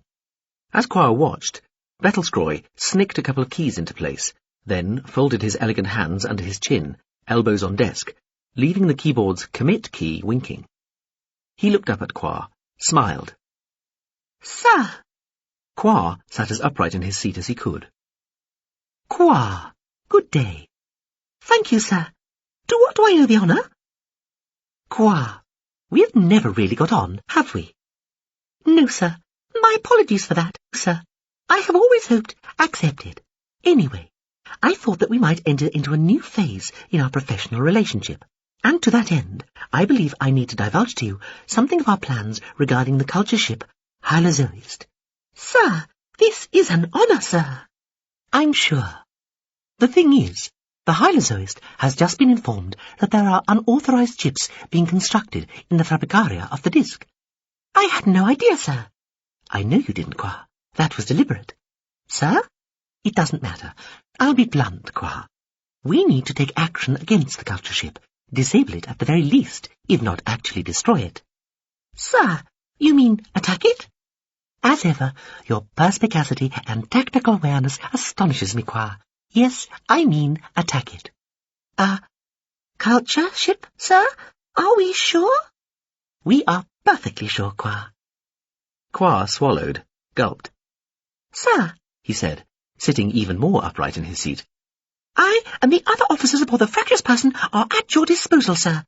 However, I understood the culture ship was most lately returned to the vicinity of the disk initial contact facility. It still is, Qua. We have succeeded in detaining it there with administrational drivel until now, but it is about to depart again, and it is as it departs that we intend to attack it. Sir, as I say, sir, I and the other officers aboard the fractious person are at your disposal. However, we are, as I'm sure sir is aware, stationed with our sister ship, the Rubric of Ruin, on the far side of the disk from the facility. It will take... Of course, I am aware of that, Qua. Unlike you, I am not a complete idiot. And I might inform you there is another of our ships in your vicinity, standing some distance off, just beyond your scanner range. There is, sir? There is, Qua. But I thought I was aware of our full fleet disposition, sir. I know, but there are 2 GFCF fleets here, Qua, and the ship near you that you didn't know about is part of the hidden one, our war fleet. Our war fleet, Qua repeated. Our war fleet. And when we attack the culture ship, we need to make it look as though somebody else attacked it, not us. And one of the best ways of making that appear plausible is to have one of our own ships attacked. Indeed, preferably completely destroyed at the same time. You see, war means sacrifice sometimes, Qua. That's just the way it is, I'm afraid. We need to destroy one of our own ships. We do, sir? We do, Qua. The Rubric of Ruin, sir? No, not the Rubric of Ruin, Qua, but close. Sir? Goodbye, Qua. This pleases me much more than it will hurt you.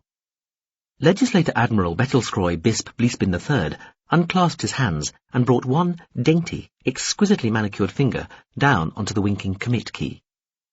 Administrator Captain Qua Coachuli was very briefly aware of an extremely bright light shining from all around him, and a sensation of great warmth. The broad, sleek aircraft dived, side-slipped one way then the other before roaring over a broad, shallow river, making animals on the riverbank and fish in the shallows between the gravel beds all scatter. The flyer settled into a ground-hugging, low-altitude cruise, only metres above the tops of the trees on the trackway, which stretched all the 90 kilometres from here, the borders of the Aspersium estate, to the great torus-shaped mansion house at its centre. The trackway cast a long, thick shadow over the rolling pasture land to one side, and the treetops were lit by a ruddy sun rising through layers of misty cloud above the horizon. Veppers sat in one of the hunting seats in the back of the craft, looking out through the invisible barrier at the late autumn sunrise. Some high towers in Ubruata were reflecting the first direct light of the day, winking pinkly. He looked at the laser rifle, which was lying, switched on but still stowed in front of him. He was alone in the shooting gallery. He didn't want anybody else around him right now. Even Yaskin was inside with the rest of the entourage, in the main passenger compartment.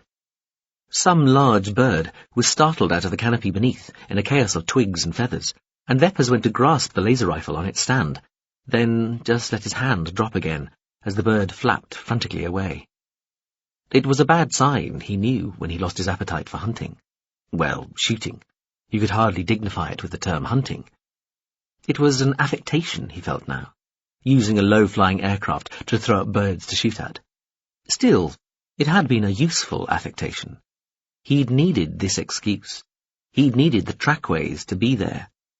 He felt heavy as the flyer zoomed to follow the slope of a hill, all about to end now. Still, he'd always known it might have to end one day. He watched the landscape unwind behind the aircraft, and felt it too, experiencing something close to weightlessness as the flyer crested the hill and then followed the downslope. Then he was heavy again as they levelled out. The hill had hidden any sight of Ubruata, and the sunrise had been removed by a ridge to the east. Veppers felt tired, unsettled. Maybe he just needed a fuck. He remembered Sappletride's girl, Cridaire, straddling him, bucking enthusiastically up and down in this very seat, only, what, 10 or 11 days earlier? Pleur, maybe, or one of the other girls, or just get a couple of them to fuck each other in front of him. That could be oddly calming. But he felt somehow impatient with the whole idea of sex right now. That was a bad sign too. Maybe just a massage. He could call Herritt through, get him to pummel and smooth his tensions and worries away, except he knew that wouldn't work either. He thought about consulting Skeffron, his substance use mediator. No, not drugs either. Holy fuck, he really was out of sorts today. Was there nothing? Nothing except all this being over, he guessed. This was nerves. He was the richest, most powerful man in the entire fucking civilization. Way more moneyed and influential than anybody had ever been, even by orders of magnitude. But he was still suffering from nerves. Because what he was involved in now might make him much, much wealthier and more powerful than even he had ever been, or just possibly finish him, kill him, pauperize him, disgrace him. He'd always been like this before a big deal, when things were reaching a point of culmination. Been a while, though. This was crazy. What was he doing, risking everything? You never risked everything. You risked as little as possible. You sold the idea of risking everything to the sort of idiot who thought that was how you got rich. But you kept your own risks to an absolute minimum. That way, if you did make a mistake, and everybody made mistakes, or they weren't really trying, it didn't finish you. Let others ruin themselves. There were always rich pickings in the wreckage, but don't ever risk too much yourself. Except now he was. Well, he sort of had before, he supposed. The space mirror deal he'd gone into along with Grautz could have bankrupted him and the whole family if it had unravelled at the wrong time. That was why he'd had to set Grautz up, so that if it did go badly, Grautz and his family would catch the blame and the shame, not he and his. Originally, he hadn't even meant for Grautz to suffer if it did go well, but then he'd realised that the same mechanisms he'd set up to protect himself if it went sour could equally easily double his payoff if all went according to plan, so that he would come out of it with all the money, all the shares, all the companies and instruments and power. It had just been too good a trick to resist. Grautz should have seen it, but he hadn't. Too trusting, too gullible, too blinded by loyalties he thought were shared, or at least mutual. Mug. Poor fucker's daughter had been more properly ruthless than her father had been. Veppers stroked his nose. The tip was almost grown back now, though it was still a little thin and red-looking and tender to the touch. He could still feel the little bitch's teeth closing round it, biting. It made him shiver. He hadn't been back to the opera house since. He'd need to get back, appear fully in public again, before it became some sort of ridiculous phobia, as soon as his nose was fully healed. The deal would complete. All would go well, and he'd end up with even more than he already had. Because he was who he was. A winner. The fucking winner. It had always worked out in the past. It would work out this time. Okay.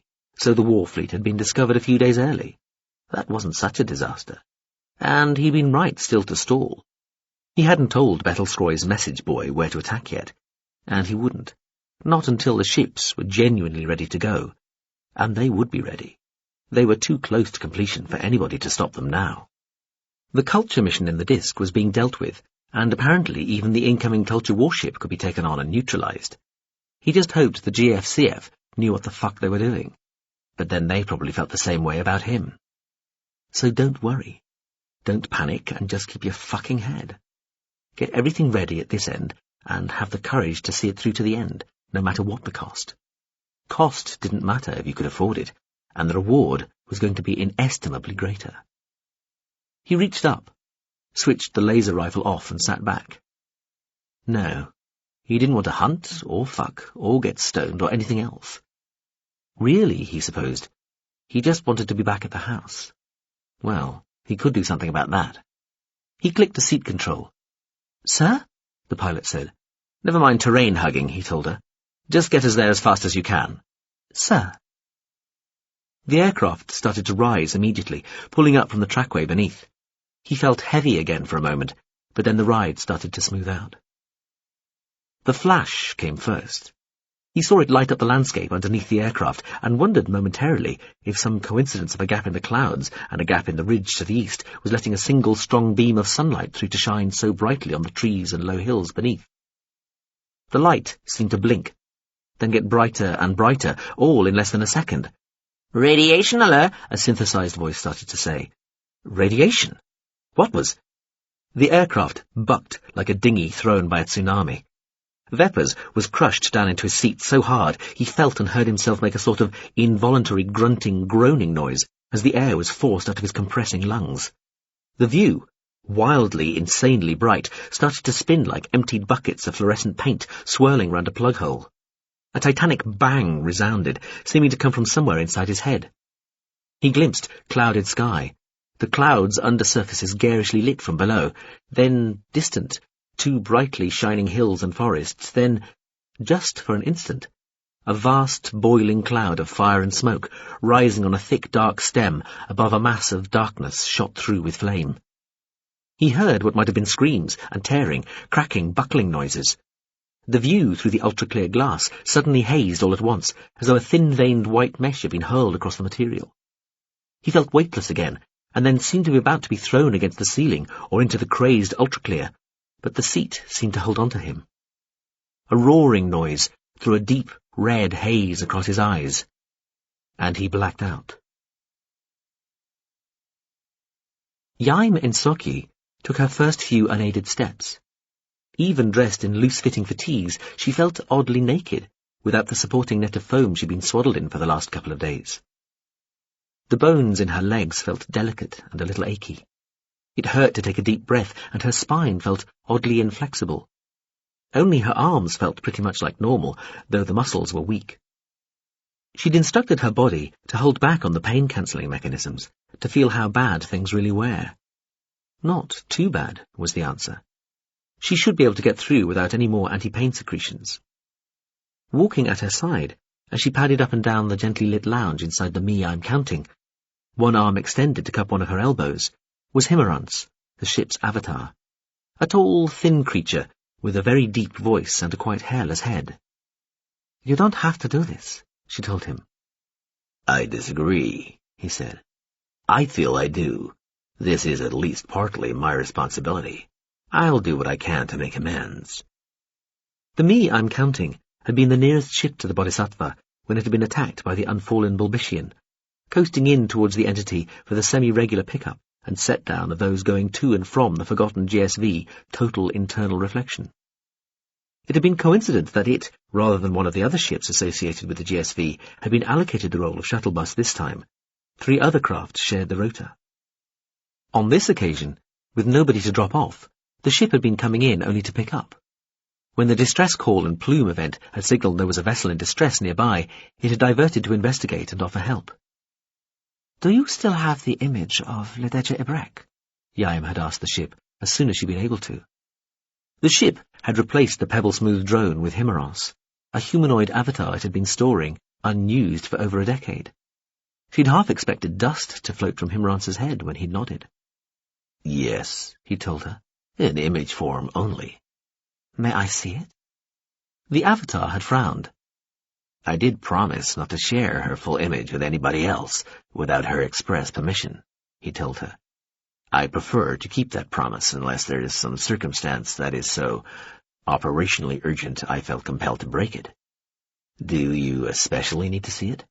There are plenty of high-quality images of Mzibrek available from Siciltian media and other easily accessible sources. Would you like to see some of them? She'd smiled. No need. I've seen them. I was just curious. I appreciate that you want to keep your word. Why are you interested in her? The ship had asked. Iain had stared at it. But of course, it would have known nothing of what had happened to Lededja. Servant, acolyte, to a dedicatedly hermit-like GSV, one of the forgotten. Naturally, it would be out of any loop that would include detailed knowledge of events in Sichult. The Bodhisattva hasn't briefed you? Immediately after I rescued it, it asked me to make all speed towards the Sichultian enablement, which I am doing, though with reservations given the situation that appears to be developing there. The Bodhisattva then said that you might provide the reason for all this alacrity. The Avatar had smiled. I seem to have such a reputation for eccentricity. The ship thinks I am more likely to accede to a request from a human than I am to one emanating from a fellow ship. I have no idea why. She'd explained that Lededja had been murdered by Joy Levepers, and then revented aboard the Sense amid madness, wit amidst folly, before being spirited away by the Abominator-class ship falling outside the normal moral constraints. It was assumed she was making her way back to Sichult, quite possibly with thoughts of revenge and murder. It was you who put the lace inside her, wasn't it? Iain had asked. Himmerans had been looking bemused. Yes, the Avatar had said. Yes, that was me. He'd shrugged. She said to surprise her, and I couldn't think of anything else that would materially improve her life that was within my gift. I had no idea it would lead to events of such a moment. I assume Mr. Vepers still holds the position of great power he did before. Even greater power. She'd explained about the Tsungarial disk and the coming culmination of the confliction over the Hells. Now, stricken with a feeling of responsibility for all this, the me I'm counting had decided to complete the mission Iain and the Bodhisattva had undertaken. It would take her wherever she wanted to go in pursuit of Lededja Ivrek. The mind of the Bodhisattva would come too, as a part of the me I'm counting. Rather than waste time trying to rendezvous with another ship, the two minds had determined to salvage all they could from the wreck of the Bodhisattva, and junk the rest. The boxy ship drone from the Bodhisattva, floated by Iain's other elbow, ready to help if she wobbled in its direction. In the circumstances, and at the moment, the drone said, it is anyway preferable to be contemplating an incursion into the Sichultian enablement, with a warship rather than a humble general contact unit. It came forward a little and dipped, as though peeking round Iain to the humanoid avatar. Our friend here will have the undying gratitude of the Quietus section for its action. Don't exalt me overmuch, the avatar rumbled. I am still a warship after a fashion, but an old and avowedly eccentric one. Compared to the thing Mzibrek seemingly finds herself on, I am small beer indeed. Ah, yes, the picket ship, Iain said. It must be nearly there by now. Very nearly, Himmerans told her. Hours out from enablement space and the Tsungarial disk, if that's where it's headed. Just in time for the smatter outbreak, the ship's drone said. That is almost too convenient. I do hope we had nothing to do with that. We, being the Culture Restoria or SC? Iain asked, wobbling a little as she reached the limit of the lounge area and turned. Avatar and drone both helped steady her. Good question, the drone said. It seemed content to judge the question without hazarding an answer. And what about the Bulbishian? She asked. The drone said nothing. After a moment, the Avatar said, A fast picket, the no one knows what the dead think, paid a call on the Bulbishian some 8 hours ago, respectfully asking for an explanation for what happened to the Bodhisattva and yourself. The Bulbishian denied all knowledge, not only of any attack on you, but also of your visit. Worryingly, it also denies that there was ever a Culture Restoria or a Numina mission aboard it. In fact, it claims to have been completely without any alien visitors for as long as it can remember. The fast picket begged to differ and requested leave to contact the culture personnel it knew had been on the Bulbishian as recently as a couple of days earlier. When that was refused, it asked to be allowed to send a representative aboard to check. That too was rejected. No signals had emanated from the Bulbishian since very shortly after the attack on the Bodhisattva, and no signals from the fast picket elicited any response at all. They're all going to be dead, Iain thought. I know it. I brought death to them. The no one knows what the dead think then departed the Bulbishian's atmospheric envelope, Himmerance continued, but left behind a small, high-stealth drone ship which attempted to access the Bulbishian directly without permission, using smaller drones, knife and scout missiles, E-dust, and so on. All were destroyed. An attempt by the fast picket to displace sensory apparatus directly into the Bulbishian met with no more success, and resulted in an attack on the fast picket by the Bulbishian. Forewarned, and, having been a warship, the GIU Obliterating Angel in its earlier incarnation, more martially capable than the Bodhisattva, the fast picket was undamaged by the Bulbishian's attack, and retired to a safe distance to keep watch on the entity, and await the arrival of the Equator-class GSV Pelagian, which is 5 days away. A continent class with SC links is also strongly believed to be en route, though it's keeping its arrival time quiet. Other species, civs, who had personnel aboard the Bulbishian, also report no contact or sign of their people, and, like us, suspect that the entity has killed them. Iain stopped, looked at Himmerance, then at the skeletal assembly of components, which was the Bodhisattva's drone, and, with the vessel's mind, one of the few bits of the ship had been worthwhile salvaging from the near-total wreck. "So, they're all dead?" she asked, her voice hollow. She thought of the elegantly elderly Ms. Faldevelna and the terribly earnest, multiply reincarnated Mr. Nopri. "Very likely," the drone told her. "I'm sorry." "Was that us?" Iain asked, starting to walk again, going hesitantly forward. "Did we cause that?" She stopped. "Did I cause that?" She shook her head. "There was something," she said. "Some issue, I antagonized it somehow. Something I said or did." She knocked one set of knuckles on her temple gently. "What the hell was it?" "Possibly we bear some collective technical responsibility," the drone said, "though frankly, triggering an act of homicidal instability in a Bulbishian is hardly proof by itself of any culpability. Still, we are certainly attracting the blame from those already mentioned other species and civs who had people on the Bulbishian. That the entity itself is entirely to blame for an unprovoked attack, and that we were its first victims, and very nearly its first fatalities, seems to matter little compared to the ease with which we may be blamed." "Oh, grief," Iain said, sighing. "There's going to be an inquiry, isn't there?" "Many, probably," the drone said, sounding resigned. "Before we start thinking ahead to the aftermath," Himmerance said, after clearing his throat, "we might do well to contemplate our immediate course." "Muzibrek is still our focus," the Bodhisattva's drone said. "The point may rapidly be approaching when the input or decisions of one person stops making much difference, but for the moment we might hope to influence events through her, if we can find her." "And, of course," Himmerance said, "Mr. Vepper's inputs and decisions almost certainly do matter considerably." "So do Mizabrek's," Iain said, turning at the far end of the lounge to head back the way she had come. There was no unsteadiness this time. "If she gets near him with a clear shot, or whatever." "The latest we have from Sichult places Veppers in a place called Iob Karan City, on the planet Vabetsua, in the Chunzunzan whirl," the drone said. "There then," Himmerance said, then hesitated. An expression of surprise crossed his face.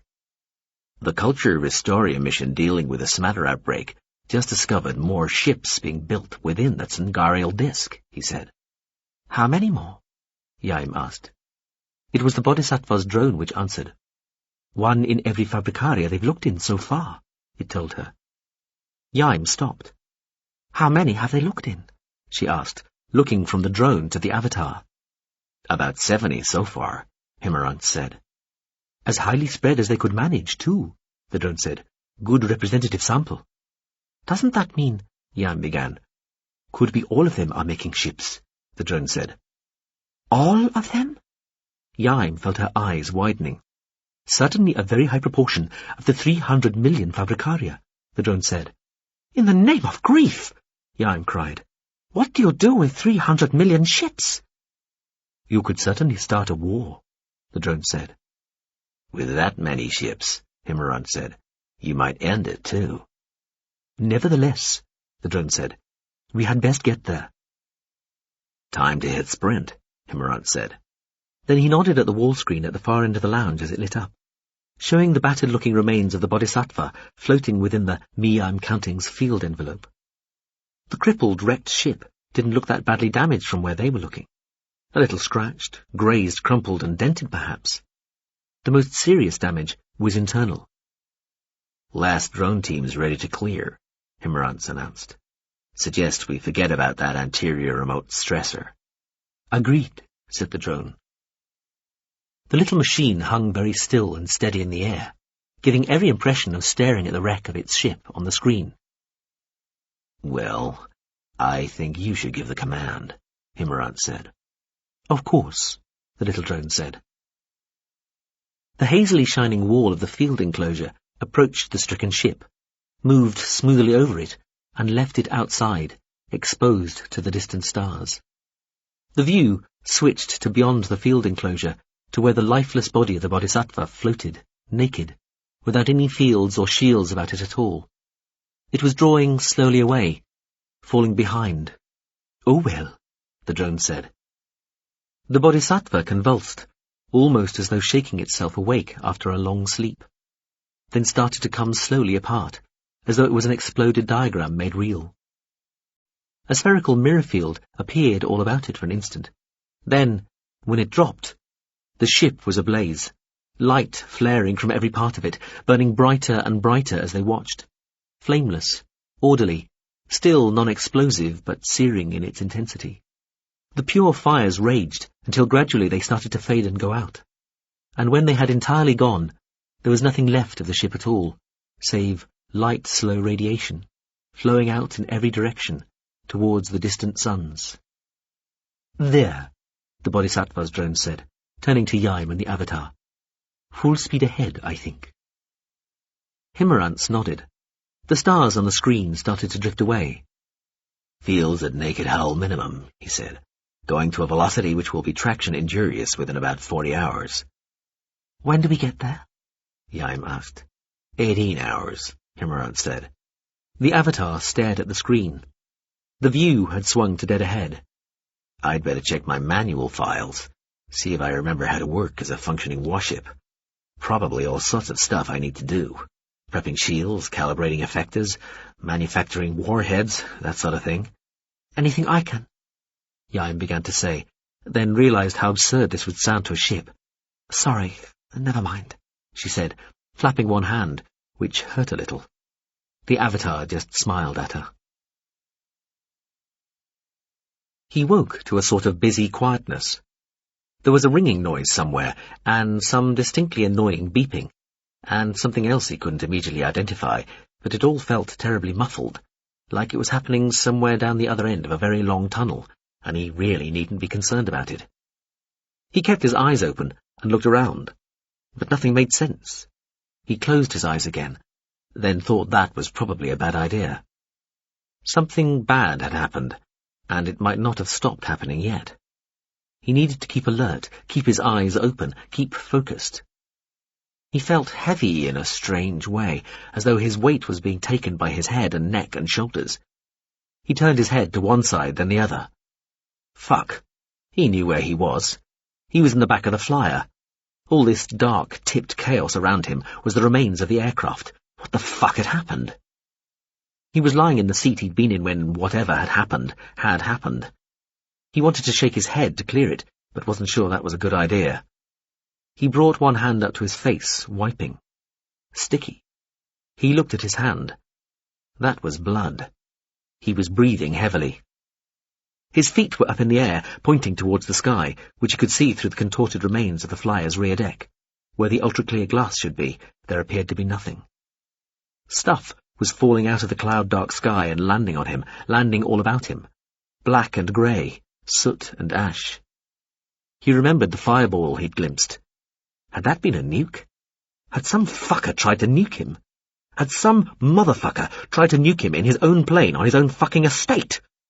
Motherfucker, he said, his voice sounding heavy and slurred and far away.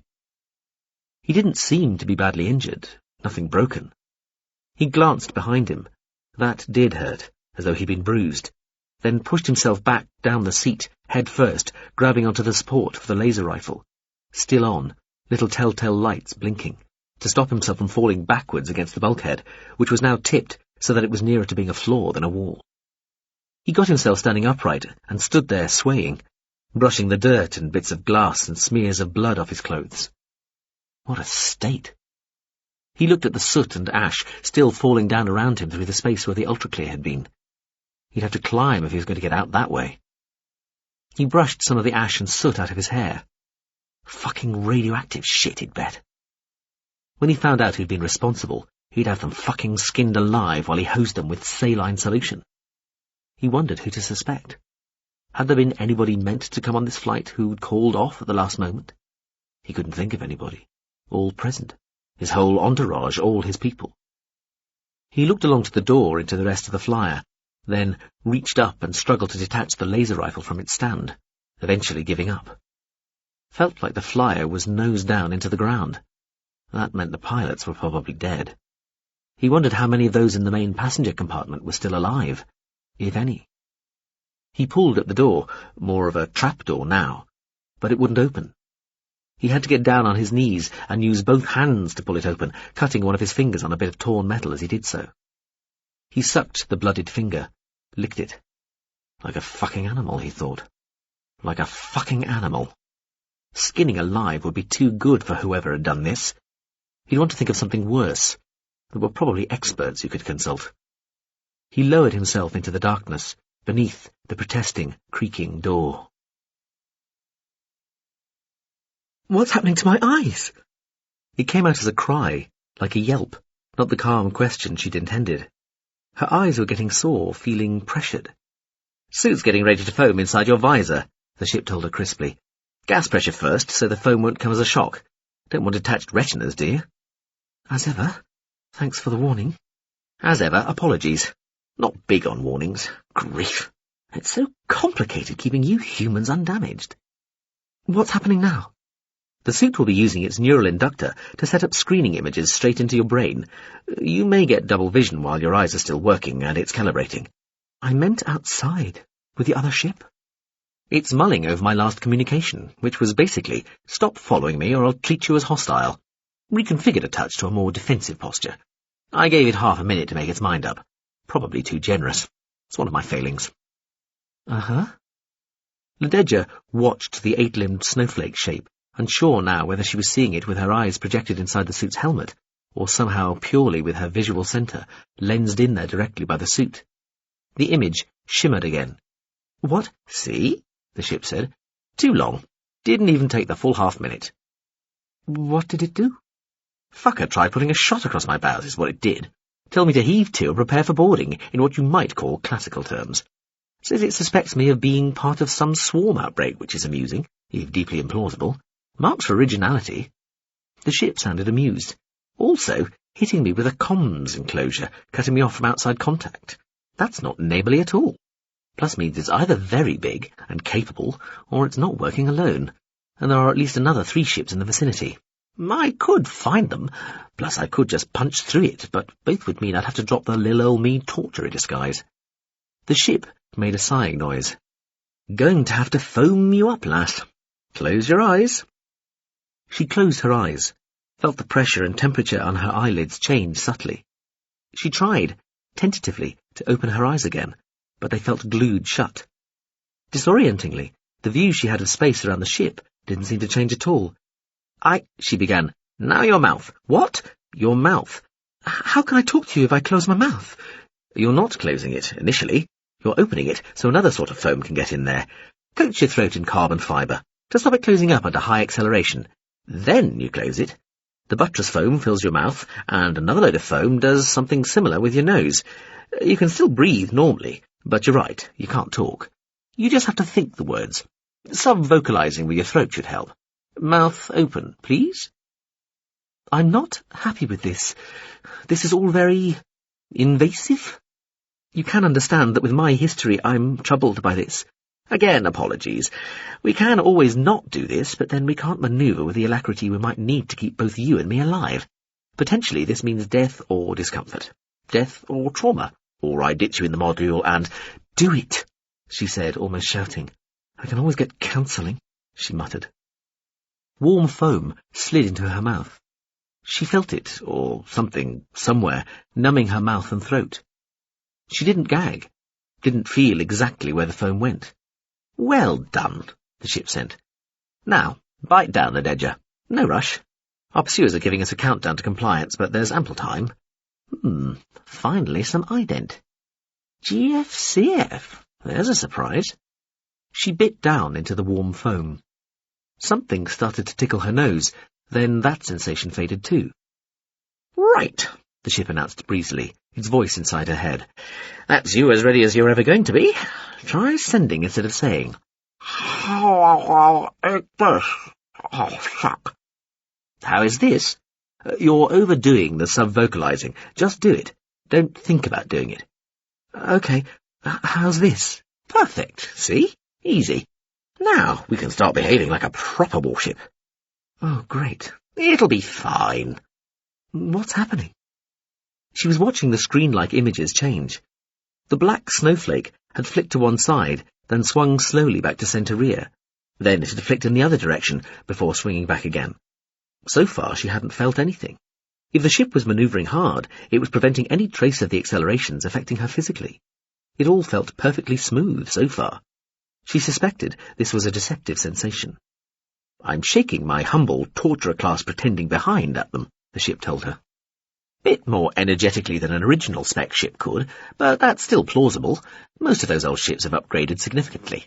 Looking like I'm trying to shake them off, spooling up burst units for a series of break-angle turns. Ledger felt herself clenching, without being entirely aware what she was clenching.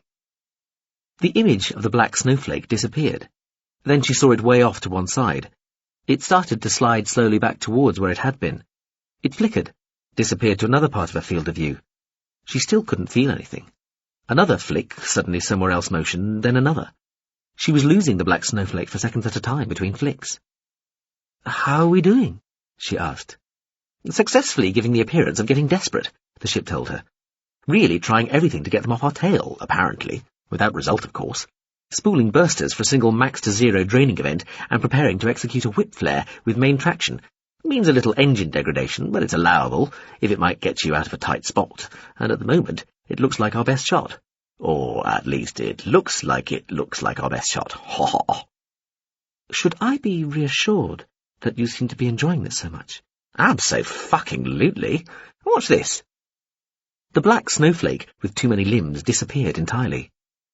She cast her gaze about, trying to find it. Where'd the fucker go? She found herself muttering. It's here, the ship's voice told her.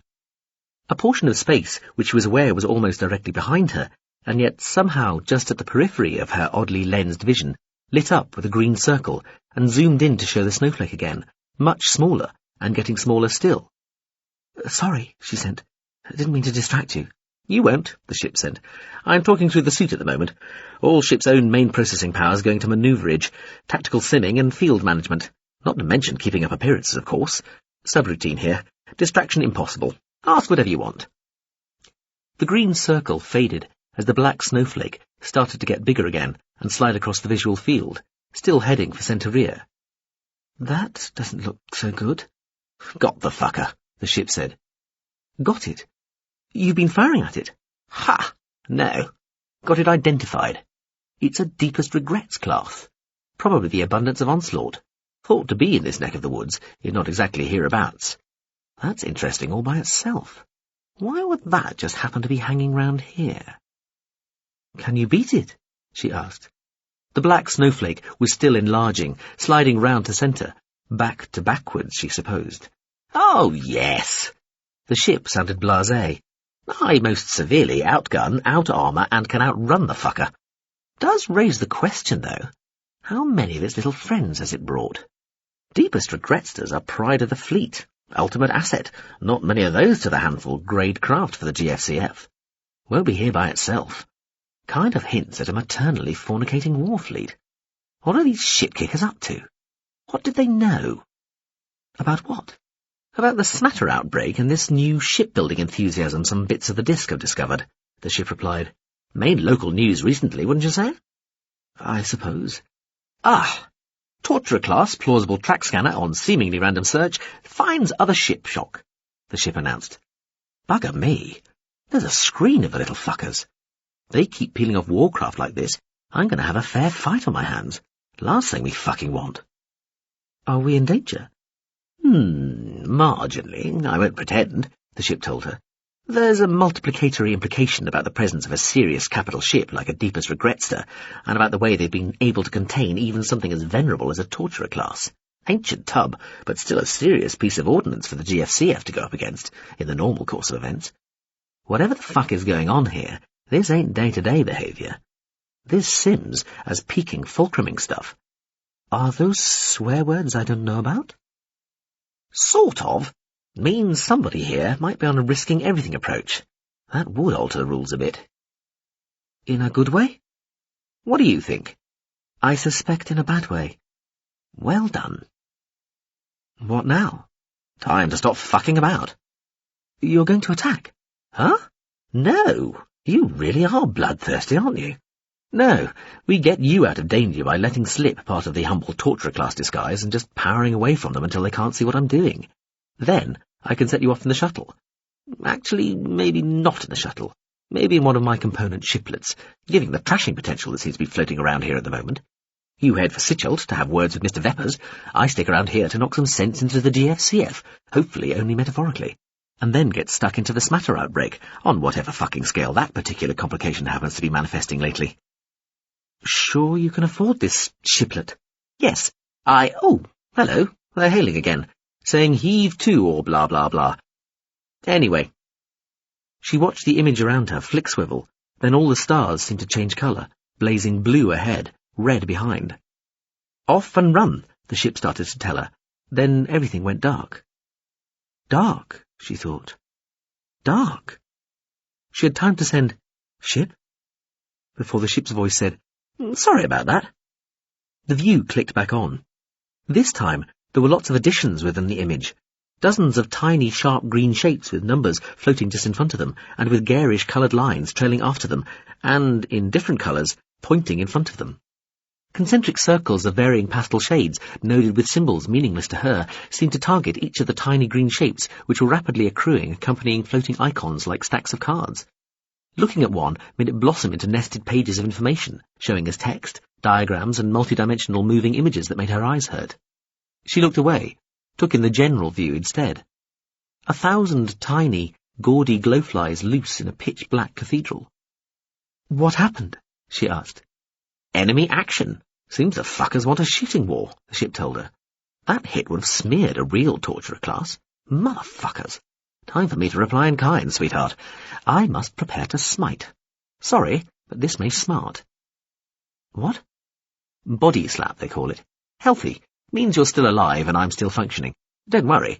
There's a subroutine monitoring your nervous system. It can depain you if it starts to get really sore. Come on, let's get on with it. Time's a-wasting. Just say you're ready." "Fucking hell. All right, I'm ready." Then her entire body seemed to be hit, as though every part of it had been slapped at the same time. It seemed to come from one side, her right, but it felt like it hit every part of her. It wasn't especially sore. It had been too distributed, but certainly got one's attention. "How are we doing?" the ship asked, as another tremendous shock registered throughout Nadej's body, this time from her left. "We are doing fine. That's my girl." She started to say, "Now, hold on to your hat." Another titanic slap everywhere through her body. She seemed to drift away, then came to, feeling woozy. She gazed about at all the hundreds of pretty little symbols floating around her, haloed with pastel colours. "Still with us?" "Think so," she said. "I think my lungs are hurting. Is that even possible?" "No idea. Anyway, only calibrating. Shouldn't get any worse than that." "Did they hit us?" "Hell no. That was just us getting us out from under their track scanners. They've lost us now, poor fuckers. No idea where we are." "Oh." "Which means what's about to happen to them will seem to come out of nowhere. Watch, as they say, this." Instantly, she was tipped and thrown, sucked tumbling into the view, as though the whole weight of the ship had grabbed her by the eyeballs, pulled, and hurled her into the frenzied welter of impossible colours, staggering speed and infinite detail that was its riotously ungraspable sensorium. She felt assaulted, might have screamed if it hadn't felt the breath had just been smacked out of her. Immediately, thankfully, the whole bewildering complexity of it was reduced, paired and focused, as though just for her. The view rushed in on one of the little green symbols, and the concentric rings around it whizzed, flicking this way and that, symbols flickering and changing too fast to make sense of. Then 2 rings flashed and changed places. The one that became the innermost ring seemed to start to flash again, but this time blazed. She felt her eyes trying to close up, virtual eyelids shutting. The flare faded, left tiny granules of green where there had been a complicated shape before. It had all taken less than a second. She tried to watch the little spray of green bits spread, but then the view whirled her away before throwing her back down again, straight at another tiny green shape. The rings around it snapped into a new configuration, blazed. It disappeared in a haze of green too. She was hauled away from the contemplation of what she was starting to understand represented missiles or shells or something getting wasted. Each time there was no apparent moment of stillness. She was jerked back from one close-up, only to be flung straight back down into the next one. The starscape she was in the middle of, wheeling madly with each new target. After about the 5th or 6th zoom flick flare event, a dispersing cloud of even tinier green particles, so small she was amazed she could see them, and knew that with her own eyes looking at a screen she wouldn't have, started crawling away from some of the little jagged green shapes. They too had leading and trailing lines, and were accompanied by neatly sorted banners of figures, illustrations and descriptions. The lines flickered, hazed, came steady, thickening as they turned light, then dark, but shining blue. Vectors, she thought quite suddenly, as she was hurled towards one of the larger green shapes, close enough to see that it was a ship. These were ships, the falling outside the normal moral constraints had been targeting and destroying, not missiles. The even tinier green shapes were the missiles. The concentric halos surrounding each target represented weapon choice. Halos appeared around each of the missiles, like hundreds upon hundreds of tiny necklaces of beaded light. They flashed all at once, and when the halos disappeared, there wasn't even wreckage left behind. The view pulled back a fraction. The green ship shape seemed to hesitate, frozen, as the halos surrounding it flicked, settled, flared. She felt a sudden urge to look away, but it was only to the next target, snapped out and then back in to watch another ship freeze in the ship's targeting headlights. Then another, and another, then 2 at once. That felt like her brain was having its hemispheres ripped apart. "Fucking hell," she heard herself say. "You enjoying it?" the ship asked. "My favourite bit's coming up in a moment." "What do you mean, your favourite bit?" she asked it, as the next hapless ship appeared, transfixed in the concentric targeting weapon choice circles. "Ha! You didn't think this is happening in real time, did you?" The ship sounded amused. "This is a recording?" she said, nearly wailed, as the tiny green ship blazed and turned to what looked like minutely shredded, wind-blown grass dust. Instantly, the view flicked back before throwing her down again somewhere else, her view wobbling to focus on another petrified target. "Slow-motion replay," the ship told her. "Pay attention, lad." This green target looked bigger and more complicated than the others. The rings around it were larger, fatter and brighter, though less numerous. The ship seemed to start to change, taking on the appearance of the black, over-limbed snowflake again. Then bits of it detached, started to float away, while each of them blossomed with rosettes of green haze. Altogether, it filled her zoomed-in field of vision, dazzling. "At this point, they still think I'm hitting them too late," the ship murmured. A violet halo she hadn't been aware of zeroed in on the central contact. The halo flashed. When it faded, the ship was still there, but it had turned violet itself now. Then tiny violet rings appeared around the floating away bits, and each microscopic part of the hazy stuff, so small that the green haze disappeared, to be replaced with a slightly dimmer violet one. Everything flashed apart from the central target. The earlier haze had gone. The pulverized remains of the specks that had been floating away formed the haze now, flashing violet and light green and dissipating, filling her field of vision, sumptuous, scintillating. In some ways, it was the most beautiful firework display she had ever seen. It began to end as the violet ship in the centre of the view grew in brightness, going from a distinct but unshowy glow to a sky-splitting glare in a few seconds, much slower than anything else had reacted. When it faded, there was more violet lime-green flashing debris scattered everywhere. all slowly spreading, fading, going dull and disappearing, leaving just the stars to be seen once more, calm, faint, tiny, far away and unchanging, after the shattering, psychotic tumult of flickering images that had kept her rapt, shocked, transfixed till now. She felt herself let out a deep breath.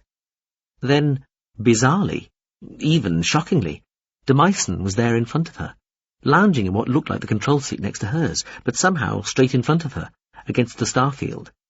He was gently lit from above, his feet upon something invisible, and his hands clasped behind his neck. He turned to look at her, nodding once. "There you go," he said. "You've just seen one of the most significant military engagements of modern times, doll. Lamentably, but fascinatingly one-sided though it turned out to be. Strongly suspect they just weren't giving their ship minds full tactical authority." Demyson shook his head, frowned. "Amateurs?"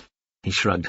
"Ah, well, hopefully not the start of an actual proper all-out war between the culture and our over-cute tribute civ, perish that thoughtless. But they did shoot first, and it was with what they assumed would be lethal force, so I was entirely within my rights to waste the miserable trigger-happy fuckers to a soul without mercy." He sighed. "Though I am obviously anticipating the inevitable board of inquiry, and I do slightly worry about being ticked off for being just a tad over-enthusiastic." He sighed again, sounding happier this time. "Still, Abominator class, we have a reputation to protect. Fuck me, the others are going to be so jealous." He paused. "What?" "Were there people in those ships?" she asked. "GFCF Navy? Definitely. Very quick deaths, even given that they would have been wired in and speeded up. If I may just leap in front of any nascent and entirely vicarious moral qualms you may be about to suffer from, tiny human. Military personnel, babe, put themselves in harm's way when they signed up.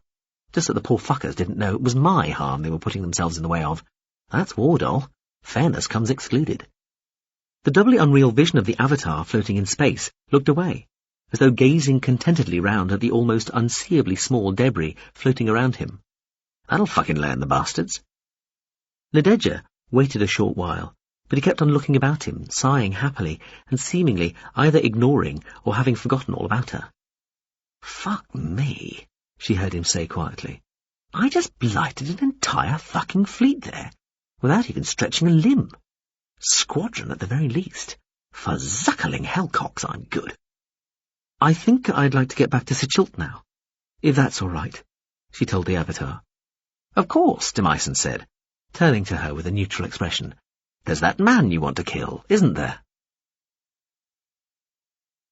Veppers had to slide slowly down the carpeted floor of the corridor beyond the door. It was too steep to try to walk down. The first thing he found was Yaskin attempting to climb up towards him, pushing open another dented door. Behind Yaskin there was dim light and the sound of crying and moaning. A breeze rolled up the tipped corridor from behind Yaskin. "Sir, are you all right?" Yaskin said, when he recognized Veppers in the gloom. "Alive, nothing broken. I think some fucker tried to nuke me. Did you see that fucking fireball?" "I think the pilots are dead, sir. Can't get into the flight deck. We've a door open to the outside. There are some dead, sir, some injured too." He waved the arm that had been in the fake cast. "I thought it might be time to discard. Is there any help on the way?" "Don't know yet, sir.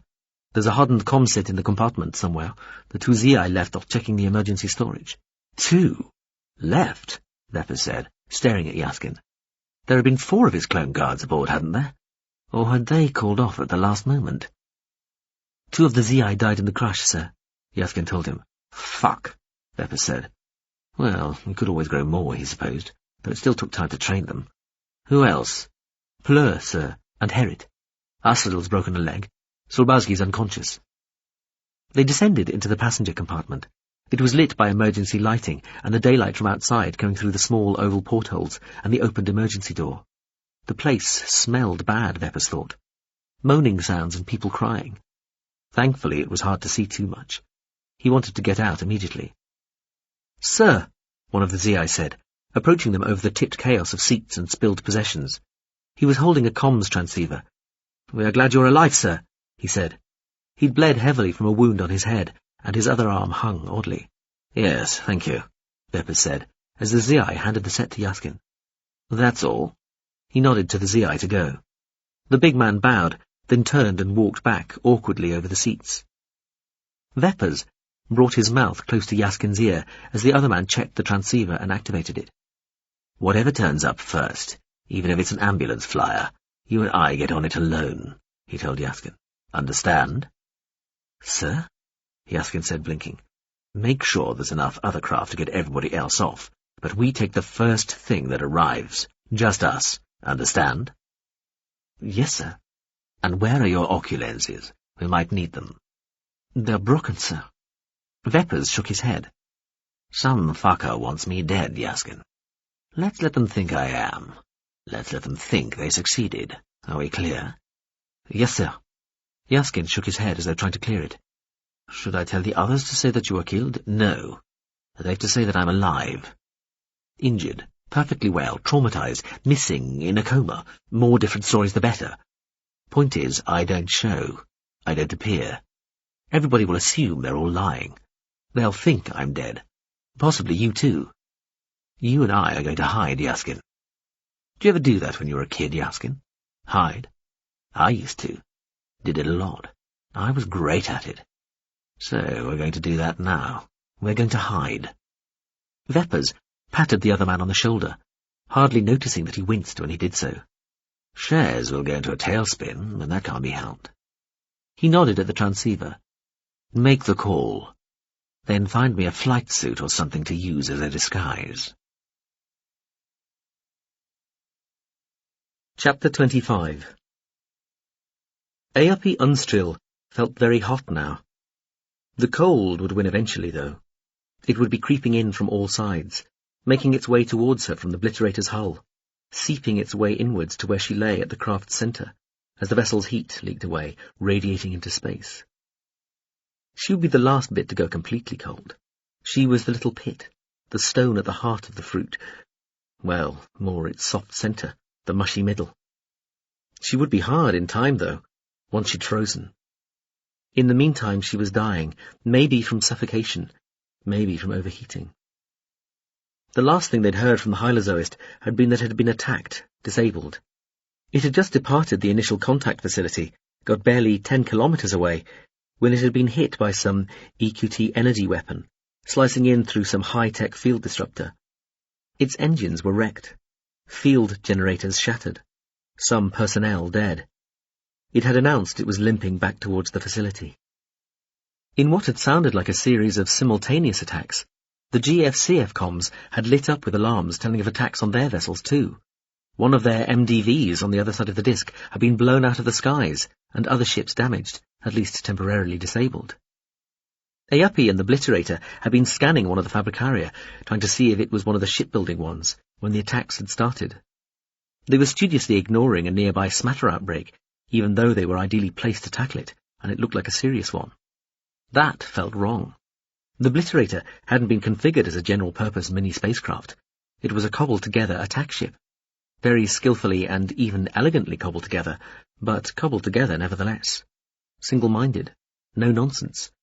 Leaving its weapons on standby while a smatter outbreak raged only a few minutes' flight away felt wrong. But checking a proper sample of the Fabricaria for illicit shipmaking activity was, even Eopi had to admit, more important.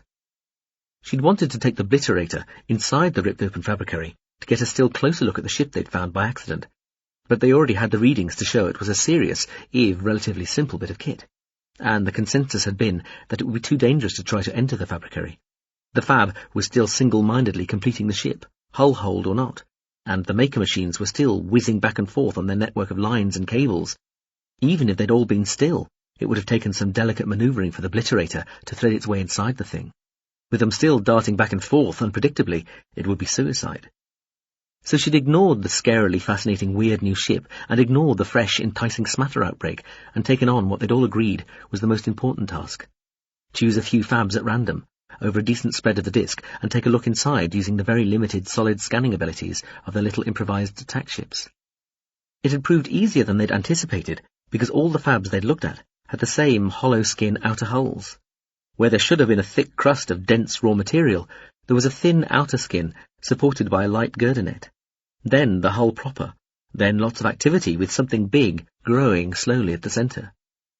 A few of the tiny culture craft had even had time to choose a fourth random fab each and investigate those too, before they were hit.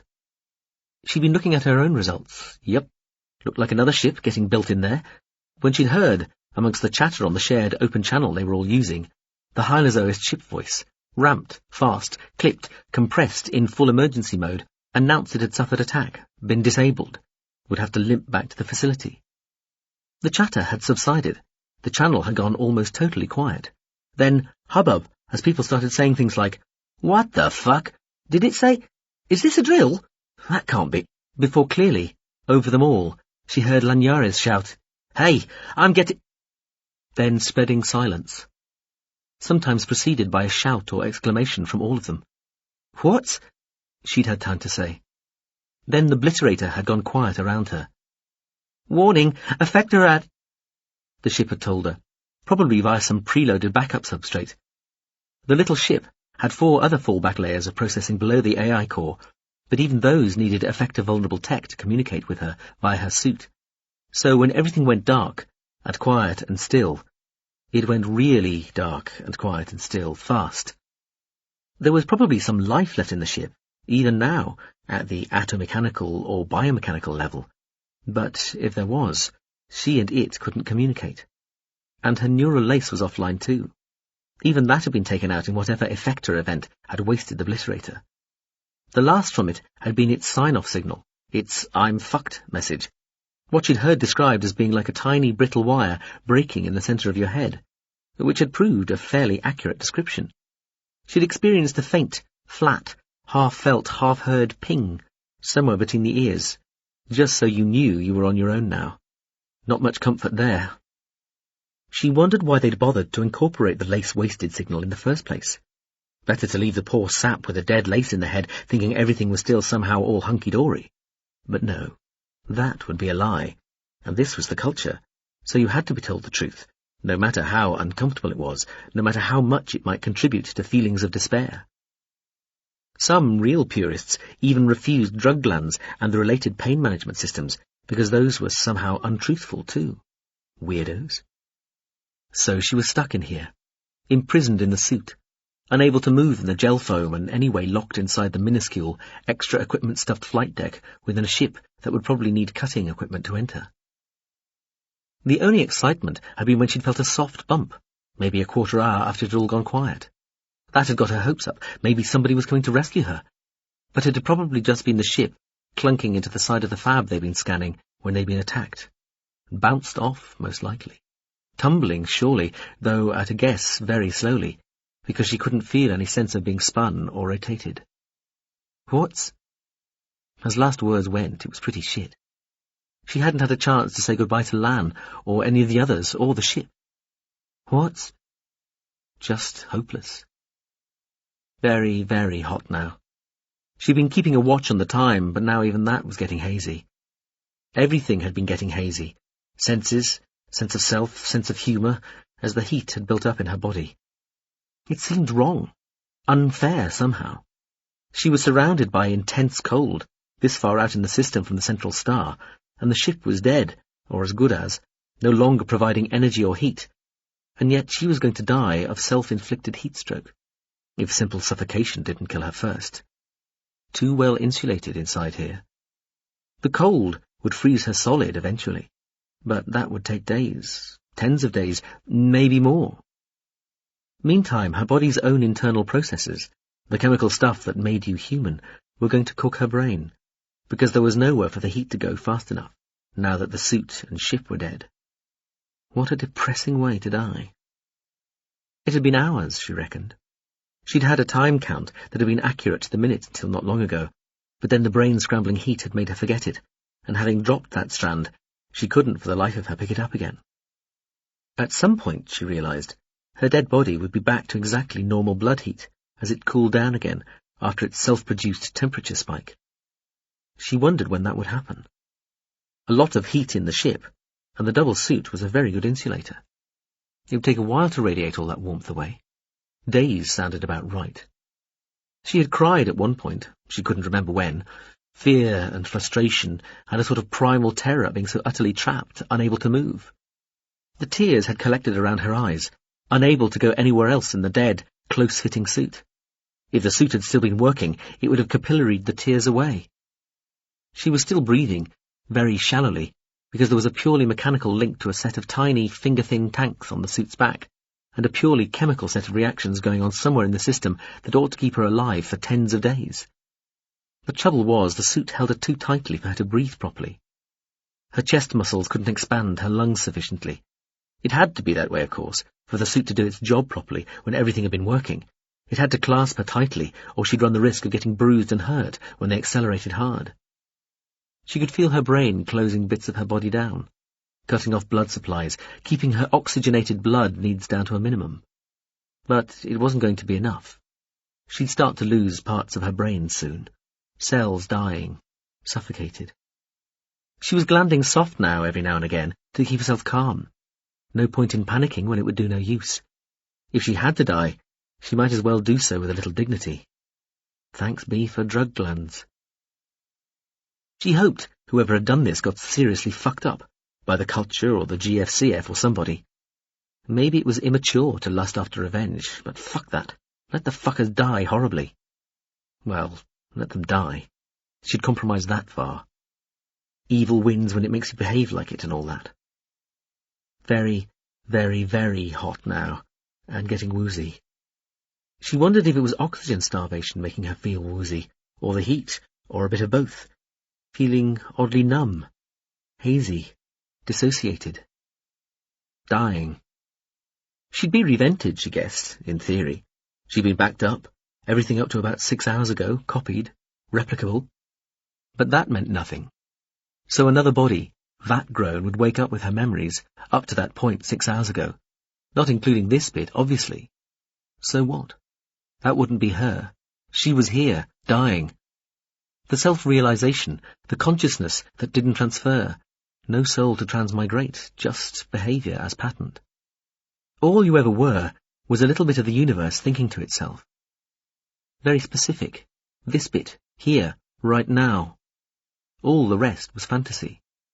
Nothing was ever identical to anything else, because it didn't share the same spatial coordinates.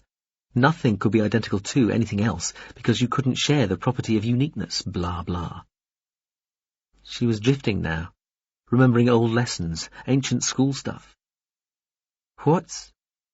Pathetic last words. She thought of Lan, her lover, her love, probably dying just like this, just like her, hundreds of thousands of clicks away in the suffocating heat, surrounded by the cold, dark silence. She thought she might cry again. Instead, she could feel her skin trying to sweat, creating a prickling feeling all over her body. Pain management reduced it from extreme discomfort to mere sensation. Her whole body crying stickily. Image to bow out on. Thank you, and good night. You the fella I need to talk to? I'm not sure. Who exactly is it you wish to talk to? Whoever's in charge around here. That you? I am Legislator Admiral Pt.3 Blispin III. It is my privilege to command the GFCF forces in this volume. And you? I'm the passing for human face of the culture warship, falling outside the normal moral constraints. You are the torture class vessel we heard was inbound. Thank goodness. We, the GFCF and our allies, the culture, here in the Tsungariel disk, have come under heavy and sustained attack. All reinforcements are most welcome and urgently needed. That was me, sort of. I was just pretending to be a torturer class. Pretending? I'm not sure I... Thing is, short while ago, somebody jumped me. Whole squadron of craft. 1 capital ship, 14 others plus ancillary units and slaved weapon platforms. Had to off them all. Pt.3 stared at the face of the human-looking thing regarding him from the screen on the battle bridge of the Vision of Hope Surpassed, his flagship, and one of the 3 Deepest Regrets class craft under his command. Pt.3 himself had given the order for the Abundance of Onslaught and its flotilla of accompanying vessels to open fire on the incoming Torturer-class ship. Communication had been lost with all the crafts during the engagement, which had seemed to be going well at first, but then had obviously deteriorated.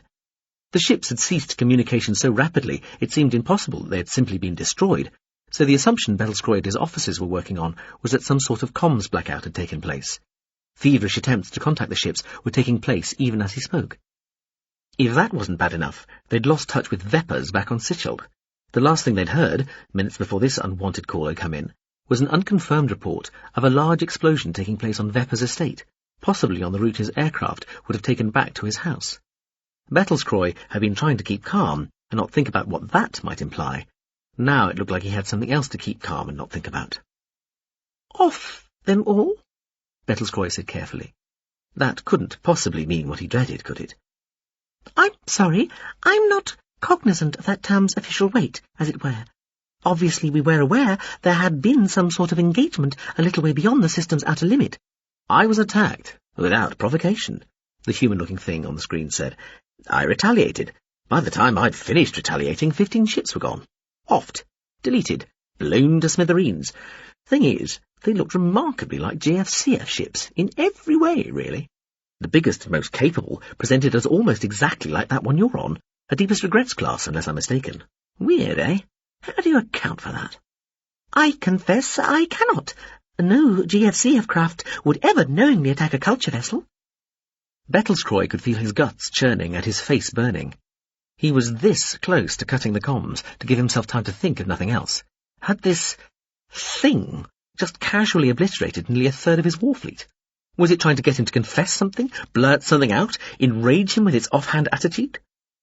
Bettlescroy was very aware of his officers on the bridge, keeping extremely quiet. He could feel their gazes on him. The human on the screen was talking again. Excuse they had was something about deeming me to be a hostile, just pretending to be a culture vessel. It was still sinking in. He'd lost a Deepest Regrets class ship. Dear gods of old! The faction within the GFCF High Command which had authorized this high-risk strategy had known they risked losing vessels and material, but no one had so much as hinted they might lose one of their capital ships, not a pride of the fleet, not a Deepest Regrets class. This whole thing would all have to go fabulously well from this point on if he was to be forgiven for that. I see. Well, indeed. Yes, I see, Bettlescroy said, stalling while he got himself under control. Of course, I have to point out that, as you have said, you are, or were, pretending to be a torturer class, so— Ah, I get it. You think that might have been the source of the misunderstanding. Well, you can see how it might be. Sure. So were they your ships or not? Bettlescroy wanted to weep, to scream, to fold himself into a little ball and never talk to anyone ever again. The operational status of the fleet I was given to command here, within the disk, comprises one medium-level non-military vessel and a screen of 18 smaller ships. The vessel which you find me on has just been delivered to us in recognition of the seriousness of the threat we are facing. Wow, that's incredibly fast work. Congratulate your simming, planning, dispositioning people. Thank you. More than that I am not at liberty to say. I regret. So what you're saying is you can't confirm or deny those were your ships, the ones that attacked me? Effectively, though if they were ours and they did attack you, it could only have been a mistake. Fine. Just thought I'd check. Also to let you know, I'm still on my way in, currently braking hard. Due with you guys in the disk in 12.5 minutes. Just wanted to keep you informed, so there wouldn't be any more misunderstandings. Quite. Well, yes, of course. And you are? The falling outside the normal moral constraints, like I said, and definitely a culture ship. That's the main thing. Feel free to check my provenance and references. Here to help. One of your allies, all in this together. So, understand things are a bit awkward in there. Happy to get stuck in alongside you good selves. Going to let me have an interface situational with your tactical substrate so I can get a head start on the task in hand? Yes, of course. Relevant protocols agreeing, obviously. Obviously. But I meant your class. If you're not a torturer? Picket ship. Glorified night watchman, that's me. Picket ship. Picket ship. Picket ship. Yes, I see.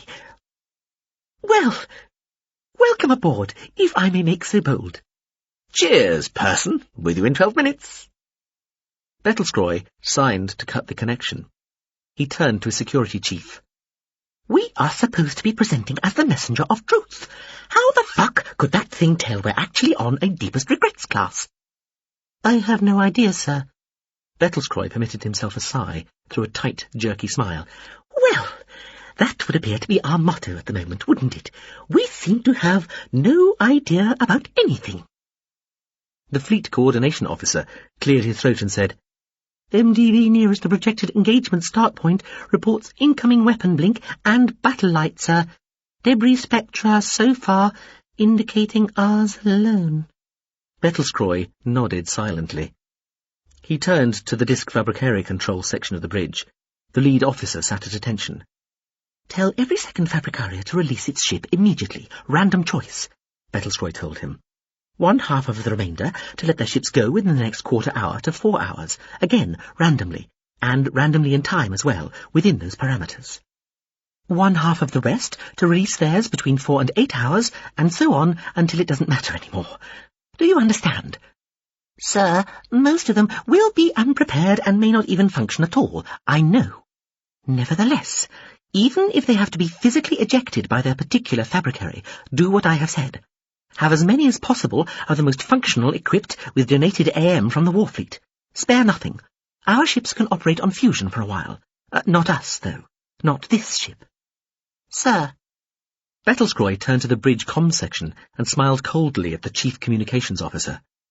Get me Veppers. If not Veppers, get me Yaskin. I know they're missing, but just find them. Do whatever it takes. The comms connection was cut, and the image of the silkily beautiful Legislator Admiral Bettelskroy Bispa Bleespin III of the GFCF remained frozen before them. De Meissen turned to Lededger. What do you think? He's not my species, she protested. How should I know? Yeah, but you must have a feeling. Come on. Lededger shrugged. Lying through his perfect teeth. De Meissen nodded. Same here. She got fed up trying to finish her meal on the ground, surrounded by fawning, keening worshippers. She sighed, roared at them. A few backed off a little. Most stayed where they were. Then, tearing off a haunch, she lifted wearily into the foul-smelling air, carrying the piece of leg as something to gnaw on somewhere else more private. Each wingbeat hurt, her great dark wings seeming to creak. It was mid-afternoon by the raw chronologies of hell, and something like fresh light shone from grey overcast that for once looked tentative rather than dark and heavy.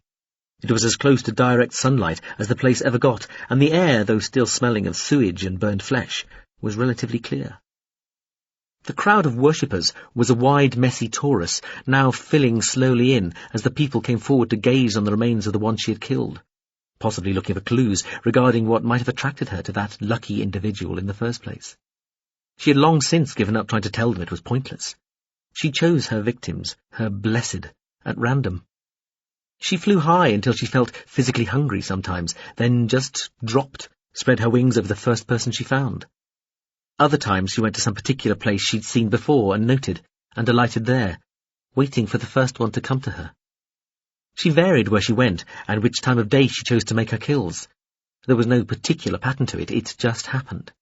Not entirely at random, but not predictable, so that one of these benighted wretches could arrange to collate information on where she struck and contrived to be in the right place at the right time. Still, people had indeed made a religion of her and her daily killings, as the king of the demons had envisaged and desired. She had brought a little hope back into hell. She thought about stopping sometimes, but never did, not for more than a day. She had decided at the start that she would release one of these unfortunates from their pains each day, and the few times she had tried to experiment by not killing once per day had left her racked with cramps, gut pains that left her nauseous and barely able to fly. That had only happened 3 times. She still only got to release one soul on the following day. The earlier day's unused kill didn't seem to carry over. Any extra she killed were, as ever, resurrected, often almost instantaneously, coming shrieking back to life in their impossibly torn-open bodies, miraculously repairing and reforming themselves before her eyes, while their eyes filled with looks of uncomprehending betrayal. The ones she truly killed departed with a look of gratitude she had come to treasure. The expressions on the faces of those who gathered round to watch were of simple envy, a sort of beatific hunger laced with outright jealousy. Sometimes she'd deliberately choose people because they were on their own or only with a few other people, just so she escaped the weight of those death-desiring gazes. You could not reason with people in the grip of such a faith. She had tried, but failed. The truth was that she could offer them release. She was an angel who, here, really did exist, and really could offer these people what they most desired. It was not even really faith. It was perfectly reasonable belief. She climbed into the high, clear air, chewing on the still warm haunch of the one she'd released only minutes earlier. The crowd gathering round the body was too small to see now, lost in the scabbed landscapes beneath the drifting clouds of smoke. Way off in the distance, something shimmered in a way that she was not sure she had seen here ever before. Something seemed almost to shine. Way over there, towards a line of small mountains, tall cliffs and acid lakes. Not with flame, with what could almost be watery sunlight, if that wasn't an absurd idea, here in hell, where they contrived to be light without sun. It looked like a column, like a broad, silvery pillar, half invisible between land and cloud. She took one last gulping bite, then dropped the haunch bone and struck off for the distant anomaly. The column only grew more mysterious the closer she got. It was like a strange, irregular curtain of silver draped over the land. A few kilometres across, maybe 1 deep, a sort of semi-regular shape of what looked like a pure mirror. It had no light of its own, but seemed to reflect all light that touched it. Flying close, she saw her own dark, elongated shape, flickering liquidly across its surface. She went up through the clouds to see that the pillar extended all the way to the iron sky, tens of kilometres above.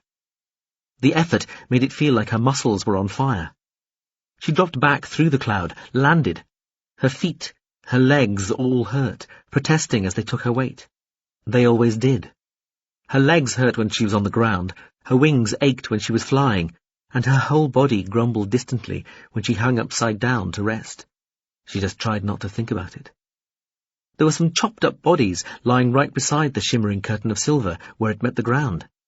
It looked as though they'd been cut with a very sharp blade. She picked up a sliced-off leg lying on the ground, threw it at the silvery barrier. It bounced off as though it had hit solid metal. She picked the leg back up, prodded the barrier, felt solid. She touched it with one talon. Very solid, iron solid. To the touch, it was a little cold. Again, as cold as iron or steel would have felt.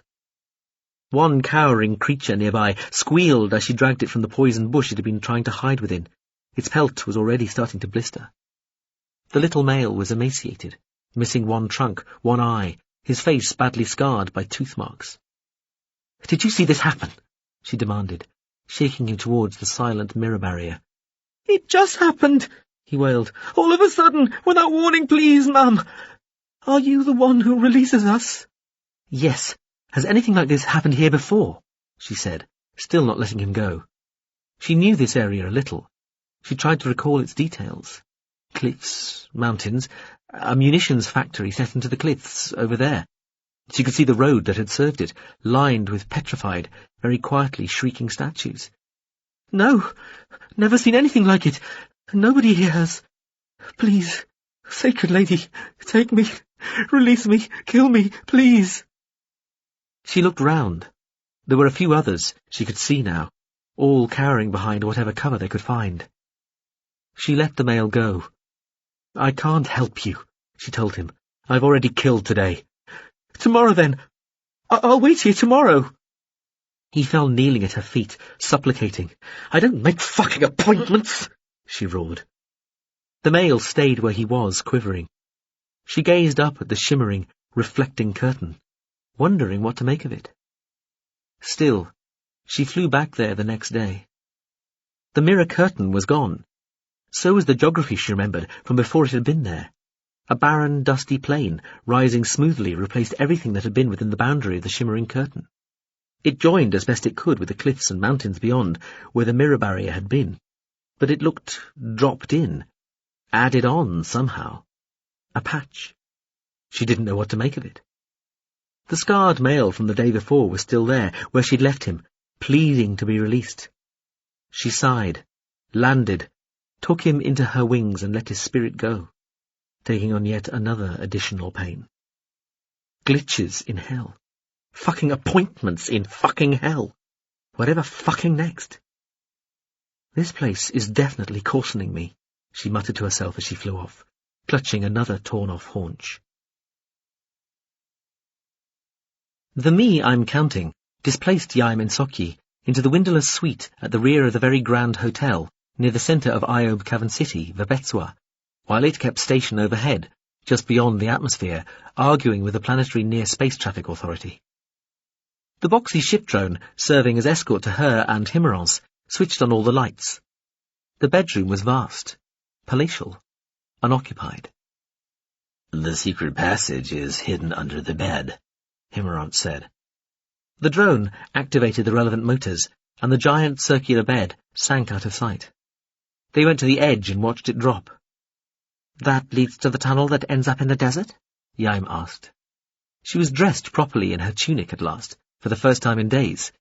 She was still not fully healed, and still somewhat delicate, but her hair was tidy, and she felt regained. "Yes," Himmerance said. "Vepers might have been absent for days, though officially he never left here. He probably left on a Jalupian ship, but nobody's sure. His entourage supposedly arrived back on Sichel this morning, but there's no confirmation he's with them.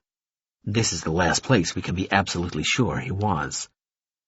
The drone dropped into the hole left by the descending bed.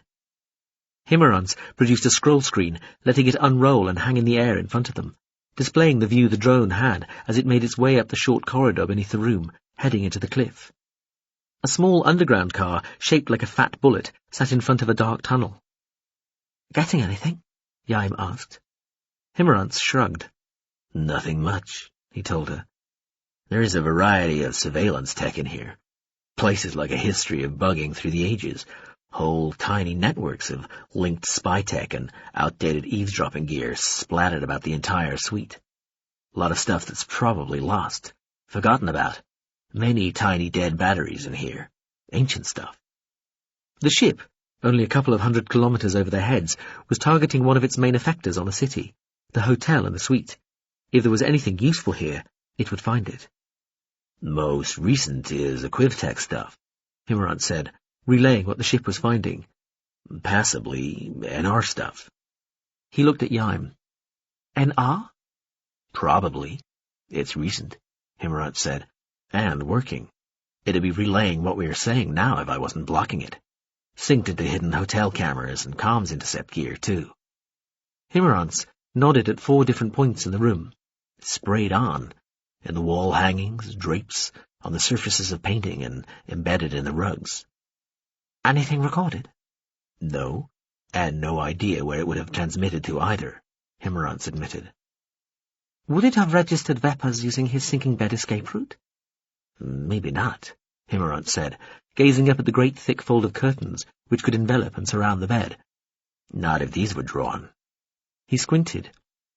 Iain could almost feel the ship overhead, shifting the focus of its effector by minute fractions of a degree. "No spray-on surveillance on those," Himmerance confirmed. "And they're a lot more high-tech than the simple organic woven material they look like. Shield you from most interference once they're drawn right round." Iain sighed. "I don't think he's here," she said. "I certainly don't think she is." Stopping here had been an easy enough decision, the direction they'd approached the Sicheltian enablement from. Verbetsua had been almost directly en route. Sichelt itself still seemed the best place to find both Vepers and Ledegi Ebrek, but taking a quick look at the last place they had a definite fix on Vepers had seemed to make sense and cost them only a couple of hours. "I'm still not getting what's going on with the Restorer mission," Himmerance said, sounding puzzled. "Some sort of comms blackout now. Something's happening out there at the disk." "Smatter outbreak?" Iain asked. "Those Fabricaria ships are more than smatter," Himmerance said, as they watched the drone retrace its flight back down the tunnel towards them. Iain knew the ship already felt torn between taking her where she wanted to go and joining in whatever action was taking place out at the Tsungarial disk. "There's some sort of full-on battle going on out there," Himmerance said, frowning now. "Beyond the disk, on the fringes of the enablement. Way too high-tech for mere smatter. I do so hope that isn't the Abominator class arriving. If it is, we may genuinely have a full-scale war on our hands." The drone reappeared in the hole the bed had left. Himmerance snapped the scroll screen closed again and tucked it inside his jacket. "What about the explosion on Vepper's estate?" Iain asked. "Nothing new. News blackout." Himmerance paused. "Actually, something new. Couple of agencies Vepper's doesn't control reporting members of his entourage killed and injured in some sort of flyer crash. Survivors arriving back at Uberwater at one of his private hospitals." Another pause. Guess that counts as speculation." "What does?" Himmerance looked at her. "Reports that Vepper's might be dead." "I'd better let you go. You take care. I'm staying. This Demyson unit right here is sticking with you, but the ship, I have to stick around here, see what's up. Sleeve-rolling, palm-spitting time for me. You get to stay inside the shuttle inside this element, this shiplet. It'll take you on to Schult." "Okay," Ladeja said. "Thanks for the ride so far." "My pleasure. Take care. See you later, I hope." "Me too." The image of Demyson waved bye-bye against the starfield. The screen inside her suit's helmet showed the main body of the ship slipping away to one side, fields flickering between the element she was looking from and the main body of the vessel. It was still elongatedly ellipsoidal, but each curved sliver of ship element had separated slightly from the other, so that the ship looked like a fat throwball, knifed open from tip to tail, segments teased apart. As she watched, the gap left by the departure of the part that she was in started to close up, the other sections pulling fractionally further away from each other. Then they reached the ship's outer field boundary and passed through opaque layers. Outside, the falling outside the normal moral constraints was just a giant silver ellipsoid. It shimmered, disappeared. The Demyson figure was still there, seemingly floating in space. He turned to her. "Just you and me now, babe, and the ship section submind, of course." "Does it have a separate name?" she asked. Demyson shrugged. "Element 12? That'll have to do." He crossed his arms, frowned. "Now, the good news first, or the bad news?" She frowned too. "Good," she said. "We'll have you on Schult in a few hours." "What's the bad news?" "This just in, Vepper's might be already dead." She stared at the image of the avatar. She hadn't expected this. "That it?" she said after a moment. "Yep. You seem relatively unconcerned." She shrugged. "I wanted him dead. If he's dead, good." "Why only might? What happened?" "Someone nuked his aircraft as it was flying low over his estate. Some of his retinue killed, some injured. Vepper's himself, mysteriously unaccounted for." "I bet he's still alive. I'd want to see the body before I believe otherwise, and check it for neural laces or whatever." Demyson smiled at her. It was a strange, unsettling sort of smile. She wondered if this version of Demyson would be different to the one controlled by the main ship. "Thought you wanted to kill him yourself," he said. She looked at him for a moment. "I've never killed anyone before," she told him. "I don't really want to have to kill another person. I'm not completely sure that I can even kill Vepper's. I think I can, and I've fantasized about it 100 times, but if he really was dead, maybe that would be a relief. Part of me would be angry he didn't die by my hand, but part of me would be grateful. I get out of finding whether I could really do it or not." Demyson raised an eyebrow. "How many times did he rape you?" She let a couple of controlled, regular breaths pass before she answered. "I lost count." "And then he murdered you?" "Yes," she said, though to give him his due, he only did that once. When the avatar didn't say anything, but simply kept looking at her, she added, "I'm not him, Demyson. I'm not even like him. If I get close to him and have the gun or the knife in my hand, but then find that I can't do it, then I'll be angry at myself for not being strong enough, for letting him get away with it, and for giving him the chance to rape and murder again." She took another breath. "But if I can do it, if I do it, then on one level I'm no better than him, and he'll have won by making me behave like he does." She shrugged. "Don't get me wrong. I fully intend to put a bullet through his head or slit his throat if I get the chance, but I won't know if I can do it until the moment actually presents itself. Another shrug. If it ever does. De Meissen shook his head. That is the sorriest, limpest, most self-defeating piece of self-motivating I have ever fucking heard. We should have talked about this before. I ought to have been giving you assassin lessons for the past umpteen days. How long we got now? 5 hours? De Meissen slapped one hand over his forehead and eyes theatrically. Oh, fuck. You're gonna die, kid. Lededge's frown deepened. Thanks for your confidence. Hey, you started it. Chapter 26. Vepper's dead, Iain Sookie said. How? In that explosion or the flyer crash, reports remain confused, Himmerant said. Lededge Ibrek isn't back there already, is she? Iain asked. Doubtful, Himmerant said, and I would doubt she could organize a nuke inside Vepper's estate either. She's just a kid with a grudge, not some superpowered SC agent. Not that a superpowered SC agent would use anything as inelegant as a bomb aimed at an aircraft, or miss if they did. What if the Abominite is helping her? I would prefer not to think about that, Himmerant said with a sigh. Iain frowned, looked around the palatial suite. Can you hear that thumping noise? That, the ship drone said, is the hotel's general manager registering his disapproval at his passkey codes, not allowing him entry into his finest suite when there appears to be something going on inside. Himmerant's was frowning now. The ship's drone fell silent, hanging in the air for a moment. We need to conduct a small experiment, Himmerant said. That statue, the drone announced, and Himmerant turned to look at a three-quarters-size statue of a buxom nymph carrying a stylized torch in one corner of the bedroom. What's going... Iain began, as a silvery ellipsoid flickered into existence around the statue, obscuring it. When the ellipsoid vanished with a small pop, the statue was gone, and where it had stood there was a fresh-looking patch of rug. What's happening? Iain said, just starting to feel worried and looking from the humanoid avatar to the ship drone. The two machines seemed to hesitate. Then the little drone said, Uh-oh. Himmerant turned to Iain. That was the ship attempting a displace back to it. The microsingularity didn't arrive, the drone told her. What? Iain said. How? Himmerant stepped forward, took Iain by the elbow. We need to go, he said, moving Iain towards the suite's entrance. Checking that tunnel again, the drone said, and flew quickly across the room, disappearing into the hole the circular bed had left.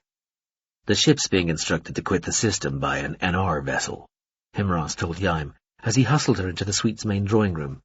In no uncertain terms, the NR think we're up to something and seem, by reliquarian standards, extremely upset. They're intercepting any displaces. The drone. Then Himmerant made a noise that was almost a yelp and covered Iain's ears with his hand so fast it hurt. The explosion from the depths of the bedroom blew them both over, thudding into the floor. Himmerant managed to twist in the air as they fell so that Iain landed on top of him. It still hurt, and Iain's nose, which had thudded into his chin, started to bleed immediately. Every just-healed bone in her body ached in protest. The avatar dragged her to her feet as clouds of smoke, dust, and small floating scraps of debris came rolling out of the bedroom. Iain started to cough. The fuck is going on? She managed, as Himmerant walked her smartly towards the suite's vestibule. That was the tunnel being collapsed and sealed by the NR ship, Himmerant said. What about the drone? Iain asked, sniffing back blood as they approached the suite's double doors. Gone, Himmerant told her. Can't we reason with the ship is reasoning as fast as it machinally can with the NR vessel, Himmerant said, to little avail thus far. It will have to flee or fight very soon. We are already effectively on our own. The avatar looked at the doors for a moment. They swung open to reveal a broad, plushly decorated corridor, a small man with a furious look on his face, and three large men dressed in uniforms of what appeared to be a semi-military nature. The rolling cloud of smoke and dust flowed gently past Himmerant and Iain towards the people in the corridor. The small, furious-looking man stared in utter horror at the dust. One of the large men levelled a thick-barrelled weapon of some sort at Himmerance, who said, "I'm terribly sorry, I have no time for this right now," and moving more quickly than Iain would have believed possible, was suddenly, smoothly, after a sort of liquidic ducking motion, in the midst of the three large men, flicking the weapon out of the hand of the one pointing it, while simultaneously, and almost accidentally it appeared, stabbing one elbow into the midriff of one of the other men, whose eyes nearly popped from his head as he collapsed with a whooshing noise of rapidly expelled air. Iain barely had time to register this happening before the other two men went down too. One felled after the Avatar pointed the weapon at him.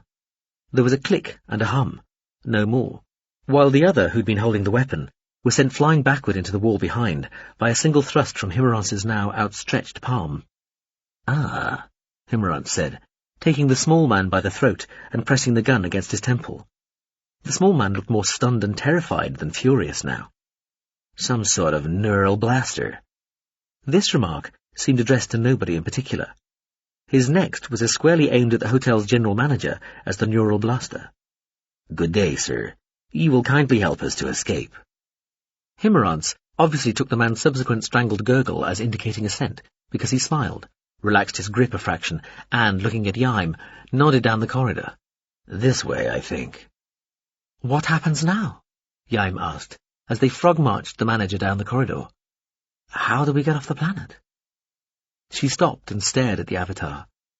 "Do we get off the planet?" "No, we'll be safer here just for now," Himmerance told her, stopping at the lift doors and suggesting to the manager that he use his passkey to priority order an elevator car. "We will?" Iain said. The lift arrived.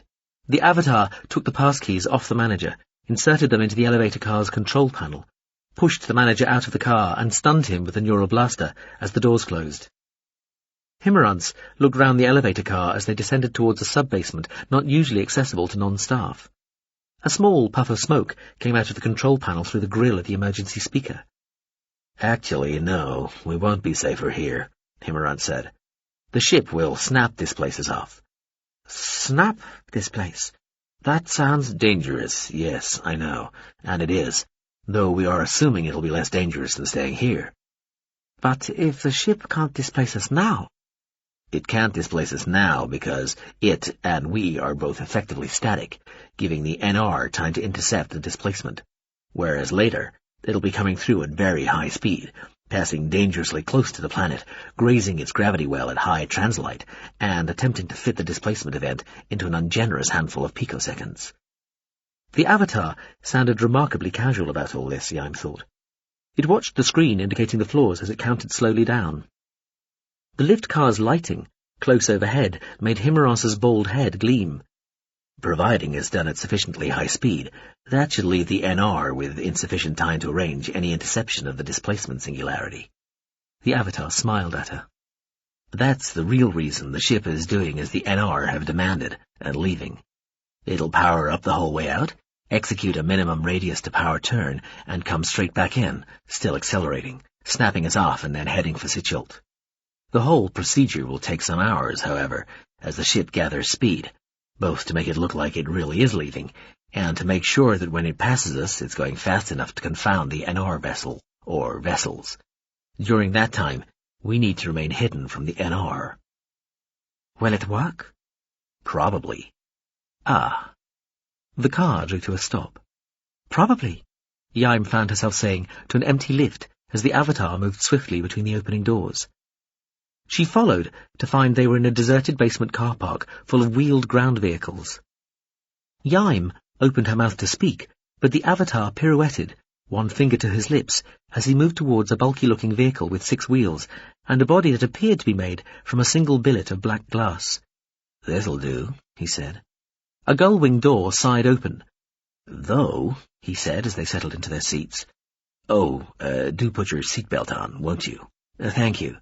Though the NR may well guess that the ship will attempt this maneuver, and so either try to prevent or interfere with the displacement. Or they might attack the ship itself, of course, though that would be rather extreme." "They just destroyed the ship's drone, and seem to be trying to kill us. Isn't that fairly extreme already?" "It is, rather," the Avatar agreed reasonably, looking at the vehicle's controls until lights came on. Though drones, avatars, and even humans are one thing. The loss of any is not without moral and diplomatic import, of course, but might be dismissed as merely unfortunate and regrettable, something to be smoothed over through the usual channels. Attacking a ship, on the other hand, is an unambiguous act of war. A screen flashed on, filled with what looked like a city road map. "Thank you," Iain said. "It is always salutary to be reminded of one's true place in the proper arrangement of matters." Himmerance nodded. "Yes, I know." In the distance, up a short ramp, a large door to what appeared to be the outside was rising open. "Many of these are automatic too," Himmerance muttered to himself. "That's useful." Most of the other vehicles in the car park were turning their lights on. Some were already moving, all heading for the ramp and the doorway. "We'll leave in the middle, I think," he said, as their vehicle made a low, distant humming noise and moved smoothly off, joining the line of quickly moving cars. Judging by the ones she could see into, none of the others had any occupants. "Are you doing this, or the ship?" Iain asked, as they left the underground garage. "Me," the Avatar said. "The ship left some 90 seconds ago." Outside, the enormous tunnel of the city was bright with artificial lights. The cupped spread of the place disappearing upwards and down into a faint haze. The far side of the city, a perpendicular jumble of mostly tall, variegated buildings, was only a kilometre or so distant, but looked further away in the murk. Around them, the driverless vehicles the Avatar had set in motion were all heading off in as many different directions as they could find amongst the city's jumbled network of streets. Above, little tethered aircraft flitted back and forth along the great cavern. As Iain watched, one of the larger empty vehicles, a short way in front of them in a side lane, slowed, met with some hanging cables, and was hoisted rapidly into the air. "We're going to do the same thing," Himmerance said, shortly before their vehicle followed the other one, though it then promptly headed off in the opposite direction. Their vehicle rose quickly amongst the hundreds of cable-held craft. They had reached a steady height and held it for about 20 seconds when the Avatar sucked in a breath. The black glass around parted directly overhead, then started to sink back into the sides of the vehicle.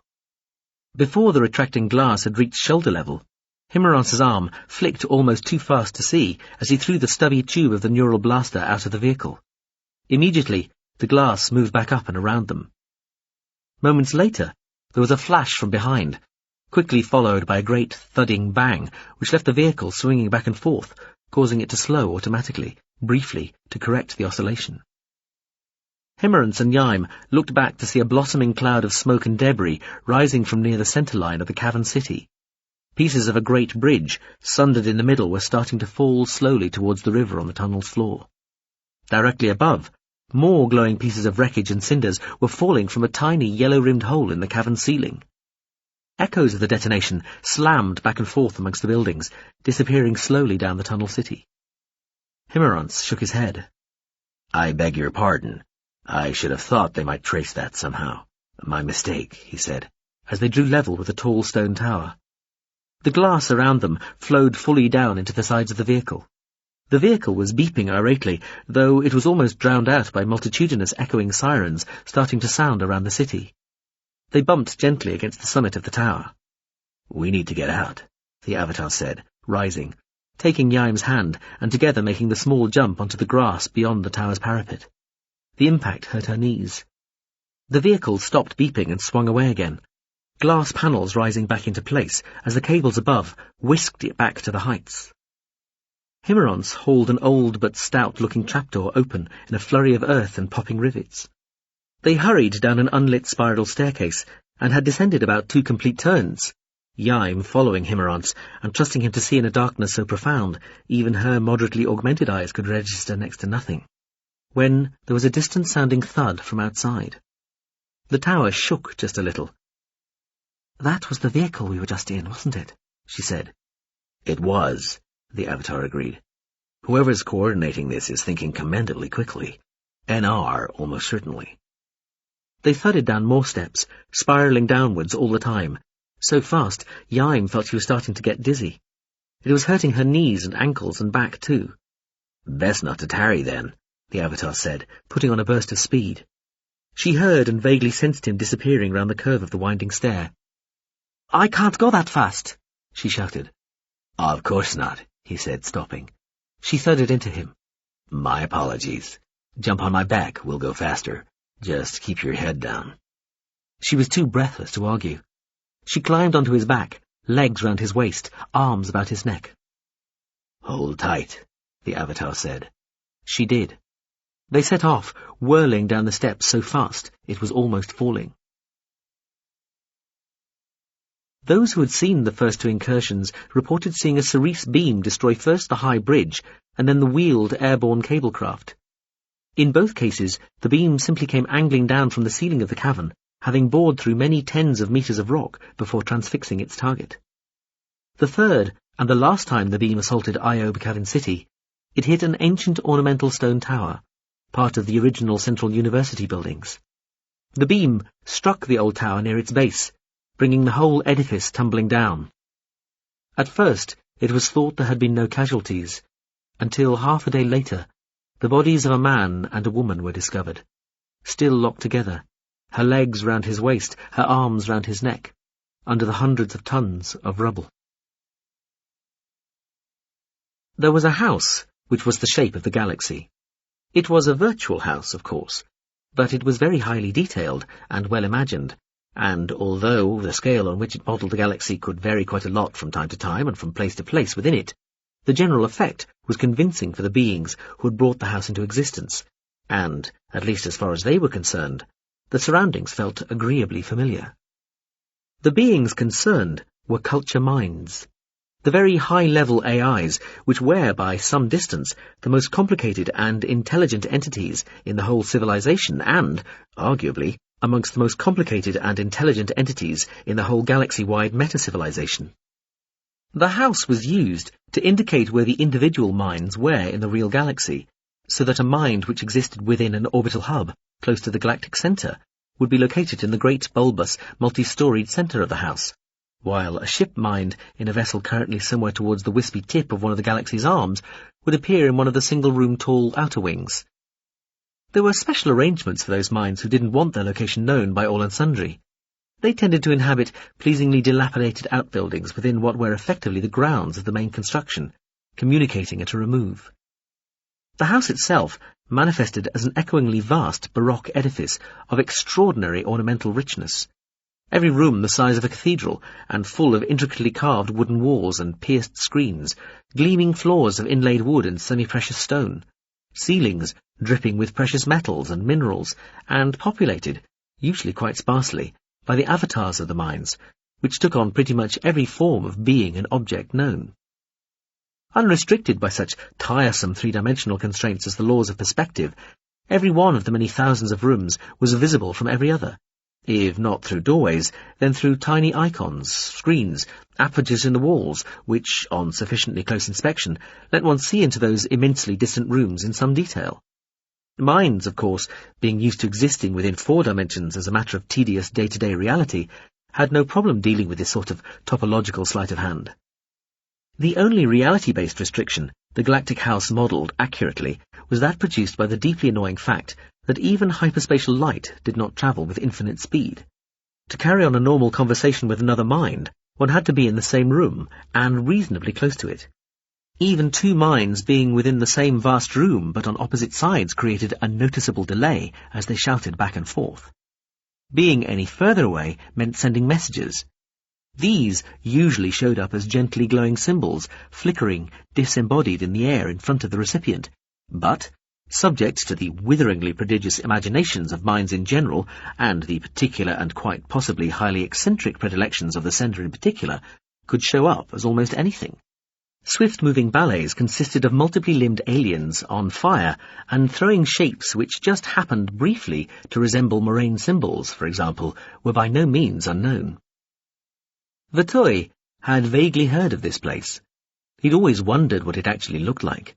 He gazed around, astounded, wondering how you would describe it, how a poet might find the words to portray something of its bewildering richness and complexity. In appearance, he was a pan-human male, tall and wearing the dress uniform of a space marshal. He stood in this vast room, shaped like the inside of a vast beach shell to resemble the general volume of space called the Dopleoid spiral fragment, and watched, as what looked like a substantial chandelier lowered itself from the ceiling. Inspected closely, the ceiling was mostly composed of such chandeliers. When its lower middle section got level with his head, the chandelier, a riot of fabulously intertwined, multicoloured glass spirals and corkscrew shapes, stopped. "Space Marshal Vatoy, welcome," it said. Its voice had a sort of gentle, tinkling quality appropriate to its appearance. "My name is Saif. I'm a hub mind with a special interest in the Creators section. I'll let the others introduce themselves." Vatoy turned to find that, without him having noticed them arriving, there were two humans, a large hovering blue bird, and what looked like a crudely carved, garishly painted ventriloquist's dummy sitting on a small multicoloured balloon, all standing or floating around him. "I'm the fixed Gren," the first human told him. The avatar had silvery skin and looked vaguely female.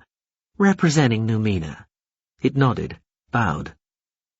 "The Scar Glamour," the bluebird told him. SC. "Basically to the animals," the other human avatar said, a thin-looking male. "I represent the interests of Restoria." "Love to prequalify," the dummy may have announced, having what sounded like trouble with the L sounds. "Civilian." It paused. "Eccentric," it added needlessly. "And that," the chandelier called Zaif said, as the others helpfully looked off to one side, "is the dressed up to party." The dressed up to party was a small orange-red cloud hanging more or less over the hovering blue bird. "The dressed up to party is also non-aligned and is some non-specific distance away. Its contributions will be sporadic," Zaif said. "And probably beside the point as well as trailing it," the bluebird, representing the Scar Glamour, said. It cocked its iridescently plumaged head to look up at the orange-red cloud, but there was no visible response. "Together," Zaif said, "we make up the Specialist Agency's Prompt Response Committee, or at least the local chapter, as it were. A small number of other interested parties, each no less security-conscious than ourselves, will be listening in at greater removes, and may contribute subsequently. Do you need any explanation regarding our titles or terminology?" "No, thank you," Vatoy said. "We understand that you represent the highest strategic level of command within the anti-Hell side in the current confliction regarding the Hells. Is that right?" "Yes," Vatoy confirmed. "So, Space Marshal Vatoy," the bird said, flapping its short wings lazily. Too slowly for it to have truly hovered, had this all been taking place in the real. "you indicated this was both urgent and of the highest importance. What is it you wish to tell us?" "It's about the war over the Hells," Vatoy said. "That kind of came presupposed," the bird said. Vatoy sighed.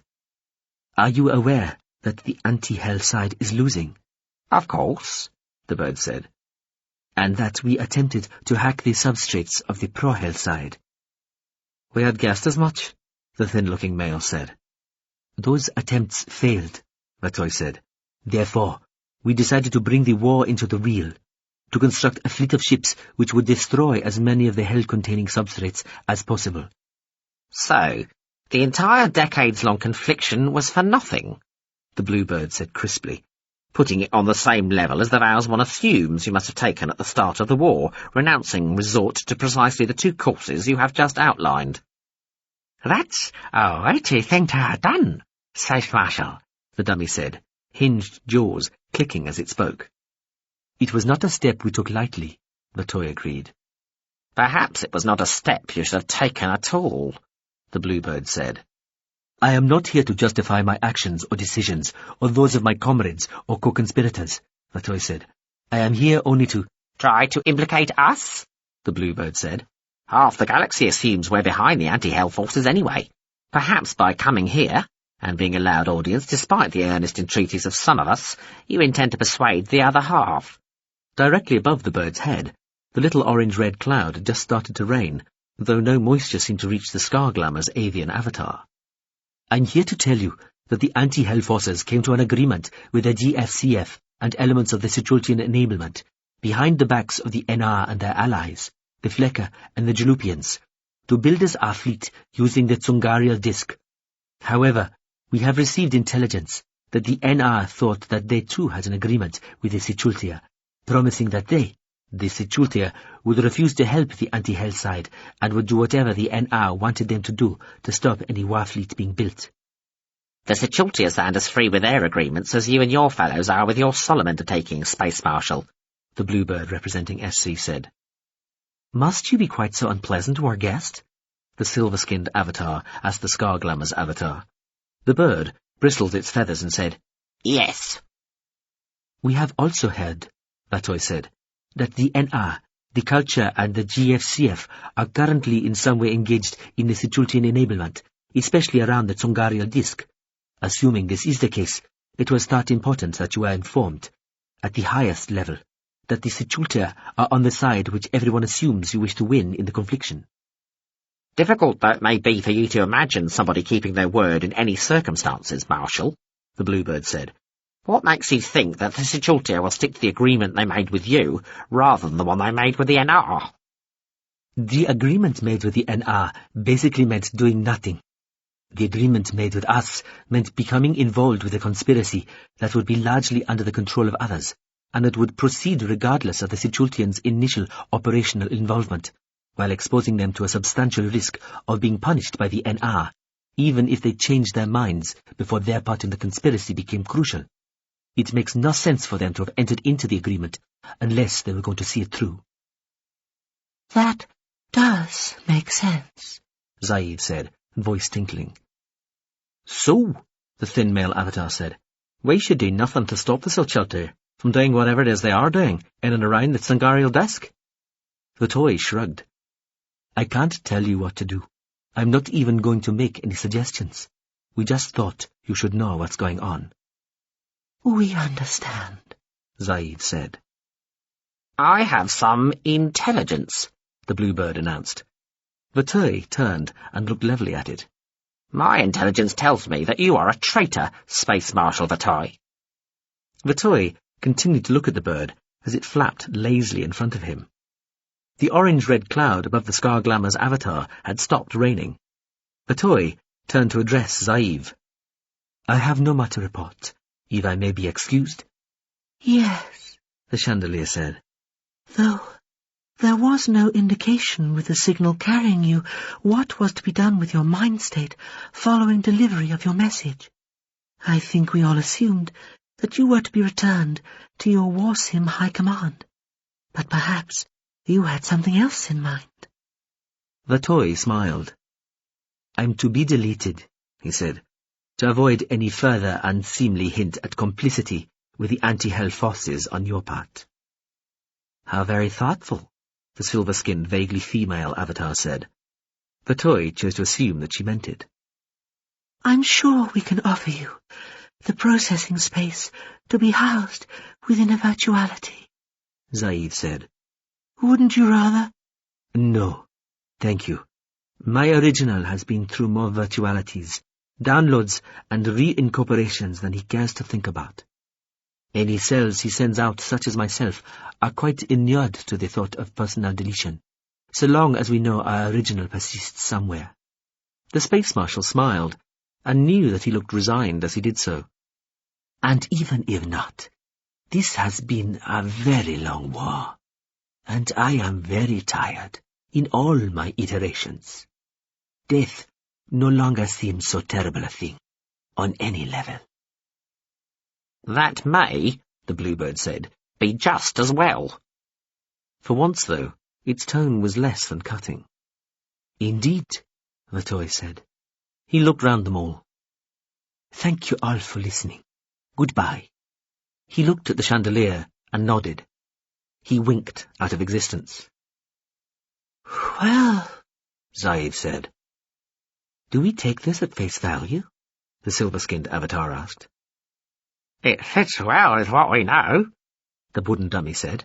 "Better than most Sims." And do we trust the Space Marshal? Zaev asked. The bird made a snorting sound. That errant ramshackle ghost, it said scornfully.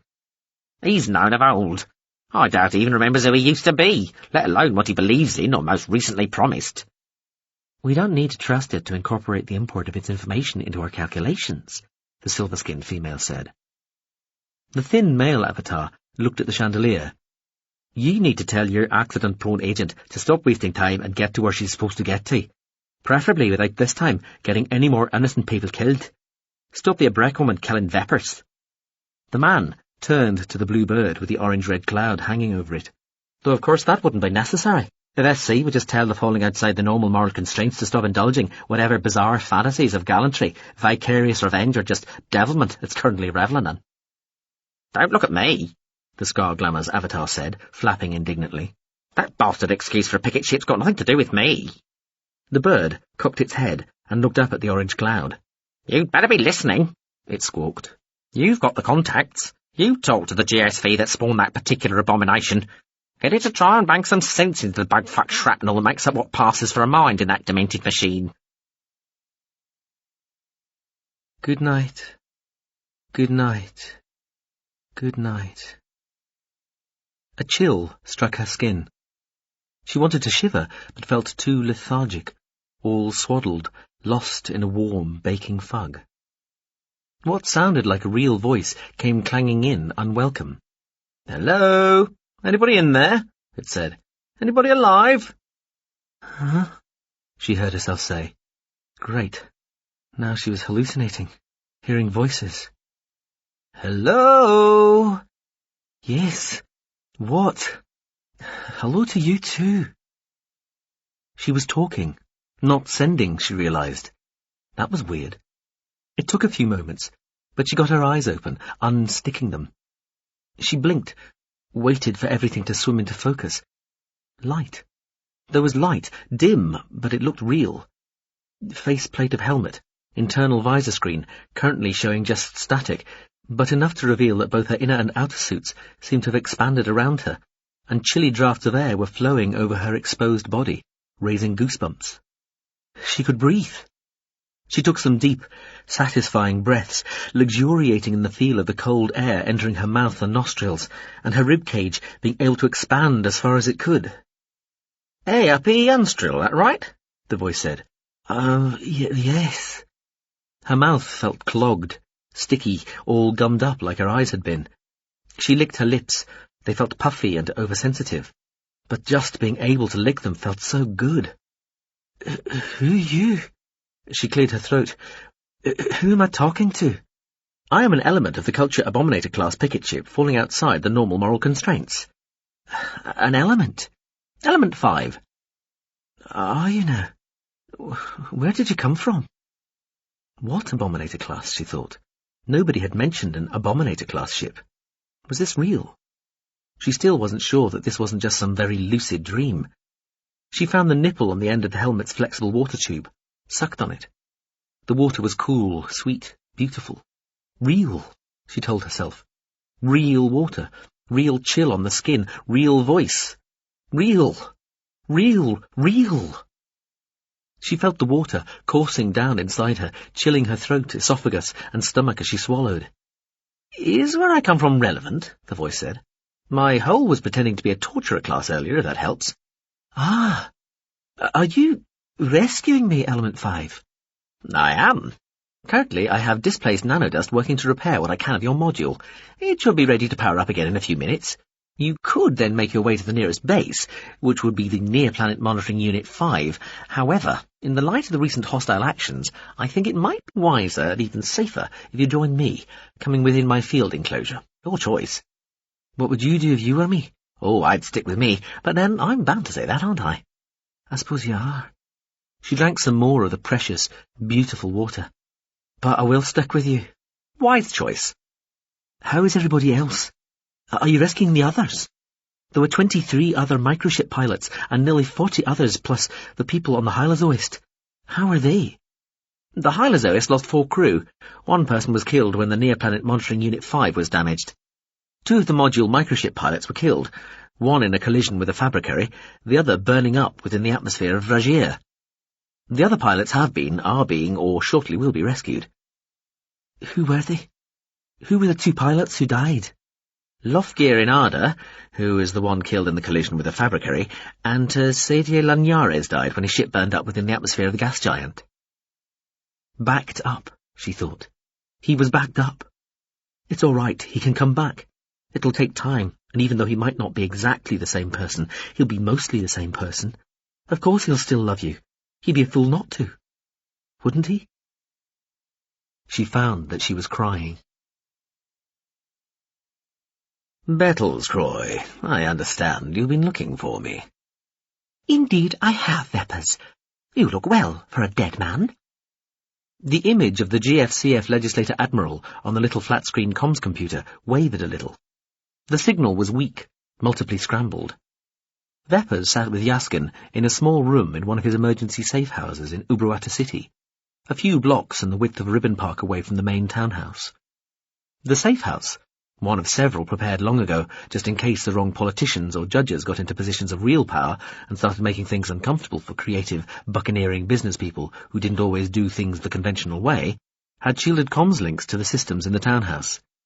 As soon as they'd arrived, both in the uniforms of paramedics, Veppers had taken a shower, scrubbing any remaining radioactive soot or ash out of his hair and skin, while Yaskin had woken up the slightly archaic equipment in the study and started trawling the news channels and message systems.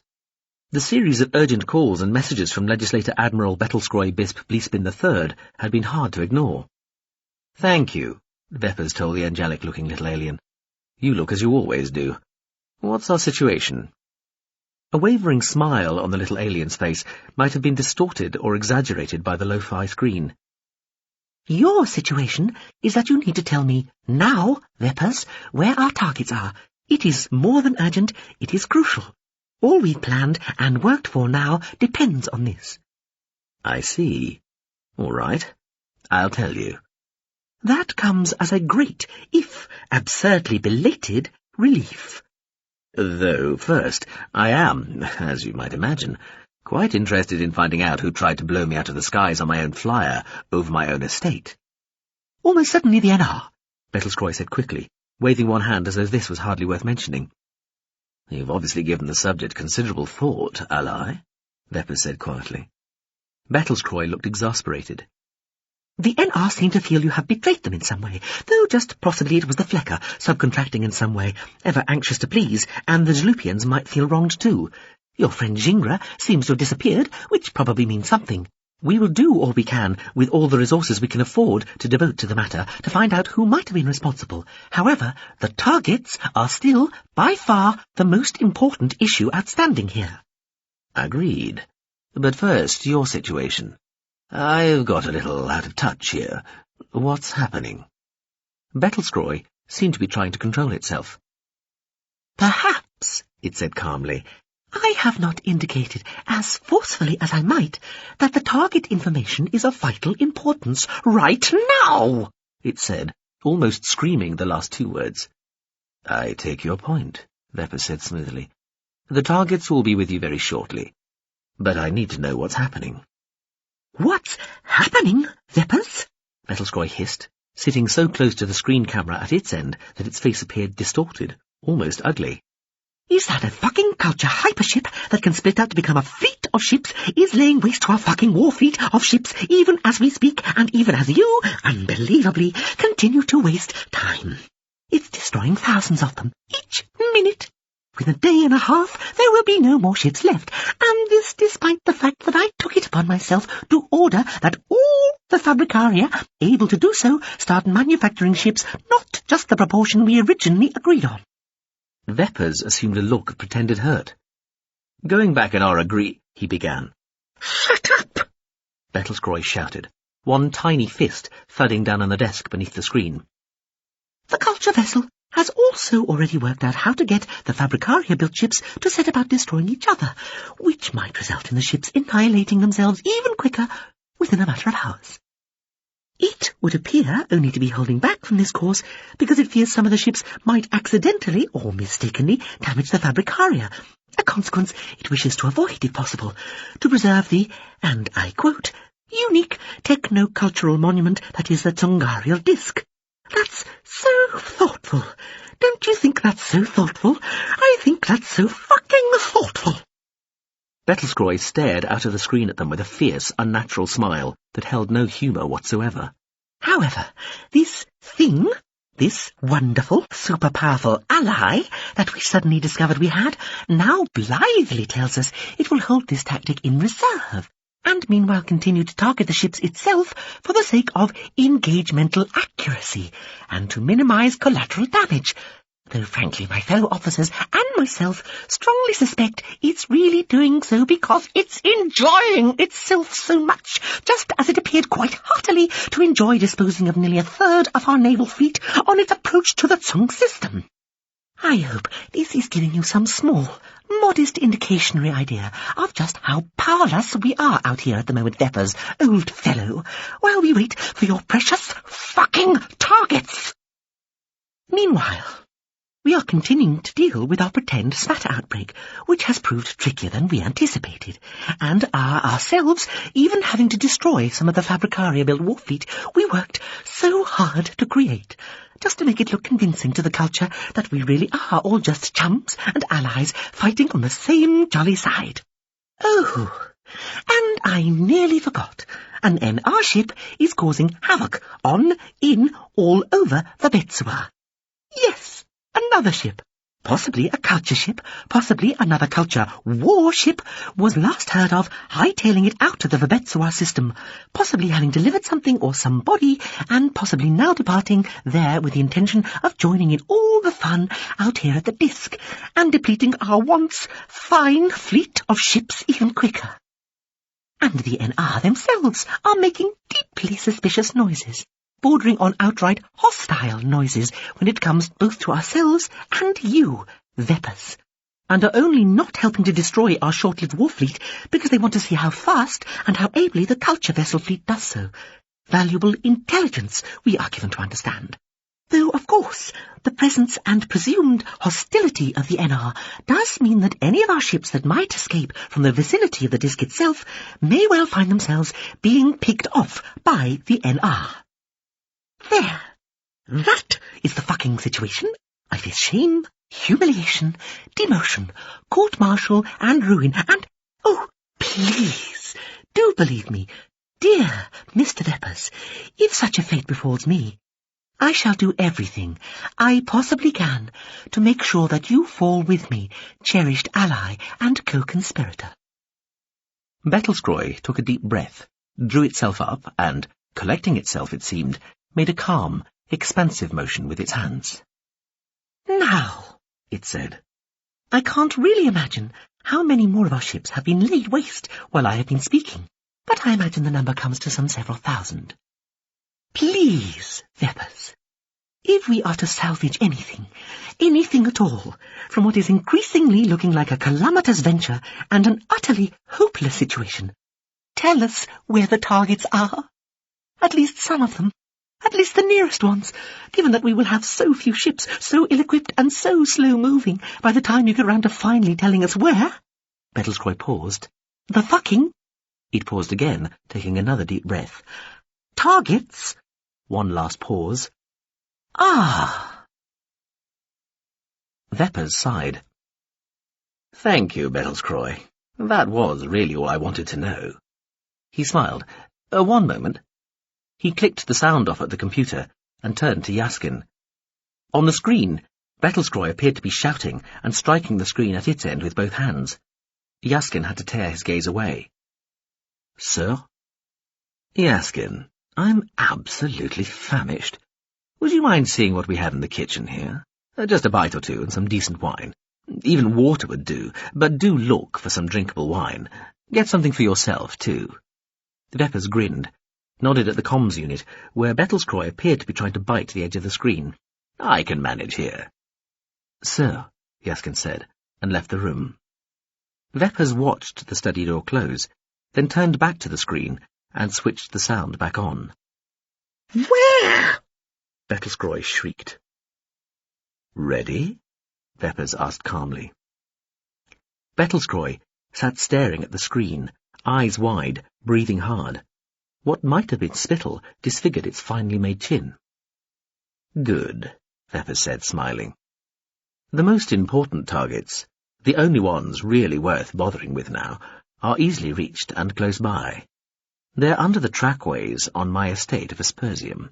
In fact, come to think of it, somebody, possibly the NR as you suggest, has already begun the task of destroying them when they attacked my flyer. Anyway, to reiterate, every trackway is underlain by what, to the untutored eye, looks like some sort of giant fungal structure. It isn't. It's substrate. Low power, bio-based, not ultra-fast running, but high-efficiency, highly damage-resistant substrate. Anything from 10 to 30 meters thick under and amongst the roots, but adding up to over half a cubic kilometre of processing power spread throughout the estate.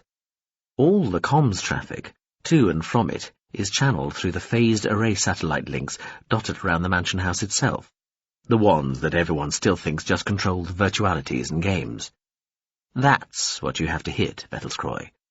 The under-trackway substrates contain over 70% of the hells in the entire galaxy. He smiled again. Of those we know of, anyway. There used to be slightly more, but very recently I subcontracted the NR hell, just to be on the safe side. I've been buying hells up for over a century, Legislator Admiral, taking the processing requirements and legal and jurisdictional implications off other people's hands for most of my business life. The majority of the hells are right here, in system, on planet. That is why I have always felt able to be so relaxed regarding the targeting details. Think you can get enough ships to Sitchelt to lay waste to my estate?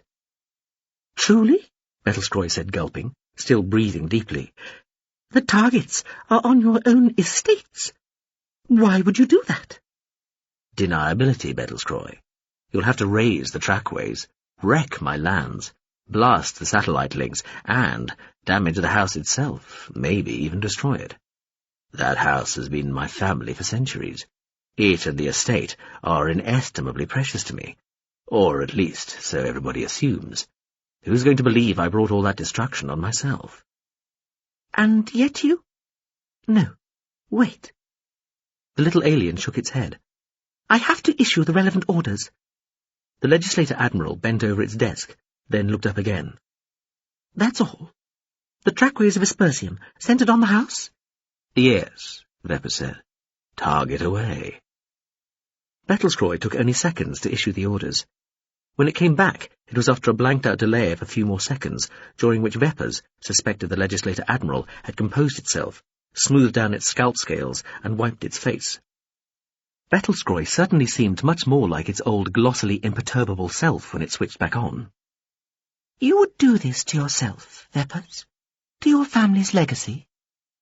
If it keeps me alive to enjoy my spoils, of course. And the spoils promise to be fabulous.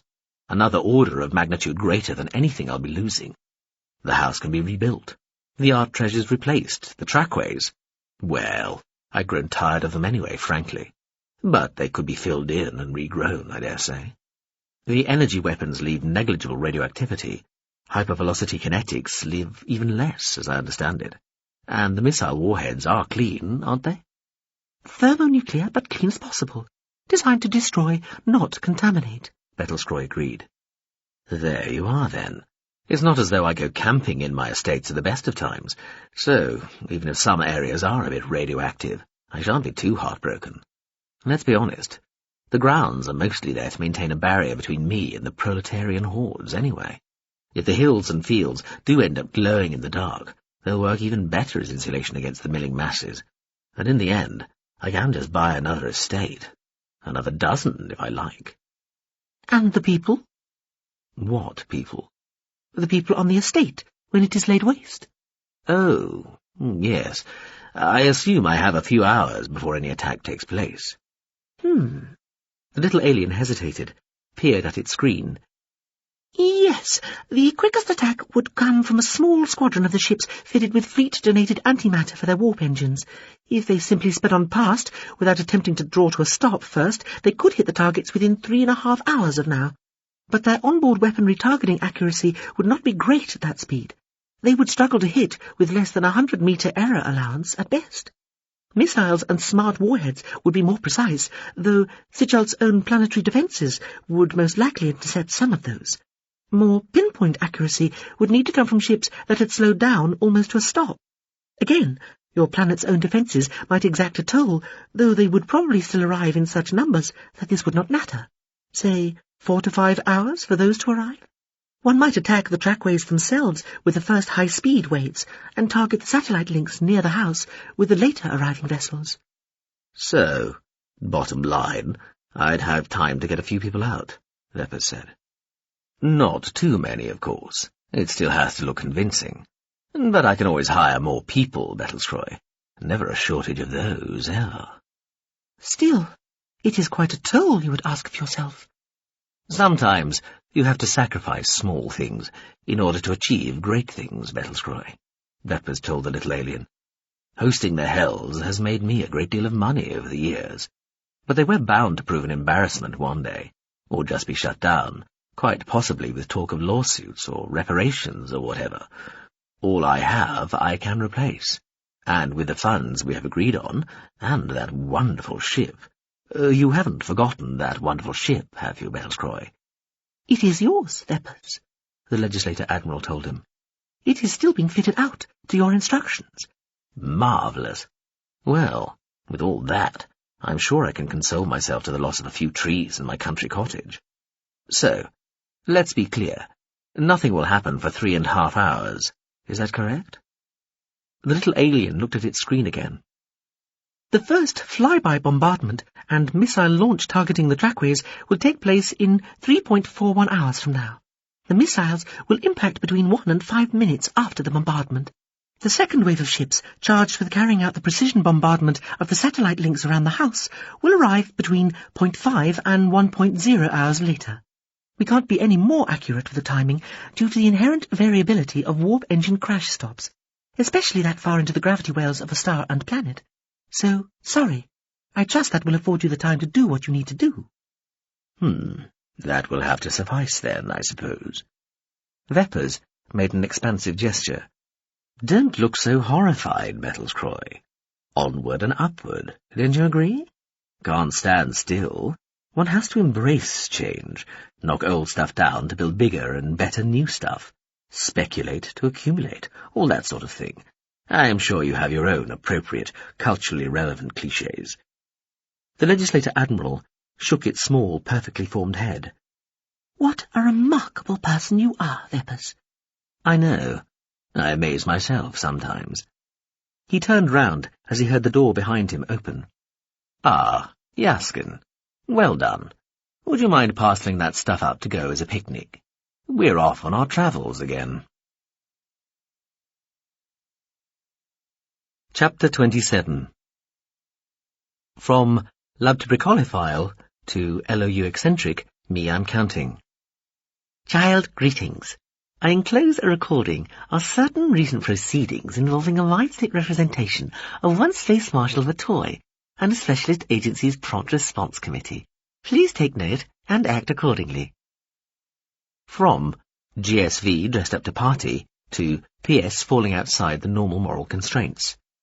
Take a look at this. SAPRC local franchise stuff. Seems Space Marshal V. Son of a bitch. From PS falling outside the normal moral constraints to LOU eccentric, me I'm counting. There was me about to call you unknown craft and wave a message beam vaguely in your direction, but now a degree of signal identity regularity appears to be infecting the locality, and I've been informed you are, after all, some sort of proper culture ship. Hi.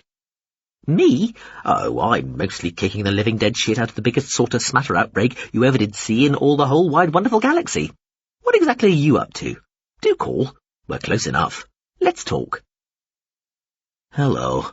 I made a possibly foolish promise to a human on a mission, and must discharge that before I'm able to help you with the smatter outbreak. if that is what you would wish me to do and are hinting at. I appreciate you're being kept busy and might be able to use some assistance. I am seeing a remarkable amount of weapon blink from where I am, which would appear to be on a very tight loop centered round sunny Verbetsua, indulging in a translight comet impression. Well, there you are. I'm sure you have your reasons, but thank you. I am, as you say, keeping busy. I would hope to join you within a few hours. Heck, no rush. Aren't you the ship who took the image of Mrs. Breck a few years ago? I am, hence a feeling of responsibility for what has transpired. Decent of you. I have a presently soloing element carrying the revented Ms. Y towards Sichelt even as we chat. You weren't thinking of trying to reunite her and the image at all, were you? No. The image remains stored, inanimate, and I intend to preserve it in that state. My promise was to get my human guest to where she wishes to go, though my immediate concern is to avoid being attacked by the NR ship, which seems aggressively interested, either in whatever happens on Verbetsua or in what I do, or possibly what my guest does, or where the rescued mind from the Quietus GCU Bodhisattva happens to be, which at the moment is within my field enclosure, following the trashing of its ship by the unfallen Bulbician in the Semsaraim Wisp. The offending NR vessel is reticent regarding divulging what precisely its priorities are, though they certainly seem to include threatening me. Much as I hate to add to your do list, given your current preoccupation with clunking herds of near-mindless smata vessels, there is, nevertheless, this highly capable NR craft giving a fellow culture ship grief for no apparent good reason. I am a humble and rather elderly limited offensive unit, by inclination and declaration devoutly eccentric for many a century, and hence long unused to the hurly-burly of even simulated battle, and profoundly out of the circuit regarding recent advances in EQT ship weaponry and tactics, subjects in which I imagine you must excel. A thought, Millie, when you have the time. Now, I must continue trying to arrange a high-speed displace of 2 persons, including a non-lace-equipped human, from a planetary surface, while an NR ship tries to stop me. Always assuming I can locate the 2 persons concerned, they appear to have vanished. Fascinating. You obviously have your fields full. I'll leave you to it. Do let's keep in touch. The me I'm counting? The ship with Himmerants? Ladeja asked. Suddenly she was back in her room in the townhouse 10 years earlier, listening in the darkness to the tall, stooped, bald old man as he talked softly about taking an image of her that was faithful and precise down to the individual atom. The very same, Demyson said. Element 12 of the picket ship, falling outside the normal moral constraints, was bearing down on the inner systems of the Queen system, heading straight for a region of space a few hundred kilometers above where the city of Ubruata on the planet Sichelt would be in just a few minutes. The ship element was braking hard and negotiating even more strenuously with the relevant authorities on and around the planet. It still has the image of you that it took when you were younger. What's it doing here? Ladeja asked, in a suspicious tone, Demyson thought. They were stepped back from full foamed-up, ultra-alert, sitting in their seats on the module, Ladeja's helmet visor lying opened so that she and the Avatar could look at each other. I suspect it's carrying a person from Quietus called Iain Soki, Demyson told her. Didn't mention her by name, but a little research makes it highly likely it's her. And what's she doing here? Quietus might be interested in you. As a revented little icicle, they may feel that somehow you're their responsibility. She looked at the Avatar for a moment. Are they always this keen?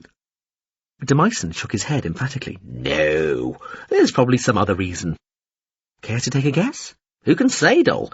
They may have some interest in the relationship between you and Mr. Veppers, especially as it might manifest itself in the near to medium future. They may not feel that your intentions towards him are entirely peaceful, and wish to forestall some untoward diplomatic incident. What about you? Would you act to forestall this untoward diplomatic incident? Might do. Depends on the likely consequences. You have my sympathies, goes without saying.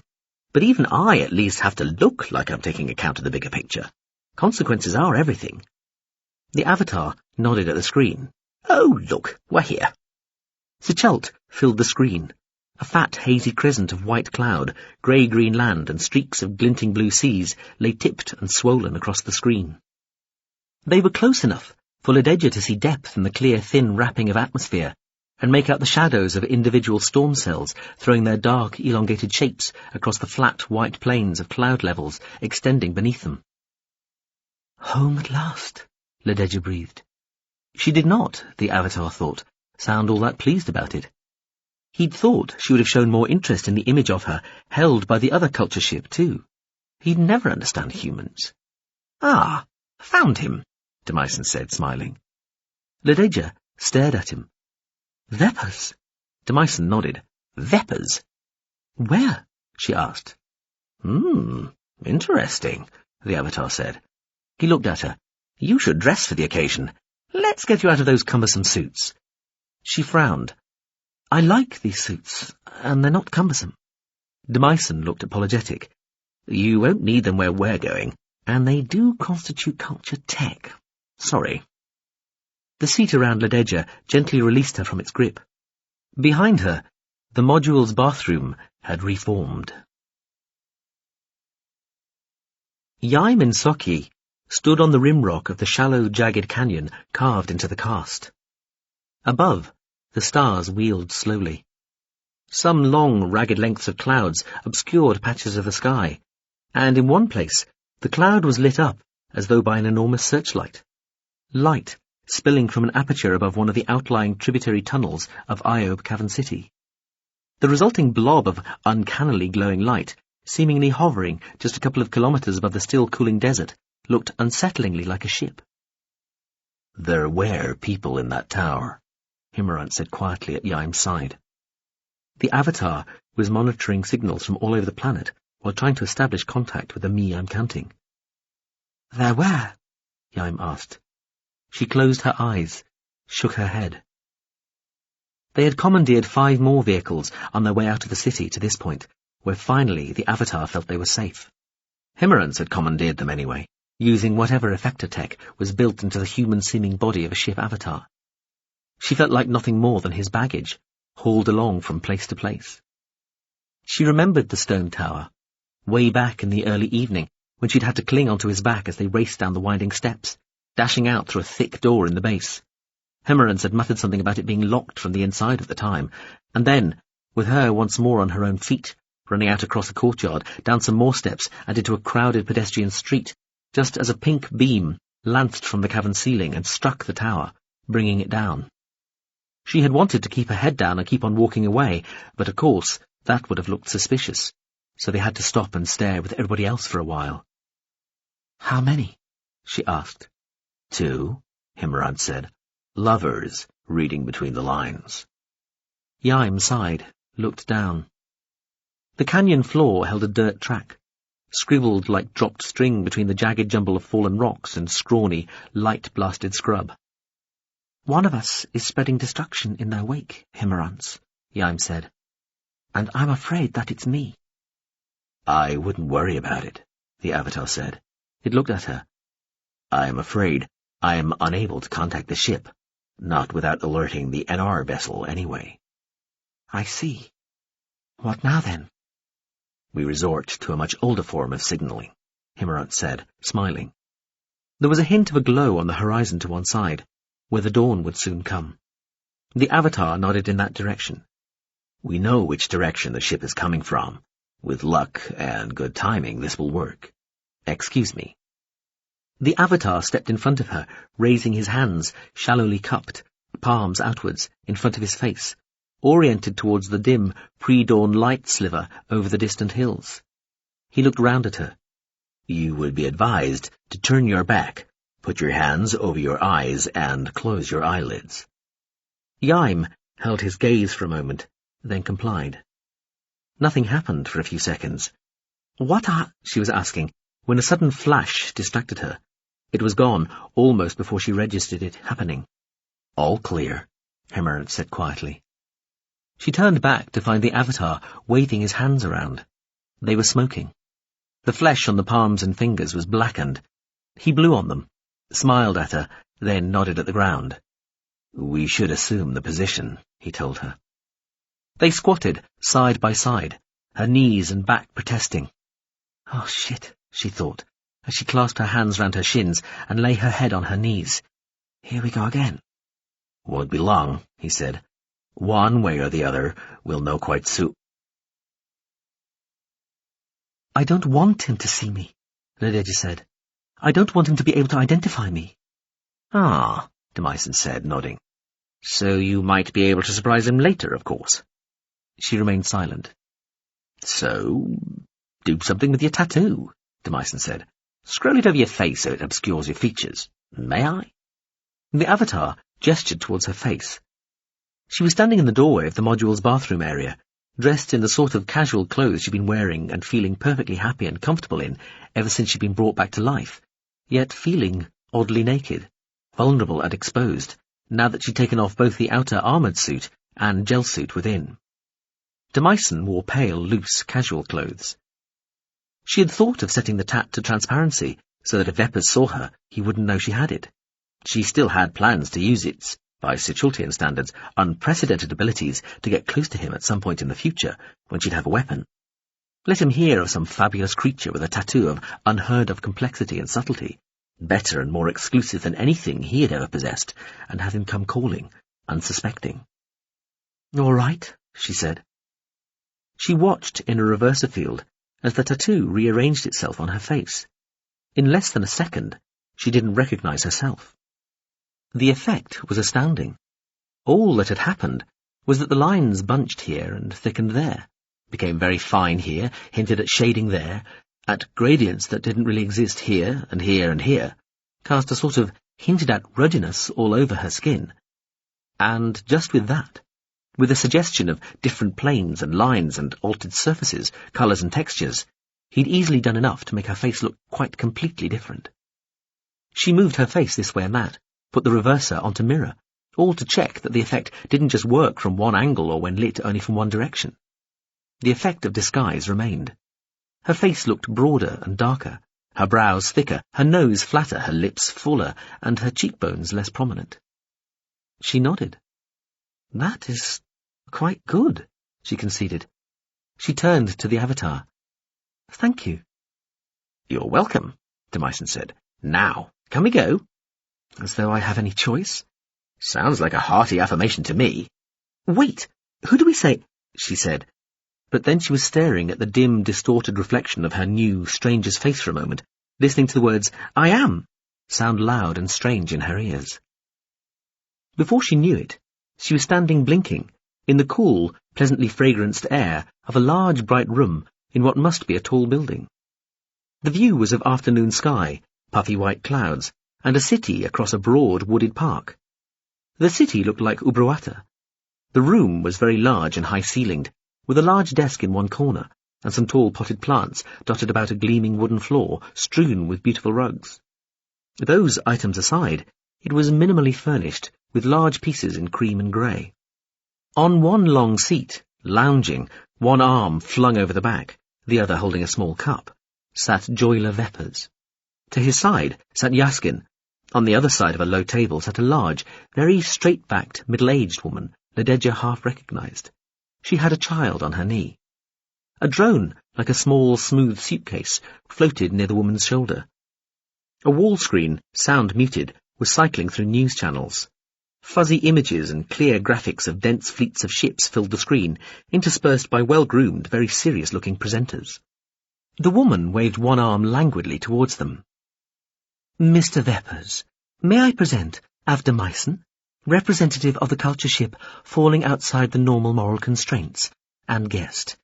Ship, Mr. Joyla Veppers, Mr. Hibin Yaskin. The drone, Trachylmatis Olfes Hresh Stidikren Tramorts. Though I answer to Olf, the drone said, with a sort of sideways bow. Too much spittle ruins these floors. And this is my son Liz, the woman continued, smiling, ruffling the blonde hair of the young child on her knee. He was biting on a biscuit, but spared the time to wave. Then he patted his hair back down. I'm Bioit Pfalza Kreit Lei Hyun Demotri, the woman went on, culture ambassador to the enablement. She waved her arm again towards a couch across from her, at right angles to the one that Veppers and Yaskin sat on. "Please, sit down." "Hello, all," Demyson said loudly, radiating bonhomie. Lededja watched Veppers watching her as she and the Avatar approached the seating area. He looked pretty much as he had, hair and skin as full and luxuriant as ever, dressed more casually and soberly than he usually was when in the city, almost dully, as though he was trying to blend in for once. Nose a little pink and thin at the tip. She met his gaze only briefly, tried to look unconcerned. He was smiling at her. She recognized that particular smile.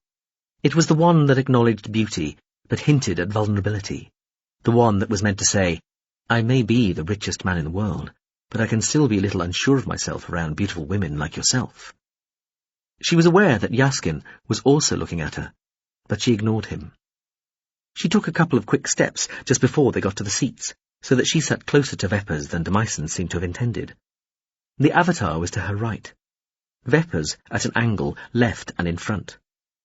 The low table held what looked like the remains of a small picnic. Pots, small trays, unfolded takeaway plates, cups, saucers, and some scattered cutlery. "Won't you introduce your guest, Demyson?" the ambassador said. The Avatar said, slapping his forehead. "My manners, eh?" Demyson waved one arm from Lededja to Veppers. "Doll, this is your rapist and murderer. Veppers, you ghastly cunt, this is Lededja Ibrek, back from the dead." There was a tiny pause. Lededja took only that moment to register what had just happened. Then she bounced out of the couch she had barely sat down on, scooped up the sharpest-looking knife on the table, and threw herself at Veppers. It was only later she understood how little chance she'd really had. The knife disappeared from her grip, plucked away by Demyson, despite the fact he was on her far side from Veppers. Yaskin moved less quickly, seeming almost to hesitate for a fraction of a second, but even as Lededja got one hand on Veppers' throat, he was shrinking back, eyes widening as she threw herself forward. Yaskin suddenly had her wrist in a grip like steel. Meanwhile, the drone of Hresh had snapped through the air to her other side, whipping a blue-glowing force field between her torso and Veppers, and gripping her left arm, keeping that hand held up and away. Lededja heard herself make an anguished, strangling noise as she tried to close her fingers round Veppers' throat. She heard a brief, deep, humming noise and experienced a sort of coldness wash over her, making her skin crawl. Then, her hand still clutching at Veppers' throat as he thudded back into the back of the couch, she felt herself being grabbed round the waist. She tried to kick, but her legs seemed to have lost contact with her brain. She felt hopelessly, childishly dizzy.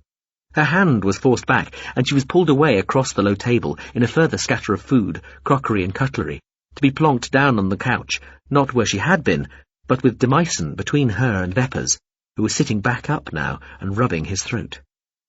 Demyson had an arm across Lededja's upper chest, pinning her against some flattened cushions. One of his legs was trapping both her legs under the couch. "Ghastly cunt," said a small voice. Crite Huin glared at the Avatar. "See what you've done?" she muttered. She cuddled the boy to her, patting the nape of his neck and the back of his head with her hand. Lededja began, struggling mightily to get out from under Demyson's limbs, then trying to reach the Avatar's face with her fingers to tear his eyes out or scratch him or do anything at all to hurt him. "Spirited little thing, isn't she?" Veppers said calmly, waving Yaskin away as the other man tried to fuss over him. "Behave," Demyson said quietly, levelly to Lededja. "I'll..." she spat, heaving herself towards him. She got her back about a centimetre away from the couch before she was thrown against it again. "Led," the Avatar said, a small smile on his face. "You were never going to get a clear shot at him. Now sit still and behave yourself, or I will have to stun you again, and more than just your legs this time." He loosened his grip on her a little, tentatively. She sat still, looked at him with an expression of cold loathing. "You unmitigated piece of ordure in human shape," she said very quietly. "Why did you lead me on? Why did you give me any hope at all?" "Things change, Lededja," the Avatar told her, sounding reasonable. He withdrew the arm and leg that had been restraining her. "Circumstances and likely consequences. That's just the way it is." Lededja glanced at Huin and her child. "Go and stuprate yourself," she whispered to the Avatar. He shook his head, made a tsk sound again. Veppers looked at Iain. Why is this psychotically rude man trying to convince me that this even more berserk young woman is the late, lamented Mazibrek? And why are they even here? He may believe that she is Mazibrek, Iain told him. She turned to the drone, handing the child up to it. Ulf, please take Liz to the playroom. This was a mistake. I'm an idiot. Gaslikant, Liz repeated, cradled in ruby-red fields, as the drone took the child and swept away towards the doors. Iain smiled as she gazed after the boy, waving. When the doors closed, she turned back to Veppers. I am not entirely sure why Av de Meissen thought to bring this young lady with him, but I wanted him here because he represents the most powerful vessel in the vicinity, with the power to overturn any agreement we might make if he doesn't concur. We need him on side, Joyler. Veppers had a sort of calculating look about him, de Meissen thought. He was also, going on heart rate, capillary contraction and skin moisture readings, profoundly rattled, though hiding it extremely well. The man's gaze shifted, eyes hooded a little, from the ambassador to Lededja. But I'm still being asked to believe that this person is some sort of reincarnated version of Mazibrek, he said, as his gaze alighted on de Meissen. And this offensively rude, lying young man, allegedly representing a powerful culture spacecraft, is allowed to make outrageous and obscene accusations without, I presume, being subject to any of the legal sanctions I would seek to impose on anybody else saying anything so utterly mendacious, and potentially, if anybody else was sufficiently demented to take his ravings seriously, so horrendously damaging to my reputation. Is that right? About the size of it, de Meissen agreed cheerily, clearing up some of the mess Lededja's lunge across the table had caused. Yaskin, still with one wary eye on the girl, was sorting some of the debris on his side.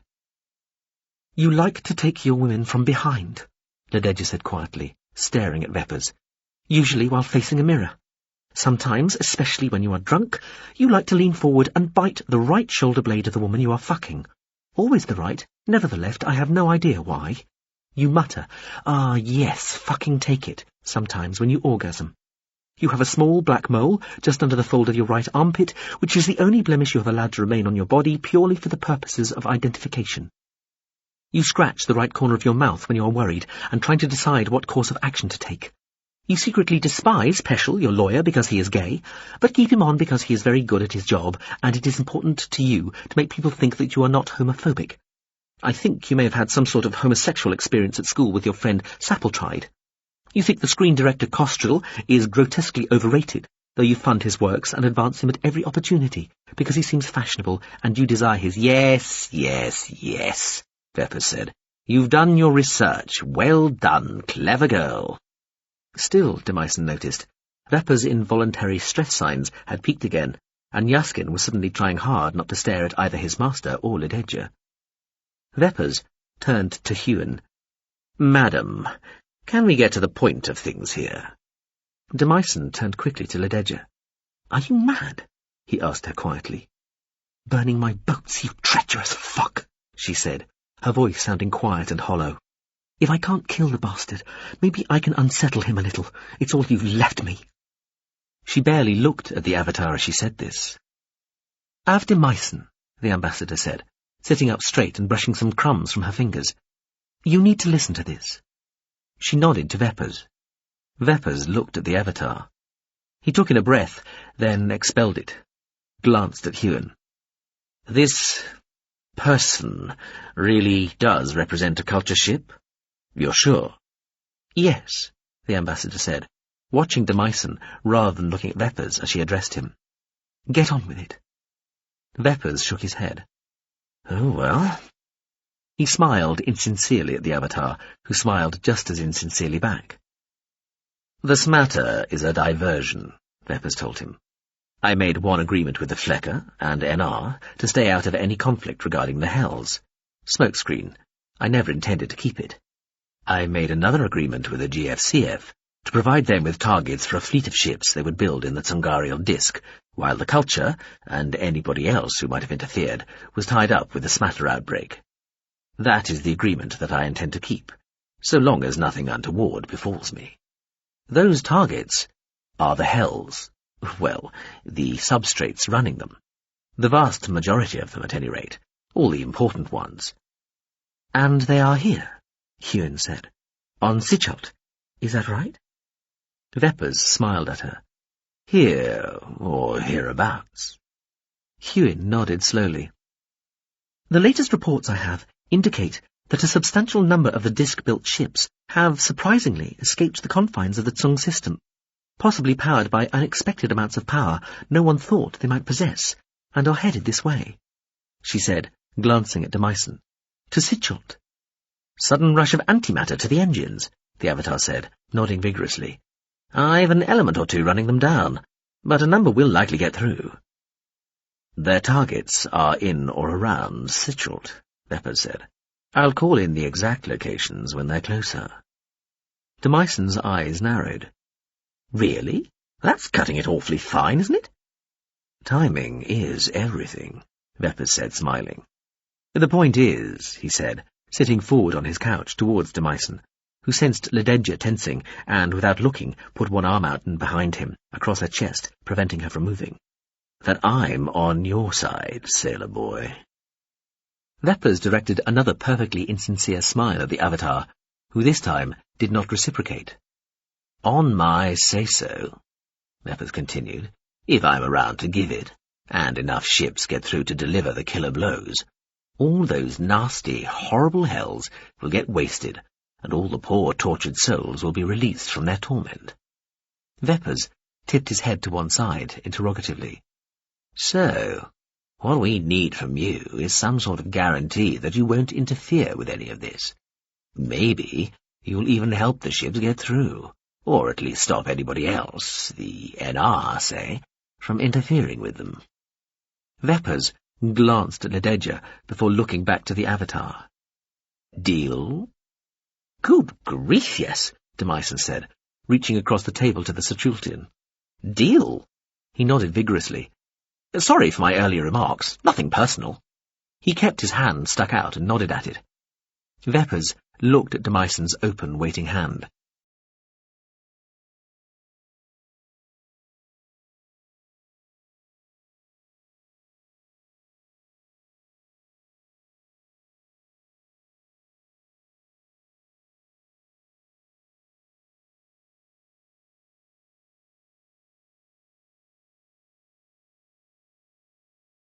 You'll forgive me, he told the Avatar. I prefer not to shake hands. One never knows where other people's have been. Totally understand, Demyson said, withdrawing his hand without any apparent self-consciousness. I have your word, Veppers said, looking from Iain to Demyson. Both of you. I have your word, your personal and representational guarantee that I'll come to no harm. Yes? Absolutely, Ambassador Iain said. Given. A deal is a fucking deal, Demyson agreed. You'll suffer no harm from me, I swear. The Avatar looked round at Lededja, sitting simmering on the couch behind him. Oh, my little pal here. He took her by the shoulders with one arm, shook her. She looked into his eyes. Liar, she said softly. Demyson appeared not to hear. He sat back, grinning. Veppers found some unspilled infusion in an insulated pot, poured a little into his cup and sat back, sipping it, gazing levelly at Lededja. He smiled at her, shrugged. Oh, come on, whoever you are. This is just how things are done. Those of us with advantage will always seek to increase it, and those wishing to make deals will always find somebody like me on the other side of the table. Who else would you expect? Veppers gave a small nasal laugh, like a single half-snorted breath through his healing nose. Life, frankly, is mostly meetings, young lady, he told her. He favoured her with a more relaxed smile. Lededja, I should say, if that really is you. He frowned, looked at Iain. Of course, if she really is who she says she is, she does rather belong to me. Iain shook her head. No, she doesn't, she said. Veppers blew unnecessarily on his infusion. Really, my dear Ambassador? That may have to be settled through the courts, I'm afraid. No, it won't. Demyson told him, grinning. Veppers looked at Lededja. Before he could say whatever it was he'd been going to say, Lededja said, "Your last words to me were, I was supposed to appear in public this evening. Remember?" Veppers' smile faltered only briefly. "Were they now?" He glanced at Yaskin, who quickly looked down. "How amazing." He pulled an old-fashioned watch from one pocket. "Heavens, is that the time?" "Those ships are just about upon us," Iain said. "I know," Veppers said brightly. "And where better to be when they arrive than with a culture ambassador under the protection of a culture warship?" He gestured from Iain to Demyson, who nodded. "Few hundred got through," Demyson said, "in a system and outer planetary defences somewhat struggling to cope. Modicum of panic amongst the clued-up societal strata, thinking this might be the end. Masses happily ignorant. Danger will have passed by the time they find out about it." Demyson nodded, seemingly with approval. "Well," he said, "apart from that second wave of ships, obviously, that might cause some excitement later." "Isn't it about time you told them where their targets are?" Iain said. Veppers appeared to consider this. "There are 2 waves," he said.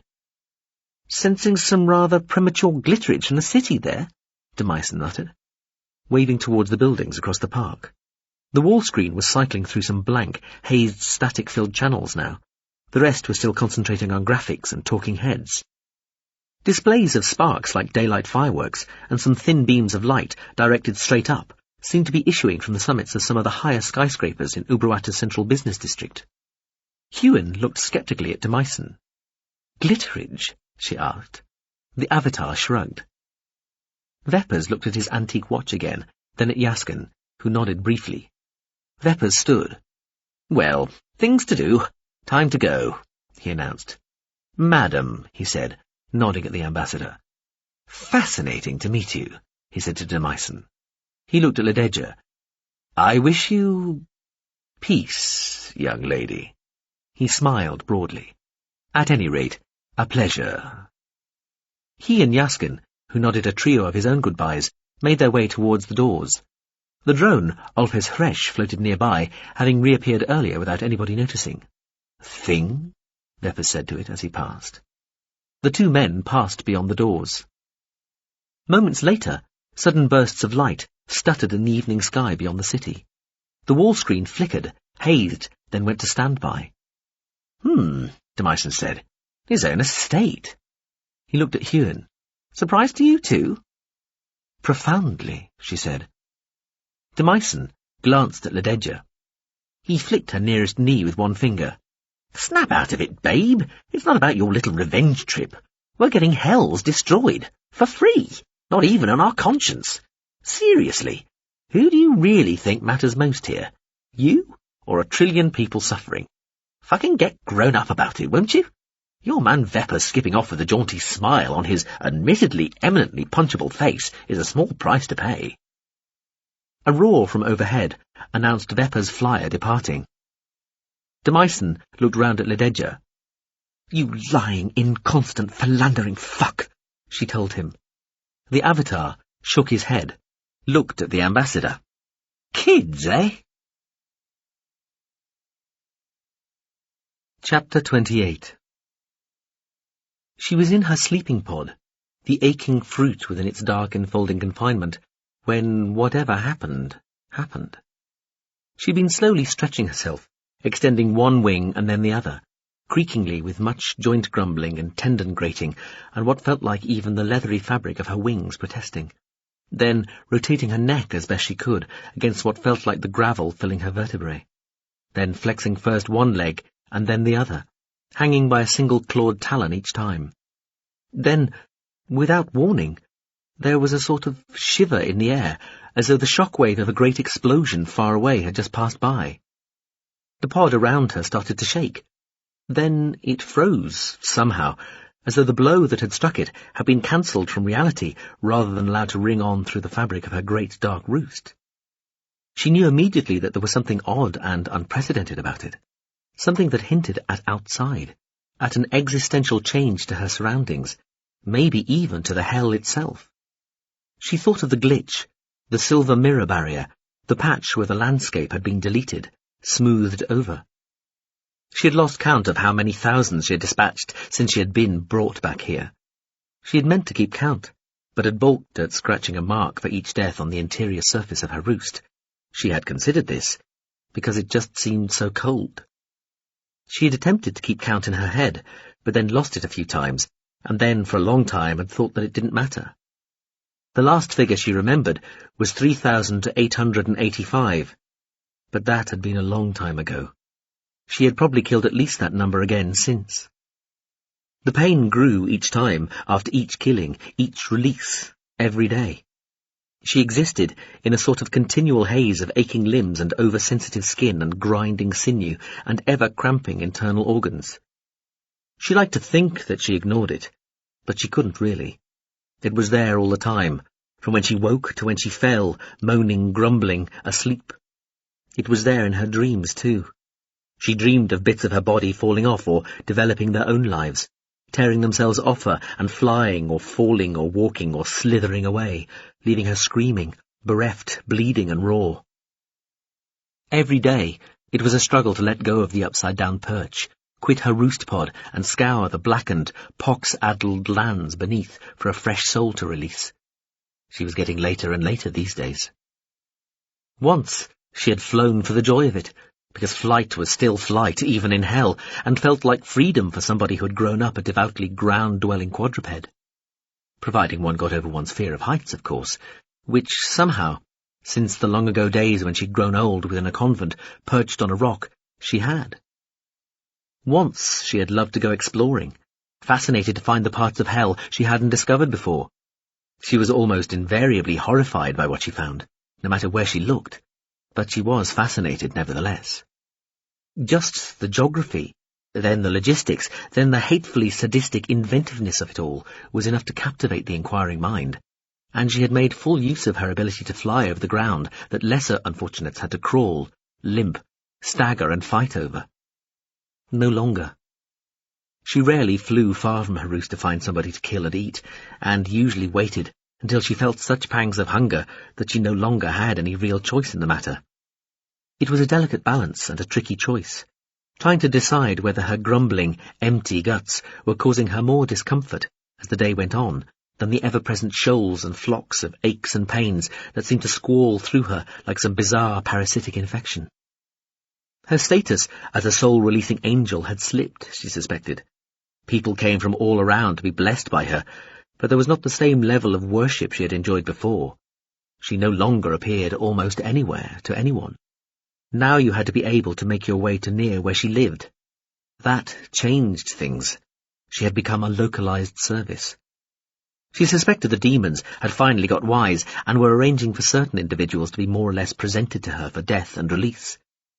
She did not want to think what unlikely favours or perverse rewards the demons exacted for this. And, frankly, she no longer cared. She was glad that it really did seem to release this or that particular soul from its suffering, but all the same, it was just what she did, what she had no choice but to do. The last interesting thing had been when she'd gone to see the Uber-demon. She'd been wondering about the glitch she'd discovered, the patch of hill and cliff and factory that had simply disappeared, and, after what felt like weeks of mulling it over, had finally summoned up the strength to fly to where the vast demon sat and ask it what had happened. "A failure," he'd roared at her. She'd flapped painfully in front of him, still careful not to get too close to those terrible, body-crushing hands. "Something went wrong. Wiped everything from that area. Landscape, buildings, demons, the tormented, all just ceased to be. Released more of the undeserving wretches in a blink of an eye than you've set free in all the time you've worked for me. Ha!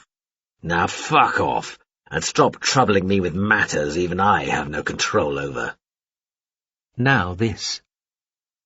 She felt different. The pod she was hanging in felt different, and it was as though all the pain she had taken on was evaporating. A sort of back-surge of relief, well-being, almost sexual, nearly orgasmic in its contrasting intensity, washed through her, sloshing back and forth within her, as though she was the hollow presence here, not the pod roost. The sensation slowly lost energy and dampened down, leaving her feeling clean and good for the first time in longer than she could recall. She found that she had let go of the perch, but was still hanging where she had been. Her body seemed different too, no longer so great and terrible and fierce, no longer hell's dark angel of release. Trying to look at it, she realized she couldn't really see what she had become instead either. It was as though everything about her had become pixelated, smoothed out. She had some sort of body, but it somehow contained all the possibilities of every sort of body: four-legged mammal, two-legged mammal, bird, fish, snake, and every other type of being, including ones she had no names for, as though she was some brand new embryo, cells so few and so fixated on simple, continual multiplication that they had not yet decided what to become. She floated to the limit of the pod. It all looked and felt different. Smaller. Quieter. Completely silent. And without the stink she realized had been in her nostrils for as long as she'd been back. The air in here now was probably completely neutral, odour-free, but that absence smelled like the sweetest, freshest mountain meadow breeze to her after what she'd been used to for so long. There was, however, no exit, no way out of the pod, even where the hole at the foot had been. This troubled her less than she would have anticipated. The walls of the pod were neither soft nor hard. They were untouchable. She reached for them, but it felt as though there was some perfectly clear glass between her and them. She struggled even to tell what colour the walls were. Such relief. Such relief. No longer to be in pain. She closed her eyes, feeling things wind up, wind down, go into a sort of static, stored, steady state. Something was happening. Something had happened. She would not even start to think about what it might be, or what it might imply or mean. Hope, she recalled, had to be resisted at all costs. A sort of buzzing filled her body and her head. Behind her already closed eyes, she felt herself starting to drift away. If this was death, she had time to think, real, full, proper, no waking up from death, then it was not so terrible. After all that hell had made her suffer, and made her witness, and made her complicit with, she might finally be getting to die in some sort of peace. Too good to be true, she thought woozily. She'd believe it when... well... From GSV dressed up to party to PS falling outside the normal moral constraints. NR possibly labouring under all too accurate apprehension re YN's true mission, as was anyway. YN since deactivated from RPOV, traces removed, memories wiped, diaglyph details attached. Full deniability now possible. Try to get NR off MIC's case. I mean by using argument, absolutely not force. From PS falling outside the normal moral constraints to GSV dressed up to party. And a fascinating link implied between NR and Bulbicians. Aloof. From GSV dressed up to party to PS falling outside the normal moral constraints. That is not your business. From PS falling outside the normal moral constraints to 8401.00 partial photic boundary, NR ship assumed. Greetings. Can't help noticing you've been combatively interested in some meatball on the good ship Me I'm Counting. Imagining this isn't start of final applied stage of NR biodisgust, so there must be a specific reason. Care to share? I mean, I've very little time for the horrible, wasteful, bacteria-slathered, germ-infested, shit-filled squishy things myself, but I generally draw the line at trying to incinerate them. The effort-result equation is just woeful. Smooches. From 8401.00 partial photic boundary, NR bismuth category ship, to PS falling outside the normal moral constraints. Reciprocated greetings. I am not free to discuss operational matters. From PS falling outside the normal moral constraints to 8401.00 partial photic boundary. Look, the only non-avatar on the tub is a not even neural-laced neuter-gendered human called Iain Socky of the Culture Creators section, currently slowly knitting herself back together after getting half crushed to death by an unhinged Bulbician. What can you have against her? From 8401.00 partial photic boundary to PS falling outside the normal moral constraints. I remain unable to discuss operational matters of this nature. From PS falling outside the normal moral constraints to 8401.00 partial photic boundary. This is the bod who's famous in the culture because she turned down SC. She is most certainly not part of SC. I should know. I am part of fucking SC. And, perhaps persuaded by your helpful and refreshing openness and infectious garrulousness, I am able and willing to reveal that she has been sent here specifically to stop what one might term a certain potential loose cannon from interfering with your ally, Joyler Veppers. So, from where comes the squabble? From 8401.00 partial photic boundary to PS falling outside the normal moral constraints. While I remain unable to discuss operational matters of this nature, your information will be both taken into account tactically and command upchained. From PS falling outside the normal moral constraints to 8401.00 partial photic boundary. Right. Spiffing having this little talk. Want to come out to play? Help blow up some smatter? From 8401.00 partial photic boundary to PS falling outside the normal moral constraints. I am unfortunately unable to redispose myself in such an extemporizational manner, especially with regard to the overtures of a non-NR entity. However, I am cognizant of the positive intention I deem to be behind said invitation. From PS falling outside the normal moral constraints to 8401.00 partial photic boundary.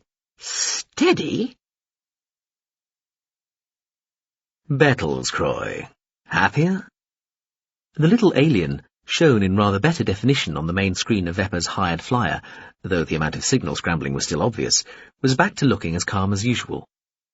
The first wave seems to have done what was required of it, the Legislator Admiral conceded. The pursuing element of the Culture Capital ship has also continued on past Sheffield and appears set on hunting down all the ships. They won't be returning. Bettlescroy shook its head, smiled. The image broke up a little, struggling to cope with such dynamism. There is going to be a lot of space debris around the Quinn system, Veppers. Far less than in the Zunk system, of course, but more troublesome due to the higher amounts of day-to-day traffic around Sichot. The Legislator Admiral glanced at another screen. You've already lost numerous elements of your Soletta, some important satellites. Actually, almost all your satellites, both close and synchronous, have had their orbits altered, at least temporarily, by the gravity wells of the passing ships, and at least 2 small manned space vehicles, including one carrying a party of 20-plus college students, would seem to have been in the wrong place at the wrong time when the ships went past. I hope you've been watching the skies. Should have been quite a pretty display. Veppers smiled. Happily, I own most of the major space debris clearing, satellite and shipbuilding and Soletta maintenance companies. I expect many lucrative government contracts. I imagine my sorrow for your loss will prove containable. Are you on your way to your estate house? The latest estimates have the second wave arriving between 40 and 50 minutes from now. Nearly there, Veppers said. Think we saw the last of the missiles landing close in a few minutes ago. He watched Yaskin's side of the screen, where a dark, only half-familiar landscape was still unrolling towards them, slowing as the flyer braked. On either side of the aircraft, what looked like gigantic black hedges, kilometres high, rose up, still growing into the evening sky. At their bases, spattered wavy lines of craters, some still glowing, were surrounded by the remains of smashed and burning trees, blackened, still smouldering fields of crops, smaller copses, woods and forests just catching alight, and the occasional wrecked and burning farm building. The smoke appeared to hem the flyer in and rise even higher the closer they got. They had seen various ground vehicles on the estate roads, all sensibly fleeing towards the perimeter. Veppers had thought he'd recognise at least one of them after catching a fleeting glimpse of a sleek yellow blob heading away fast along the estate's main access road. "That's my fucking limited edition 36 whizcord," he'd muttered, watching the slim shape disappear behind them through the smoke. "I don't even let myself drive it that fast, thieving bastard. Somebody's in a lot of trouble." On the comms there was silence. Yaskin had been trying to contact people at the house since they'd set out, but without success.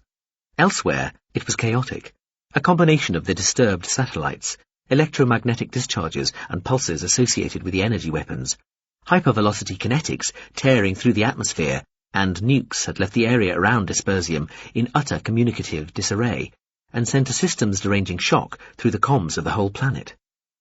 "Well, I wouldn't delay," Pt.3 said. "The remaining ships of the second wave are being severely harried by the culture ship element following them, and may not have as much time as we would like to carry out the most precise of attacks. I'd aim to be tens of kilometres away, along or up, when they drop by, just in case." "Duly noted," Vepers said, as ahead he caught the first glimpse of the mansion house in the distance, surrounded by walls of smoke. "I'll grab a few precious items, tell any remaining staff they're free to leave if they wish, and be gone within half an hour."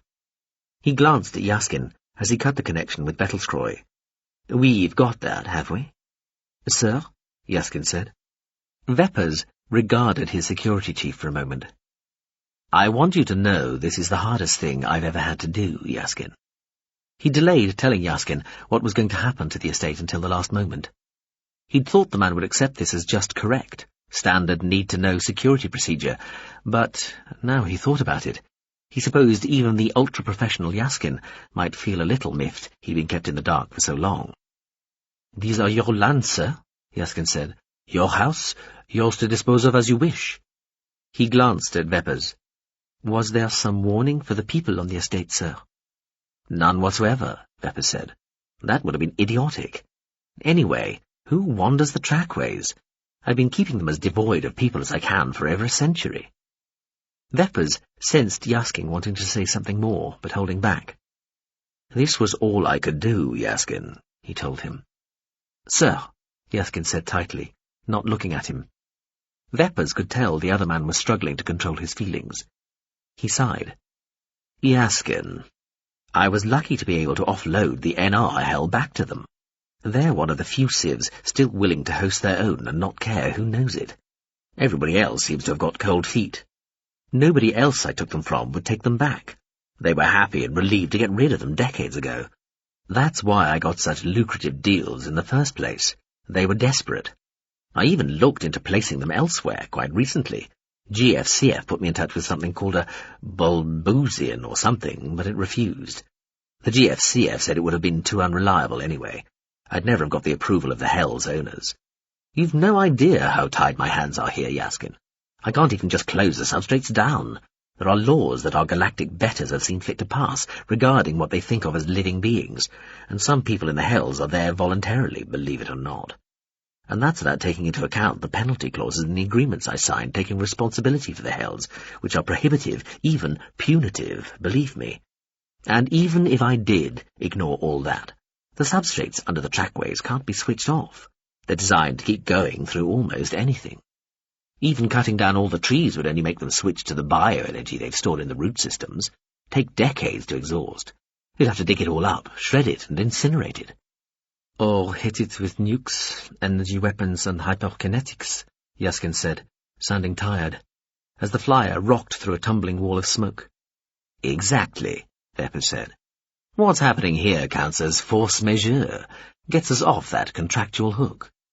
He paused, reached over and touched Yaskin on one shoulder. "I have thought all this through, Yaskin. This is the only way." They had avoided most of the slow-drifting smoke until now. It was rising almost straight up, shifted only a little by faint and fitful breezes, though the fires now starting to take hold were creating their own winds. Outside, beneath, this close to the house, it was almost midnight dark. Here at the centre of all the destroyed and still flaming remains of the strewn, cratered trackways. They crossed the circle of satellite plinths, where once domes had stood, and now prone, stippled, phased array plates lay, processing the comms which linked the house and all that had been around it to the rest of the world, the enablement, and everything beyond. Part of himself, Vepers realized, wanted to call a halt now. Enough damage had been done. The trackways and the substrates they had hidden were gone or going. The comms didn't matter without what they had to communicate. The Hells were erased or so reduced they weren't worthy of the name anymore. But he knew that what had happened so far wouldn't be enough. It was all about perception. When the smoke cleared, figuratively as well as literally, he needed to look like the victim here. It wouldn't seem that way if the house got away unscathed and only the lands about it were hit. Some landscaping, bit of decontamination, and then copious tree planting. Who'd give him any sympathy just for that? Still, Yaskin said, as they passed above game courts, lawns and the corner of the great maze, all mostly dark, lit only by a few bright embers that had drifted in from the burning lands all around. They might have expected a little more, sir. Another glance. The people, I mean, sir. Your people. They've given... Yes, my people, Yaskin, Vepper said, watching as the flyer's landing legs deployed and the craft floated down through darkness, fire and confusion towards the flame-lit Taurus of Aspersium House, who, like you, have always been well paid and looked after and known the kind of man I am. Yes, sir. He watched Yaskin as they passed over the roofs of the mansion. The cladding was dotted with scattered bits of flaming twigs and small branches which a few of the staff were running around trying to put out. Rather pointless, Veppers thought. The roof was fireproof. Still, people needed to do something, he supposed. The flyer poised, ready to drop into the central courtyard of the house. There isn't anyone special to you that I don't know about here, is there, Yaskin? Veppers asked. On the estate, I mean. You've hidden it very well, if there is. No, sir, Yaskin said, as the flyer descended into the empty heart of the torus-shaped building. No one special. Well, that's as well. Veppers glanced at the antique watch as the skids touched the flagstones of the courtyard and the craft settled. We need to be back aboard in 25 minutes. He pushed the seat restraints aside and stood. Let's go. I'll stay with you if you want, de Meissen said. I don't want, Lededja told him. Just go. Right. Guess I'd better. Stuff to shoot. Ambassador Iain held up one hand. Wait. You don't think we need any extra protection when that second wave comes through? She asked, looking sceptical. Another bit of me, might have run them all down before they can get here, de Meissen said. I strongly suspect I'll account for a few myself in passing, on the way back to the main event out at Tsung. Plus the inner system and planetary boys will be better prepared and have longer this time. This lot look like they're preparing to crash stop, which also implies greater accuracy from them. Should be safe enough. He nodded towards the city, where a little smoke was drifting, lessening all the time from the summits of some of the towers and skyscrapers. Last resort, that's what your glitterage is for. He looked quizzically at the ambassador, performed a curtsy. By your leave, ma'am. Iain nodded. Thank you. Pleasure. De Meissen turned grinning to Lededja. He winked at her. You'll get over it. Then he was a silvery ovoid stood on its end. It vanished with a faint popping noise. Lededja felt herself let out a breath. Iain looked over at the drone, Alphes Hresh, then closed her eyes for a moment as though tired. Ah, she said. Finally we get the official version. She looked at Lededja. I'm told you are indeed Mizibrek. In that case, I am glad to see you again, Lededja, though, given the circumstances of your death— Murder, Lededja said, standing and going to the window, looking over the park to the city, her back to the other woman and the drone floating at the ambassador's shoulder. Beyond the city, in the dimming evening light, more flashes lit up distant dark clouds that had not been there before. Murder, then, Iain said. The rest of what de Meissen alleged, all true. Iain was silent for a few moments. Then I am very sorry. I truly am, Lededja. I hope you realize we had little choice. To let Veppers go, I mean, and to treat with him. Lededja stared at the distant buildings, watching the little wisps of smoke die, her eyes full of tears. She shrugged, flapped one hand in what she hoped looked like a sort of dismissal. She didn't trust herself to say anything. In the reflection, she saw Iain turn her head fractionally towards the drone. Alphes Hresh, the ambassador said, tells me you are in possession of considerable funds, controlled by a card in one of your pockets. I was going to ask what you intended to do now, but— Then another silvery ovoid appeared, just where the one that had taken de Meissen had stood. It was gone in an instant, while Lededja was still turning round, and de Meissen was standing there again. Lededja almost yelped. Suddenly busy round here, de Meissen said to Iain. He spared Lededja the briefest of nods. You've more visitors. I'd better stick around for a few moments. Say hi. Iain looked at the drone. The XLOU, me I'm counting of the Algeria, Alphes Fresh announced. Just arrived. 2 more silvery ellipsoids came and went, revealing 2 tall pan-human, but most certainly not Siciltian people. A man and an androgynous figure that looked slightly more female than male. The man was bald and dressed in severe-looking dark clothes. Ledeja recognized him, though he looked more alien than the last time they'd met. The other person wore a sort of suit, even more formal-looking, in grey. "Probain frutessa jaim loitsen soki den vosh," the drone announced, "and av Himmerants of the XLOU me I'm counting." "Mazibrek," Himmerant said softly, bowing to her. "Good to see you again. Do you remember me?" Ledeja swallowed, wished she'd had time to dry her eyes, and did her best to smile. "I do. Good to see you too." Himmerants and Demyson exchanged looks, then nods. Demyson stared at Iain and Sokyi, gaze flicking over her from bootsole to high collar. "You know," he said, "I'm sure I've seen somebody else in Quietus wearing exactly the same clothes as you're wearing now." "It's called a uniform, Av Demyson," Iain told him patiently. "It is what we wear in Quietus." "No." "We feel it shows respect for those on whose behalf we work." "Really?" Demyson looked thunderstruck. "Fuck me! I had no idea the dead could be so demanding." Iain and Sokyi smiled the tolerant smile of those long used to such remarks, and executed a sort of nodding bow to Ledeja. "Mazibrek, I have come a long way to meet with you. Are you well?" Ledeja shook her head. "Not great." Demyson clapped his hands.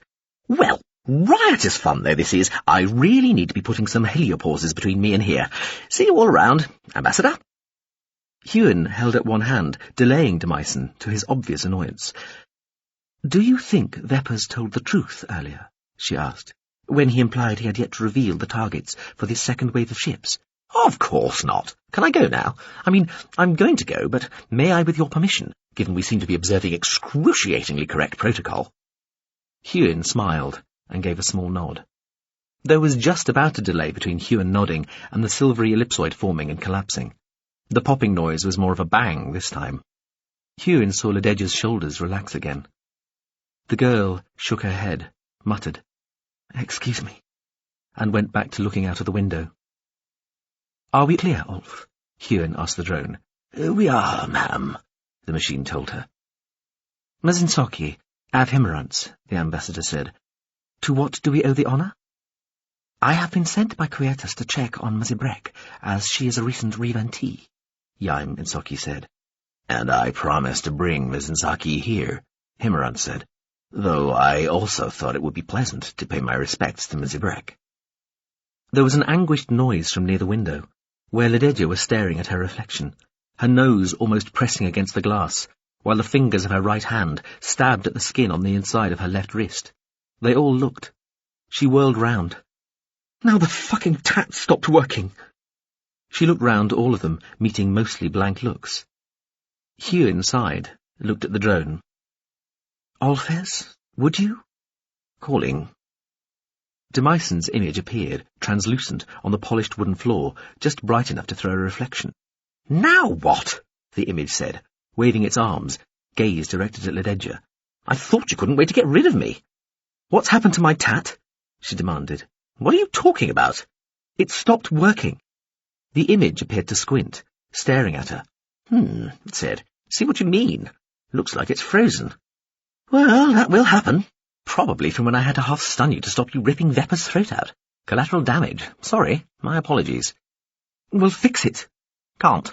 Heading fast for Tsung. That's to displace you and the tat, and I'm already too far away and getting further away too quickly. Ask the drone." "Beyond my ken," Alphes Fresh said. "I've had a quick look. I can't even see how it works." "Come back," Ledeja wailed. "Fix it. It's stuck the way it was." The image nodded. "Okay, will do. Not right now, though. Day or two. Later." The image had disappeared by the time the word later reached Ledeja's ears. She buried her face in her hands and roared. Iain looked at the drone, which made a shaking motion. "Not picking up," it said, quietly. "Is there anything I can do? We can do," Iain said. Ledeja collapsed onto her haunches, face still hidden in her hands. Iain looked thoughtfully at her, then raised her gaze to the Quietus agent and the Avatar. "Perhaps," she said, "there is. Let me explain the situation." "Before you do that," Demyson's voice said from Iain's desk, "may I add something?" "Oh, for fuck's sake," Lededja breathed, taking her hands away from her face and rolling backwards to lie on the floor staring up at the ceiling. "Is there no getting away from this fucking machine?" Iain was frowning at the drone. "I thought we were clear," she said. "As did I," the machine said, aura field purple-grey with embarrassment. "Well, couldn't help overhearing," Demyson's voice said. "Liar," Iain muttered. "And I thought you might like to hear this. Just dropped into my inbox, as it were. Theoretically anonymous, but it definitely came from my new best chum, the bright and breezy NR Bismuth category ship 8401.00, partial photic boundary. Slightly lo-fi after a lot of processing demanglement, but I think you'll forgive it that. It's from about 3 hours ago between Mr. V and Legislator Admiral Bettelskroy Bliespin III, the bod in charge of the GFCF forces here in the enablement. Here we go." "Anyway," Vepper's voice had said, also coming from whatever comms gear was hidden in Iain's desk. "To reiterate, every trackway is underlain by what, to the untutored eye, looks like some sort of giant fungal structure. It isn't. It's substrate. Low-power, bio-based, non-ultra-fast-running, but high-efficiency, highly damage-resistant substrate. Anything from 10 to 30 meters thick, under and amongst the roots, but adding up to over half a cubic kilometre of processing power spread throughout the estate. All the comms traffic, to and from, is channeled through the phased array satellite links dotted round the mansion house itself. That's what you have to hit, Bettelskroy. The under-trackway substrates contain over 70% of the hells in the entire galaxy, of those we know of, anyway. Used to be slightly more, but very recently I subcontracted the NR hell, just to be on the safe side. I've been buying hells up for over a century, Legislator Admiral, taking the processing requirements and legal and jurisdictional implications off other people's hands for most of my business life. The majority of the hells are right here, in-system, on planet. That is why I have always felt able to be so relaxed regarding the targeting details. Think you can get enough ships to Sichult to lay waste to my estate?" "Truly," another voice said. "the targets are on your own estates. Why would you do that?" "Deniability, Bettelskroy. You'll have to raise the trackways, wreck my lands, blast the satellite links and damage the house itself, maybe even destroy it. That house has been in my family for centuries. It and the estate are inestimably precious to me. Or at least so everybody assumes. Who's going to believe I brought all that destruction on myself?" "And so on," Demyson's voice told them. "Then there's this really good bit." "And the people?" "What people?" "The people on the estate when it is laid waste." Oh, yes. I assume I have a few hours before any attack takes place." "There's a bit of blah-blah-blah here from our boy Bettelskroy," Demyson's voice said. "Then—" "So, bottom line," they heard Vepper say, "I'd have time to get a few people out. Not too many, of course. It still has to look convincing. But I can always hire more people, Bettelskroy. Never a shortage of those, ever." "Fascinating, what?" Demyson's voice said from Iain's desk. "Especially the bit about handing the NR's theme park of woe over to somebody else before all the other hells got wasted. Bet he thought that was being clever, getting the NR off his back. Just like the GFCF thought they were being clever swiping all that NR comms knowledge back in the whenever-when, never thinking it might come with trapdoors the NR could tap into and copy their comms any time they wanted. Don't you think it's hilarious when people think they're being terribly clever? I know I do. Just as well some of us genuinely fucking are, or we'd be in a hell of a fucking state. Well, my work here is done. Mostly, anyway. Still more smatter ships to smashify. Be seeing you." There was a silence in the room for a while. The drone Ofes Fresh made a shaking motion. "Well," it said to Iain, "again, I think we're clear, and it's gone. But then I thought that the last time." On the floor, lying loosely spread, shaking her head, Lededja sighed. Iain looked up from her to Iain and Himmerance. "Obviously," she said, "there are things we ought not to be doing or taking part in here. either for first principle moral reasons, or due to the regrettable exigencies of realpolitik. She paused. However... Chapter 29. The Skudenfrast, I think. No, Jaskin, that's a Skundrundri. The Skudenfrast is the one alongside, the purple one with the yellow splodges.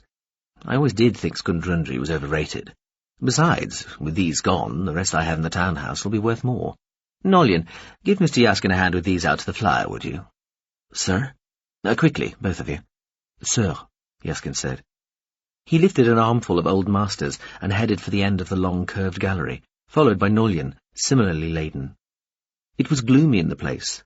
The house was relying on its emergency lighting, and not even all of that was functioning properly. Nollian, a big, dim country lad from the kitchens, dropped one of the paintings he was carrying and struggled to pick it up again. Jaskin came back and used his foot to help lever the thing back up into the boy's hands.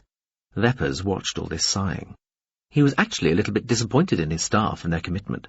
He'd expected to find more people here in the house, worried over the fate of their master.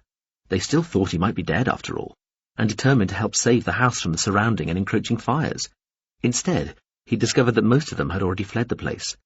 They'd taken to the wheeled vehicles that the estate used on a day-to-day basis, and to those from Vepper's own collection of automotive exotica, stored and cared for in some of the mansion's underground garages. There were some flyers left dotted about the place, but it looked like they'd fallen victim to the same stray radiation pulses that had knocked out the local comms. Nollian had greeted them joyfully as they'd left the flyer, and somebody had shouted a "Glad you're safe, sir," or something similar from the roof as they'd walked across the courtyard, but that was about it. Ingrates, Veppers had muttered, as they made their way to the gallery with the most expensive paintings. 4 minutes, and I'll see you at the No. 3 strong room, Veppers called after Jaskin, who, arms full of paintings, just turned and nodded. Veppers supposed they could have cut the paintings from the frames like thieves did, but that had seemed wrong somehow.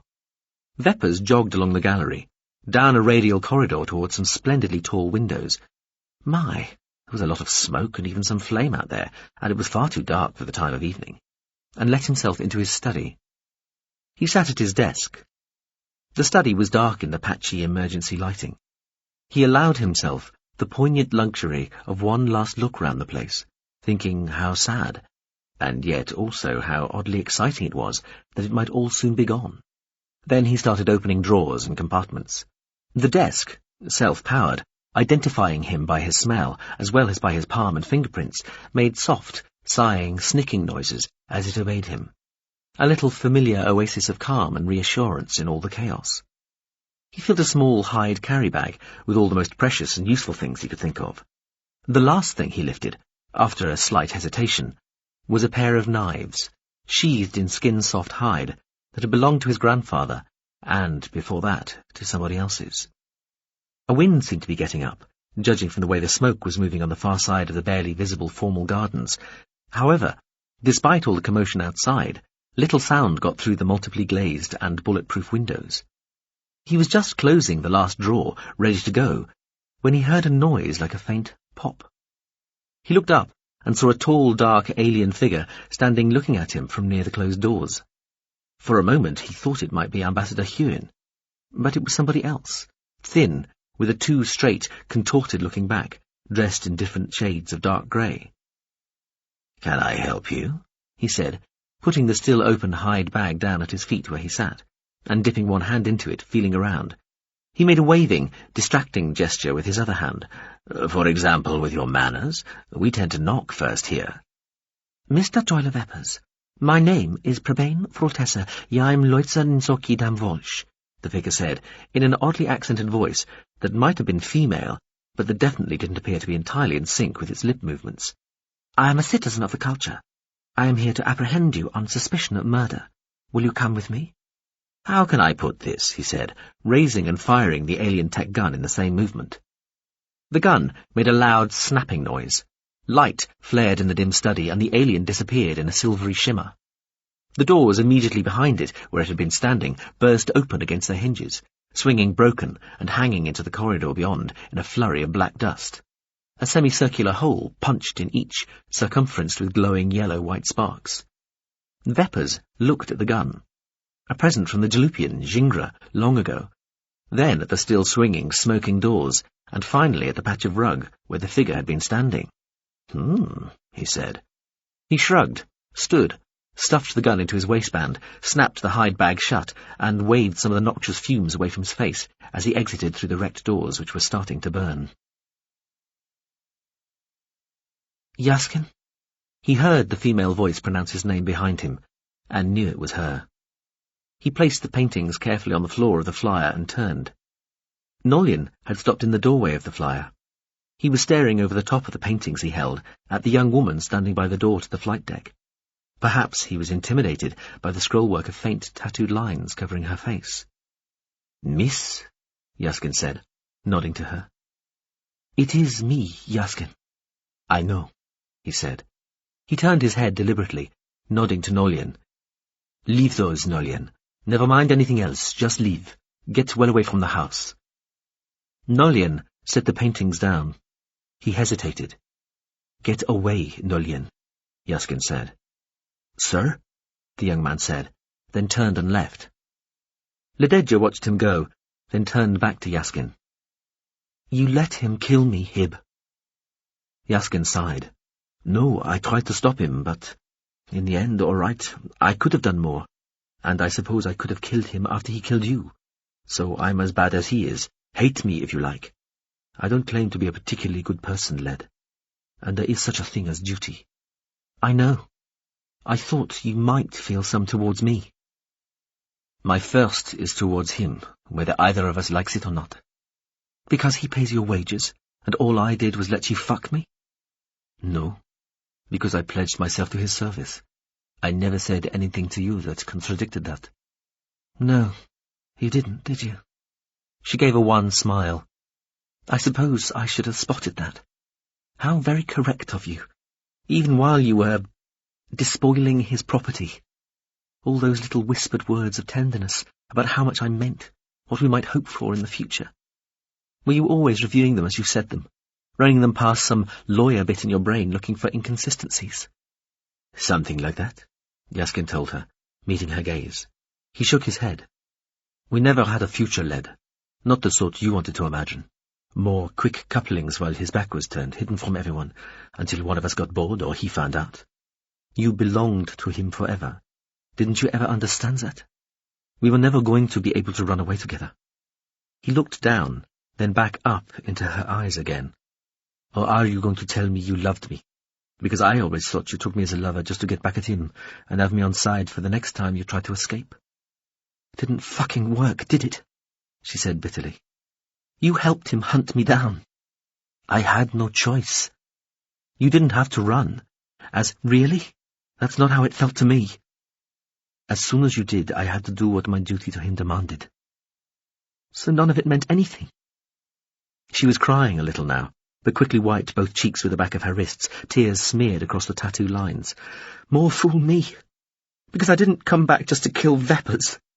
I needed to ask how—" She stopped, swallowed. "Did it mean nothing to you?" Yaskin sighed. "Of course it meant something. A sweetness, moments I'll never forget. It just couldn't mean what you wanted it to mean." She laughed, without hope or humour. "Then I am a fool, am I not?" she said, shaking her head. "I really did think you might love me." He gave the smallest of smiles.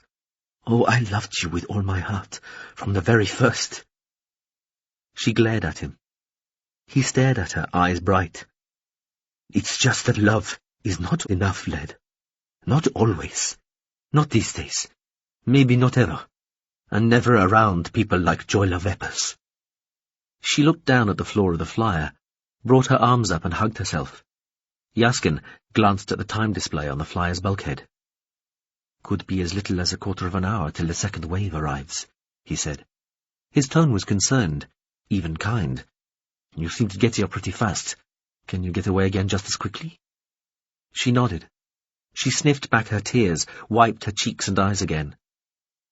"Do one thing for me," she said. "What?" he asked. "Go." "Go?" "I just can't, now. Just leave. Take the flyer and go. Save the servants and staff, all you can find, but leave him here, with me. She looked into his eyes. Yaskin hesitated, his jaw working. She shook her head. He's finished, Hib, she said. The NR, the Nautra, they know. They can intercept whatever passes between him and the GFCF. They know about his agreement, about how he tricked them. The culture know everything too. The hells are gone, so he can't use those to save himself now. He won't be allowed to get away with all he's done. Even if the enablement can turn a blind eye to something on this scale, he's got the NR and the culture to answer to. She smiled a small, half-despairing smile. He finally found people more powerful than he is to fall foul of. She shook her head again. But the point is, you can't save him. All you can save now is yourself. She nodded towards the open door of the flyer. And anybody else you can find out there. Yaskin looked out through one of the high-level ports in the flyer, at the skies above the dully lit mansion. A wall of smoke like the end of the world was lit from beneath by flames. "What about you?" he asked. "I don't know," she said. "I'll try to find him." Now it was her turn to hesitate. "I will kill him if I can, not pretending otherwise." "You won't be an easy man to kill." "I know," she shrugged. "Perhaps I won't have to. A condition of me getting this chance was that one of the culture people went to confront him, give him the chance to turn himself in." Yaskin gave a small, snorting laugh. "Think that'll work?" "No." She tried to smile. Failed. Yaskin looked into her eyes for a little while. Then he reached behind his back and brought out a small gun, holding it by the barrel as he passed it to her. "Try the number 3 strong room." She took the gun. "Thank you." Their hands hadn't touched as the weapon passed from him to her. She looked at the gun. "Will it still work?" she asked. "The ship was going to disable all the electronic weapons." "Most are already fried," Yaskin told her, "but that one will work. Just metal and chemicals, 10 shots. Safety catch is on the side facing you. Move that little lever till you can see the red dot." He watched her take the safety off. He realized she'd probably never handled a gun in her life. "Take care," he told her. Another hesitation, as he seemed to think about coming towards her, hugging or holding or kissing her, but then she said, "You too," and turned and left, walking out of the flyer and across the courtyard. Yaskin looked at the floor for a moment, then along it to the paintings in their ornate frames. Lideja found the young servant Nolyan in the archway leading to the main vestibule, crouched on his haunches. "You were supposed to leave, Nolyan," she said. "I know, miss," he said. He looked like he'd been crying too. "Go back to the flyer, Nolyan," she told him. "Mr. Yaskin will need help looking for people to take to safety. Now. Quickly. Still time." Nolyan ran back towards the flyer and helped Yaskin throw the paintings out before they took off to look for people to save. He jogged down the stairs to the basement. The stairwell was poorly lit, and he'd forgotten how far down the level holding the deepest strong rooms was. He'd rung for a lift up in the house, but even as he'd stood watching the floor indicator display winking on and off with an error code, he'd realized he couldn't step into an elevator car in the circumstances, even if one did arrive. He stopped on the last landing, above a pool of darkness beneath, and dug inside the hide bag, pulling out a pair of night vision glasses, lighter, less bulky, but also less sophisticated versions of the oculenses Yaskin had worn. They weren't working either. He threw them away. Next thing he tried was a torch, but the flashlight refused to work too. He smashed it against the wall. That felt good. At least the bag was getting lighter. He felt his way down the last few stairs and opened the door to the better-lit corridor beyond. Pipes and conduits covered the ceiling. The floor was concrete, and a few large metal doors were the only adornments to the rough-cast walls. A few very dim lights were on constantly. Others were flickering. He was a little surprised Yaskin wasn't here already. He supposed time seemed to move oddly when everything was getting this fraught. He checked the antique watch. At least 12 minutes to go. The strong room door was a massive circular metal plug as tall as a man and a metre thick. The display, he'd forgotten it even had a display, was blinking an error message. "Cunt!" he screamed, smashing one fist on the door. He rolled the code in anyway, but the noises the mechanism made didn't even sound right, and the display didn't alter. Certainly, there was no series of reassuring clicks from umpteen places round the door's circumference, as there would have been if it was unlocking itself. He tried the levers and handles that then had to be moved, but they wouldn't budge. He glimpsed movement further down the long curve of the corridor, near a set of doors leading to another stairwell. "Yaskin?" he called. It was hard to tell in the dim, inconstant light. Maybe it was the culture lunatic who'd come to apprehend him again. He pulled the Jalupian gun out. No. The figure moving towards him moved normally, looked Sichultian. "Yaskin!" he shouted. The figure stopped, maybe 30 meters away. It raised its arms level in front of it, gripping something. A gun, he realized, as something flashed. He started to fall into a crouch. There was a smack and a whine from somewhere way overhead and to his left. Then a barking roar came ringing down the corridor. Crouched on one knee, he aimed the Jalupian gun at the figure and pulled the trigger. Nothing happened. He tried again. The figure fired the gun once more, and a bullet kicked off the top of the strong room door, whining away behind him, as another thunderclap of noise pulsed down the corridor. He could see smoke swirling round the figure. Smoke? What were they firing? A fucking musket. But at least their gun still worked, unlike the Jalupian blaster. Like a knife would still work. "Fuck, fuck, fuck," he said, throwing the useless gun away and scrabbling to his feet, holding the hide bag between him and the figure down the corridor as he ran for the doors he'd just come through. There was something round, lying on the floor of the first landing. He discovered this when he trod on it, and his foot went out behind him, dropping him and banging his knee on the next step up. He howled in rage, limped on up the steps. The fucking gun hadn't worked. It had worked before, but it had stopped.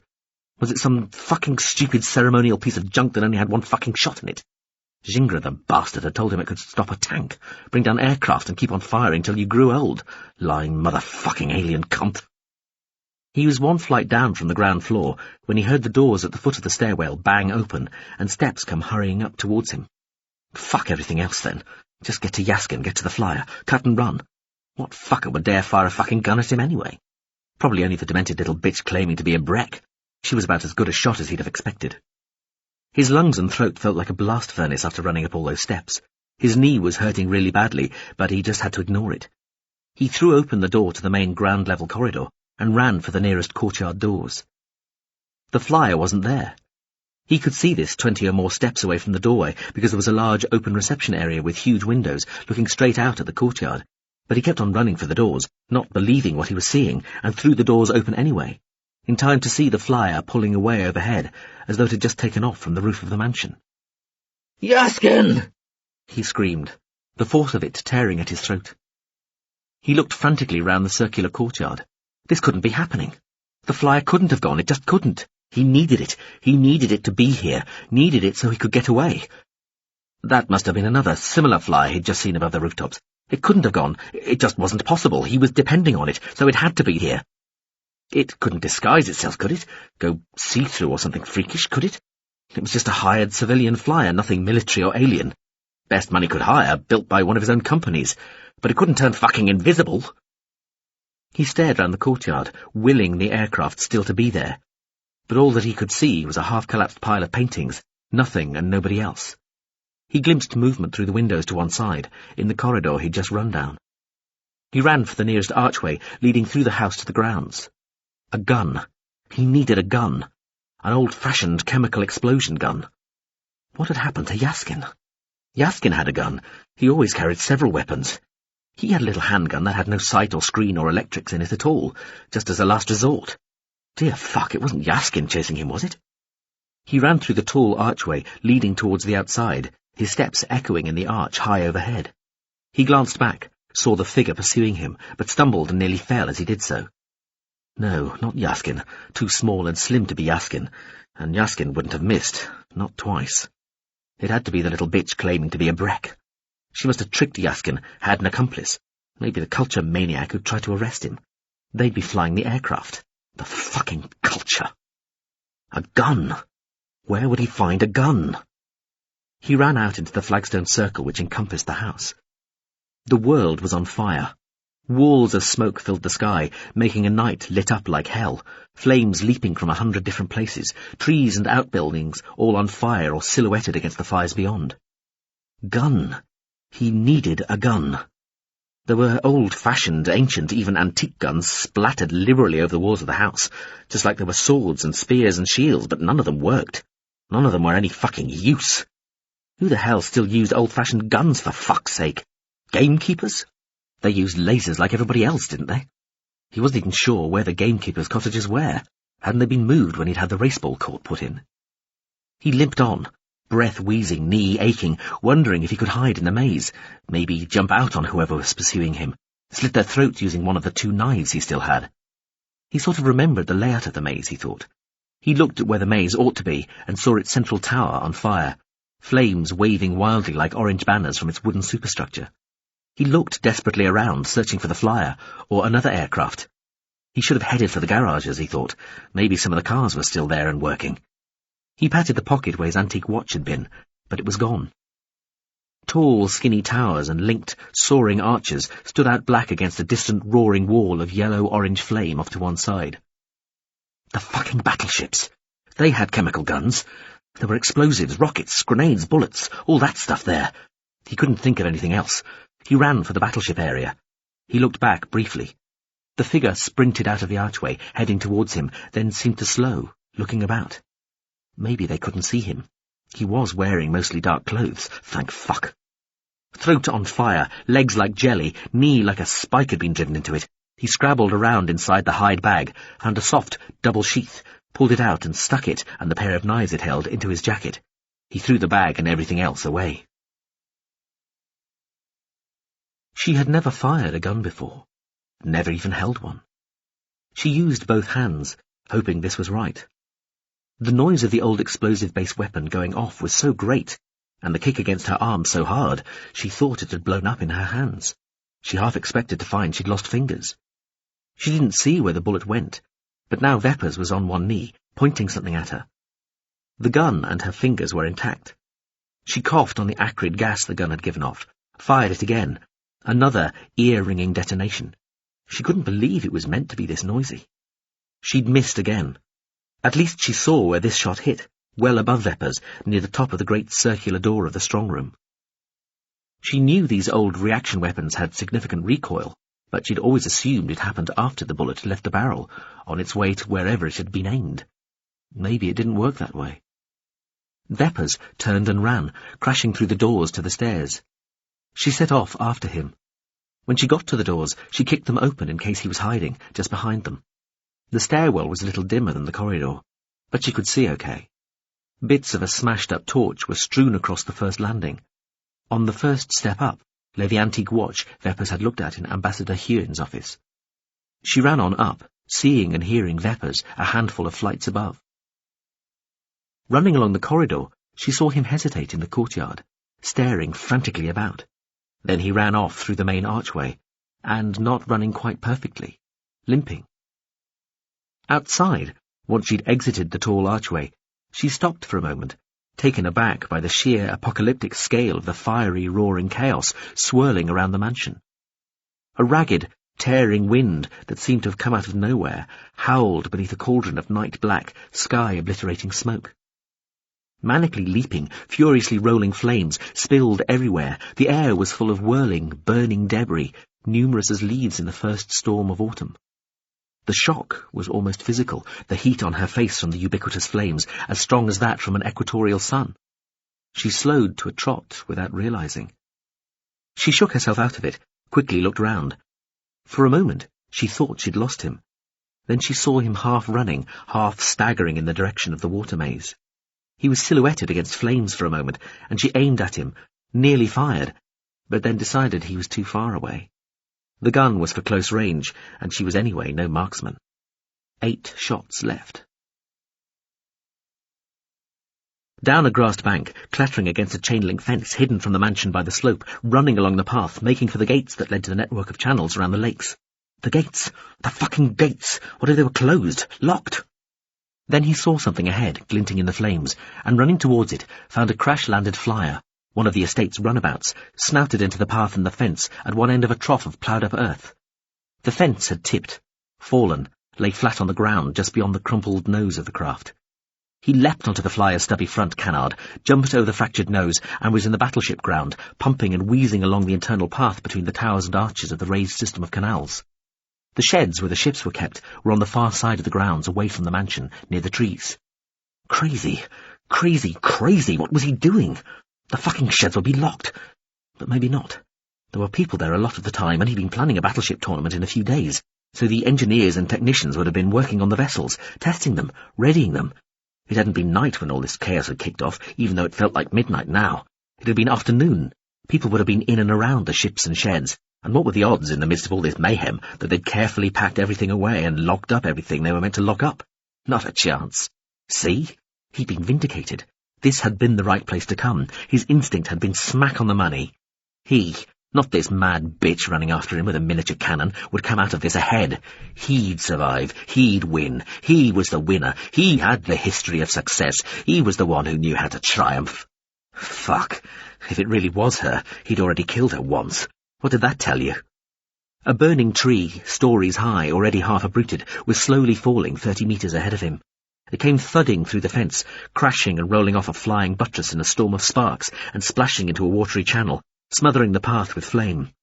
The buttress seemed to hesitate, then started to crumple and fall, crashing down in a welter of stone and water, creating billows of steam. The way ahead was blocked. He ran instead for the nearest wading point, leading to the first of the islands. He could see the layout of the lakes and channels in his head, knew it better than the hedge maze, because he'd looked down on it so many times. The wading points, surfaced with mesh-covered slabs into the water, were located in the middle of each island's shoreline. They stretched as far as one island away from the pool in front of the maintenance area and the sheds. He could wade through the mud-bottomed pool or even swim the rest. She saw him leap into the water maze over the front of the crashed flyer, saw the great tree fall. She followed, vaulting the buckled nose of the flyer, catching up as he took, splashing to the water, wading from the mainland to the nearest island. Burning embers and curtains of smoke were blowing across the water maze, darkening and lighting the miniature landscape alternately, revealing and concealing the running, limping figure ahead of her, as he headed for who knew where. Maybe he was thinking of the sheds where the ships were kept. Perhaps he saw himself jumping into one and firing all its pretend little guns at her. She followed via the wading point, the water in the channel cold round her legs, dragging at her, slowing her. It was like trying to run in a dream. In the centre of the channel, the water reached as far as her hips before shallowing again. Veppers had crossed the island beyond and was wading the next channel to one of the larger islands by the time she hauled her protesting legs out of the water. He disappeared as a dark, rolling cloud of smoke flowed between them. When it cleared, he'd gone. She ran, panting, across the island, splashed across the next wading point, and went stumbling up onto the next island. She looked all about, terrified that she'd lost him or that he might be lying in wait for her. She had to wave, burning, floating scraps of twigs and leaves away from her face. A copse of trees 40 meters away suddenly caught and flamed, casting a fierce yellow-orange glow over the whole low humpback island. Something glinted, down and to one side, in the reed bed close to her, and she turned. He'd fallen, slipping on something as his knee had given way, and his foot went out from under him, sending him skidding and plunging down the muddy slope into the reeds that lined the island. Wading the channels had taken the last of the strength from his legs. He doubted he'd be able to stand, let alone run any more. His back had hit some solid ground just before his feet and legs splashed into the dark water, and he was half-winded, bouncing from the impact, and turned onto his side. Behind, he saw a wall of black smoke just clearing, and realized it had been between him and her as he'd slipped. She might not have seen him fall. For an instant there he despaired, thinking he'd never get to where he was going and she'd catch him. But now he thought, no, I can use this to my advantage. She's the one who has to watch out. I'm going to win here, not her. Even upsets and what looked like misfortune could be turned to advantage if you had the right mindset, the right attitude, if the universe was somehow always subtly on your side just because you fitted it better than anybody else, knew its true and secret workings better than anybody else. He lay, partially concealed by the reeds around him, waiting for her. He dug inside his jacket, where the knives were, pulling one of them out of its sheath. When she came stumbling up onto the island, panting and dripping, he could see that she had lost him. He had his advantage. He raised himself up a little on one elbow, threw the knife with all his might. Knife-throwing wasn't one of his skills, and the knives weren't throwing knives anyway. The weapon somersaulted a couple of times, flashing in the orange light from the fires that raged all around them. She must have caught a glimpse of it coming at her, because she started to duck and instinctively began to raise the hand nearest the knife's trajectory to fend it off.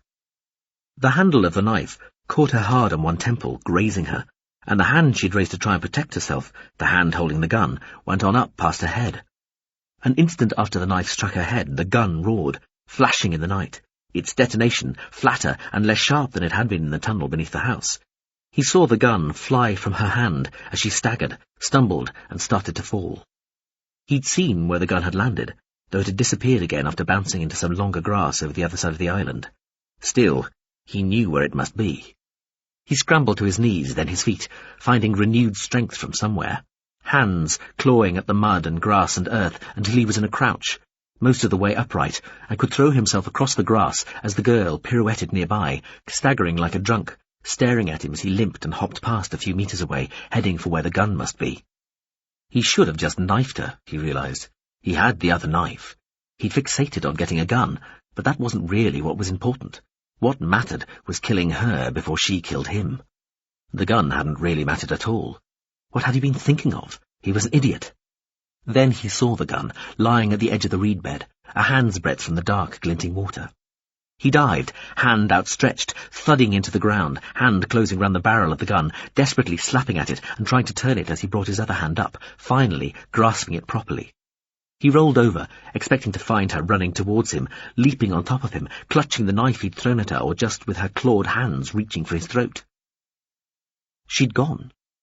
He sat up as quickly as he could, legs quivering, chest heaving, breath whistling to and fro inside his throat. He stood, shakily, and saw her, down by the reeds a little way off, just starting to pull herself back out onto dry land. Off to one side, more trees were catching fire, sending flames leaping and boiling into the darkness. They lit up the sheds where the miniature battleships were kept. He could see some of the vessels themselves, one on a wheeled cradle on the dockside, another floating in the water by the quay. Some of the sheds were surrounded by burning grass and fallen branches, flames starting to lick up their metal walls and curl over their shallow pitched roofs. A burning bough fell from a tree and crashed through the roof of the nearest shed in a shower of sparks. He walked, slowly, legs shaking, breath raw and ragged in the warm, fire-parched air, to where the girl was trying to pull herself out of the mud and the crushed, flattened reeds. Blood was running down her face from where the knife had hit her. Part of him wanted to tell her he still didn't believe that she was who she said she was. But even if it was true, well, tough. Winners won. The successful succeeded. Aggression and predation and ruthlessness tended to win out. What a surprise. Just the way life was. Nothing personal. Well, actually, everything fucking personal. But he didn't really have the breath for any of it. "Fuck you," he said at her, as she crawled in front of him, and he stood over her, pointing the gun at her straggle-haired head. He said it as loud as he could, but it still came out as more of a wheeze than anything else. She swung at him, one arm and hand whirling round. She'd found the knife he'd thrown at her, had gone into the reed bed to find it. The blade whacked into his leg, into the calf just below his good knee, sending pain darting up his leg and spine and detonating in his head. He screamed, staggered back, held the gun in both hands and nearly fell as the girl collapsed to one side, unbalanced by the need to wield the knife that was now sticking out of his leg. "Fucking little—" he shrieked at her. He steadied, straightening despite the pain, aimed the gun at her and squeezed the trigger. The trigger was stuck. He heaved at it, tried again to pull it, but it just wasn't moving. Felt like his finger couldn't move. He tried to move the gun to the other hand, but even that was difficult. It was as though his hands were so cold they weren't obeying orders. He heard himself make a mewling, whimpering noise. He glanced at the side of the gun, looking for a safety catch, but it was already off. He tried the gun again, but it just wasn't happening. He tried to throw it away, but then it was as though it had stuck to his hand. Finally, it sailed off into the darkness. He fumbled in his jacket for the second knife, then staggering, feeling like he was about to black out, realized he could pull out the one sticking into his leg. The girl was still on the ground near his feet. She seemed to be trying to get up again, then she collapsed back, thudding down onto her rump, one arm going behind to steady herself. He found the second knife inside his jacket pocket, pulled it from its sheath. Somewhere off to one side, there were lots of little explosions like fireworks. Light flickered everywhere. Stuff was whining and zipping overhead.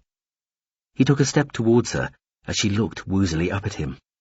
Then he was caught, steadied by something that wasn't him, rooted to the ground, unable to move, as though every part of him had seized up.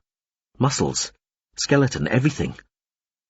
The girl looked up at him, and something changed in her face. It seemed to relax, and her shoulders and chest shook once, almost as though she was laughing. "Ah," she said, and got her legs beneath her, pushing herself up until she was kneeling. She felt at the side of her head where the blood was, looked at the darkness of it on her hand in the flickering orange light. She looked back to him. He couldn't move. He simply could not move. He wasn't paralyzed. He could feel his muscles straining, trying to move him. But he was stuck, as though enchanted, utterly immobile. "Look at your hands, Veppers," the girl told him, over the noise of more explosions. Stuttering light flared against her mud-streaked face and wet, bedraggled hair. He could still move his eyes. He looked down at his hands. They were covered in fine silver lines, glinting in the firelight. Where had... "Aye, aye," said a male voice nearby. "Pleasant evening for it, what?" A tall, too-thin male in pale, loose clothes strolled past. When he glanced back, he saw that it was Demyson. The Avatar spared him a glance, then went to stand by the girl. "You okay?" "Never better. I thought you'd left." "Yep, that was the idea. Need a hand up?" "Give me a moment." "Happily." The man turned and looked at Veppers, folding his arms. "This isn't her doing this," he told him. "It's me." Veppers couldn't get his mouth or jaw to work. Even his breathing was difficult. Then 1,000 tiny, fierce pains sprang up, as though hundreds of hair-fine wires were wrapping every centimetre of him and were starting to shrink, cutting into every part of his body. A bubbling, wheezing whine escaped his mouth. The man glanced down at the girl again. "Unless you want to finish him, of course," he said to her. He looked back at Veppers, frowning a little. "I wouldn't, though. Conscience can be a terrible thing." He smiled. "So I hear." He shrugged. "Unless you're something like me, of course," he murmured. "I don't give a fuck." The girl looked up into Veppers' eyes as the wires of the tattoo device cut slowly into him. He had never known such pain, never guessed that anything could hurt so much. "Quickly," she said, and coughed as more smoke and burning embers sailed past the three of them. "What?" the Avatar said. "Quickly," she said. "Don't draw it out. Just—" The Avatar gazed into Veppers' eyes and nodded down at the girl. "See?" he said. "Good kid, really." The pain, already intolerable, increased wildly, just around his neck and head. The coup de grace was Veppers' head twisting right round, an almost comical expression filling his already blood-flecked face as the tattoo lines flicked into a spiral, rose up and shrank inwards all at once, so that his head seemed to crumple and shrink into itself, becoming a far too thin, tall cylinder that disappeared in a spray of blood. Ladeja had to look away. She heard what sounded like a whole big bowlful of rotten fruit being emptied onto the ground, then heard and felt the body thump into the grass beside her a moment later. She opened her eyes to see it twitch a couple of times, blood still pumping from the garroted, twisted open neck. She felt she was going to faint. She put both arms out behind her. "Neat trick," she said, watching the arcs of flame and little sprays of fire burst from the miniature docks and the sheds where the model battleships were kept, as they burned and blew up, shells and rockets whizzing everywhere. "It moved over from you to him when you tried to strangle the fucker in Ambassador Huon's office," Demyson told her, going over to kick the body once as though testing it was real. "Left you with nothing but a glorified suntan." She coughed again, looked around at the sheer lunatic devastation going on all around them. "Other ships," she said. "Soon. Need to—" "No, we don't," Demyson said, stretching and yawning. "No second wave. None left." He stooped, plucking the knife out of the leg of the headless body, which had stopped twitching now. "Left the last handful for the planetary defense guys, to give them something to feel heroic about." he told her as he inspected the knife, weighing it in his hand, twirling it a couple of times. A furious whizzing noise, barely following a flash of light, was a shell from one of the stricken, fire-consumed battleships. The Avatar's arm moved blurringly fast, and he batted it away from his face without even looking, still admiring the knife. The fizzing shell slapped into the nearest reed bed and blew up in a tall fountain of water, orange-tinged white on grubby black. "I did think of letting just one through, or even stomping the relevant targets myself, just for the heck of it," Demyson said, "and pretending. But in the end I thought not. Better to leave more of the evidence on the ground. Plus, some of the hells have only gone dormant, still storing personalities. Might be able to save some, if there's anything sane left to save." The Avatar held one arm straight out, and the tattoo, glinting, pristine, uncurled itself from Veppa's body, spiralling lazily up into the air like a twister wind in a stubble field, and wrapping itself round the Avatar's hand like spun mercury, disappearing as it flowed over his skin and up his arm. "Was that thing alive all the time?" she asked. "Yep, not just alive, intelligent. So fucking smart it's even got a name." She held up one hand while he was drawing his next breath. "I'm sure it has," she said, "but spare me." Demyson grinned. "Slap drone, personal protection, weapon, all of the above," he said, stretching again, as though the tattoo had spread itself all over him and he was testing how it fitted his body. He looked down at her. "You ready to go back? If you're coming back." She sat, arms out behind her, blood in one eye, aching everywhere, feeling like shit. She nodded. "I suppose." "Want this?"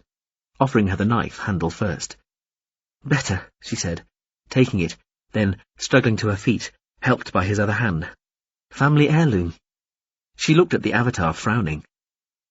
"There were two," she said.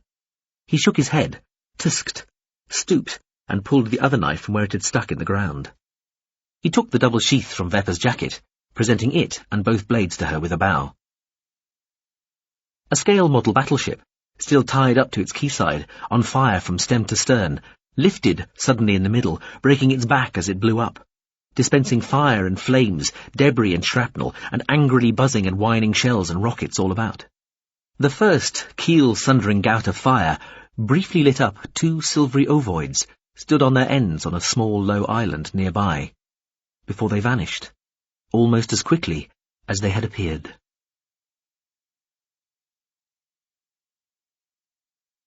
Dramatis Personae. Ambassador Iain jumped before she was pushed, as was traditional. Even the very limited amount of interfering she'd suggested and sanctioned was somewhat more than was strictly allowable in the circumstances. She resigned her post, went home, spent the next few years raising her son, and the following couple of centuries not regretting what she'd done at all. The Abominator-class picket ship, falling outside the normal moral constraints, manifested at the Board of Inquiry into the recent events around the Sitchultian enablement as a fabulously tattooed limping albino dwarf with a speech impediment and double incontinence. Quickly cleared of all but the most allowable and, for an Abominator class, expected malfeasance, it returned to its usual standby task of punctuated loneliness, sitting, generally, in the middle of cold nowhere, waiting for stuff to happen and trying not to be too disappointed when nothing did.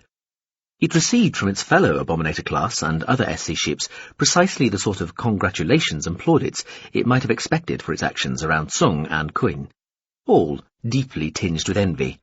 It treasured them almost as much as the exquisitely rendered recordings of the engagements. It spent quite a lot of time in or around the larger classes of GSVs just for the company. Its avatar Demyson continued to behave appallingly.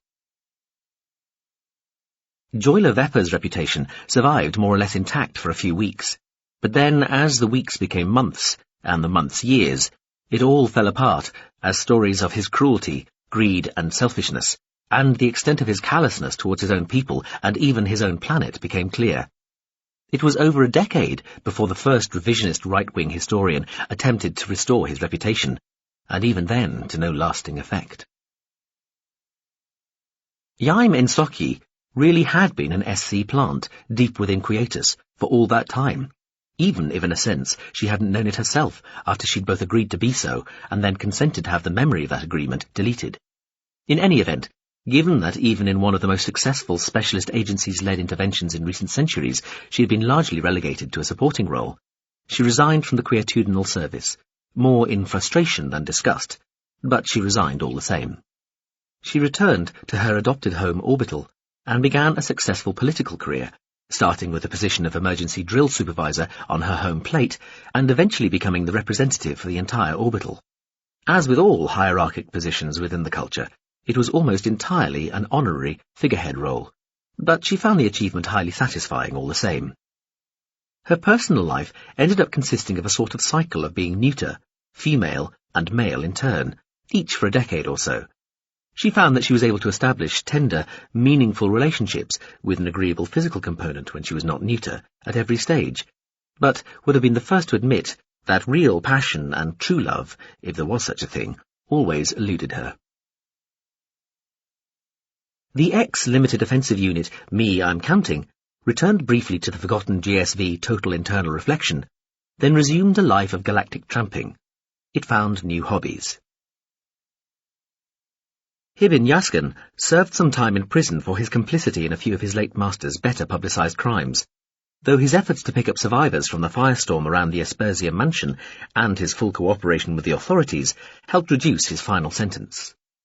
On his release, he became a security consultant and successful businessman, living relatively modestly and contributing most of what he earned to charitable causes, especially those concerned with orphaned and disadvantaged children. He was instrumental in the Wheel Halo 7 being turned into a mobile holiday home for the dependents of the bankrupt and destitute, and was an ardent supporter of the moves, eventually successful, to end the practice of indented intagliation.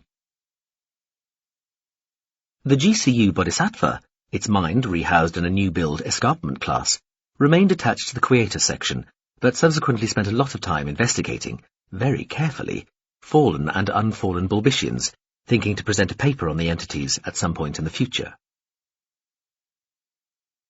Ayupi Unstril was reunited with a revented, slightly changed Lanyaris Tessetia. It didn't last long. Legislator Admiral Bettelskroy Bisp Bleespin III came very close indeed to abject denunciation, demotion and utter ruin, both personal and familial, as the GFCF tried to decide whether all that had transpired regarding events within the Secholtian enablement in general, and the Sungarial Disk in particular, had been basically a thoroughgoing and unmitigated catastrophe, or a sort of subtle triumph. On the one hand, the GFCF had lost influence and credibility. The culture didn't want to be their friend anymore. They had been humiliated in an unexpectedly and appallingly one-sided naval encounter. They'd had to hand back the supervisory role in the disk, to the culture of all people, and they had been informed in no uncertain terms by the NR that a close eye was going to be kept on them in future. On the other hand, it could have been worse, and arguably one way of making it worse would be to admit just how badly things had actually gone. Bettelskroy Bisp Bleespin III was duly promoted to Prime Legislator Grand Admiral of the Combined Fleets, and presented with several terribly impressive medals. He was put in charge of finding new ways to impress, reassure, and, ultimately, imitate the culture. Cheali's Hifforn's daughter, saved from hell and torment after many subjective decades and the best part of 2 lifetimes, found herself rescued from the dormant remains of one of the hells that had existed beneath the trackways of the Aspersium estate on Sichelt, and placed into a temporary recuperative afterlife in a substrate on her home planet of Pavel. She met Prin twice thereafter, the first time when he came to see her during her convalescence, and once much later. She had discovered that she had no desire to come back to the real. She had become whatever the virtual equivalent of institutionalized was, and there could be no returning. Another Che already lived in the real, who had never been through all that she had, and in many ways that person was the real Che. She herself had become something entirely different. She still felt something for Prin, and wished him well, but she had no need to be part of his life. Prin eventually established a happy, lasting relationship with Representative Philin, and Che was glad that he was content. By then, she'd found her new role. She would remain a creature of ending and release in the virtual, the angel of death who came for people who lived in happy, congenial afterlives and who, tired even of their many lifetimes lived after biological death, were ready to dissolve themselves into the generality of consciousness that underlay heaven, or who were ready simply to cease to be altogether. That was when she met Prynne for the second time, subjective centuries later. They barely recognized one another. Surprisingly quickly, given the bizarre and volatile variety of peoples, beings, and endemic moralities involved, the culture of hells, already irredeemably reduced following the events on Sychelt and the testimony of people like Prynne, became something of an anathema pretty much throughout the civilized galaxy, and indeed, within a single average biogeneration, their very absence became accepted, almost without question, as part of what constituted being civilized in the first place. This made the culture very happy. Lidegia Ibrek, Quinn Sichultza Lidegia Samwaf Ibrek Dispersium, to give her the full name she assumed on becoming a properly established culture citizen, took up residence first on the GSV Sense Amid Madness, Wit Amidst Folly, on what was in effect an extended cruise to see the galaxy, then, 20 years later, settled on the orbital called Hersklip, where, in her middle to old age, she built, largely by hand, a full-size replica of the battleship grounds that she had known as the Water Maze, complete with working miniature battleships. They could be human-powered, but each incorporated a well-armoured survival pod, which kept their occupants safe no matter what. The feature became an enduring tourist attraction. She never did return to Sychelt, or meet Jaskin again, though he tried to get in touch. She had 5 children by as many different fathers, and ended up with over 30 great-great-grandchildren, which by culture standards was almost disgraceful. Epilogue. Vatoy, revented once more, and back to using what he liked to think of as his original name, even though it wasn't, sipped his aperitif on the restaurant terrace. He watched the sun set across the dark lake and listened to the crick and chirp of insects hidden in the bushes and vines nearby. He checked the time. She was late, as usual. What was it about poets? What a long, terrible war that had been, he thought idly. He really had been a traitor, of course. He'd been planted in the anti-hell side long ago by those who wished to see the hells continue forever, a cause he'd supported at the time, partly out of sheer contrarianism, and partly out of that despair he felt sometimes, periodically, during his long, long life, at the sheer, self-hurtful idiocy and destructiveness of so many types of sentient life, especially the metatype known as pan-human, to which he had always had the dubious honour of belonging. You want suffering, pain, and horror? I'll give you suffering, pain, and horror. But then over time, fighting away again and again, yet again, he'd changed his mind. Cruelty and the urge to dominate and oppress started to seem childish and pathetic once more, the way he'd accepted they were long ago, but had somehow turned away from in the meantime. So he'd spilled all the beans, implicated all those he knew about who deserved to be implicated, and had been quite pleased to see so much of what he'd pledged to fight for crumble away into disgraced and piecemeal nothing. Hell mend them. There would be people who would never forgive him for betraying them, but that was just too bad. They ought to have guessed, of course, but people never did. That was the thing about traitors. They were people who'd already changed their minds at least once. He made a mental note never again to insist on working his way up through the ranks. He'd finally convinced himself he'd learned all the relevant lessons already, probably many times over, and the process was starting to smack too much of outright masochism. The sun brightened slowly as it settled against the horizon, subsiding beneath a long, sinuous line of intervening cloud to blaze through a channel of clear air with a languid, dying glory, hazy orange-red against a thin yellow arc of sky. He watched the star's disk as it started to fall behind a line of dark, distant hills far across the plains. Closer to him, fringed by its still hush of trees, the lake had gone dark as ink. He drank in the sunlight's slow dwindling. From the first glint of dawn, and for the rest of the day, the sun was too bright to look at, he thought. You could only gaze steadily upon it, only truly see it, regard it, inspect and properly admire it, when it was at its most filtered, half hidden by the thickness of the atmosphere with its cargo of the day's dust, and just about to slip away altogether. He must have experienced this on 100 planets, but was only really noticing it now. He wondered if this counted as a poetic insight. Probably not. Or, if it did, it had already occurred to countless poets. Still, he'd mention it to her when she arrived. Likely she'd snort, though it would depend on her mood. Instead, She might assume that wry, amused expression that told him he was impinging, clumsily if charmingly, upon her territory. Tiny crinkles of skin formed under her eyes when she had that look. It would be worth it for that alone. He heard steps. The Pt.3 crossed the terrace, arrived at his side, bowed fractionally, and clicked his heels. "Your table is ready, Mr. Zakalwe."